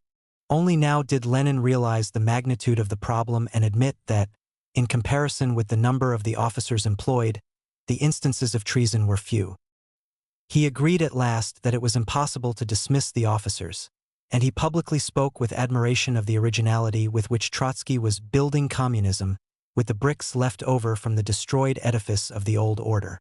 Assured of Lenin's support, Trotsky confidently looked forward to the debate. The opposition marshaled its adherents in the army and brought to the Congress as many of them as could be elected. However, before the Congress opened, Kolchak launched a new full-scale offensive. Once again, the Eastern Front was convulsed. It seemed preposterous that at such a moment the head of the War Department should waste time defending his policy in prolonged debate, and that hosts of commissars should leave the fighting line to attend the Congress. The Central Committee therefore decided that Trotsky should at once leave for the Eastern Front and that the military delegates should return to the front. The opposition protested, saying that Trotsky was using the emergency to silence its adherents and to evade a critical scrutiny of his policy. The Central Committee then reversed its decision and allowed the military delegates of the opposition to stay in Moscow. But Trotsky himself and his adherents from the army immediately departed for the front. He left behind theses explaining the main aspects of his policy, and on his behalf Sokolnikov presented these to the Congress. The main debate on military affairs took place in secret sessions of the military section of the Congress. The records are not available, but the broad lines of the debate and its outcome are clear from the papers of the Politburo and from messages exchanged between Trotsky, Zinoviev, and Stalin. The left communists and Voroshilov subjected Trotsky to severe criticism, and even the charges about his shooting of commissars were brought up again. Lenin made a strong plea in defense of Trotsky and left to attend to other business. The debate was then conducted by Zinoviev and Stalin. The defeat of the opposition was a foregone conclusion after Lenin's intervention. Both Zinoviev and Stalin were careful to give the impression that their views were identical with Lenin's, but they supported Trotsky's policy rather half-heartedly, and they made a few minor concessions to the opposition which were just enough to sully Trotsky's triumph. The opposition mustered about one-third of the votes, and it may be that the concessions helped to reduce its strength, as Zinoviev later reported to the Politburo. In a public vote, the Congress fully approved Trotsky's activity and adopted his theses. But the approval was qualified by an instruction, passed in secret by the military section, which demanded that Trotsky pay more attention to communist opinion in the army, hold regular monthly meetings with the important commissars, and so on. Thus, while the general public learned that the party had fully endorsed Trotsky's policy, his opponents in the Bolshevik hierarchy had the satisfaction that not all the charges against him had been unequivocally dismissed. Something of the accusation that he was the enemy of the party man in uniform had indeed stuck to Trotsky. Trotsky first learned that the Congress had fully approved his policy from a telegram, signed by Stalin, which reached him at the front on 22 or 23 of March. Soon afterwards he received a message from the Central Committee, written by Zinoviev, who informed him about the concessions made to the opposition and urged him to treat this as a warning. Trotsky refused to accept the warning. He replied in writing that he could not recall commissars from the front every month to hold conferences with them. The warning was in any case dictated by a shameful, crude, plebeian bias, which permeated all of Voroshilov's attacks. He reproached himself for having treated Voroshilov too leniently. For every discontent in the army is armed discontent. Even in the civilian Bolshevik organization, he wrote, the margin of permissible controversy was narrow, from the moment when the party had passed from debate to action. The margin must be even narrower in the army. He must exact formal discipline. With much warmth he then recounted some of his conflicts with commanders and commissars, whom he had had to arrest and punish for breaches of discipline, but who, he hoped, would realize the need for this and would face him without bitterness in the future. Finally, he demanded a formal inquiry into the charges about the shooting of commissars. He implied that Lenin and Zinoviev were not fully aware of the appalling conditions at the front. The attitude of the opposition resulted from weariness and strained nerves, and he was afraid that the party leadership, too, might succumb to this mood. For the moment, the matter was closed. The left communists, defeated at the Congress, could not repeat their challenge. Their resentment still simmered, but in the subsequent crises of the Civil War the need for discipline, centralization, and expert military leadership was generally accepted as a matter of course. However, the opposition in the party hierarchy, led by Stalin and Zinoviev, was as strong as ever. It merely shifted its ground from the issues hitherto debated to strategy and operational plans. The strategy of the Civil War was determined by the fact that the Red Army fought on fronts with a circumference of more than 5,000 miles. Even a numerous, well-equipped, and superbly trained army could not hold all these fronts simultaneously. The war consisted of a series of deep thrusts by the White Guards, now from this and now from that part of the outer fringe into the interior, and of corresponding, even deeper, Red counterthrusts. After the defeat of the Czech Legion, 3 major campaigns formed the climaxes of the Civil War in 1919. Kolchak's offensive, undertaken from Siberian bases towards the Volga and Moscow in the spring.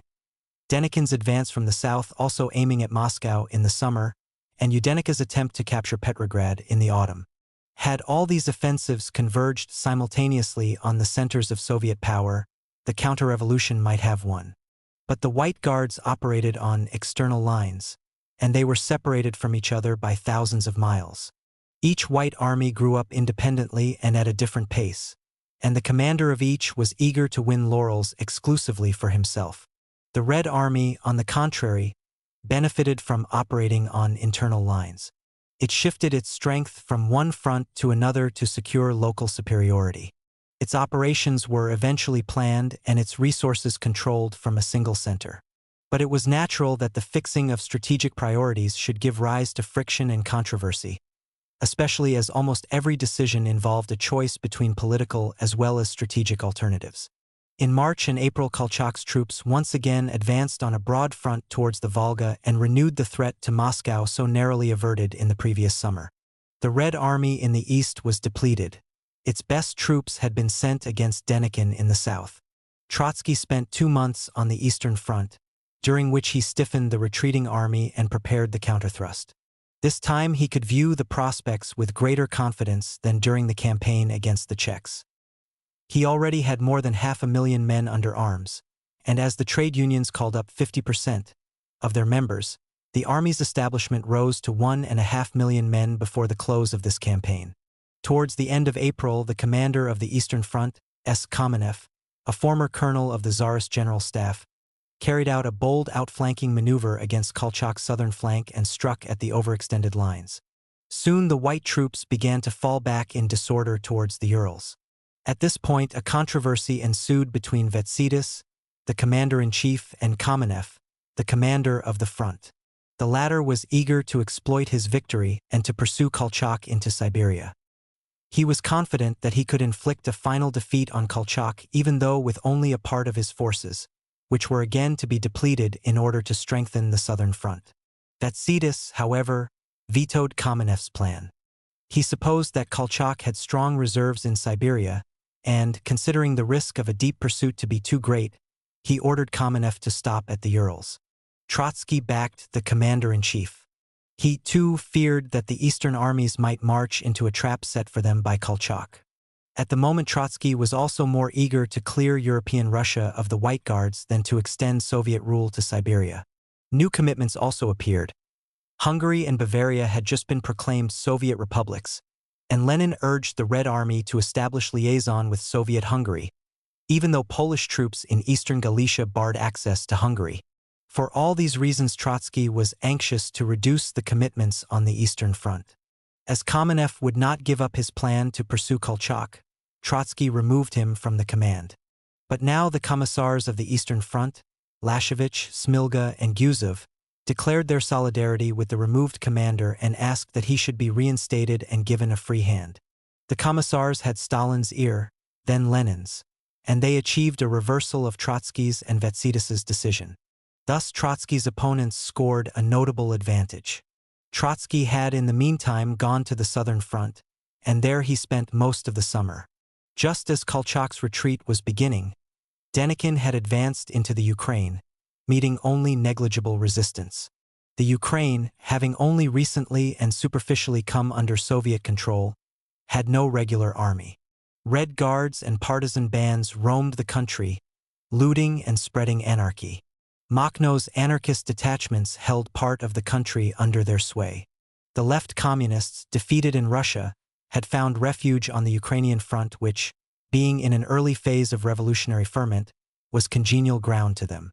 Trotsky himself had placed Antonov-Ovchenko, Podvoisky, and Bubnov in charge of military affairs in the Ukraine.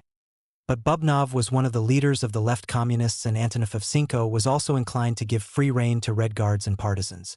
At first, Trotsky proposed firm action and suggested to Moscow that the three commissars be removed from the Ukraine and replaced by convinced disciplinarians. He even complained about the softness of his friend Rakovsky, who headed the Soviet Ukrainian government, and he asked that either Kamenev or Voroshilov should be appointed commander of the Ukrainian front, with a categorical assignment to subdue the guerrillas. From Moscow, no reply came at first. The longer Trotsky stayed in the Ukraine, however, the more he felt himself overwhelmed by the prevalent chaos.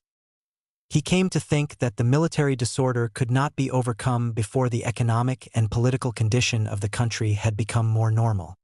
He could not, he reported to Moscow, centralize and discipline troops whom he was unable to feed, clothe, and arm. Neither agitation nor repression can make battle-worthy a barefoot, naked, hungry, lice-ridden army. He asked for supplies from Russia, but in vain. In addition, the Ukrainian peasantry showed utter hostility towards the Soviets, and the Bolshevik leaders on the spot were half resigned to defeat. The reshuffling of commanders he himself had proposed could not remedy these conditions.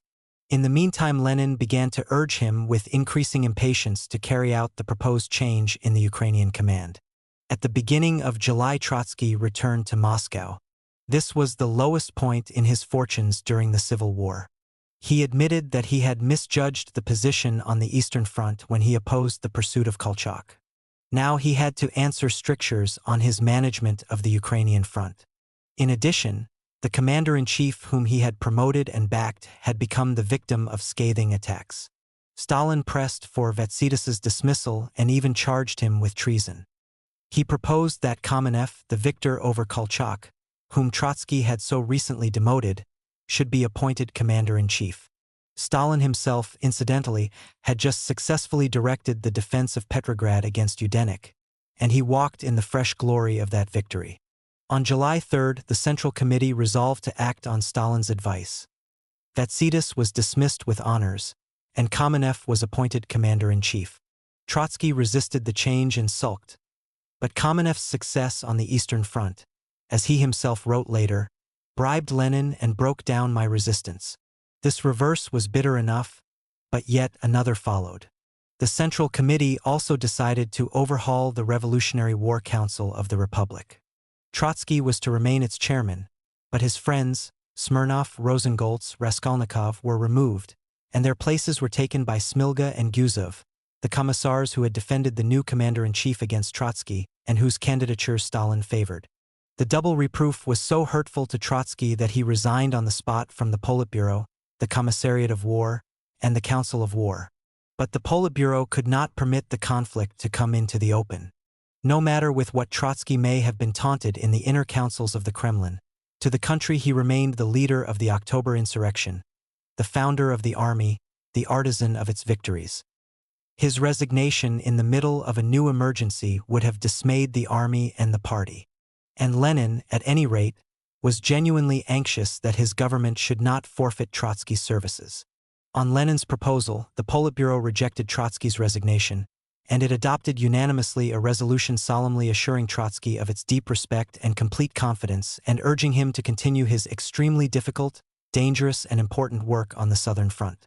It was also on this occasion that Lenin, obviously perturbed by the incident, handed to Trotsky as a token of his confidence an endorsement in blank of any order which Trotsky might issue.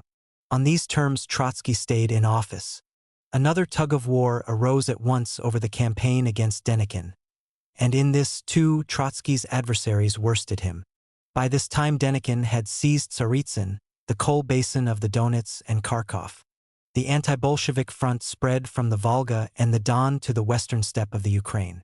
Its eastern sector between the Volga and the Don was held by the Don Cossacks, while the White Guards proper advanced on the central and western sectors. The question to resolve was at which sector the Red Army should direct a counterstroke. The new commander-in-chief proposed to direct it at the eastern sector, along the Don Valley, towards Tsaritsyn and Denikin's bases in the northern Caucasus. On strictly military grounds, this was a sound plan. It was designed to outflank Denikin's forces and to cut them off from their main bases. It was also calculated to separate Denikin's army from Kolchak's so that even if Kolchak were to regain the initiative and advance once again, he could not join hands with Denikin. The offensive was to be carried out by Red armies withdrawn from the Urals, and it was easier to throw these armies against Denikin's eastern flank than to shift them farther to the west. To this scheme Trotsky objected. Denikin, he argued, was weakened by a dissension between the White Guards proper and the Don Cossacks. The White Guards consisted mainly of Russian officers impatient to overthrow the Bolsheviks in Moscow and Petrograd. The Cossacks, indulging in particularism, wished merely to keep the Bolsheviks out of their stanitsas, and were reluctant to stick out their necks beyond the Don Valley. Denikin's plans for an offensive on Moscow left them lukewarm. Trotsky held that if the Red Army were to throw its main force into the Don Valley, it would arouse the Cossacks, force them into a bitter fight, and thus unwittingly help to close the breach in the enemy's camp. Even after an initial success, the Red Army would have to advance across land with poor communications and amid a hostile population. In the meantime, Denikin would strike at the weak central sector, for there was the shortest route to Moscow. Trotsky proposed that the main force of the Red Army should be shifted to the central sector, with Kharkov and the Donets Basin as its chief objectives. In an advance along this line, the Reds could split Denikin's army, separate the Cossacks from the White Guards, and neutralize them. The attackers would enjoy the advantage of operating in a highly industrialized area, the population of which favored the Soviets, and they would also have at their disposal a dense network of roads and railways. The social and political lie of the land should therefore determine the direction of the offensive. Kamenev's plan, though correct from an abstract strategic standpoint, failed to make allowance for the close interplay of politics and strategy in civil war. When the controversy between the Commissar of War and the Commander-in-Chief was brought before the Politburo, the arguments of the Commander-in-Chief carried the day. The Politburo authorized the main offensive on the eastern sector. This continuous succession of personal reverses for Trotsky had a strange sequel. In a somewhat sullen mood, Trotsky returned to the southern front. He had hardly arrived at his field headquarters at Kozlov before he received an enigmatic message, bearing the signatures of Dzerzhinsky, Krestinsky, Lenin, and Sklyansky, informing him that the commander-in-chief, i.e. Vatsidis, had been charged with treason and imprisoned. The message did not specify the charges. It merely stated that they were based on depositions made by another arrested officer. The blow was deadly. It originated with Stalin, who had already denounced Vatsidis as a traitor, and it was unmistakably aimed at Trotsky. We do not know exactly how Trotsky reacted to this blow. Almost certainly he strongly defended the imprisoned man and personally vouched for his integrity. For this is how he acted in similar cases, when less important officers were implicated. Enough that after a few days Vatsidis was released and rehabilitated. Trotsky himself later gave two versions of the charges. According to one, Vatsidis had not shown enough vigilance in dealing with counter-revolutionary officers in his entourage. According to the other, he nourished hopes of a future Napoleonic career. Neither lack of vigilance nor a privately cherished ambition amounted to treason or justified the imprisonment. And after his release, Vatsidis continued to hold high posts in the army until late in the Stalin era.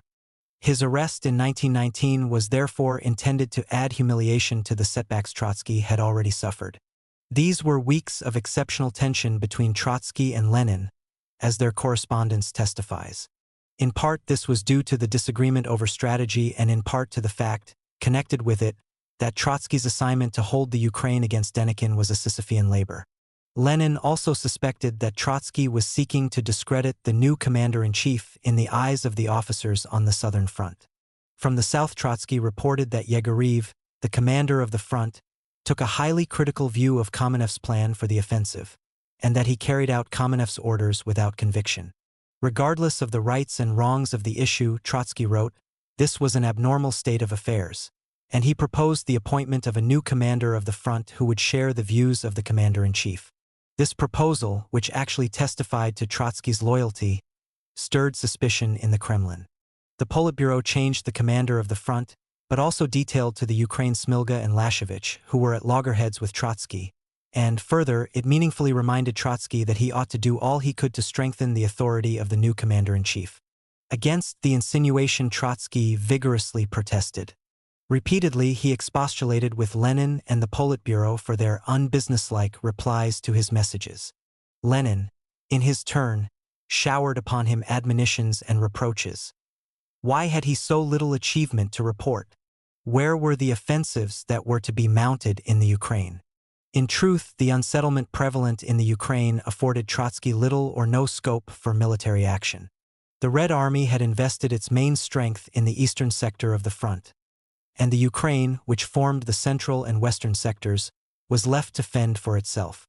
Trotsky ceaselessly alarmed Moscow about the insufficiency of the Ukrainian forces, still utterly disorganized, and he demanded reinforcements and supplies. The Politburo almost certainly suspected that Trotsky made these demands in order to achieve by a roundabout way a revision of Kamenev's operational plan and a different distribution of the troops. A glimpse of the situation on the spot may be gained from an angrily aggressive message which Trotsky addressed to the Politburo on August 11th. The Red Army men in the Ukraine, he wrote, were starving. Half of them had neither boots nor underwear, and very few had coats. It was no better with rifles and ammunition. Everybody was armed except the soldiers. The kulaks had vast stocks of weapons bought from deserters.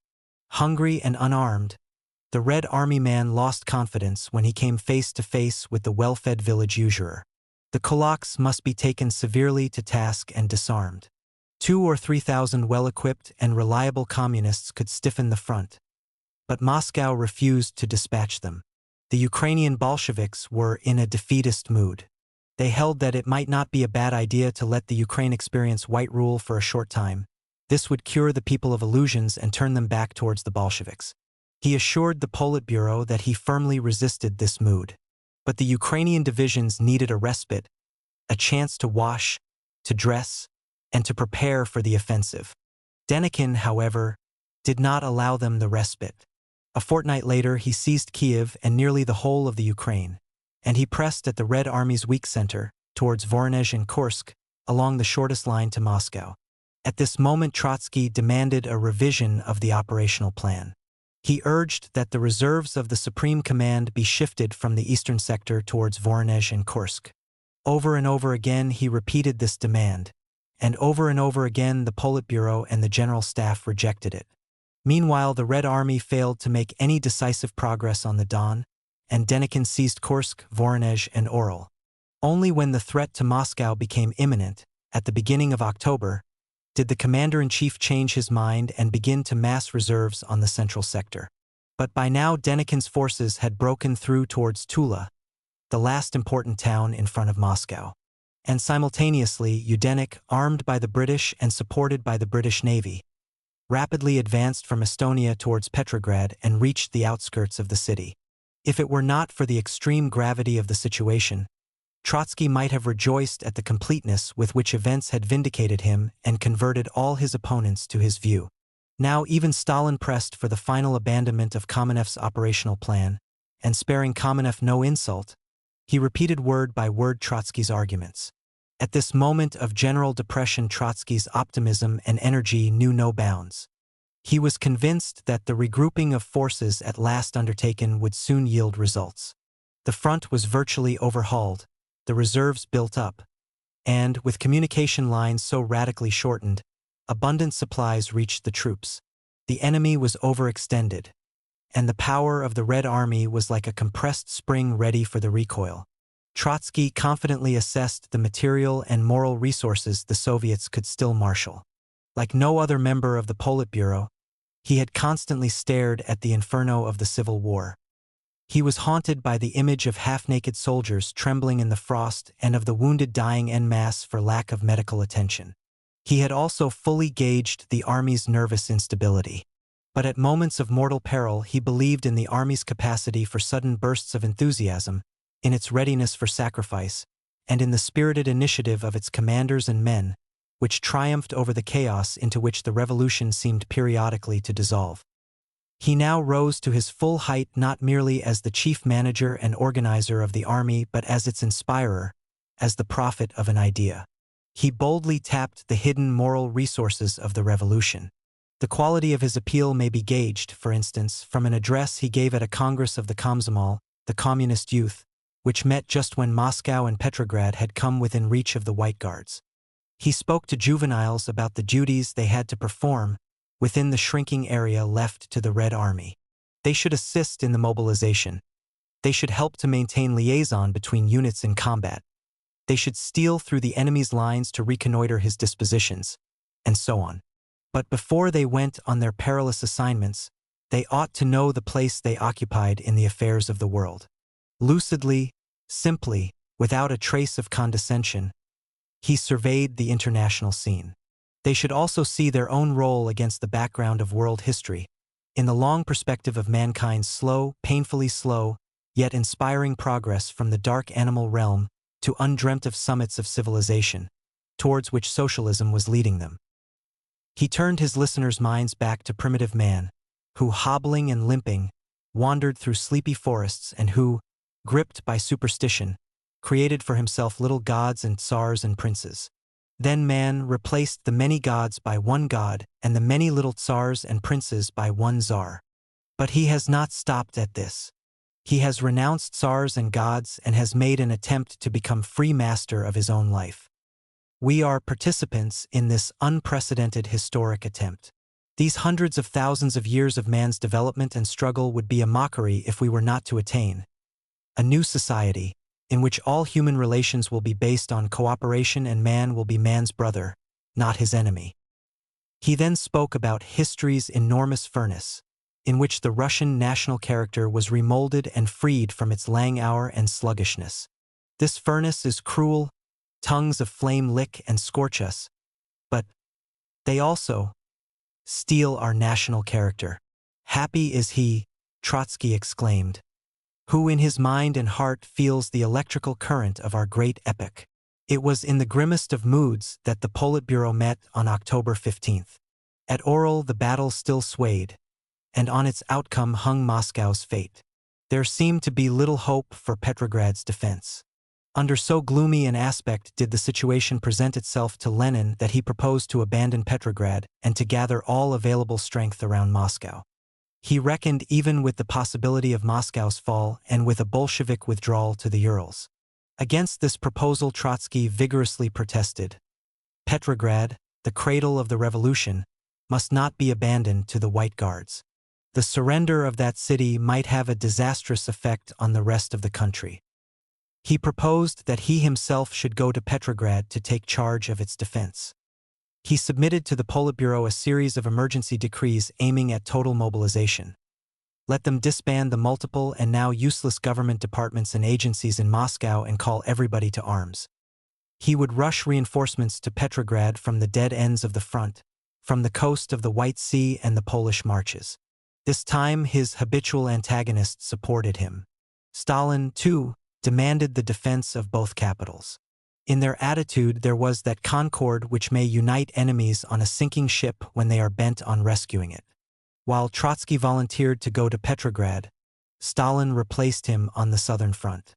The Politburo adopted the decrees submitted by Trotsky, and it elected a commission of 4: Lenin, Trotsky, Kamenev, Krestinsky, which was to give effect to them. It also authorized Trotsky to leave for Petrograd, but it still reserved judgment on his plan to defend the city. On October 16th, in his train en route to Petrograd, Trotsky dictated his reflections on the situation. He mocked at Churchill's recent proclamation of the anti-Soviet crusade of 14 nations. These, he wrote, were nothing but 14 geographic notions. Kolchak and Denikin would have been happier to be succored by 14 Anglo-French divisions. The loud rejoicing of the bourgeois West over the imminent downfall of the Soviets was premature. Even if the Red Army were not to succeed in halting Yudenik outside Petrograd, it would crush him within the walls of the city. He sketched something like a plan for a battle inside Petrograd, which curiously resembles the tactics of the Battle of Stalingrad in the Second World War. Having broken through this gigantic city, the White Guards would get lost in this labyrinth of stone, where every house will present them with an enigma, a threat or a deadly danger. From where should they expect a blow? From a window? From a loft? From a cellar? From behind a corner? From everywhere. We can surround some streets with barbed wire, leave other streets open and transform them into traps. All that is needed is that a few thousand people should be firmly resolved not to surrender. 2 or 3 days of such street fighting would transform the invaders into a frightened and terrified flock of cowards, surrendering in groups or individually to unarmed passers-by and women. But street fighting causes accidental casualties and it results in the destruction of cultural values.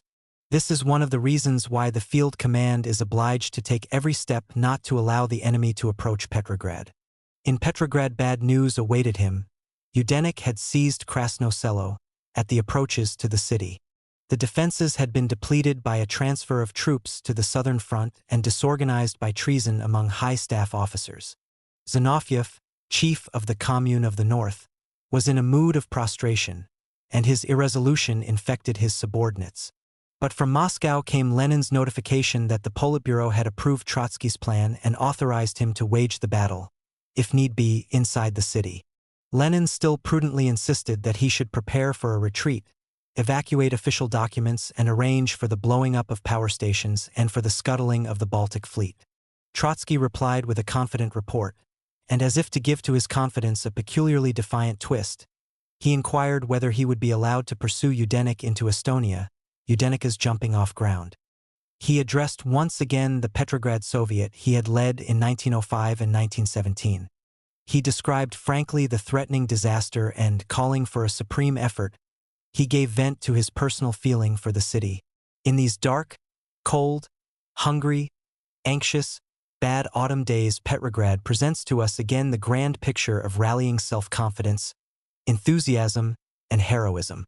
The city which has suffered so much, which has burned with so strong an inward flame and has braved so many dangers, the city which has never spared itself, which has inflicted on itself so much devastation, this beautiful red Petrograd remains what it has been, the torch of revolution.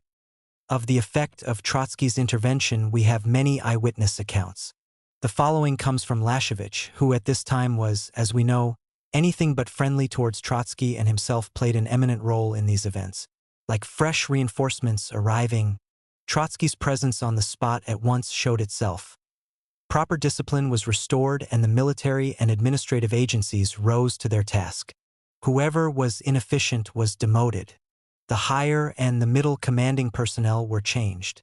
Trotsky's orders, clear and precise, sparing nobody and exacting from everybody the utmost exertion and accurate, rapid execution of combat orders, at once showed that there was a firm directing hand. The inward rallying had begun. The staffs got into working order. Liaison, hitherto defective, became satisfactory. The supply departments began to function without a hitch.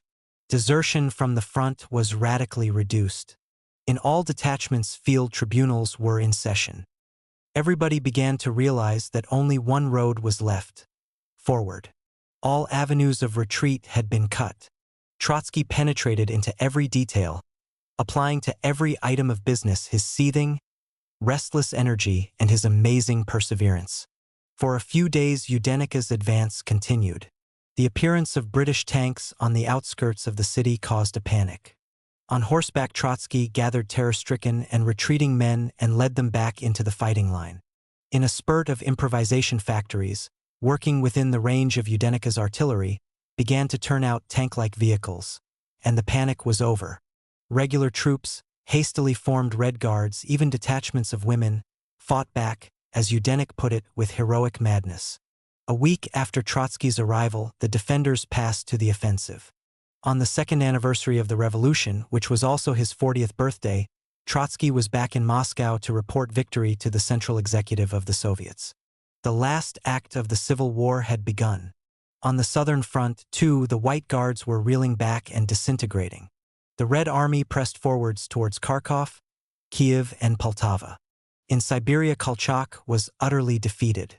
So rapidly did the tide turn that only 3 weeks after that critical session at which defeat had stared the Politburo full in the face, Red Moscow gloried in triumph.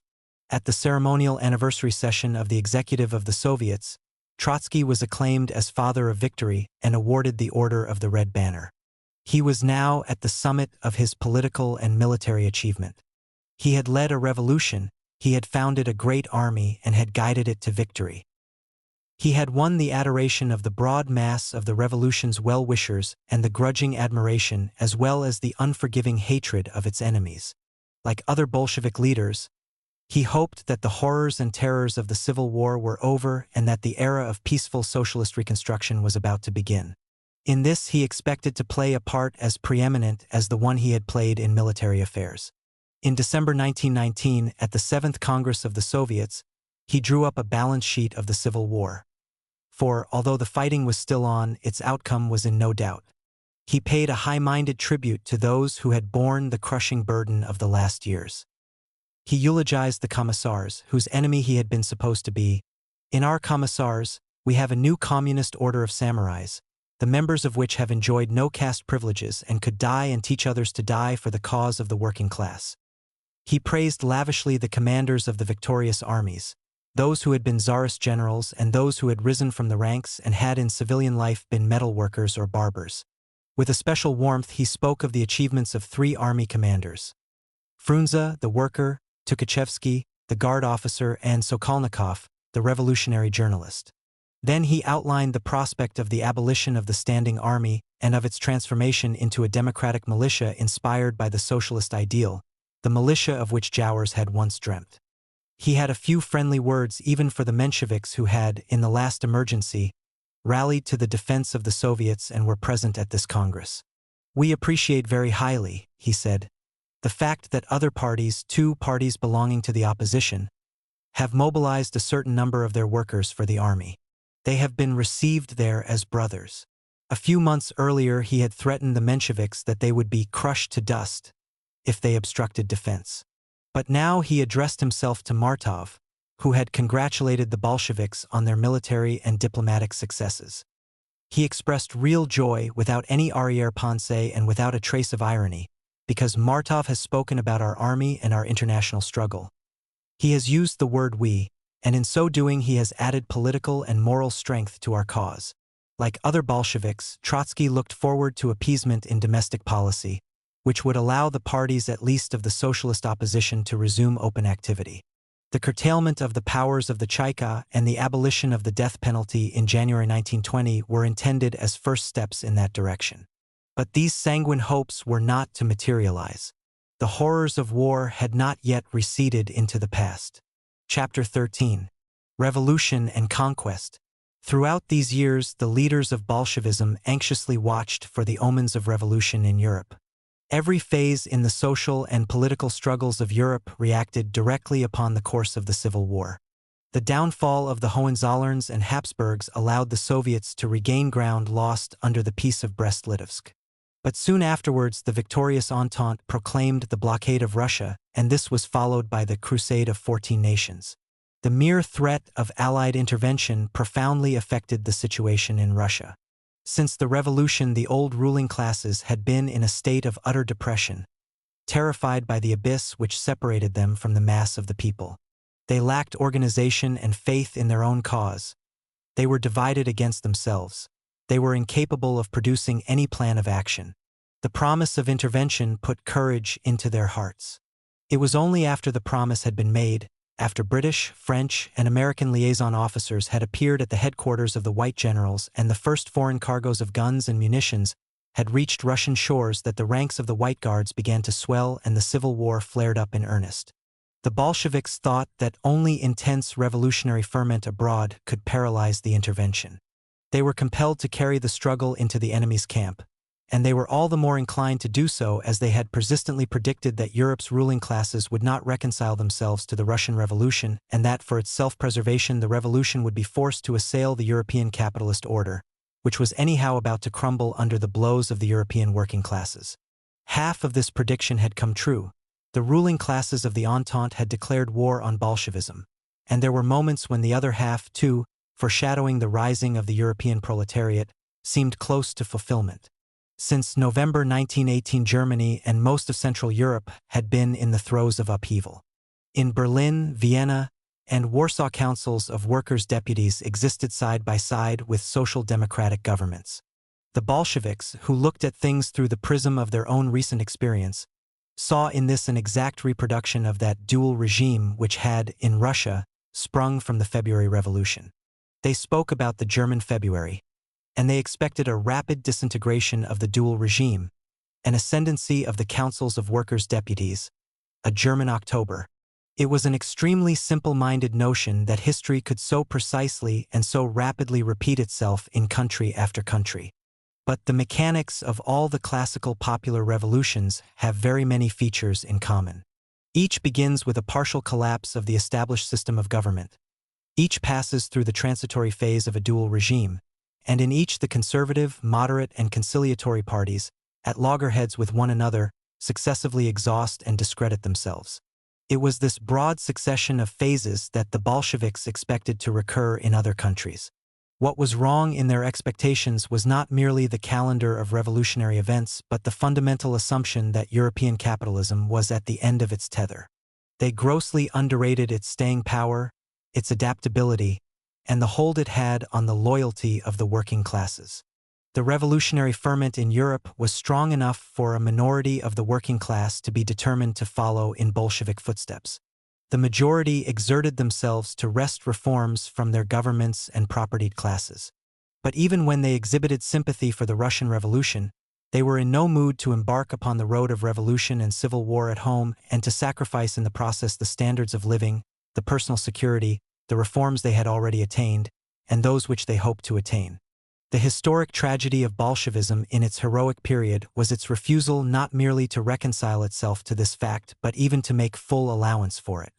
The Bolshevik leaders viewed the relative conservatism of European labor as the deceptive surface of politics, beneath which pulsated all the revolutionary instincts of the proletariat.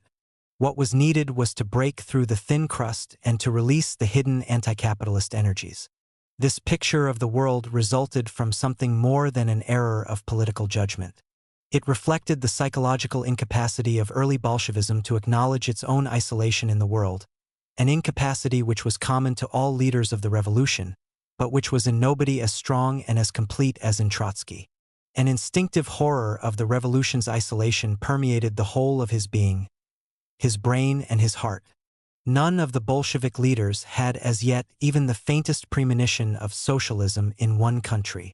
But to Trotsky the isolation of Bolshevism was already a nightmare too terrible to contemplate, for it meant that the first and so far the only attempt to build socialism would have to be undertaken in the worst possible conditions, without the advantages of an intensive international division of labor, without the fertilizing influence of old and complex cultural traditions, in an environment of such staggering material and cultural poverty, primitiveness, and crudity as would tend to mar or warp the very striving for socialism. Sooner or later this horror of isolation was bound to clash with reality, and the clash was to compel Bolshevism to wrestle convulsively with its own mental image of the world. After Brest, when this dilemma had first upset his inner confidence, Trotsky found a sort of escape in the Herculean exertions of the Civil War. For the time being his horror of isolation found inverted expression in violent bursts of confidence in the imminent expansion of the revolution. In January 1919, when the streets of Berlin were littered with barricades, he wrote, "It is no longer the specter of communism that is haunting Europe. Communism in flesh and blood is now stalking the continent. It was the ideas and the hopes of the bourgeoisie that had assumed an air of utter unreality in his eyes. He saw something ghost-like in the appearance in Europe of President Wilson, that Tartuffe brought up on a Quaker fasting diet, who roams bleeding Europe as the supreme representative of morality, the messiah of the American dollar, and punishes and pardons the nations and settles their fate. Europe could not fail to see that its only salvation was a continent-wide federation of Soviet republics.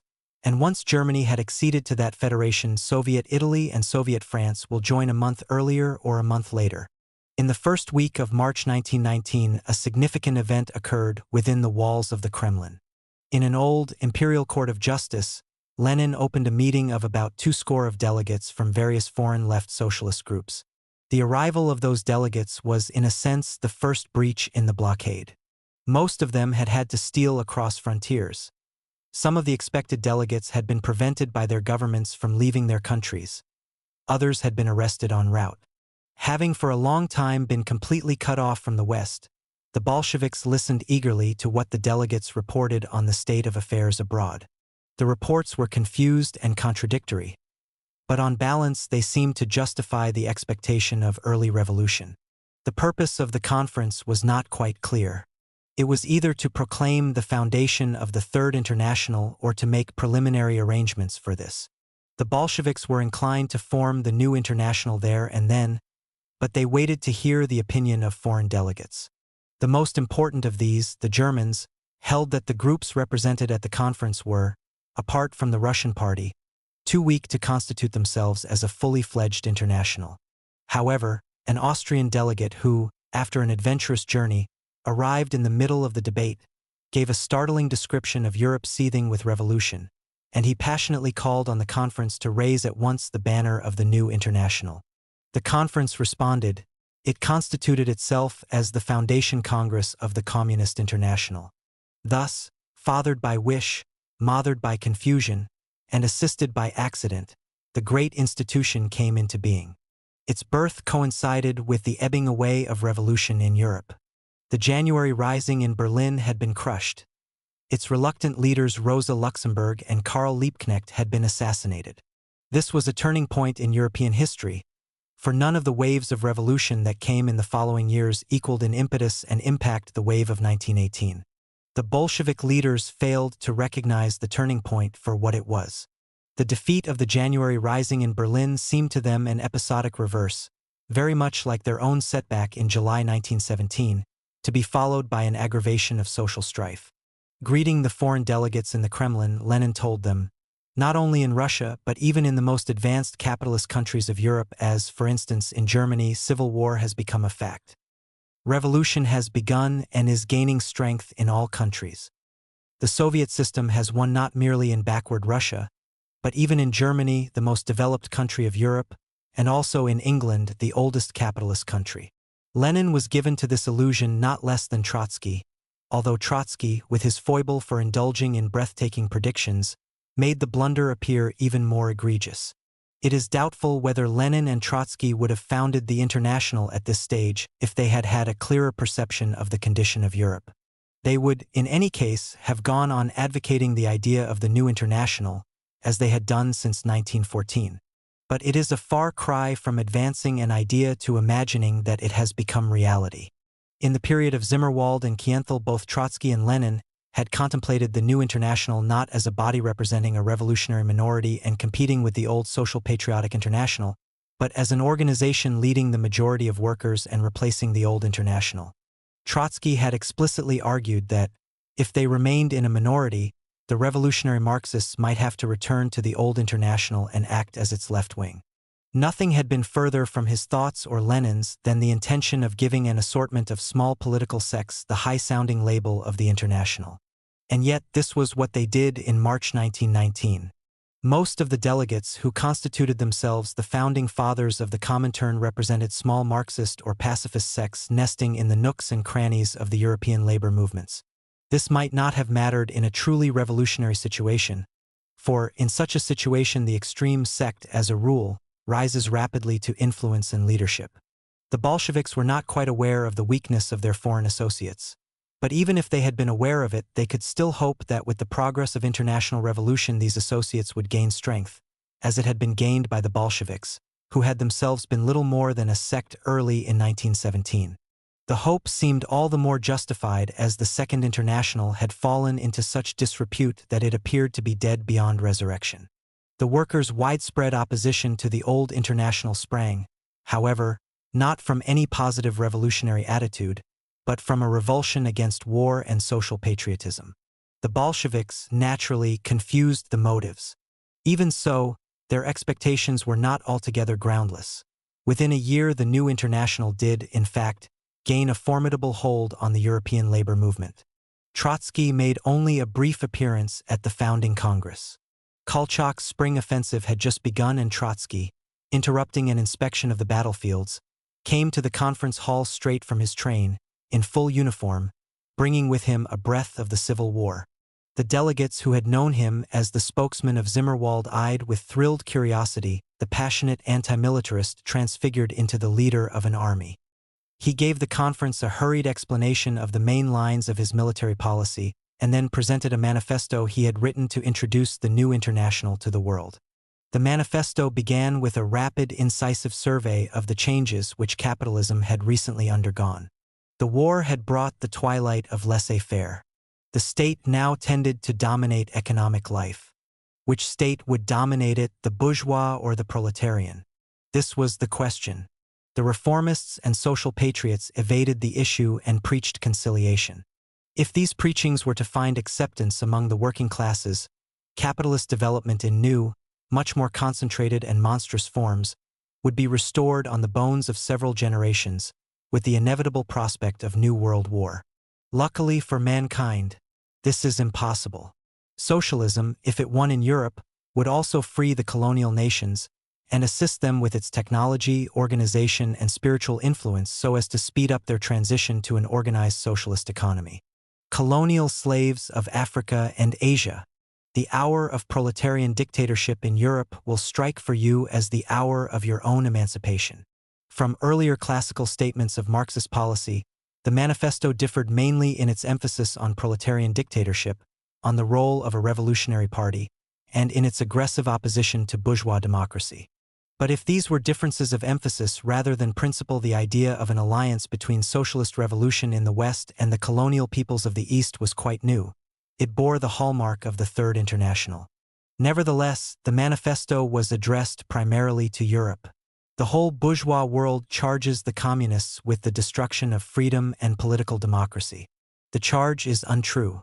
Assuming power, the proletariat only discovers the full impossibility of the application of bourgeois democracy, and it creates the conditions and the forms of a new and higher workers' democracy.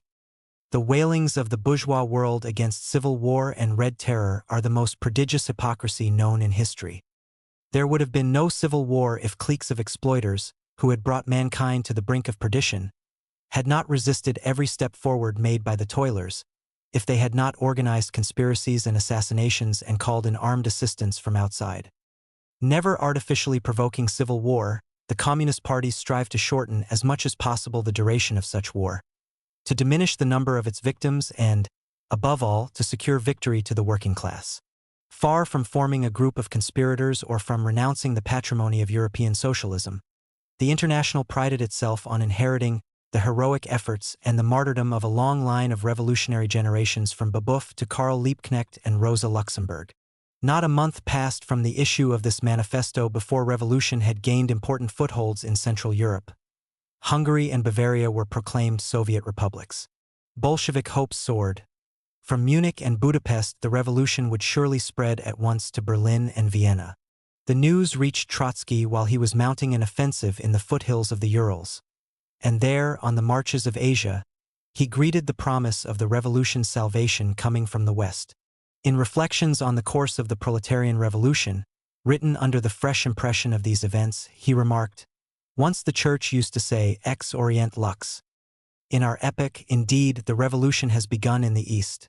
But the revolution which we live through is a proletarian one, and the proletariat is strongest, most organized, most enlightened in the old capitalist countries."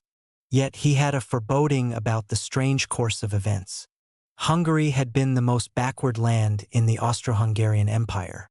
Bavaria was the most retrograde province of Germany. In both countries the peasants, not the workers, predominated, and both had traditionally been regarded as ramparts of reaction. Why was it that the revolution obtained footholds there and not in the centers of proletarian socialism? He answered his own question, saying that although the proletariat was weak in the backward countries, the ruling classes there were weaker still.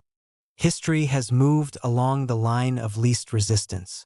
The revolutionary epoch has made its incursion through the least barricaded gates. The suggestive metaphor suggested more than Trotsky himself intended. He had no doubt that the revolution would advance to the heart of the fortress. Today Moscow is the center of the Third International. Tomorrow, this is our profound conviction, the center will shift westwards to Berlin, Paris, London. The Russian proletariat has welcomed with joy the envoys of the world's working classes within the walls of the Kremlin. With even greater joy will it send its own envoys to the Second Congress of the Communist International to one of the Western European capitals. An international congress in Berlin or in Paris will mean the full triumph of proletarian revolution in Europe and consequently all over the world. What happiness it is to live and fight in such times. Barely 3 months later, the great prospects and hopes had gone with the wind. Soviet Bavaria had succumbed to the troops of General Hoffmann, Trotsky's adversary at Brest. White terror reigned over the ruins of Soviet Hungary. The workers of Berlin and Vienna viewed with apathy the suppression of the two communes. Germany and Austria, indeed the whole of Europe, seemed to be finding a new conservative balance under the Peace of Versailles just concluded. These events coincided with the worst predicament of the Civil War. British and French intervention reached its height, and Denikin seized the Ukraine and advanced towards Moscow. This was a strange moment in the history of Bolshevism. Not only did the anti-Soviet intervention gather strength and momentarily meet with little or no effective counteraction from the Western working classes. Not only had the revolution lost its footholds in Central Europe. Even in Russia it stood in the gravest danger of forfeiting the relatively wealthy and civilized Western and Central provinces and of having to draw back into the wastes of the East. For only there did the course of the war favor the Red Army. But while fortune frowned upon the Bolsheviks from the West, it enticed them with new opportunities in the East. Not only did the wild mountain ranges of the Urals offer hospitality and security to the Soviets. Beyond the Urals and Siberia, Asia stirred in rebellion against the bourgeois West. In India, these were the days of Amritsar, when Gandhi's campaign of civil disobedience all but transformed itself into a nationwide anti-British rising. This concatenation of events set in motion Trotsky's political imagination and impelled it in a curious direction. On August 5, 1919, Trotsky sent from the front a secret memorandum to the Central Committee, urging a radical reorientation in international affairs. He argued that the revolution had been thrown back eastward and eastward it must face. He still assumed that the delay in European revolution would last from 1 to 5 years only, and he did not believe that Denikin would consolidate his hold on the Ukraine. Yet for the time being, he wrote, the Red Army could play only a minor part in Europe, whether as an offensive or a defensive force. But the gates to Asia were open before it. There the Red Army would have to contend only with Japanese forces which were too small for Siberian spaces and which would be hampered by American jealousy of Japanese expansion. The weight of the Soviet regime in Asia was such that the Bolsheviks were in a position not merely to wait there for new developments in Europe, but to embark upon an intense activity in the East. In a tone of disillusionment with the recently formed International, Trotsky suggested that a body directing the revolution in Asia might soon be of much greater importance than the executive of the Comintern. The Red Army might find the road to India much shorter and easier than the road to Soviet Hungary. A serious military man had suggested to him a plan for the formation of an expeditionary cavalry corps to be used in India. Trotsky repeated that the revolution's road to Paris and London might lead through Kabul, Calcutta, and Bombay. With the utmost urgency, he made the following proposals. An industrial base should be built up in the Urals to make the Soviets independent of the strategically vulnerable Donets Basin. A revolutionary academy should be opened in the Urals or in Turkestan. Political and military staffs should be set up to direct the struggle in Asia. Technicians, planners, linguists, and other specialists should be mobilized for this work, particularly from the Ukrainian communists, who, having lost the Ukraine, should now help the revolution to establish itself in Siberia. These proposals bore little relation to what could and had to be done immediately to ward off a military debacle. Together with this memorandum, Trotsky forwarded 2 other messages with detailed proposals for the overhaul of the Southern Front. To these, it may be surmised, the Politburo immediately devoted closer attention than to the suggested Asian reorientation. Nor was this train of thought firmly rooted in Trotsky's own mind. It came as an impetuous reflex of his own brain in response to an exceptional set of circumstances, and the reflex ran counter to the principal European direction of his thought. It is, nevertheless, instructive as a pointer towards the future. In milder form, the circumstances which gave rise to these suggestions, Russia's severance from the West and the abeyance of revolution in Europe, would persist after the end of intervention and civil war, and the reaction to them would follow broadly the lines suggested by Trotsky. The centers of Soviet power would shift eastwards, to the Urals and beyond. Only Stalin, not Trotsky, was to become the chief agent and executor of this momentous shift, which could not but entail an orientalization of the revolution's mental and political climate, an orientalization to which Trotsky was not assimilable. The road of the revolution to Peking and Shanghai, if not to Calcutta and Bombay, was to prove shorter than that to Paris and London, and certainly easier than the road to Berlin or even to Budapest. It is a tribute to the fertility of Trotsky's mind that in a single side flash it opened vistas upon the future which far surpassed the comprehension of most contemporaries. Before the year 1919 was out, the Bolsheviks again hopefully faced west.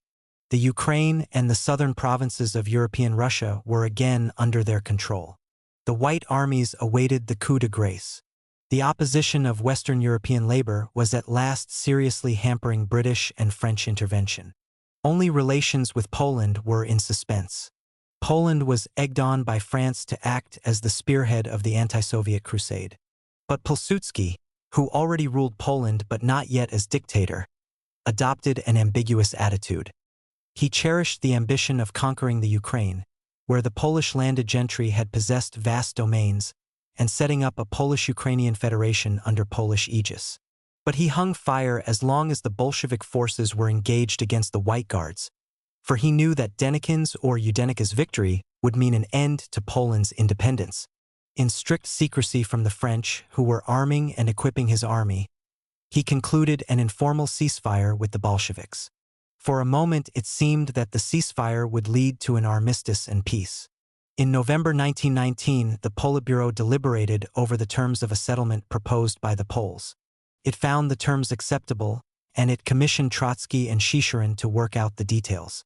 So confident were the Bolshevik leaders in the approach of peace that they put on a peace footing those of their armies which were not engaged in combat and transformed them into labor armies. On January 16, 1920, the Entente lifted the blockade from Russia, and immediately the central executive of the Soviets decreed the reforms already mentioned, the abolition of the death penalty and the curtailment of the Chaikos powers. A few days later, however, on January 22, Trotsky communicated to the Politburo his apprehension that Pilsudski was preparing for war. With Lenin's encouragement, he proceeded to strengthen the Red armies on the Polish front. At the beginning of March, the Poles struck. From the Urals, where he had been inspecting the labor armies, Trotsky rushed to Moscow. The peace reforms were stopped or annulled. The country was once again in a warlike spirit. In view of what happened later, it ought to be underlined that at this juncture Trotsky stood for a policy of the strong arm towards Poland. For many months Shishirin had in vain addressed secret peace offers to Warsaw, urging a settlement of frontier disputes extremely favorable to Poland. Pilsudski ignored the advances and kept Polish opinion in the dark about them. Shishirin continued to make conciliatory proposals even after the beginning of the Polish offensive. His policy, however, aroused opposition within the Commissariat of Foreign Affairs, especially from Litvinov, his deputy. Trotsky intervened and firmly sided with Litvinov. He urged the Politburo to stop the overtures. Pilsudski saw in them merely signs of Soviet weakness, and, as they had been made secretly, they failed to move Polish opinion towards peace. Trotsky demanded a return to open diplomacy which should enable the Polish people to see who was responsible for the outbreak of hostilities. Pilsudski settled this controversy, for shortly thereafter he found a pretext for breaking off negotiations, invaded the Ukraine, and seized Kiev. On May 1, 1920, Trotsky appealed to the Red Army to inflict upon the invader a blow which would resound in the streets of Warsaw and throughout the world. The Polish invasion stirred Russia deeply. For the first time, the Bolsheviks now called for national, not for civil war. To be sure, to them this was a struggle against Polish landlords and capitalists, a civil war in the guise of national war.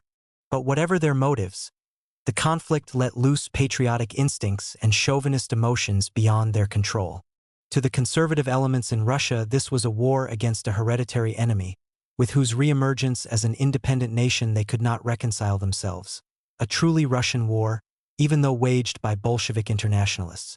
To the Greek Orthodox, this was a fight against a people incorrigible in its loyalty to Roman Catholicism, a Christian crusade even though led by godless communists.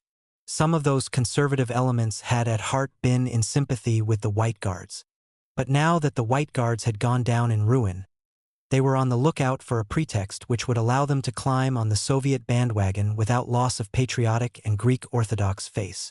The Polish invasion provided it. General Brusilov, commander-in-chief under the old regime, headed the movement of conversion. He placed himself at Trotsky's services and called upon all good Russians to follow in his footsteps. Thus, in addition to its revolutionary overtones, the war acquired its nationalist undertones. Pilsudski's troops did much to whip up the anti-Polish sentiment. Their behavior in occupied Ukraine was overbearing. They began to establish the Polish landlords on their former domains, and they marked their victories by the shooting of prisoners of war and by pogroms. To be carried on a tide of national unity was for the Bolsheviks a novel and embarrassing experience. Trotsky exerted himself to assert the party's internationalist outlook. He welcomed Brusilov's demonstration of solidarity with the Red Army, but he publicly repudiated Brusilov's chauvinist and anti-Catholic tone. When the rumor spread that Brusilov would lead the Red Armies against the Poles, Trotsky denied this and emphasized that the Polish front was under the command of Tukhachevsky and Yegorov, whose loyalty to the internationalist idea of the revolution had been tested in the Civil War. At the height of hostilities, he publicly ordered the closing down of Voeno Dello, Military Affairs, the periodical of the General Staff, because in an article on Pilsudski it had used language insulting the national dignity of the Polish people.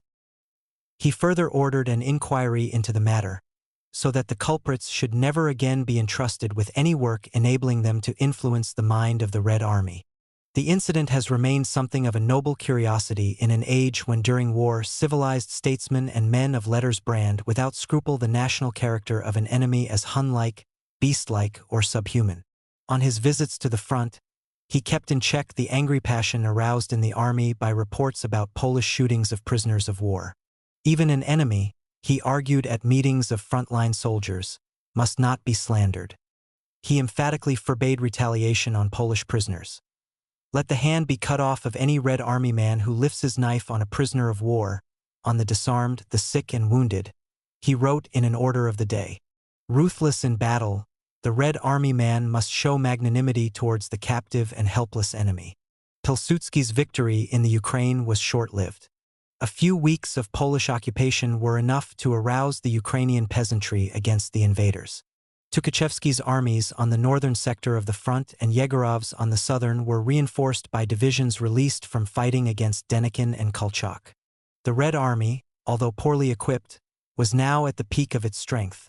Before the end of the campaign it had 5 million men under colors. On June 12 the Bolsheviks recaptured Kiev, and presently Pilsudski's troops retreated in panic towards the boundaries of ethnographic Poland. At this point important political issues intervened to complicate the conduct of the war. Some of these concerned Russia's relations with Britain. Others bore on her attitude towards Poland, and the two sets of problems were at some points interconnected. The opposition of British Labour to intervention and the defeat of the White Guards had weakened the interventionist party, led by Winston Churchill.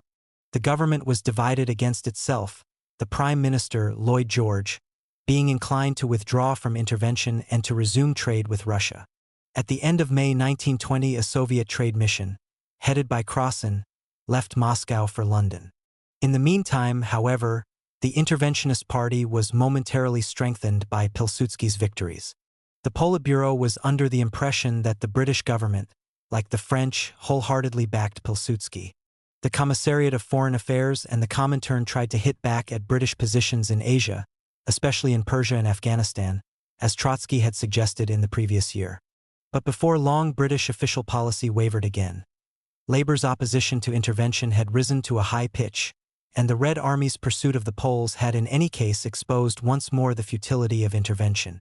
On July 11 Lord Curzon, the British Foreign Secretary, offered his government's mediation between the Soviets and Poland and also between the Soviets and that remnant of Denikin's army which, under Baron Wrangel, had entrenched itself in the Crimea.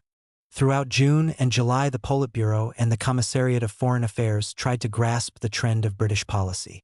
Trotsky repeatedly intervened in the debate and found himself in opposition to the majority view.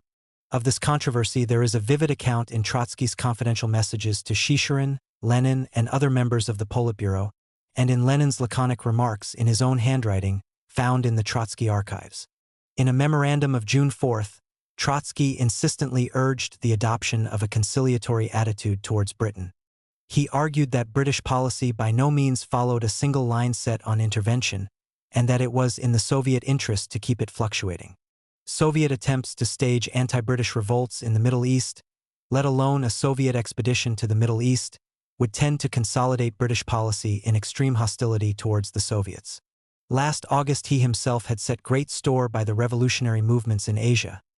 But now, in the light of fresh information, he argued that in the Middle East, at any rate, these movements lacked inherent strength. The Bolsheviks ought to further revolutionary propaganda and clandestine organization, but avoid any steps which might involve them in risky military commitments. At best, they could use the threat of revolution in the Middle East as a bargaining counter in diplomatic exchanges with Britain. But they ought to use every opportunity to impress the British with their desire to reach agreement over the East. On the margin of this document, Lenin remarked with some irony that Trotsky, like Crossan, was mistaken about British policy. Its line was firmly set. It was absolutely clear that England helped and would continue to help both the Poles and Wrangel. In July, after Lord Curzon's offer of mediation, the issue was once again under discussion. Lenin communicated the offer to Trotsky, who was at the front. On the same day, July 13th, Trotsky replied in two messages, urging the Politburo and Chicherin to accept British mediation between Russia and Poland, and to aim at an armistice which would lead to peace with the Entente as well as with Poland. He once again advised the Politburo to pay more careful attention to divergent trends in British opinion and policy. The Politburo rejected Trotsky's proposals and, of course, the British offer. Oddly enough, it asked Trotsky to administer the rebuff to Lord Curzon. Actuated by the principle of cabinet solidarity, he did so. In a scintillating sarcastic manifesto, from which nobody could even remotely guess his mental reservations, he explained that the British government, with its record of intervention, was a party to the conflict and could not aspire to render service as an impartial conciliator. This difference, after all, concerned only diplomatic tactics. But it was connected with another and fundamental controversy. Rejecting Curzon's proposal, Lenin demanded a furious speeding up of the offensive on Poland. To this, too, Trotsky was opposed. By now the Red Army had reconquered all Ukrainian and Belarusian lands and stood roughly along a line which Lord Curzon, when he still reckoned with Denikin's victory, had proposed as the frontier between Russia and Poland. At this line Trotsky intended to halt the Red Army and to make a public offer of peace. Lenin and the majority of the Politburo were bent on continuing the pursuit of the Poles into Warsaw and beyond. Once again, the interplay of politics and strategy dominated the dispute. There was a military risk in Trotsky's proposal. Pilsudski was not likely to accept the Curzon line as a frontier, and he might have used the respite of an armistice to prepare a comeback. Trotsky was willing to take this risk. He set his mind on the political and moral advantages of the course of action he advocated and on the dangers which would attend Lenin's policy. He held that a straightforward public peace offer, making it clear that the Soviets had no designs on Poland's independence and coveted no truly Polish territory, would favorably impress the Polish people. If Pilsudski accepted the offer, well and good. If not, the Polish people and the world would know whom to blame for the continuation of war. Trotsky argued that the Red Army's advance towards Warsaw, without a preliminary offer of peace, would destroy the Russian Revolution's goodwill with the Polish people and play into Pilsudski's hands. For nearly a century and a half the greater part of Poland had been subjugated by the Tsars. It was less than 2 years since the Poles had regained independence, solemnly guaranteed to them by the Russian Revolution. A Russian army invading Polish soil, even though under provocation from Pilsudski and even though marching under the red flag, would seem to them the direct successor to those Tsarist armies which had kept them, their fathers and their forefathers in bondage. The Poles would then defend their native soil tooth and nail. Lenin did not share these scruples and forebodings. It was Pilsudski who had, deliberately and conspicuously, played the aggressor's part, while Lenin had made every effort to avert the war. Now, when the fortunes of battle favored the Red Army, it was, in Lenin's view, its right and duty to grasp the fruits of victory. No victorious, soundly led army stops halfway in the pursuit of an almost routed enemy. And no moral, political, or strategic principle forbids an army to invade the aggressor's territory in the course of a pursuit. Nor was this all. Lenin believed that the workers and peasants of Poland would greet the invaders as their liberators. All the Bolshevik leaders, including Trotsky, had only a dim idea of the facts of the situation. They had, as a result of the blockade, lost contact with Poland as completely as if that country had been many thousands of miles away. They knew that there had been Soviets in Poland, in which the communists had wielded a very strong influence, and they believed them to be still in existence. Their information was more than a year out of date. In the meantime, in Poland as in the rest of Central Europe, the tide had turned. Pilsudski had dispersed the Soviets and severely suppressed the Communist Party. A group of eminent Polish socialists who had joined the Bolsheviks lived in Moscow, and to them the Politburo turned for advice. They were strangely divided. Radek, Marklevsky, and, it seems, Dzerzhinsky, who had belonged to the internationalist wing of Polish socialism and had not believed in the resurrection of Poland as a nation-state, now warned the Politburo that the Red Army's invasion would be foiled by a powerful upsurge of Polish patriotic sentiment. It was in part as an effect of this warning that Trotsky adopted his attitude. Lenin appears to have been more impressed by a report of Lipinski, who had come from the more patriotic wing of Polish socialism, and who greatly exaggerated the strength of Polish communism. Swept by optimism, believing that the Red Army's advance would be a signal for the outbreak of revolution in Poland, Lenin swayed the Politburo. Even Stalin, who had soberly dismissed the idea of a march on Warsaw, changed sides, and Trotsky was alone in opposing it. Lenin played for even higher stakes. Poland was the bridge between Russia and Germany, and across it Lenin hoped to establish contact with Germany. He imagined that Germany, too, was in intense revolutionary ferment. There was some fire behind the smoke of illusion.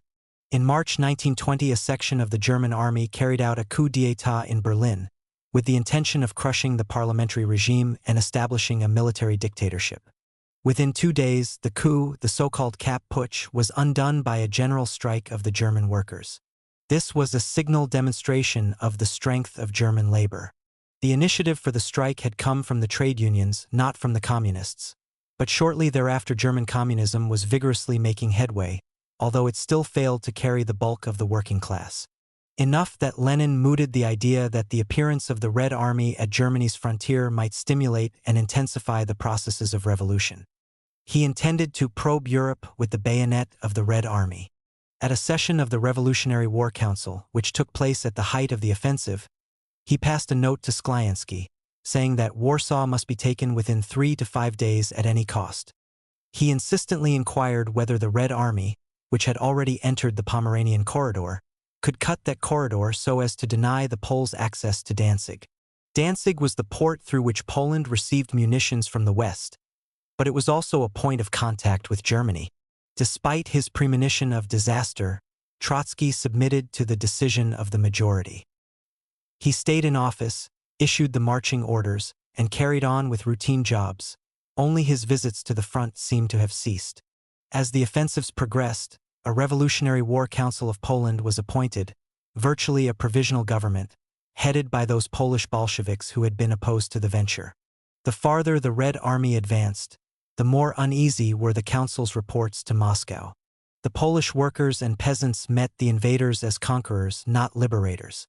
But now the Red Army was irresistibly carried forward by its own impetus, extending its lines of communication and exhausting itself. A dangerous gap also arose between the northern armies, which, under Tukhachevsky, were approaching Warsaw, and the southern ones, which, under Yegorov and Budyonny, had veered southwestwards towards Lvov. The chief political commissar to the southern armies, appointed on Trotsky's insistence, was Stalin, who was keen on emulating Tukhachevsky and on getting Lvov as his prize while Tukhachevsky was entering Warsaw. Into this gap in the center Pilsudski would presently spring to strike at Tukhachevsky's flank and rear. For a moment the gap worried Lenin, and the general staff began, somewhat late in the day, to urge the commanders of the southern armies to close it. But the Red Army still rolled on, and Moscow was all exultation. At this stage of the campaign, from the middle of July to August 7th, the Second Congress of the Communist International was in session in Petrograd and Moscow. During the past year, the European labor movements had swung towards the international. Leaders of great and old socialist parties now almost humbly knocked at its doors. The Congress discussed the terms of membership, the famous 21 points, formulated by Lenin and Zinoviev, the tasks of the communist parties, the fate of the colonial nations, and so on. But the debates were dominated by the thrilling expectation of the military denouement in Poland, which would give a new and mighty impulse to European revolution. In front of a large war map, Lenin daily gave the foreign delegates his optimistic comment on Tukhachevsky's advance. At the beginning of the Congress, Trotsky made a brief appearance in order to endorse the 21 points in the debate. He came back just before the end of the Congress. The Red Army now stood at the very gates of Warsaw to present the manifesto he had written on behalf of the International. The delegates greeted him with a tributary roar of applause. In a crescendo of resounding phrases and images, he surveyed the international scene in the first year of the Versailles Peace. He angrily denounced the Babylon of decaying capitalism and tore the mask of democracy from its face. German parliamentary democracy, he stated, is nothing but a void between two dictatorships. The delegates listened to him in breathless suspense, and the magic of his words and images was heightened as the battle, of which they thought him to be the inspirer, mounted to its climax. Yet Trotsky refrained from boasting, and in the manifesto he made no reference to the Red Army's victories. The delegates did not even notice his reticence. They could not guess what tense apprehension was hidden behind his self-confident appearance and resounding language. In this assembly, where even the most prudent men were carried away by joyous excitement, he alone refused to celebrate the victory, as the architect of which he was being acclaimed. A week later, the Battle of the Vistula began. It lasted only 3 days. It did not change the course of history as its contemporaries believed. It only delayed it by a quarter of a century. But at the end of the battle, the Red Army was in full retreat. While the battle was at its height, the Politburo asked Trotsky to go to the front and try to retrieve the situation. He refused. He did not deceive himself, he replied, that he could now stave off defeat by any brisk personal intervention on the spot. For the moment, the debacle seemed even worse than it was, because Wrangel's guards, seeing the Red Army tied down by the Poles, had broken out of the Crimea and invaded the Caucasus. 2 days after the Battle of the Vistula, on August 19th, Trotsky and Stalin jointly reported to the Politburo on the military situation, and the Politburo, apparently acknowledging defeat in Poland, resolved to give first priority to the campaign against Wrangel. Both Stalin and Trotsky were put in charge of a new mobilization of party members. Most of those mobilized were to be sent to the Crimea, and the bulk of Budyonny's cavalry was to be diverted from the Polish front. Stalin was also instructed to work out measures to be taken in case of Wrangel's further advance.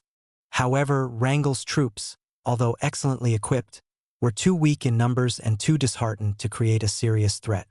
They soon withdrew into the Crimea, hoping to hold out behind the fortified narrow neck of the Perekop Isthmus. After an epic and savage battle directed by Frunze and Stalin, the Red Army broke through the isthmus and drove Wrangel into the sea. This was the epilogue of the Civil War. On October 12th, the Soviets signed a provisional peace with Poland. But for a time, war was still in the air. In Poland, the ruling parties were divided. The Peasant Party, its leader Witosz headed the government, pressed for peace, while Pilsudski's military party did its utmost to disrupt the parleys with Russia. In Moscow, two views were divided. The majority of the Politburo favored a renewal of hostilities. Some of those who did so expected that Pilsudski would not keep the peace anyhow. Others craved for revenge. The General Staff discussed a new offensive. Tukhachevsky was confident that next time he would hold his victory parade in Warsaw. Trotsky relates that Lenin was at first inclined towards war, but only half-heartedly. At any rate, Trotsky insisted on peace and on the loyal observance of the provisional treaty with Poland, and once again he found himself in danger of being outvoted and reduced to dutiful execution of a policy he abhorred. From this he at last shrank. He declared that the differences went so deep that this time he would not feel bound by any majority decision or by Politburo solidarity, and that, if outvoted, he would appeal to the party against its leadership. He used a threat similar to that which Lenin had, with overwhelming effect, used in the controversy over Brest, and he, too, achieved his purpose. In comparison with that controversy, the roles were indeed curiously reversed. But the sequel was in a way similar, for now Lenin deserted the war faction and shifted his influence to back Trotsky. Peace was saved. The differences had gone deep. Yet it is doubtful whether any single Bolshevik leader, including Trotsky, was or could be aware of their full historic import, on which only the events of the middle of this century have thrown back a sharp, illuminating light. It had been a canon of Marxist politics that revolution cannot and must not be carried on the point of bayonets into foreign countries. The canon was based on the experience of the French Revolution, which had found its fulfillment and also its undoing in Napoleonic conquest.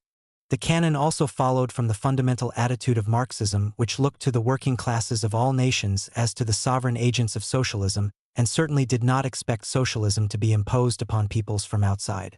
The Bolsheviks and Trotsky had often said that the Red Army might intervene in a neighboring country, but only as the ally and auxiliary of actual popular revolution, not as an independent, decisive agent.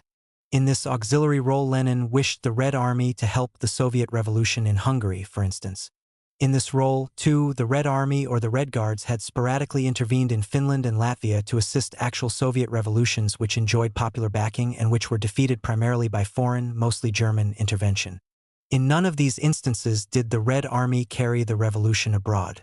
In the Polish War, the Bolsheviks went a step farther. Even now, Lenin had not become plainly converted to revolution by conquest. He saw the Polish working classes in potential revolt, and he expected that the Red Army's advance would act as a catalyst. But this was not the same as assisting an actual revolution. Whatever Lenin's private beliefs and motives, the Polish War was Bolshevism's first important essay in revolution by conquest. True, the Politburo embarked on it in the heat of war, under abundant provocation, without grasping all the implications of its own decision. But this is the way in which great fateful turns in history occur. Those who initiate them are often unconscious of what it is they initiate.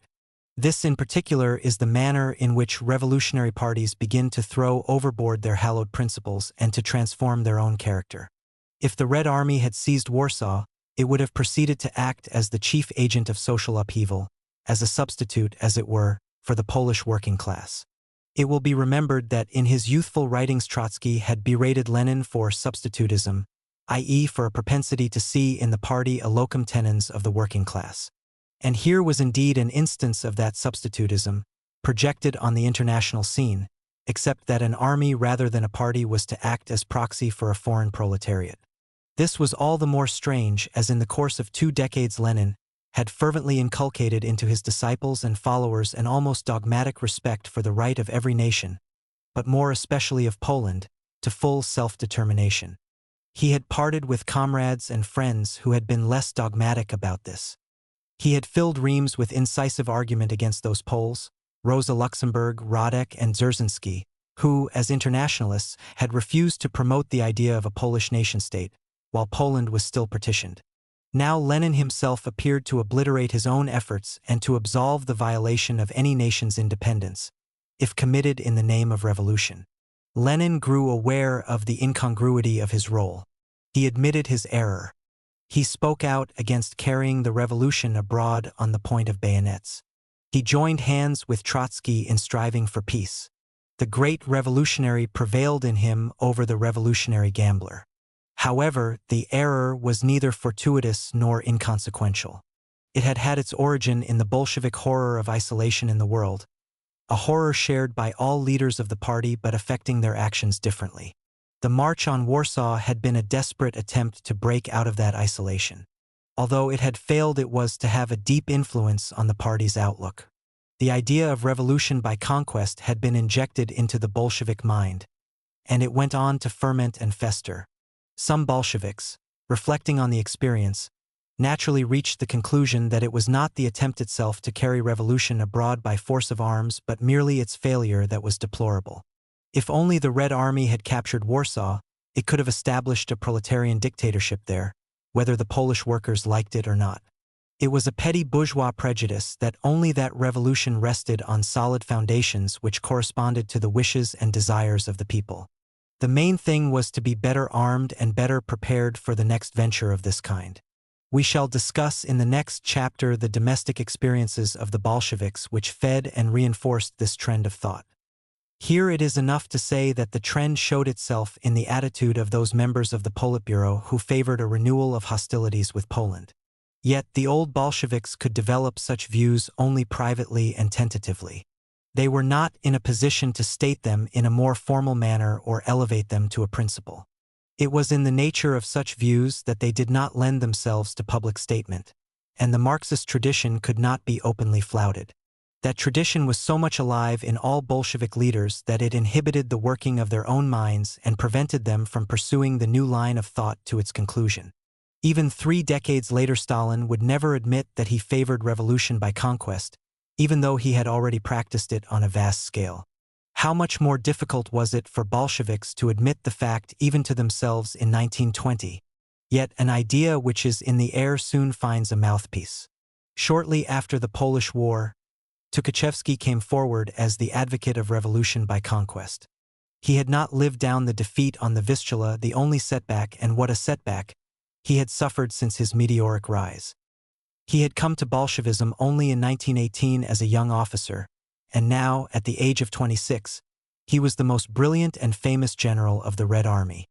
He was unquestionably devoted to the Soviets, but he was the revolution's soldier, not a revolutionary. He was not inhibited by the party's traditions, and he drew his inspiration from Napoleon rather than from Marx. He did not understand why the Bolsheviks should go on mouthing anathemas against carrying revolution on the point of bayonets.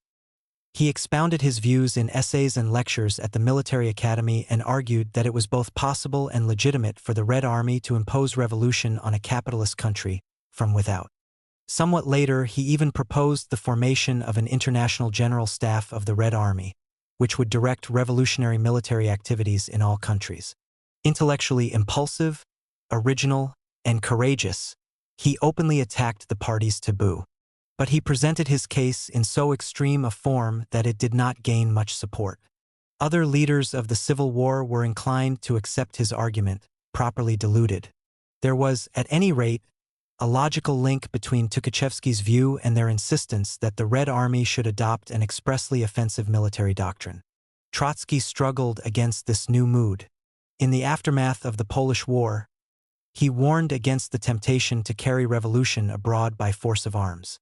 The warning runs indeed like a red thread through his writings and speeches of this period.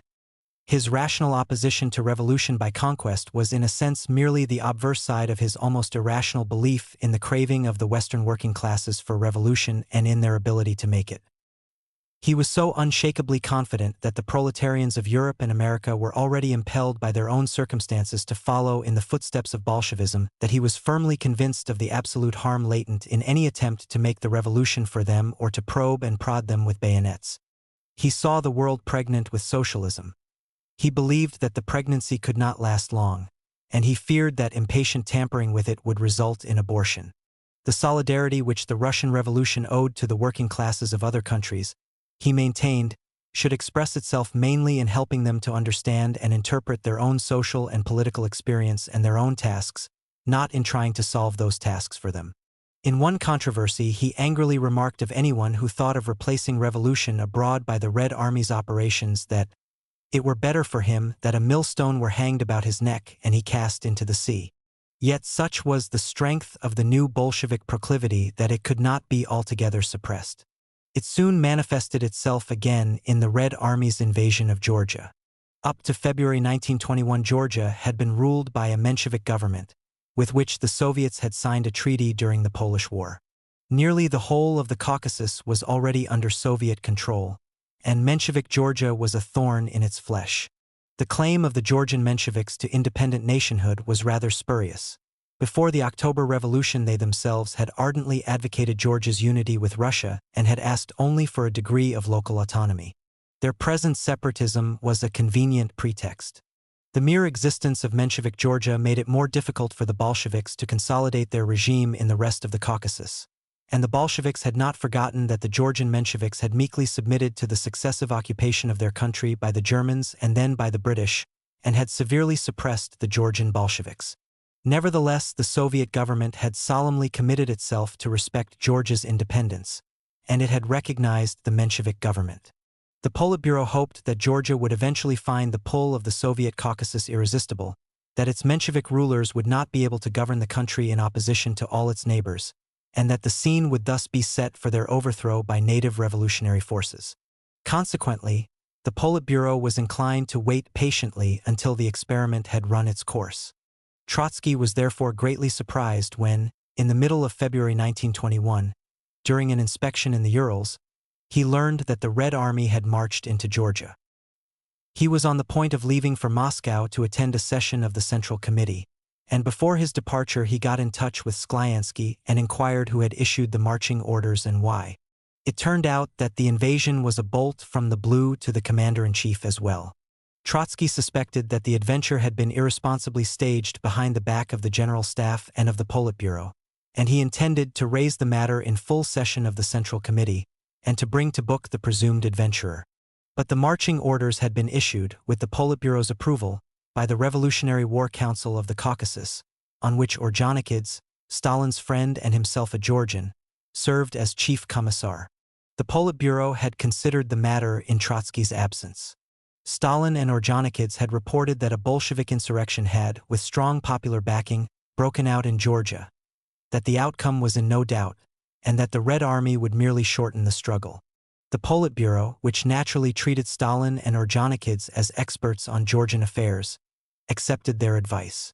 The rising in Georgia did not, however, enjoy the popular backing claimed for it, and it took the Red Army a fortnight of heavy fighting to enter Tiflis, the Georgian capital. Like the other small border nations, the Georgians had long memories of Tsarist oppression. The forcible reannexation aroused fierce resentment. The grievance rankled long after, and it was indirectly reflected in the opposition of Georgian Bolsheviks to Moscow's centralizing policies. This was to become one of the major points at issue between Stalin and Trotsky in the last year of Lenin's leadership. For the time being, however, Trotsky accepted the accomplished fact. The invasion could not be called off. It was only possible to try to soften its shock. This Lenin was doing of his own accord. He warned Ordzhonikidze and the other Caucasian commissars to behave with a special respect towards the sovereign organs of Georgia and to show special attentiveness and caution in dealing with the Georgian population. He asked to be informed of any offense against his instruction and of the slightest instances of friction with the Georgians. He further urged Ordzhonikidze to strive for a reconciliation with the Mensheviks, even with Jordania, the head of the Menshevik government, who had not been absolutely hostile towards the Soviet regime. There was little else that Trotsky himself could do or could wish to be done at the moment. Lenin's injunctions, however, produced little effect, because the invaders, having violated Georgia's sovereignty wholesale, were in no mood to respect it in detail. But it took time before this became clear. Trotsky went on to disclaim and denounce in general the idea of revolution by conquest. But he did not feel justified in discussing publicly the specific differences over Georgia and once again flouting the Politburo's collective responsibility. Moreover, when the social democratic leaders of the West, Kautsky, MacDonald, Henderson, and others, raised an outcry for the evacuation of Georgia by the Red Army, Trotsky rejoined with a tu quoque. He wrote a pamphlet in which he devoted only a brief passage to the invasion. He reasserted the right of the Red Army to assist a fully fledged revolution abroad, but he evaded the question whether such a revolution had occurred in Georgia. Instead, he concentrated on an acute exposure of the inconsistencies in the attitude of the social democratic critics towards the Russian Revolution, the fate of the colonial peoples, and c. With all his fiery temperament, he defended the Soviets, right or wrong, against their enemies and lukewarm friends. In the eyes of the world, he therefore bore a major share of responsibility for the invasion of Georgia. In the Politburo's behavior over Poland and Georgia, Trotsky saw mistakes. He set his face against both mistakes, but he saw no interconnection and no deeper significance in them. Up to a point he was right, because the party as a whole had entered the road of revolutionary conquest neither consciously nor deliberately. The invasion of Georgia was its only successful step on that road, and there was no lack of mitigating circumstances. Georgia had, after all, been part of Russia. It could not survive as a little bourgeois island in the Soviet Caucasus. Yet there was an interconnection between the Polish and the Georgian ventures, for both marked the initiation of a new current in Bolshevism. The revolutionary cycle, which the First World War had set in motion, was coming to a close, At the beginning of that cycle, Bolshevism had risen on the crest of a genuine revolution. Towards its end, Bolshevism began to spread revolution by conquest. A long interval, lasting nearly a quarter of a century, separates this cycle of revolution from the next, which the Second World War set in motion. During the interval, Bolshevism did not expand. When the next cycle opened, it started where the first had ended, with revolution by conquest. It is a commonplace in military history that there exists a continuity between the closing phase of one war and the opening phase of the next. The weapons and the ideas on warfare invented or formed towards the end of one armed conflict dominate the first stage of the next conflict. A similar continuity may be seen to exist between the two cycles of revolution. In 1945-6 and partly even in 1939-40, Stalin began where he, and in a sense he and Lenin, had left off in 1920-1. Trotsky did not live to witness the momentous chapter which Stalin's revolutionary conquest has since written in modern history. His attitude towards the early symptoms of the trend was inconclusive. He was for revolution and against conquest. But when revolution led to conquest and conquest promoted revolution, he was confronted with a dilemma which, from his viewpoint, admitted no satisfactory solution. He did not press his opposition to revolutionary conquest to the point of an open breach. On the other hand, he left behind this suggestive half-warning, half-curse. He who wants to carry revolution abroad on the point of bayonets, it were better for him that a millstone were hanged about his neck. Note: a summary of Trotsky's military activities cannot be concluded without a reference to his military writings. As founder and leader of an army, he remained a man of letters with the urge to give form and expression to his experiences and ideas, even in the smoke of battle. The many volumes of his military essays, speeches, and orders are distinguished by such contrasting qualities as romantic elan and practical realism, and at times by an almost philosophical depth. Radek relates that Trotsky, when he became Commissar of War, had read only a few books on military affairs: Jauers's L'Armée Nouvelle, A Large History of War by Schultz, a German socialist, and Franz Mehring's writings on Frederick the Great. Radek undoubtedly belittles Trotsky's theoretical preparation in order to emphasize all the more strongly his achievement. During the Balkan Wars and in the first years of the World War, Trotsky had studied current military literature. He was certainly familiar, as Lenin was, with the work of Clausewitz, whom he quoted and in whose spirit he often approached his own problems. But Radek is right in holding that Trotsky was most strongly impressed by Jauers's L'Armée Nouvelle, the work of a great historian and democratic socialist, not a military expert.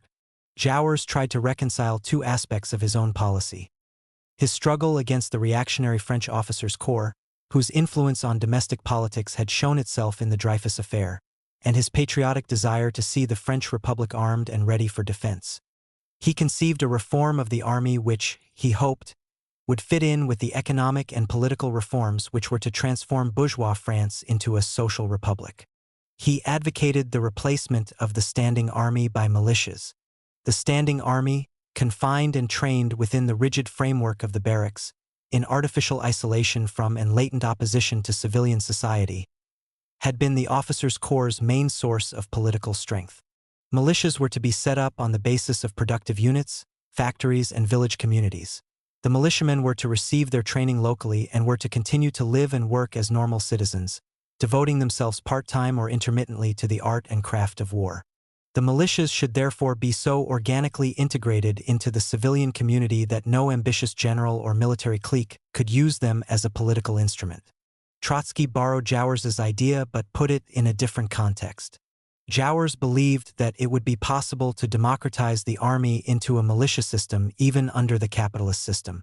To Trotsky, this belief was a reformist illusion. The virtual or actual opposition of a standing army to civilian society reflected, in his view, the clash between the interests of the propertied classes, which that army defended in the last instance, and those of the working classes. Only after the interest of the working classes had become paramount, he argued, could the army become submerged in the people and identified with it. The abolition of the standing army fitted the state which was to wither away gradually, as the proletarian state was expected to do. Nevertheless, Trotsky built the Red Army as a standing army. The militia system, he argued, could be fully effective only against the background of a highly industrialized, organized, and civilized society. The Russian environment dictated to the Red Army the principles of its organization, which were very much the same as those that had underlain the structure of the Tsarist army. The difference between the two armies lay in their political and social outlook, not in their strictly military features. Trotsky excused this as a temporary necessity and insisted that party and government should commit themselves to the militia system as their ultimate objective. He argued the case in the Theses, which he submitted to the Eighth Party Congress in March 1919 and which, in his absence, Sokolnikov defended before the Congress. He looked forward to the time when men would receive their military training not in barracks but in conditions closely approximating to the workaday life of workers and peasants. The transition could not begin in earnest before a revival of industry. But even now, Trotsky insisted, a barracks must be made to resemble a military and general school, not a mere drilling place. In the Red Army, the commanding staffs were appointed, not elected. But Trotsky envisaged a return to the elective principle in the future. The Eighth Congress adopted Trotsky's theses, and the Ninth endorsed them again. The program aroused considerable criticism towards the end of the Civil War, when Trotsky made the first attempt to put it into effect. The old professional officers were surprised that he, who had so severely centralized the army and extirpated the guerrilla spirit, should advocate a military organization which in their eyes looked suspiciously like the old Red Guards. They could not seriously entertain the idea that an army could be trained, disciplined, and inured to collective action otherwise than in the barracks. One of Trotsky's critics was General Svechin, the author of a standard work on strategy and professor at the Military Academy. Against this critic, Trotsky defended the dreamer Jowers. If Professor Svechin thinks that the Communist Party has taken power in order to replace the three-colored Tsarist barracks by a red one, he is gravely mistaken. The objection that under a militia system the command would not enjoy proper authority strikes one with its political blindness. Has perhaps the authority of the present leadership of the Red Army been established in the barracks? That authority is based not on the salutary hypnosis of the barracks but on the appeal of the Soviet regime and of the Communist Party. Professor Svechin has simply overlooked the revolution and the enormous spiritual upheaval it has brought about. To him, the ignorant, drunken mercenary, syphilis-ridden and numbed by Catholicism, who served in Wallenstein's camp, the artisan apprentice of Paris, who, led by journalists and lawyers, destroyed the Bastille, the Saxon worker and member of the Social Democratic Party of 1914–18, and the Russian proletarian who first in world history took power, all these are to him approximately the same cannon fodder to be delicately processed in the barracks. Is this not a mockery of history? The development of the communist order will run parallel to the growth in the spiritual stature of the broadest popular masses. What the party has so far given mainly to advanced workers, the new society will increasingly give to the people as a whole. For its members, the party has hitherto, in a sense, replaced the barracks. It has given them the necessary inner solidarity, made them capable of self-sacrifice and collective struggle. Communist society will be able to do this on an incomparably vaster scale. The spirit of cooperation in the broadest sense is the spirit of collectivism. It can be fostered not merely in the barracks, but in a well-arranged school, especially one which combines education with physical labor. It can be fostered by the cooperative principle of labor. It can be fostered by broad and purposeful sporting activities. If the militias are based on the natural, occupational productive groupings of the new society, the village communes, the municipal collectives, industrial associations inwardly unified by school, sports association, and circumstances of labor, then the militia will be much richer in the corporate spirit, in a spirit of much higher quality, than our barracks-bred regiments. The idea of the militias was also criticized in the party, and a demand arose for the revision of the resolutions adopted in its favor. At a Congress of Army Commissars at the end of 1920, Smilga made a convincing case against the militias. He argued that under this system most regiments and divisions would consist almost exclusively of moujiks. The industrial, proletarian units would be very few and isolated from the rest of the army. This might spell danger to the proletarian dictatorship. It was vital for the Bolsheviks to distribute the proletarian elements over the whole army. But this was incompatible with the territorial productive principle of organization. On military grounds, Smilga argued, the militias would also be inadequate. With defective and sparse railways, Russia would not be able at the outbreak of war to mobilize in time and concentrate the militias at strategic points. Under this system, Russia might not be able to fight before an invader had reached the Volga. Militias were defensive in character. Jowers had been prejudiced in their favor because he had started from an unrealistic distinction between defensive and offensive warfare. For their success, militias required a very high degree of industrialization, a numerous, technically advanced, and relatively educated working class, and a dense network of communication lines. It followed that Russia could not dispense with a standing army. Trotsky acknowledged the validity of much of this criticism, but he continued to point to the militias as the ultimate goal of military policy. In 1921, he set up 3 militia divisions in Petrograd, in Moscow, and in the Urals by way of experiment. But he himself urged caution. This was a time of much trouble and popular discontent. If the workers of the Urals were to starve, he said, the experiment would break down. One cannot say in the abstract which system is preferable. One should not try to solve this like a mathematical problem. It is necessary to work this out as a political and social task, in accordance with prevailing circumstances. In later years, however, nearly 3/4 of the Red Army was reorganized into territorial units, and only 1/4 remained on the footing of a standing army. The experiment went farther than Russia could afford. In the middle 1930s, under the threat of the Second World War, the whole Red Army was overhauled and restored as a standing army. The reasons for this counter-reform, carried out by Stalin and Tukhachevsky, were those which Smilga had stated in 1920. The counter-reform also harmonized with the general authoritarian trend of the time. The problem of military doctrine occupies an important place in Trotsky's writings. He himself claimed no originality in this field, but he brought to the discussion of the issues a broad view of history and a freshness of approach which, if they were not enough to make a new philosophy of war, did much to guard the Red Army from pitfalls of one-sided doctrines. He had to contend against the old generals on the one hand, and against young revolutionary officers on the other. To the former he spoke as an innovator, attacking their conservative habits of thought. To the latter he appeared almost as an advocate of military orthodoxy.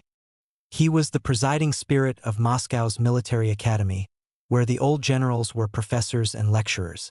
He strove to modernize the academy's curriculum, to free it from pedantry, and to bring it close to the fresh experiences of warfare. Once, for instance, he expostulated with the writers of the academy for their lifeless pseudo-historical style and urged them to emulate French military writers who, he said, knew how to combine historical research with an interest in contemporary warfare and in its sociological background. The academicians viewed the Civil War rather contemptuously as a bastard of grand strategy. Trotsky retorted irritably, "It is said among you that in the present civil or small war military science has no role in any case. I am telling you, messrs the military specialists, that this is an altogether ignorant statement. Civil war, with its highly mobile and elastic fronts, affords enormous scope to genuine initiative and military art. The task is just the same here as elsewhere, to obtain the maximum result through a minimum expenditure of strength. It was precisely the last World War that offered relatively little scope to strategic art. After the gigantic front from the Belgian coast to Switzerland had become fixed, the war became automatic. Strategic art was reduced to a minimum. Everything was staked on mutual attrition. Our war, on the contrary, has been full of mobility and maneuver which allowed the greatest talents to reveal themselves. While the old generals refused to learn the lessons of the Civil War, the young ones were often reluctant to learn anything else. Their ambition was to construct a brand new proletarian military doctrine. That doctrine, they held, should meet the needs of the revolutionary class and suit its mentality. It must disdain defense and static warfare and favor mobility and the offensive. Only decaying classes, retreating in all fields, favored the defensive attitude. The proletarian style of warfare appealed to commanders who had risen from the ranks. Its most gifted expounders were Tukhachevsky and Frunze, while Voroshilov and Budyonny also counted among its adherents. With Tukhachevsky, the offensive doctrine logically supplemented revolution from without, and in advocating both he remained within the Napoleonic tradition. But being of a more modern outlook than his colleagues, He saw the future offensive warfare as conducted by means of mass formations of tanks and armored vehicles cooperating with air forces. He was also the originator of parachute troops, whom he intended to use far behind the enemy lines, in areas engulfed by civil war. Trotsky's polemic against this school of thought is perhaps the most instructive part of his military writings. He dismissed proletarian strategy, just as in another field he disavowed proletarian culture and proletarian literature. War bases itself on many sciences, he wrote, but war itself is no science. It is a practical art, a skill, a savage and bloody art. To try to formulate a new military doctrine with the help of Marxism is like trying to create with the help of Marxism a new theory of architecture or a new veterinary textbook. He protested, often with biting derision, against the treatment of Marxist dialectics as the philosopher's stone, and he demanded respect for a certain continuity of experience and cultural tradition. He saw in the proletarian innovations a cover for intellectual crudity and conceit. He constantly drew the attention of his military audiences to the barbarous poverty, uncouthness, and dirt of the Red Army, to be mitigated only by hard work and attention to detail, from which the Russian only too frequently sought to escape into the realm of abstract doctrine. The adherents of the proletarian doctrine of the offensive theorized from their own experience in the Civil War, in which rapid maneuver predominated.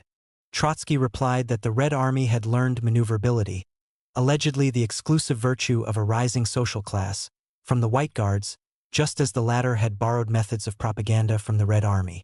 Whites and Reds had become mutually assimilated in military matters. Fighting one another over a long time, enemies come to learn from one another.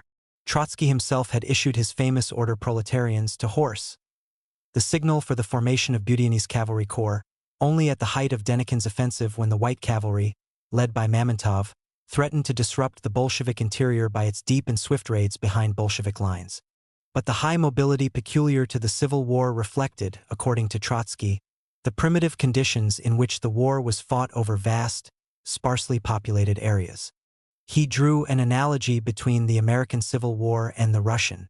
In both, the opposed forces operated over thinly populated continents, with extremely poor lines of communication and means of transport. In both, cavalry had exceptionally wide scope. In both, the whites were the traditional horsemen, and the armies both of the northern states and of the Soviets had to wrest the initiative and form their own cavalries. It did not follow that high mobility was the style of civil war at large. On the Scheldt, the Seine, or the Thames Civil War would be fought much more statically than in steppes or prairies. The Civil War had been fought in Russia in quasi-Napoleonic style, because of the country's low level of civilization. But it was foolish and unhistorical, Trotsky argued, to try to adopt the Napoleonic offensive doctrine for the Red Army, as Tukhachevsky tried to do. Trotsky sharply contrasted the position of revolutionary France in Europe with that of revolutionary Russia. At the beginning of the 19th century, France was the most civilized and technically advanced nation on the continent. This enabled Napoleon to pursue the offensive strategy. Russia was technically one of the most backward nations in Europe. Napoleonic strategy would bear no relation whatever to her social and military potentialities. He pointed out that the French General Staff, especially Foch, had in vain cultivated the Napoleonic strategy. France's position in Europe could not and did not allow for its application in 1914–18. And Trotsky poked fun at the brand-new proletarian doctrine, which on a closer view was merely a plagiarism of French pre-1914 textbooks. Attempts to define the essence of warfare in general and of proletarian warfare in particular were, according to Trotsky, metaphysical doctrine-mongering. He himself argued the need for a certain eclecticism in military theory. In practical arts, he approvingly quoted Clausewitz. One should not drive the flowers and the foliage of theory too high, one should rather keep them close to the soil of experience. He spoke with qualified respect about the empirical methods of the English imperialists, who think in centuries and continents, and slightingly about the German epigones of Clausewitz. None of the national doctrines of war offered or could offer any final truth about war. Each school of thought merely reflected temporary conditions of national existence. The English doctrine of balance of power and naval supremacy, the cautious military thought of Bismarck's Germany, which went hand in hand with diplomatic aggressiveness, the exclusively offensive doctrine of latter-day German imperialism, which, carried away by its own momentum, threw all caution to the winds, the Bonapartist defensive doctrine of pre-1914 France, and, one might add, the reaction from it in the form of the Maginot Mood before 1940. All these doctrines merely isolate and exaggerate certain moments and aspects of military experience. The Marxist way of thinking is averse to military doctrinarism of any sort. Only the traitor renounces attack. Only the simpleton reduces all strategy to attack. Scattered in these essays and speeches are noteworthy suggestions and anticipations, thrown out in the course of argument, of which only a few can be adduced here. Thus, discussing the strategy of a Second World War, nearly 20 years before its outbreak, Trotsky remarked that it would greatly differ from that of the first, both in Western Europe and in Russia. In Western Europe, trench warfare would become less prominent or would disappear altogether. In Russia, on the contrary, there would be more position fighting than there was in the Civil War. In a polemic against Frunze and Voroshilov, he argued that if Russia were attacked from the west by a technically stronger capitalist power, the Red Army's task in the first phase of hostilities would be not to attack but to behave defensively, because Russia would be slower in mobilization, and the defensive operations should give her time to complete it. It was therefore absolutely wrong to inculcate in the army the notion about the attacker's invariable moral superiority. Having space and numbers on our side, we may calmly and confidently mark the line at which mobilization, secured by our stubborn defense, will allow us to gather sufficient striking power to pass to the counteroffensive. The Red Army may be forced to retreat, but the depth of the retreat should be dictated solely by the needs of mobilization. If, however, I am the first to attack and my attack is not sufficiently supported by mobilization and I am compelled to retreat, then I lose tempo and I may lose it irretrievably. If, on the contrary, my plan envisages a preliminary retreat, if the plan is clear to the senior commanding staffs, if the latter have confidence in the near future and convey this confidence downwards, if their confidence does not founder on the prejudice that one ought invariably to be the first to attack, then I have every chance of regaining tempo and winning. Trotsky found, of course, no use for Tukhachevsky's International General Staff. The time, he maintained, for the setting up of such a staff would come only when, in the process of genuine revolution abroad, new Red Armies would come into being. But he himself insisted on the need for rules and regulations of civil war, in which the experiences of the revolutions and risings in various countries would be utilized and evaluated, and he drew up a conspectus for such rules and regulations. In the aftermath of the Civil War, the educational problems of the army, the technological complications of warfare, and its ever closer connection with politics occupied Trotsky. In the education of our Red commanding officer, he said, the development of his capacity for a synthetic evaluation of the cooperation and mutual interaction of all kinds of modern weapons ought to go hand in hand with the acquisition of a correct social-political orientation. At the military academy, he urged the commanding staffs to learn foreign languages, to get out of their national shell, to broaden their horizon and to participate in mankind's worldwide experience. Chapter 14. Defeat in Victory. At the very pinnacle of power, Trotsky, like the protagonist of a classical tragedy, stumbled. He acted against his own principle and in disregard of a most solemn moral commitment. Circumstances, the preservation of the revolution, and his own pride drove him into this predicament. Placed as he was, he could hardly have avoided it. His steps followed almost inevitably from all that he had done before, and only one step now separated the sublime from the sinister. Even his denial of principle was still dictated by principle. Yet in acting as he did, he shattered the ground on which he stood. Towards the end of the Civil War, he initiated courses of action which he and the Bolshevik Party could carry through only against the resistance of the social classes which had made or supported the revolution. The Bolsheviks had denounced bourgeois democracy as a sham concealing the inequality of the social classes and the predominance of the bourgeoisie. But they had pledged themselves to uphold proletarian democracy, guaranteeing freedom of expression and organization to the working class and the poor peasantry. No Bolshevik leader had repeated that pledge so often and so ardently as Trotsky. None repudiated it now as plainly. The paradox is all the more striking because at the same time he was unaffectedly opposed to carrying revolution abroad on the bayonet's point. Such opposition was consistent with the principle of proletarian democracy. If the working class of any country was to be its own master, then it was preposterous and even criminal to try to impose on it any social order from without. But this argument applied a fortiori to the Russian working class. It too should have been master in its own country.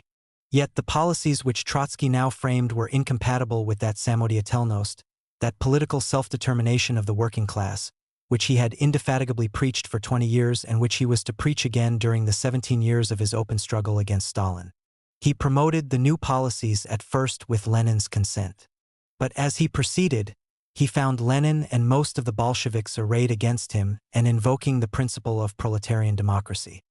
His own ideas now bore the clear hallmark of that substitutism, which he himself had once denounced as the chief vice of Bolshevism, indeed, as the hereditary vice of Russian revolutionary politics. For, in his view, the party, informed by the proper understanding of the tasks of the epoch and of its own historic mission, was to substitute that understanding and that mission for the wishes and strivings of the broad social forces which it had led in the revolution. Thus Trotsky now began to resemble that caricature of Lenin which he himself had once drawn. What accounted for this extraordinary transformation? What was it that made the armed and victorious prophet of revolution contradict the tenor of his own prophecy? Before an answer can be attempted, the economic and social condition of Russia must be briefly surveyed. For it was to that plane that the drama had now shifted. From the end of 1919, Trotsky devoted only a minor part of his attention to military affairs. The issue of the Civil War was no longer in doubt, and in the latter part of 1920, he kept somewhat aloof from the conduct of military policy because of his differences with the Politburo over the Polish War. But even earlier he had become absorbed in the problems of economic reconstruction. He entered this new field with the impetuous self-confidence which success at the Commissariat of War had given him, and he was inclined to apply there the methods and solutions which he had worked out and tested in the military field. On December 16, 1919, he submitted to the Central Committee a set of propositions, theses, on the economic transition from war to peace. Among the measures which he proposed, militarization of labor was the most essential. He had written this paper only for the members of the Central Committee, hoping to start a discussion in their closed circle. By mistake, Bukharin at once published the paper in Pravda. The indiscretion gave rise to an extremely tense public controversy which lasted until the spring of 1921. The years of World War, revolution, civil war, and intervention had resulted in the utter ruin of Russia's economy and the disintegration of her social fabric. From a ruined economy, the Bolsheviks had had to wrest the means of civil war. In 1919, the Red Army had already used up all stocks of munitions and other supplies. The industries under Soviet control could not replace them by more than a fraction. Normally, southern Russia supplied fuel, iron, steel, and raw materials to the industries of central and northern Russia. But southern Russia, occupied first by the Germans and then by Denikin, was only intermittently and during brief spells under Soviet control. When at last, at the end of 1919, the Bolsheviks returned there for good, they found that the coal mines of the Donets Valley were flooded and the other industries destroyed. Deprived of fuel and raw materials, the industrial centers of the rest of the country were paralyzed. Even towards the end of 1920, the coal mines produced less than 1/10 and the iron and steelworks less than 1/20 of their pre-war output. The production of consumer goods was about 1/4 of normal. The disaster was made even worse by the destruction of transport. All over the country, railway tracks and bridges had been blown up. Rolling stock had not been renewed, and it had only rarely been kept in proper repair since 1914. Inexorably, transport was coming to a standstill. This, incidentally, was one of the contributory causes of the Red Army's defeat in Poland. The Soviets had enlisted 5 million men, but of these less than 300,000 were actually engaged in the last stages of the Polish campaign. As the armies rolled onward, the railways were less and less capable of carrying reinforcements and supplies over the lengthening distances. Farming, too, was ruined. For 6 years, the peasants had not been able to renew their equipment. Retreating and advancing armies trampled their fields and requisitioned their horses. However, because of its technically primitive character, farming was more resilient than industry. The mujik worked with the wooden soka, which he was able to make or repair by himself. The Bolsheviks strove to exercise the strictest control over scarce resources, and out of this striving grew their war communism. They nationalized all industry. They prohibited private trade. They dispatched workers' detachments to the countryside to requisition food for the army and the town dwellers. The government was incapable of collecting normal taxes. It possessed no machinery for doing so. To cover government expenses, the printing presses produced banknotes day and night. Money became so worthless that wages and salaries had to be paid in kind. The meager food ration formed the basic wage. The worker was also paid with part of his own produce, a pair of shoes or a few pieces of clothing, which he usually bartered away for food. This set of desperate shifts and expedients looked to the party like an unexpectedly rapid realization of its own program. Socialization of industry would have been carried out more slowly and cautiously if there had been no civil war, but it was, in any case, one of the major purposes of the revolution. The requisitioning of food, the prohibition of private trade, the payment of wages in kind, the insignificance of money, the government's aspiration to control the economic resources of the nation, all this looked, superficially, like the abolition of that market economy which was the breeding ground of capitalism. The fully grown communist economy about which Marxist textbooks had speculated was to have been a natural economy, in which socially planned production and distribution should take the place of production for the market and of distribution through the medium of money. The Bolshevik was therefore inclined to see the essential features of fully fledged communism embodied in the war economy of 1919–20. He was confirmed in this inclination by the stern egalitarianism which his party preached and practiced and which gave to war communism a romantic and heroic aspect. In truth, war communism was a tragic travesty of the Marxist vision of the society of the future. That society was to have as its background highly developed and organized productive resources and a superabundance of goods and services. It was to organize and develop the social wealth which capitalism at its best produced only fitfully and could not rationally control, distribute, and promote.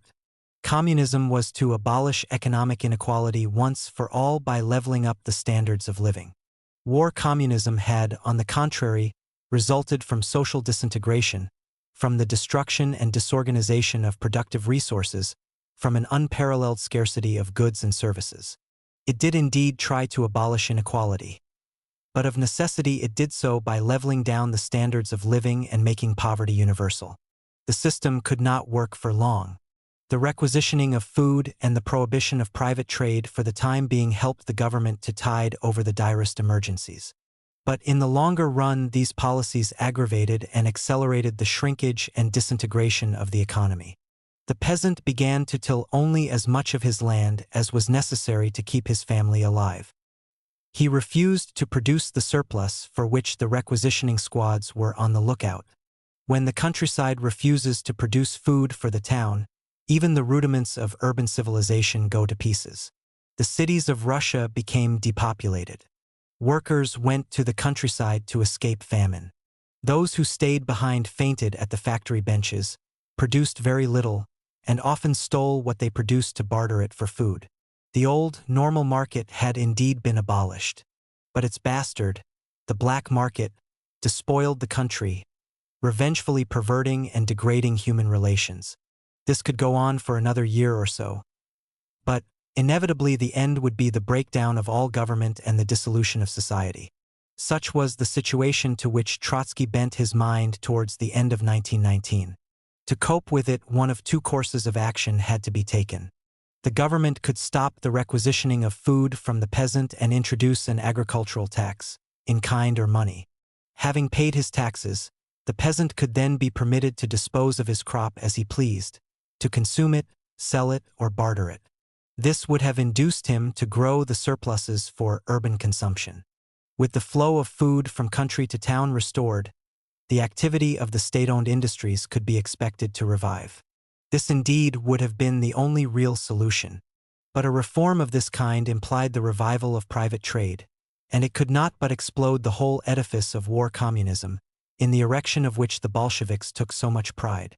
The alternative was to look for a solution within the vicious circle of war communism. If the government was to go on requisitioning food and enforcing the ban on trade, It had to increase the pressure on the peasantry first in making it produce more food and then in requisitioning the food.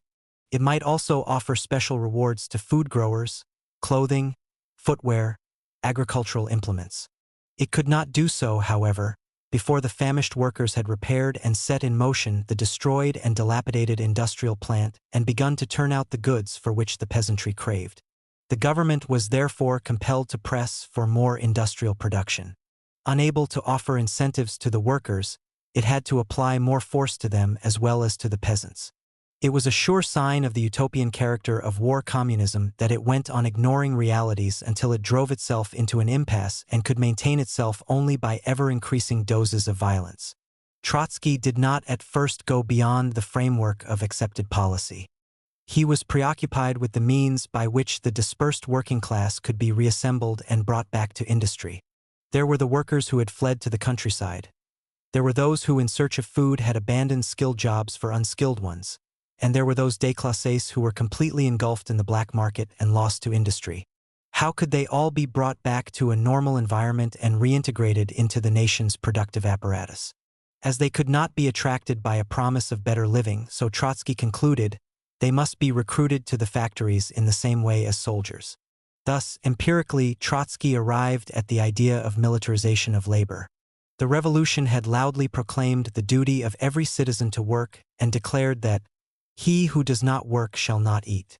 The time had now come, Trotsky argued, to enforce that duty. The revolution had sent hundreds of thousands to die on the battlefields. Surely it had the moral right to send people into workshops and mines, where the new battle for survival must be waged.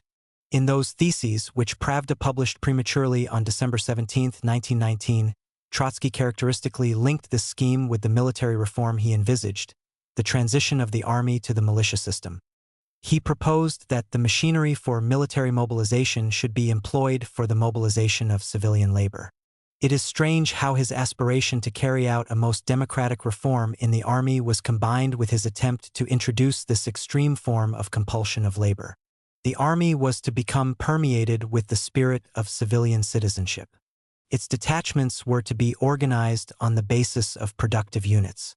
On the other hand, civilian labor was to be subjected to military discipline, and the military administration was to supply manpower to industrial units. The Commissariat of War was to assume the functions of the Commissariat of Labor. Lenin wholeheartedly supported Trotsky's policy.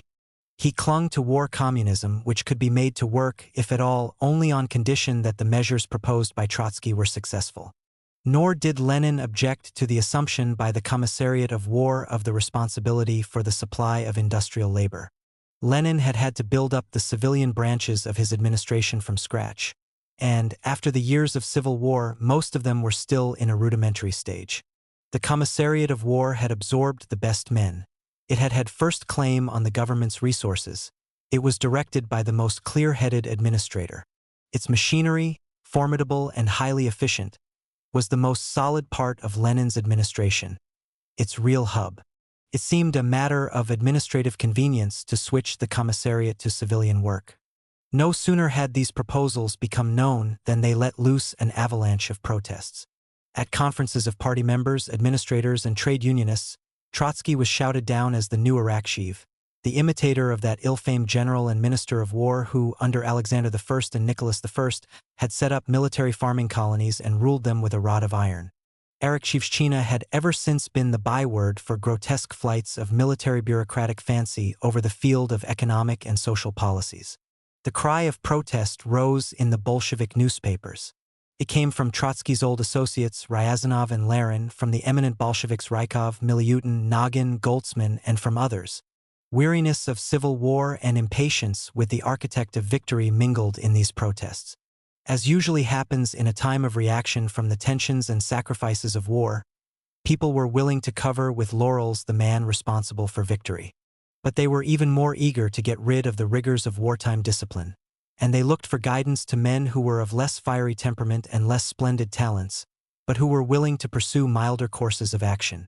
Old, battle-hardened Bolsheviks were heard to declare that they had had enough of the army's impositions, that the Commissariat of War had long enough kept the country under terror and sucked its blood, and that they would not countenance Trotsky's new ambitions. Matters came to a head on January 12, 1920, when Lenin and Trotsky appeared before the Bolshevik leaders of the trade unions and urged them to accept militarization. Trotsky defended his own record. If his commissariat, he said, had pillaged the country and exacted severe discipline, it had done so to win the war. It was a disgrace and a sin against the spirit of the revolution that this should now be held against him, and that the working class should be incited against the army. His opponents were complacent about the country's economic condition. The newspapers concealed the real state of affairs. It is necessary to state openly and frankly in the hearing of the whole country that our economic condition is 100 times worse than our military situation ever was. Just as we once issued the order proletarians to horse, so now we must raise the cry proletarians, back to the factory bench. Proletarians, back to production. The nation's labor force continued to shrink and degenerate. It could not be saved, reconstituted, and rehabilitated without the application of coercive measures. Lenin spoke in the same vein. Yet the conference almost unanimously rejected the resolution which he and Trotsky jointly submitted. Of more than 70 Bolshevik leaders, only 2 men voted for it. Never before had Trotsky or Lenin met with so striking a rebuff. Trotsky's strictures on the complacency of his critics were not unjustified. The critics did not and could not propose any practical alternative. They, too, clung to war communism and disavowed only the conclusion Trotsky had drawn from it. He had little difficulty, therefore, in exposing their inconsistency. Yet there was a certain realism and valuable scruple in their very lack of consistency. Trotsky's opponents refused to believe that the wheels of the economy could be set in motion by word of military command, and they were convinced that it was wrong for a worker state to act as a press gang towards its own working class. In the meantime, the First Labor Army came into being, not by the militarization of civilian labor but by the transformation of a regular army into a labor force. The initiative came from the Revolutionary War Council of the Third Army, which was stationed in the Urals. After its victory over Kolchak, that army frittered away its time and energy in idleness. It could not release and send home its men, primarily because of the lack of transport. Its Revolutionary War Council proposed that meanwhile the army should be employed in timber felling, farming, and other work. Lenin and Trotsky welcomed the suggestion, which gave them a chance to put their policy into effect virtually without opposition. The trade unions did not object to the productive employment of idle regiments.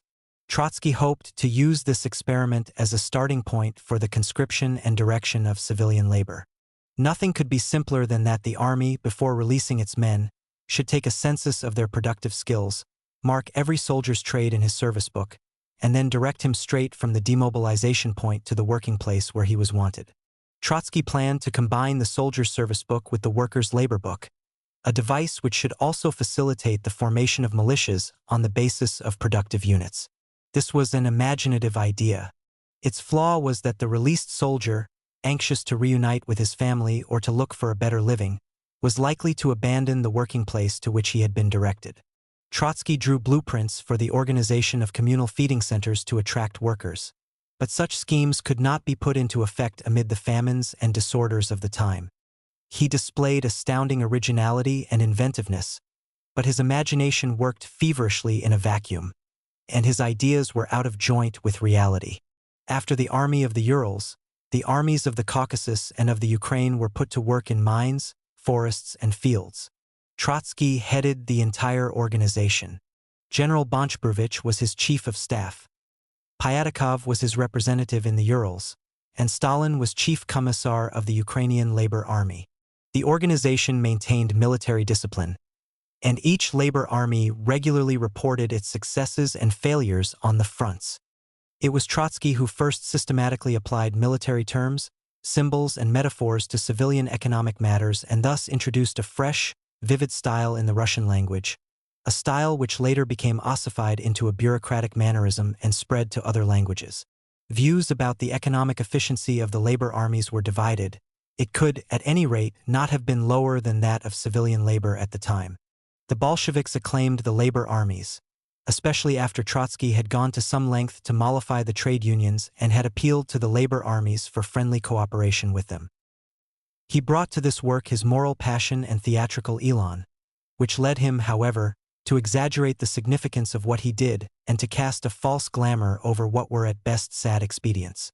This, for instance, is how he wrote in one of his orders to the labor armies: "Display untiring energy in your work, as if you were on the march or in battle. Commanders and commissars are responsible for their detachments at work as in battle. The political departments must cultivate the spirit of the worker in the soldier and preserve the soldier in the worker. A deserter from labor is as contemptible and despicable as a deserter from the battlefield. Severe punishment to both. Begin and complete your work, wherever possible, to the sound of socialist hymns and songs. Your work is not slave labor but high service to the socialist fatherland." On February 8th, he departed with his staff for the Urals, on the first inspection of the labor armies. In en route, the paper published on his train, he thus addressed his staff: "The old capitalist organization of labor has been destroyed irrevocably and forever. The new socialist organization is only beginning to take shape. We must become conscious, self-sacrificing builders of the socialist economy. Only on this road shall we find a way out, salvation, warmth, and contentment. We must begin from the foundations. Our train is proceeding to the northern Urals, where we shall devote all our strength to the organization of labor in which the Ural workers, the Ural peasants, and the Red Army men will participate hand in hand. Bread for the starving. Fuel for the freezing. This is the slogan of our team this time." He had just written these words when, in the middle of the night, he was shaken by a violent concussion. His train became derailed in a severe snowstorm. Throughout the night and the whole of the next day, the train lay in snowdrifts almost within sight of a small station. Not a soul came to inquire what had happened. The station masters had ceased to signal the passage of trains. Even the train of the president of the Supreme War Council had passed through unnoticed. Despite the threat of court-martial, nobody bothered to clear away the snowdrifts from the tracks. The accident unexpectedly revealed to Trotsky the void which grew around governmental policies and plans. A fathomless apathy shrouded the people. Trotsky raged, conducted an investigation on the spot, and ordered a military tribunal into action. But he could not help reflecting that repression alone could not remedy the people's numb insensibility. His forebodings grew darker during his sojourn in the countryside of the Urals. He became acutely aware that the nation's energy and vitality was drying up at its very source, on the farmstead. He now searched for remedies beyond war communism. He returned to Moscow with the conclusion that a measure of economic freedom should be restored to the peasantry. In clear and precise terms, he outlined the reform which alone could lead the nation out of the impasse. There must be an end to the requisitioning of crops. The peasant must be encouraged to grow and sell surpluses and to make a profit on them. The government and the party were not aware of the magnitude of the disaster, because the last forcible collection had yielded more food than the previous one. This, he argued, was because after the retreat of the White Guards, the requisitions had been carried out over a much wider area than before. In general, however, the food reserves are in danger of drying up, and against this no improvement in the requisitioning machinery can help. That way lay further disruption, further shrinkage of the labor force, and final economic and political degradation. At the Central Committee, his arguments carried no conviction. Lenin was not prepared to stop the requisitions. The reform Trotsky proposed looked to him like a leap in the dark. The government, he held, had already shown too much haste in preparing the transition to peace. Trotsky himself had just warned the Central Committee that Poland was about to attack. It seemed safer to stick to an established policy rather than tamper with the army's food supplies, which had, after all, been secured by the requisitions. Nor was that all. Lenin and the Central Committee had not yet lived down the illusions of war communism. They still hoped that the system, having rendered valuable service in war, would be even more useful in peace. Trotsky proposed to throw the economy back on to the treacherous tides of a free market. This was what the Mensheviks demanded. Did Trotsky agree with them? Had he become a free trader? He was asked. He was told that the party had advanced towards an organized and controlled economy, and that it would not allow itself to be dragged back. The Central Committee rejected his proposals. Only more than a year later, after the failure of war communism had been demonstrated with tragic conclusiveness, did Lenin take up the same proposals and put them into effect as the new economic policy, NEP. This was then and still is hailed as a stroke of Lenin's genius, a rare feat of courageous, undogmatic statesmanship. In the light of the facts, it seems that the feat was at least overpraised, and that when Trotsky later reproached Lenin and the Central Committee for initiating the most important changes in economic policy when these were overdue by a year or two, the stricture was not quite undeserved. The incident also shows how unreal is the juxtaposition, in Stalinist versions, of Lenin the friend and Trotsky the enemy of the peasantry. Lenin's reputation as the well-wisher of the muzhik rests primarily on the new economic policy.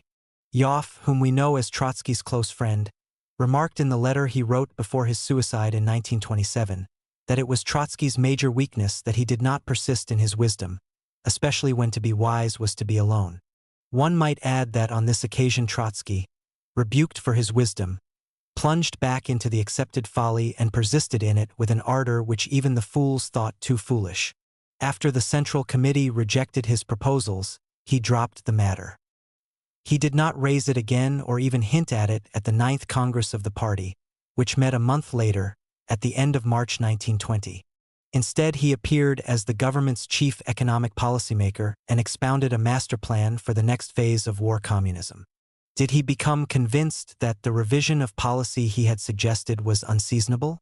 Did he consider it impolitic to advocate a reform for which the Mensheviks, too, clamored? Did he fear that the party as a whole was not in a receptive mood? Probably all these motives had their part in inducing him to act as he did. The nation's economy continued to decay. The need for radical action became more pressing. As the party had refused to ease the rigors of war communism, it had to aggravate them. Trotsky consented to bear the onus and the odium of the job. The Politburo urgently requested him to take charge of the wrecked transport system and offered to back him to the hilt in any course of action he might take, no matter how severe. Trotsky pleaded incompetence, but agreed to take over temporarily the Department of Transport in addition to that of war. With increased confidence, he returned to the theme of militarization of labor. This, he said at the Congress, was indispensable for the integration and development of the nation's resources under a single economic plan. Planned economy was still far off, but the party and the nation should not expect to move towards it by cautious, well-measured steps. In the past, Russia had always advanced by violent leaps and bounds. She would continue to do so. Compulsion of labor was, of course, unthinkable under fully fledged socialism, but it would reach the highest degree of intensity during the transition from capitalism to socialism. He urged the Congress to approve disciplinary measures, the severity of which must correspond to the tragic character of our economic situation. Deserters from labor ought to be formed into punitive battalions or put into concentration camps. He also advocated incentive wages for efficient workers and socialist emulation. And he spoke of the need to adopt the progressive essence of Taylorism, the American conception of scientific management and organization of labor, which had been abused by capitalism and rightly hated by the workers, but of which socialism could and should make rational use. These were then startling ideas. At the Congress, a minority denounced them and indignantly resisted the disciplinarian trend of Trotsky's policy. That minority consisted of the libertarians, the ultra-lefts, the democratic centralists, led by Osinski, Sapernov, and Preobrazhensky, men with whom Trotsky would one day join hands against Stalin. Now he was their chief antagonist, and he swayed the Congress. Soon afterwards, he again expounded and elaborated his policy at a Congress of Trade Unions. He demanded that the unions should discipline the workers and teach them to place the interest of production above their own needs and demands. The Central Council of Trade Unions was already split into two groups. One supported his productionist attitude. The other, led by Tomsky, felt that the trade unions could not help defending the consumptionist claims of the workers.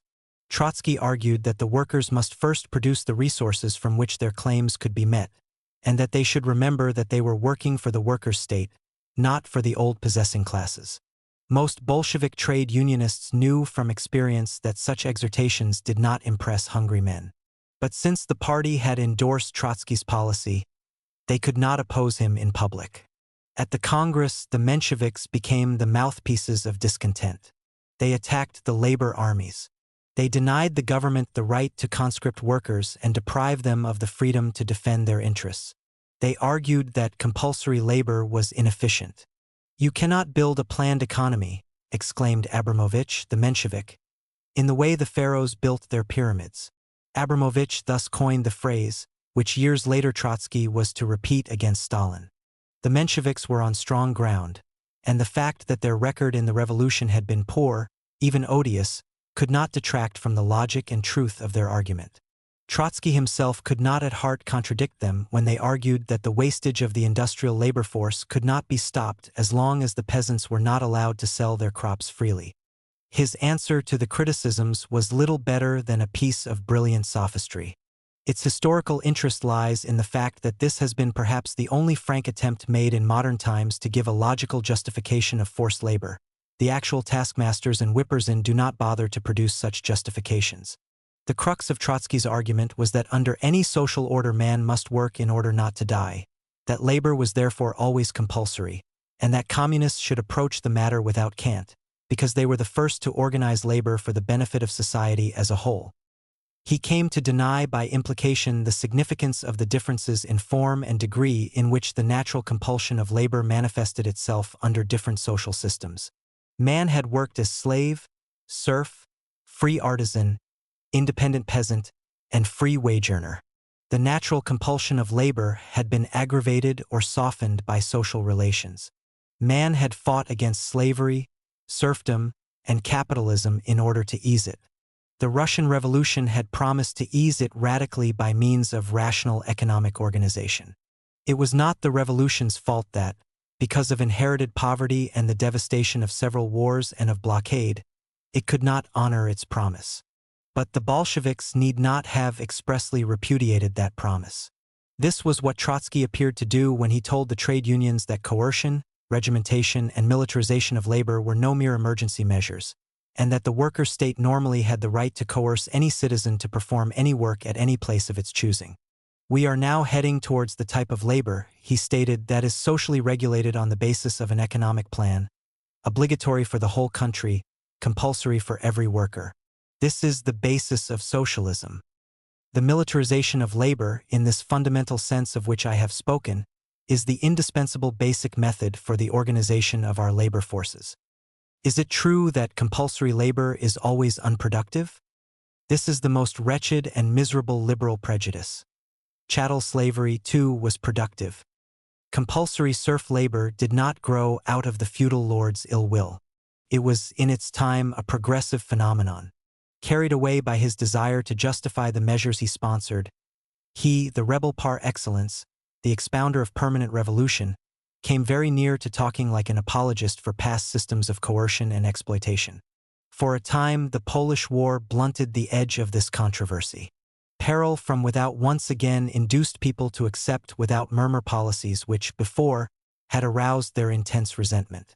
At the height of the war, Trotsky, surrounded by a team of technicians, made a determined effort to set the railways in motion. By this time, the stock of locomotives had been almost entirely wasted. Engineers forecast the exact date only a few months ahead, when not a single railway in Russia would be working. Trotsky placed the railwaymen and the personnel of the repair workshops under martial law, and he organized systematic and rapid rehabilitation of the rolling stock. He went into the repair workshops to tell the workers that the country was paying for their slackness in blood. The paralysis of transport had encouraged the Poles to attack. "The situation of the worker," he declared, "is grievous in every respect. It is worse than ever. I would deceive you if I were to say that it will be better tomorrow. No. Ahead of us are months of heavy struggle until we can lift our country out of this terrible misery and utter exhaustion, until we can stop weighing our bread ration on the chemist's scales." When the railwaymen's trade union raised objections to his action, he dismissed its leaders and appointed others who were willing to do his bidding. He repeated this procedure in unions of other transport workers. Early in September he formed the Sektron, the Central Transport Commission, through which he brought the whole field of transport under his control. The Politburo backed him to the hilt as it had promised. To observe electoral rights and voting procedures in the unions seemed at that moment as irrelevant as it might seem in a city stricken with pestilence. He produced results and surpassed expectations. The railways were rehabilitated well ahead of schedule. The blood circulation of the economic organism was revived, and he was acclaimed for the feat. But no sooner had the Polish War been concluded than the grievances and dissensions exploded anew and with greater force than before. He himself provoked the explosion. Flushed with success, he threatened to shake up various trade unions as he had shaken up those of the transport workers. He threatened, that is, to dismiss the elected leaders of the unions and to replace them by nominees who would place the nation's economic interest above the sectional interests of the workers. He grossly overstepped the mark. Lenin now bluntly dissociated himself from Trotsky and persuaded the Central Committee to do likewise. The committee openly called the party to resist energetically militarized and bureaucratic forms of work, and it castigated that degenerated centralism which rode roughshod over the workers' elected representatives. It called on the party to re-establish proletarian democracy in the trade unions and to subordinate all other considerations to this task. A special commission was formed to watch that these decisions were carried out. Zinoviev presided over it, and, although Trotsky sat on it, nearly all its members were his opponents. As a finishing stroke, the Central Committee forbade Trotsky to speak in public on the relationship between the trade unions and the state. Trotsky, unrepentant, sulked. At the beginning of December, at a closed session of the Section, he returned to the attack on trade unionists who, as he said, had been good at conducting strikes in the old days but showed little understanding of the needs of a socialist economy. He defended his practice of overruling them, made light of the demand for elections in the trade unions, and castigated those who cried out that a new bureaucracy was reviving czarist methods of government. Bureaucracy, he replied, was not a discovery of tsardom. It has represented a whole epoch in the development of mankind, an epoch by no means closed. A competent, hierarchically organized civil service had its merits, and Russia suffered not from the excess but from the lack of an efficient bureaucracy. He made this point repeatedly, arguing that for the sake of efficiency it was necessary to grant certain limited privileges to the bureaucracy. He thus made himself the spokesman of the managerial groups, and this later enabled Stalin to taunt him plausibly with being the patriarch of the bureaucrats. He was confident, Trotsky said, that he could win popular support for his policy. But the economic and social breakdown left no time for the application of the democratic process, which worked with unbearable slowness because of the low cultural and political level of the Russian masses. What you call bossing and working through nominees is in inverse proportion to the enlightenment of the masses, to their cultural standards, political consciousness, and the strength of our administrative machinery. Once again, the Central Committee rebuffed him. Trotsky fretfully reminded Lenin and the other members of how often they had privately urged him, the troubleshooter, to act ruthlessly and disregard considerations of democracy. It was disloyal of them, he remarked, to pretend in public that they defended the democratic principle against him. The deeper ill which afflicted the whole system of government, and of which this tug-of-war was merely a symptom, lay in the frustration of the popular hopes aroused by the revolution. For the first time since 1917, the bulk of the working class, not to speak of the peasantry, unmistakably turned against the Bolsheviks. A sense of isolation began to haunt the ruling group. To be sure, the working class had not come to regret the revolution. It went on to identify itself with it, and it received with intense hostility any openly counter-revolutionary agitation. October had so deeply sunk into the popular mind that Mensheviks and social revolutionaries now had to preface their criticisms of the government with an explicit acceptance of the achievements of October. Yet the opposition to current Bolshevik policies was just as intense and widespread. The Mensheviks and social revolutionaries, who in the course of 3 years had been completely eclipsed and had hardly dared to raise their heads, were now regaining some popular favor. People listened even more sympathetically to anarchist agitators violently denouncing the Bolshevik regime. If the Bolsheviks had now permitted free elections to the Soviets, they would almost certainly have been swept from power. The Bolsheviks were firmly resolved not to let things come to that pass. It would be wrong to maintain that they clung to power for its own sake. The party as a whole was still animated by that revolutionary idealism of which it had given such abundant proof in its underground struggle and in the Civil War. It clung to power because it identified the fate of the Republic with its own fate and saw in itself the only force capable of safeguarding the revolution. It was lucky for the revolution, and it was also its misfortune, that in this belief the Bolsheviks were profoundly justified. The revolution would hardly have survived without a party as fanatically devoted to it as the Bolsheviks were. But had there existed another party equally devoted and equally vigorous in action, that party might, in consequence of an election, have displaced Lenin's government without convulsing the young state. No such party existed. The return of Mensheviks and social revolutionaries would have entailed the undoing of the October Revolution. At the very least, it would have encouraged the White Guards to try their luck once again and rise in arms. From sheer self-preservation as well as from broader motives, the Bolsheviks could not even contemplate such a prospect.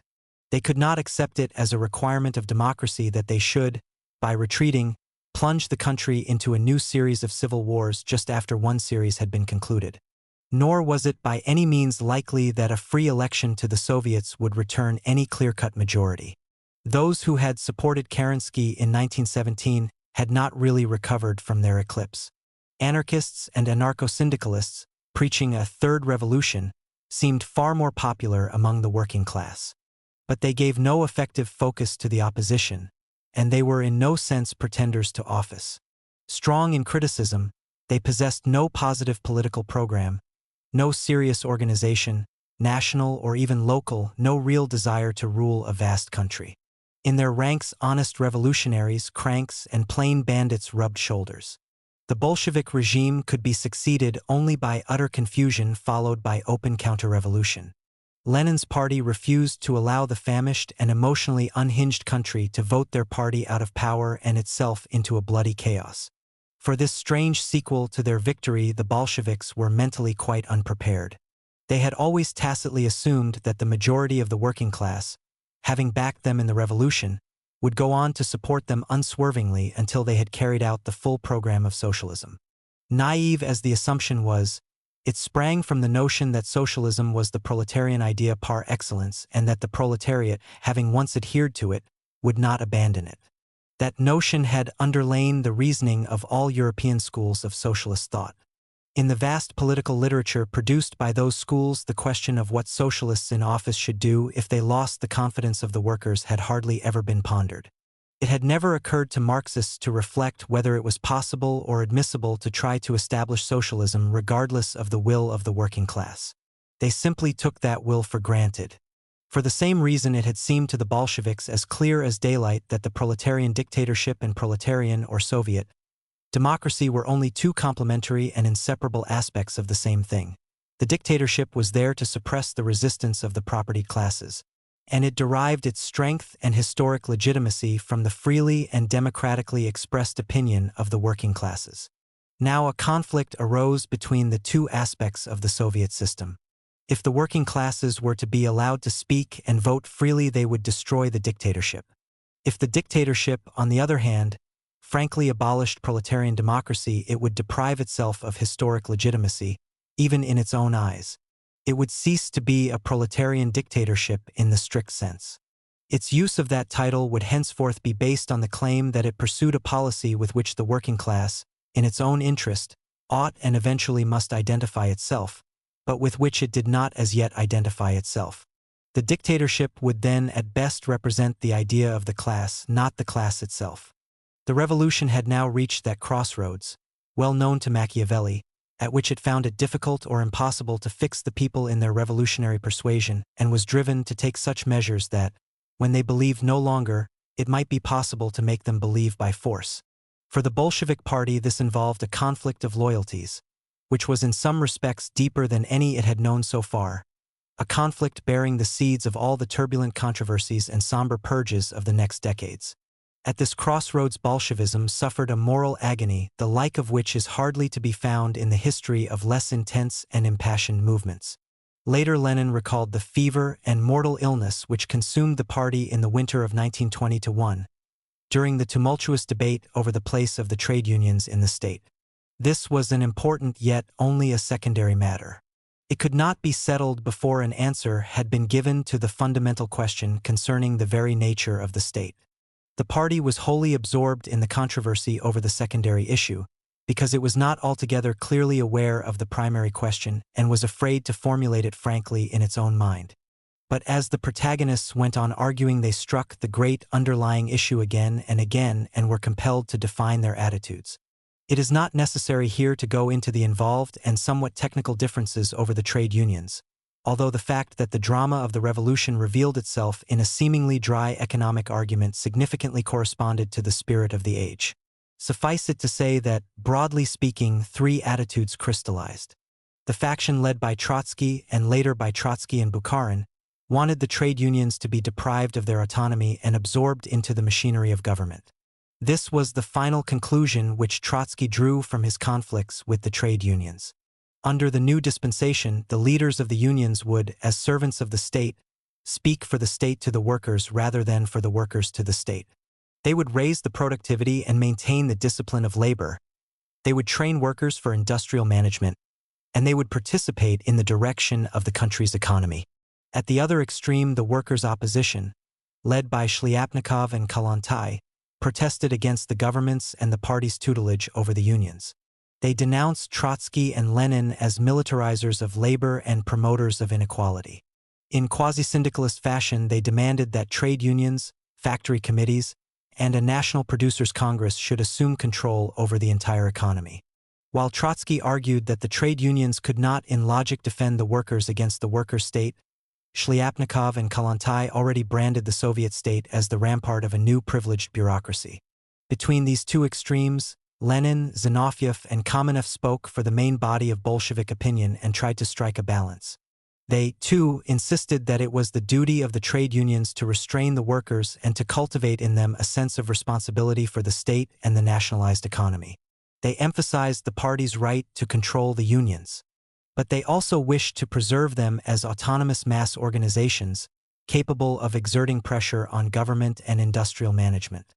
Implied in these attitudes were different conceptions of state and society. The workers' opposition and the so-called dissemists, the group of democratic centralism, were the stalwart defenders of proletarian democracy vis-a-vis the dictatorship. They were the first Bolshevik dissenters to protest against the method of government designed to make the people believe by force. They implored the party to trust its fate to the working class which had raised it to power. They spoke the language which the whole party had spoken in 1917. They were the real levelers of this revolution, its high-minded utopian dreamers. The party could not listen to them if it was not prepared to commit noble yet unpardonable suicide. It could not trust its own and the Republic's fate to a working class whittled down, exhausted, and demoralized by civil war, famine, and the black market. The quixotic spirit of the workers' opposition was apparent in its economic demands. The opposition clamored for the immediate satisfaction of the workers' needs, for equal wages and rewards for all, for the supply without payment of food, clothing, and lodging to workers, for free medical attention, free traveling facilities, and free education. They wanted to see fulfilled nothing less than the program of full communism, which was theoretically designed for an economy of great plenty. They did not even try to say how the government of the day could meet their demands. They urged the party to place industry, or what was left of it, once again under the control of those factory committees which had shown soon after the October Revolution that they could merely dissipate and squander the nation's wealth. It was a sad omen that the people enveloped in such fumes of fancy were almost the only ones to advocate a full revival of proletarian democracy. Against them, Trotsky prompted the party to cease for the time being the advocacy and practice of proletarian democracy and instead to concentrate on building up a producer's democracy. The party, to put it more plainly, was to deny the workers their political rights and compensate them by giving them scope and managerial responsibility in economic reconstruction. At the 10th Congress, March 1921, when this controversy reached its culmination, Trotsky argued, "The workers' opposition has come out with dangerous slogans. They have made a fetish of democratic principles. They have placed the workers' right to elect representatives above the party, as it were, as if the party were not entitled to assert its dictatorship even if that dictatorship temporarily clashed with the passing moods of the workers' democracy. It is necessary to create among us the awareness of the revolutionary historical birthright of the party. The party is obliged to maintain its dictatorship, regardless of temporary wavering in the spontaneous moods of the masses, regardless of the temporary vacillations even in the working class. This awareness is for us the indispensable unifying element. The dictatorship does not base itself at every given moment on the formal principle of a workers' democracy, although the workers' democracy is, of course, the only method by which the masses can be drawn more and more into political life. The days had long passed when Trotsky argued that the Soviet system of government was superior to bourgeois parliamentarism because under it the electors enjoyed, among other things, the right to re-elect their representatives at any time and not merely at regular intervals, and that this enabled the Soviets to reflect any change in the popular mood closely and instantaneously, as no parliament was able to do. His general professions of faith in proletarian democracy now sounded like mere saving clauses. What was essential was the historical birthright of the party, and the party's awareness of it as the indispensable unifying element. Euphemistically yet eloquently enough, he now extolled the collective solidarity of the ruling group in the face of a hostile or apathetic nation. Lenin refused to proclaim the divorce between the dictatorship and proletarian democracy. He, too, was aware that government and party were in conflict with the people, but he was afraid that Trotsky's policy would perpetuate the conflict. The party had had to override trade unions, to dismiss their recalcitrant leaders, to break or obviate popular resistance, and to prevent the free formation of opinion inside the Soviets. Only thus, Lenin held, could the revolution be saved. But he hoped that these practices would give his government a breathing space. His whole policy had become a single struggle for breathing spaces, during which it might modify its policies, make headway with the rehabilitation of the country, ease the plight of the working people, and win them back for Bolshevism. The dictatorship could then gradually revert to proletarian democracy.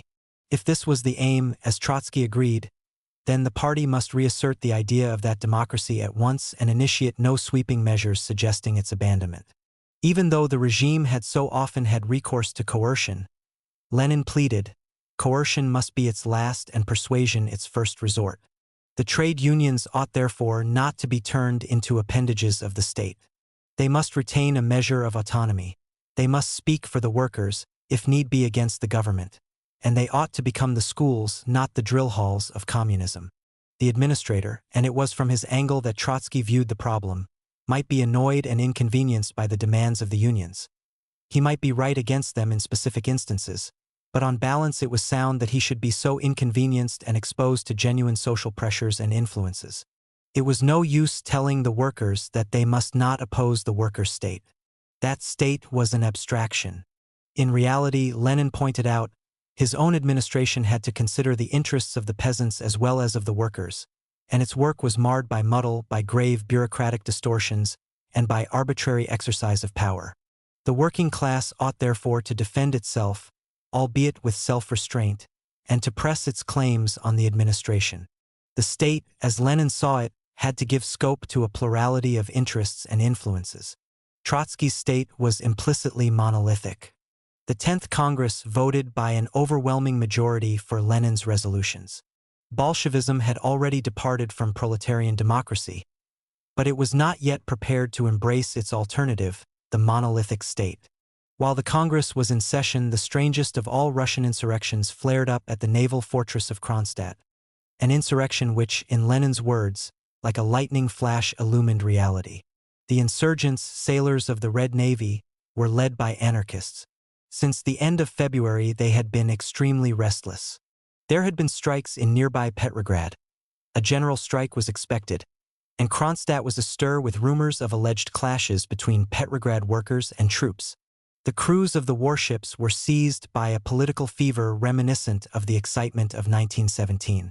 At meetings they passed resolutions demanding freedom for the workers, a new deal for the peasants, and free elections to the Soviets. The call for the Third Revolution began to dominate the meetings, the revolution which was to overthrow the Bolsheviks and establish Soviet democracy. Kalinin, president of the Soviet Republic, made a flat-footed appearance at the naval base. He denounced the sailors as disloyal and irresponsible and demanded obedience. A delegation of the sailors sent to Petrograd was arrested there. Soon the cry "Down with Bolshevik tyranny" resounded throughout Kronstadt. The Bolshevik commissars on the spot were demoted and imprisoned. An anarchist committee assumed command. And amid the sailors' enthusiasm, the flag of revolt was hoisted. The heroic and generous Kronstadt, writes the anarchist historian of the insurrection, dreamt of the liberation of Russia. No clear-cut program was formulated. Freedom and the brotherhood of the peoples of the world were the watchwords. The Third Revolution was seen as a gradual transition towards final emancipation, and free elections to independent Soviets as the first step in this direction. The Soviets were, of course, to be independent of any political party, a free expression of the will and the interests of the people. The Bolsheviks denounced the men of Kronstadt as counter-revolutionary mutineers led by a white general. The denunciation appears to have been groundless.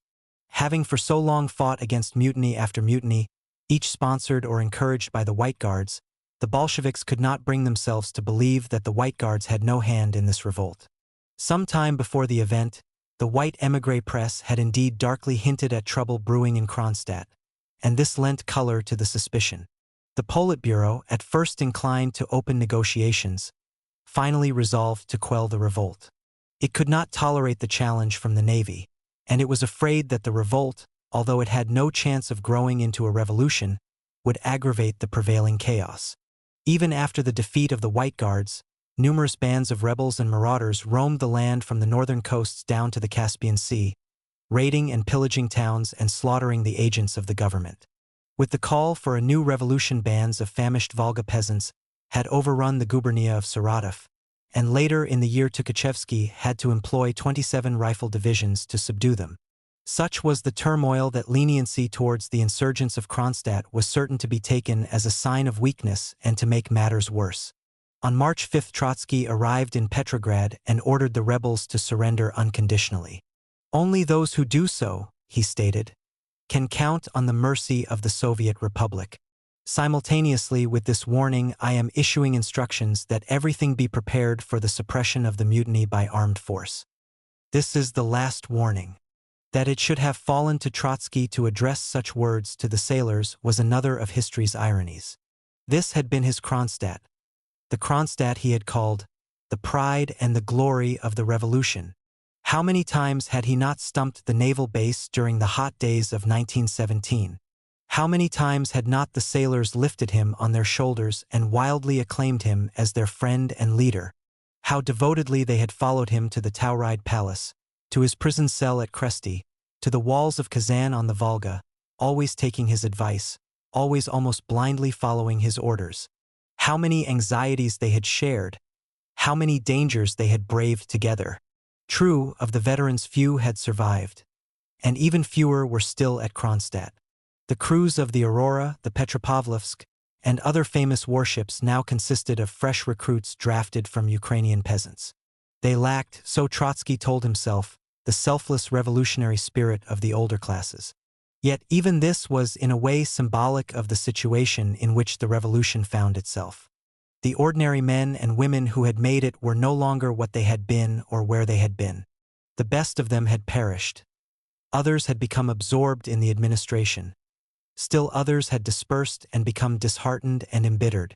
And what the rebels of Kronstadt demanded was only what Trotsky had promised their elder brothers and what he and the party had been unable to give. Once again, as after Brest, a bitter and hostile echo of his own voice came back to him from the lips of other people. And once again he had to suppress it. The rebels ignored his warning and hoped to gain time. This was the middle of March. In a few days, however, a thaw might set in. And then the fortress, bristling with guns, defended by the whole Red Navy of the Baltic, assured of supplies from Finland or other Baltic countries, would become inaccessible, almost invincible. In the meantime, even communists joined in the revolt, announcing that they had left the party of the hangman Trotsky.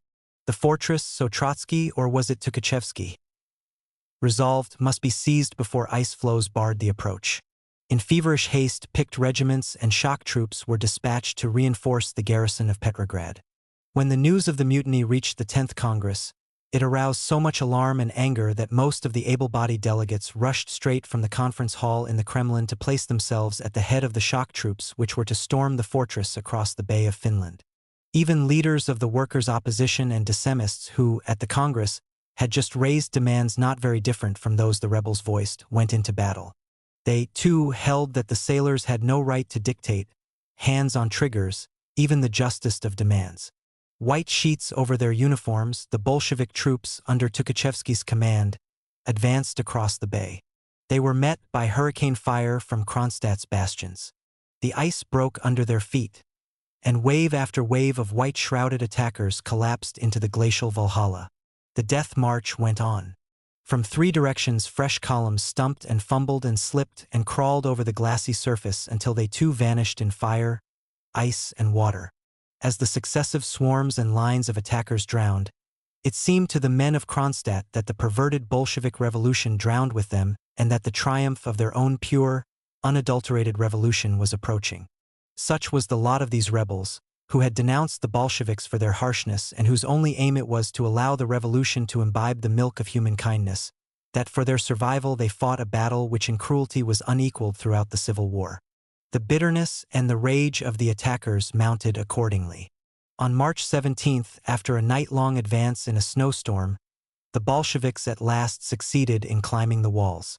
When they broke into the fortress, they fell upon its defenders like revengeful furies. On April 3rd, Trotsky took a parade of the victors. "We waited as long as possible," he said, "for our blinded sailor comrades to see with their own eyes where the mutiny led. But we were confronted by the danger that the ice would melt away, and we were compelled to carry out the attack." Describing the crushed rebels as comrades, he unwittingly intimated that what he celebrated was morally a Pyrrhic victory. Foreign communists who visited Moscow some months later and believed that Kronstadt had been one of the ordinary incidents of the Civil War were astonished and troubled to find that the leading Bolsheviks spoke of the rebels without any of the anger and hatred which they felt for the White Guards and interventionists. Their talk was full of sympathetic reticences and sad, enigmatic allusions, which to the outsider betrayed the party's troubled conscience. The rising had not yet been defeated when, on March 15th, Lenin introduced the new economic policy to the 10th Congress. Almost without debate, the Congress accepted it. Silently, with a heavy heart, Bolshevism parted with its dream of war communism. It retreated, as Lenin said, in order to be in a better position to advance. The controversy over the trade unions and the underlying issue at once died down. The cannonade in the Bay of Finland and the strikes in Petrograd and elsewhere had demonstrated beyond doubt the unreality of Trotsky's ideas.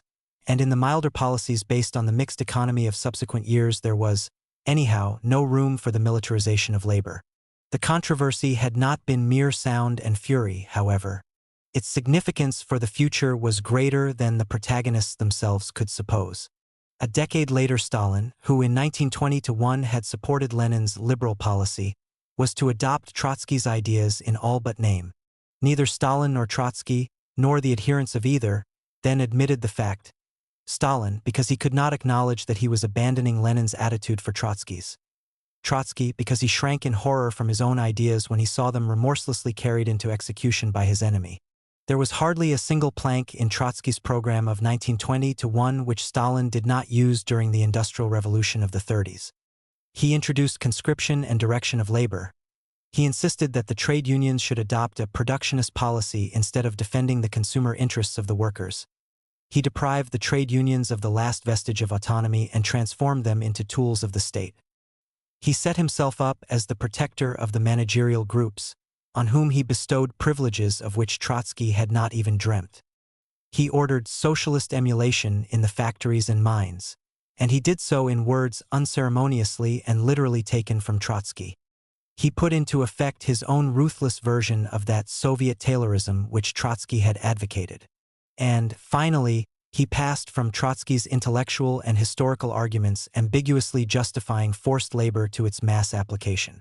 In the previous chapter, we traced the thread of unconscious historic continuity which led from Lenin's hesitant and shamefaced essays in Revolution by Conquest to the revolutions contrived by Stalin the Conqueror.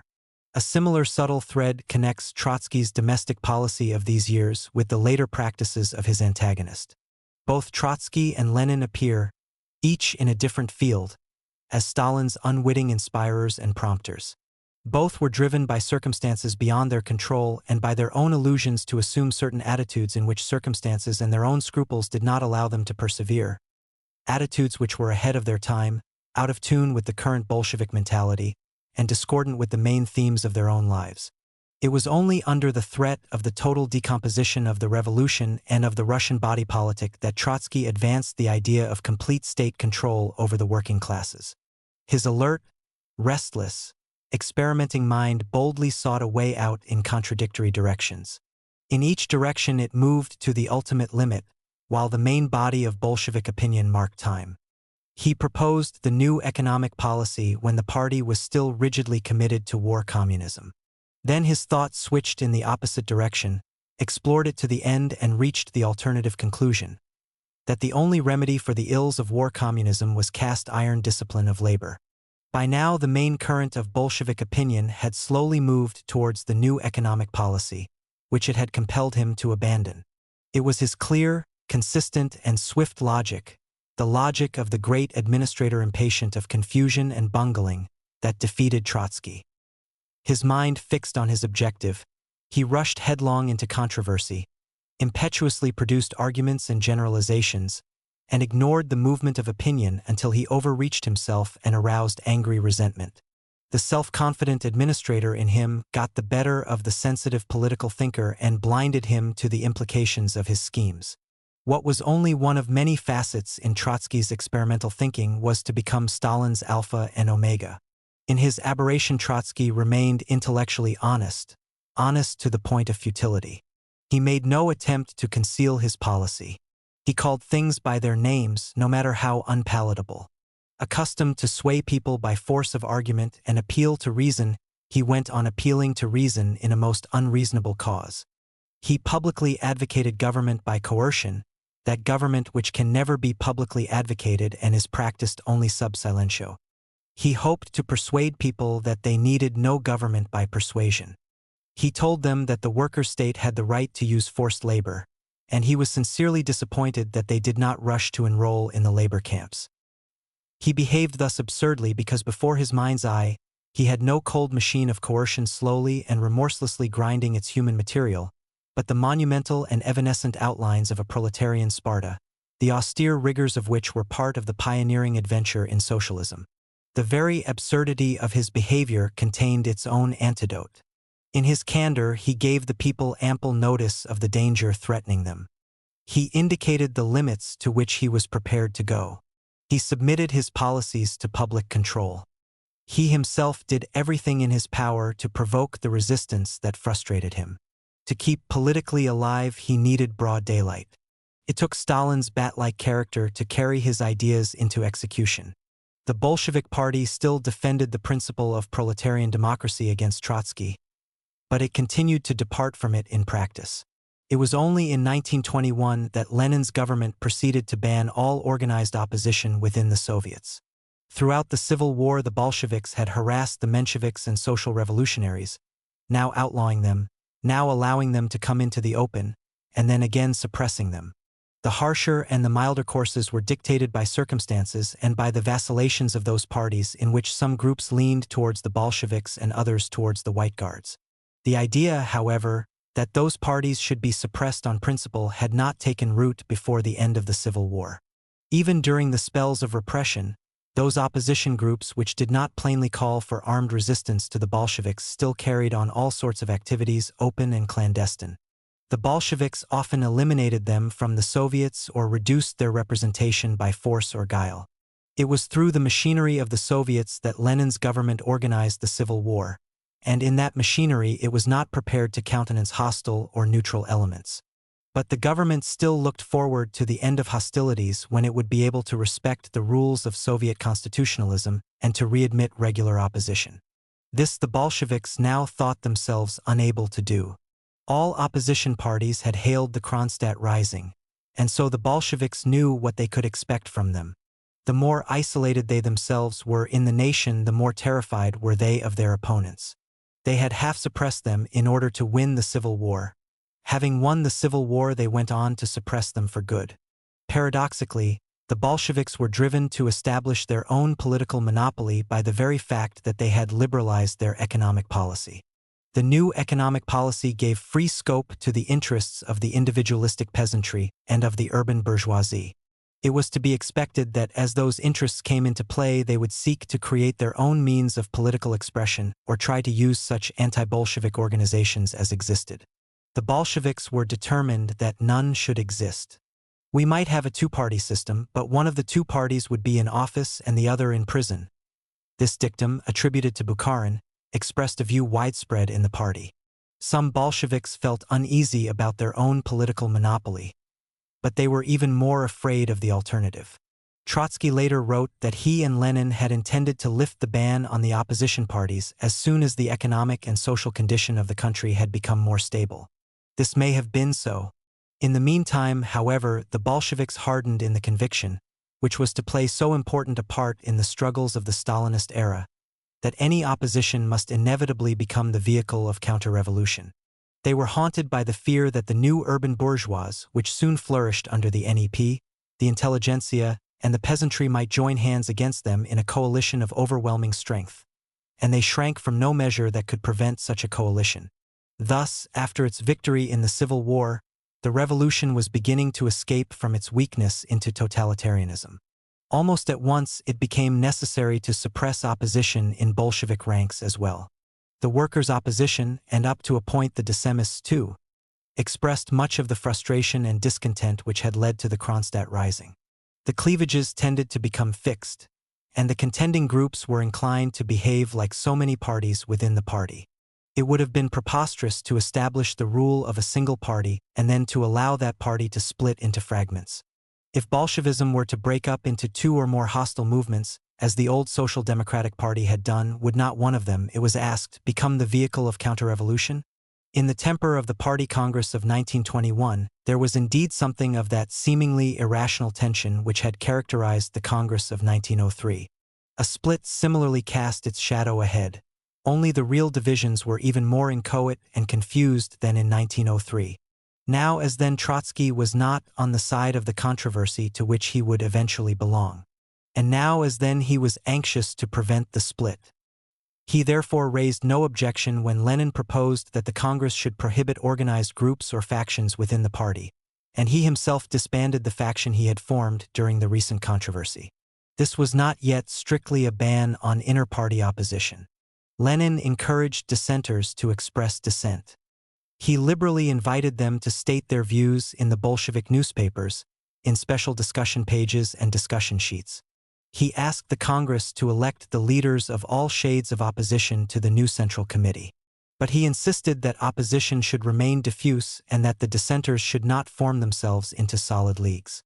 He submitted a resolution, one clause of which, kept secret, empowered the Central Committee to expel offenders, no matter how high their standing in the party. Trotsky supported the clause, or, at any rate, raised no objection to it, and the Congress passed it. It was against Shliapnikov, Trotsky's most immitigable opponent, that the punitive clause was immediately directed, and against him it was presently invoked. It did not occur to Trotsky that one day it would be invoked against himself. The arrangement under which opposition was permitted, provided it remained dispersed, could work as long as members of the party disagreed over secondary or transient issues. But when the differences were serious and prolonged, it was inevitable that members of the same mind should band together. Those who, like the workers' opposition, charged the ruling group with being animated by bureaucratic and bourgeois hostility towards the masses could hardly refrain from concerting their efforts against what they considered to be a sinister and formidably organized influence within the party. The ban on factions could thus at first delay a split only to accelerate it later. Barely 2 years were to elapse before Trotsky was to take up and give a powerful resonance to many of the criticisms and demands made by the less articulate leaders of the workers' opposition and of the dissemists, whom he now helped to defeat, and before he, too, was to cry out for a return to proletarian democracy. It was only a few years since Trotsky had, as an émigré in Vienna, drawn that impressive vista of Russia's past, in which he showed how history had thrown the Russian people into a severe environment, exposed them to pressures from wealthy and powerful Europe and to invasions from all directions, and let a Leviathan-like state mold their destinies for them. To feed itself, He then wrote, "The Leviathan starved the nation, retarded or accelerated the growth of its social classes, and atrophied its civilization." The revolution was, in one of its aspects, the people's triumph over the Leviathan. The triumph had seemed complete, for the old state had been reduced to dust and ashes. Yet the revolution, too, had to draw its nourishment and its vitality from that same severe environment. From this it absorbed all its severity. Rich in world-embracing ideas and aspirations, the new republic was poor with the accumulated poverty of over 1,000 years. It mortally hated that poverty. But that poverty was its own flesh and blood and breath. Trotsky had contrasted the spires and the vaulting arches and the Gothic lacework of Western European feudalism with the coarse and barbarous vulgarity of Russian feudalism, which could only fill the crevices of its log cabin with moss. He had juxtaposed the rich and complex growth of the Third Estate in Europe with the Russian police-sponsored crafts, the free and cultivated bourgeois personality of the West with the snout which every policeman could kick and punch. Yet from that same log cabin, shattered by revolution and war, he set out with the Bolshevik Party to pioneer for socialism. Against all expectations, the advanced, civilized West had turned its back on the revolution, and for decades Bolshevism had to entrench itself in its native environment in order to transform it. The brand of socialism which it then produced could not but show the marks of its historic heritage. That socialism, too, was to rise rough and crude, without the vaulting arches and spires and lacework of which socialists had dreamt. Hemmed in by superior hostile forces, it soon delivered itself up to the new Leviathan state, rising as if from the ashes of the old. The new state, like the old, was to protect and starve the nation, retard and accelerate its growth, and efface the human personality, the revolutionary proletarian personality.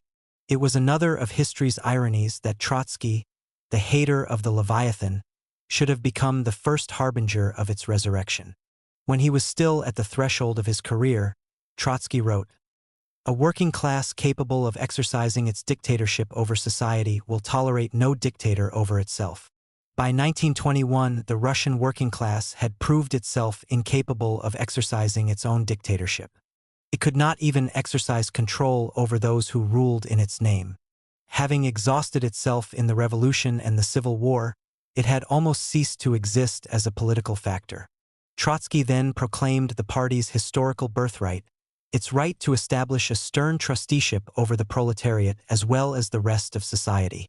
This was the old Jacobin idea that a small virtuous and enlightened minority was justified in substituting itself for an immature people and bringing reason and happiness to it, the idea which Trotsky had abjured as the hereditary obsession of the Decembrists, the Narodniks, and the Bolsheviks.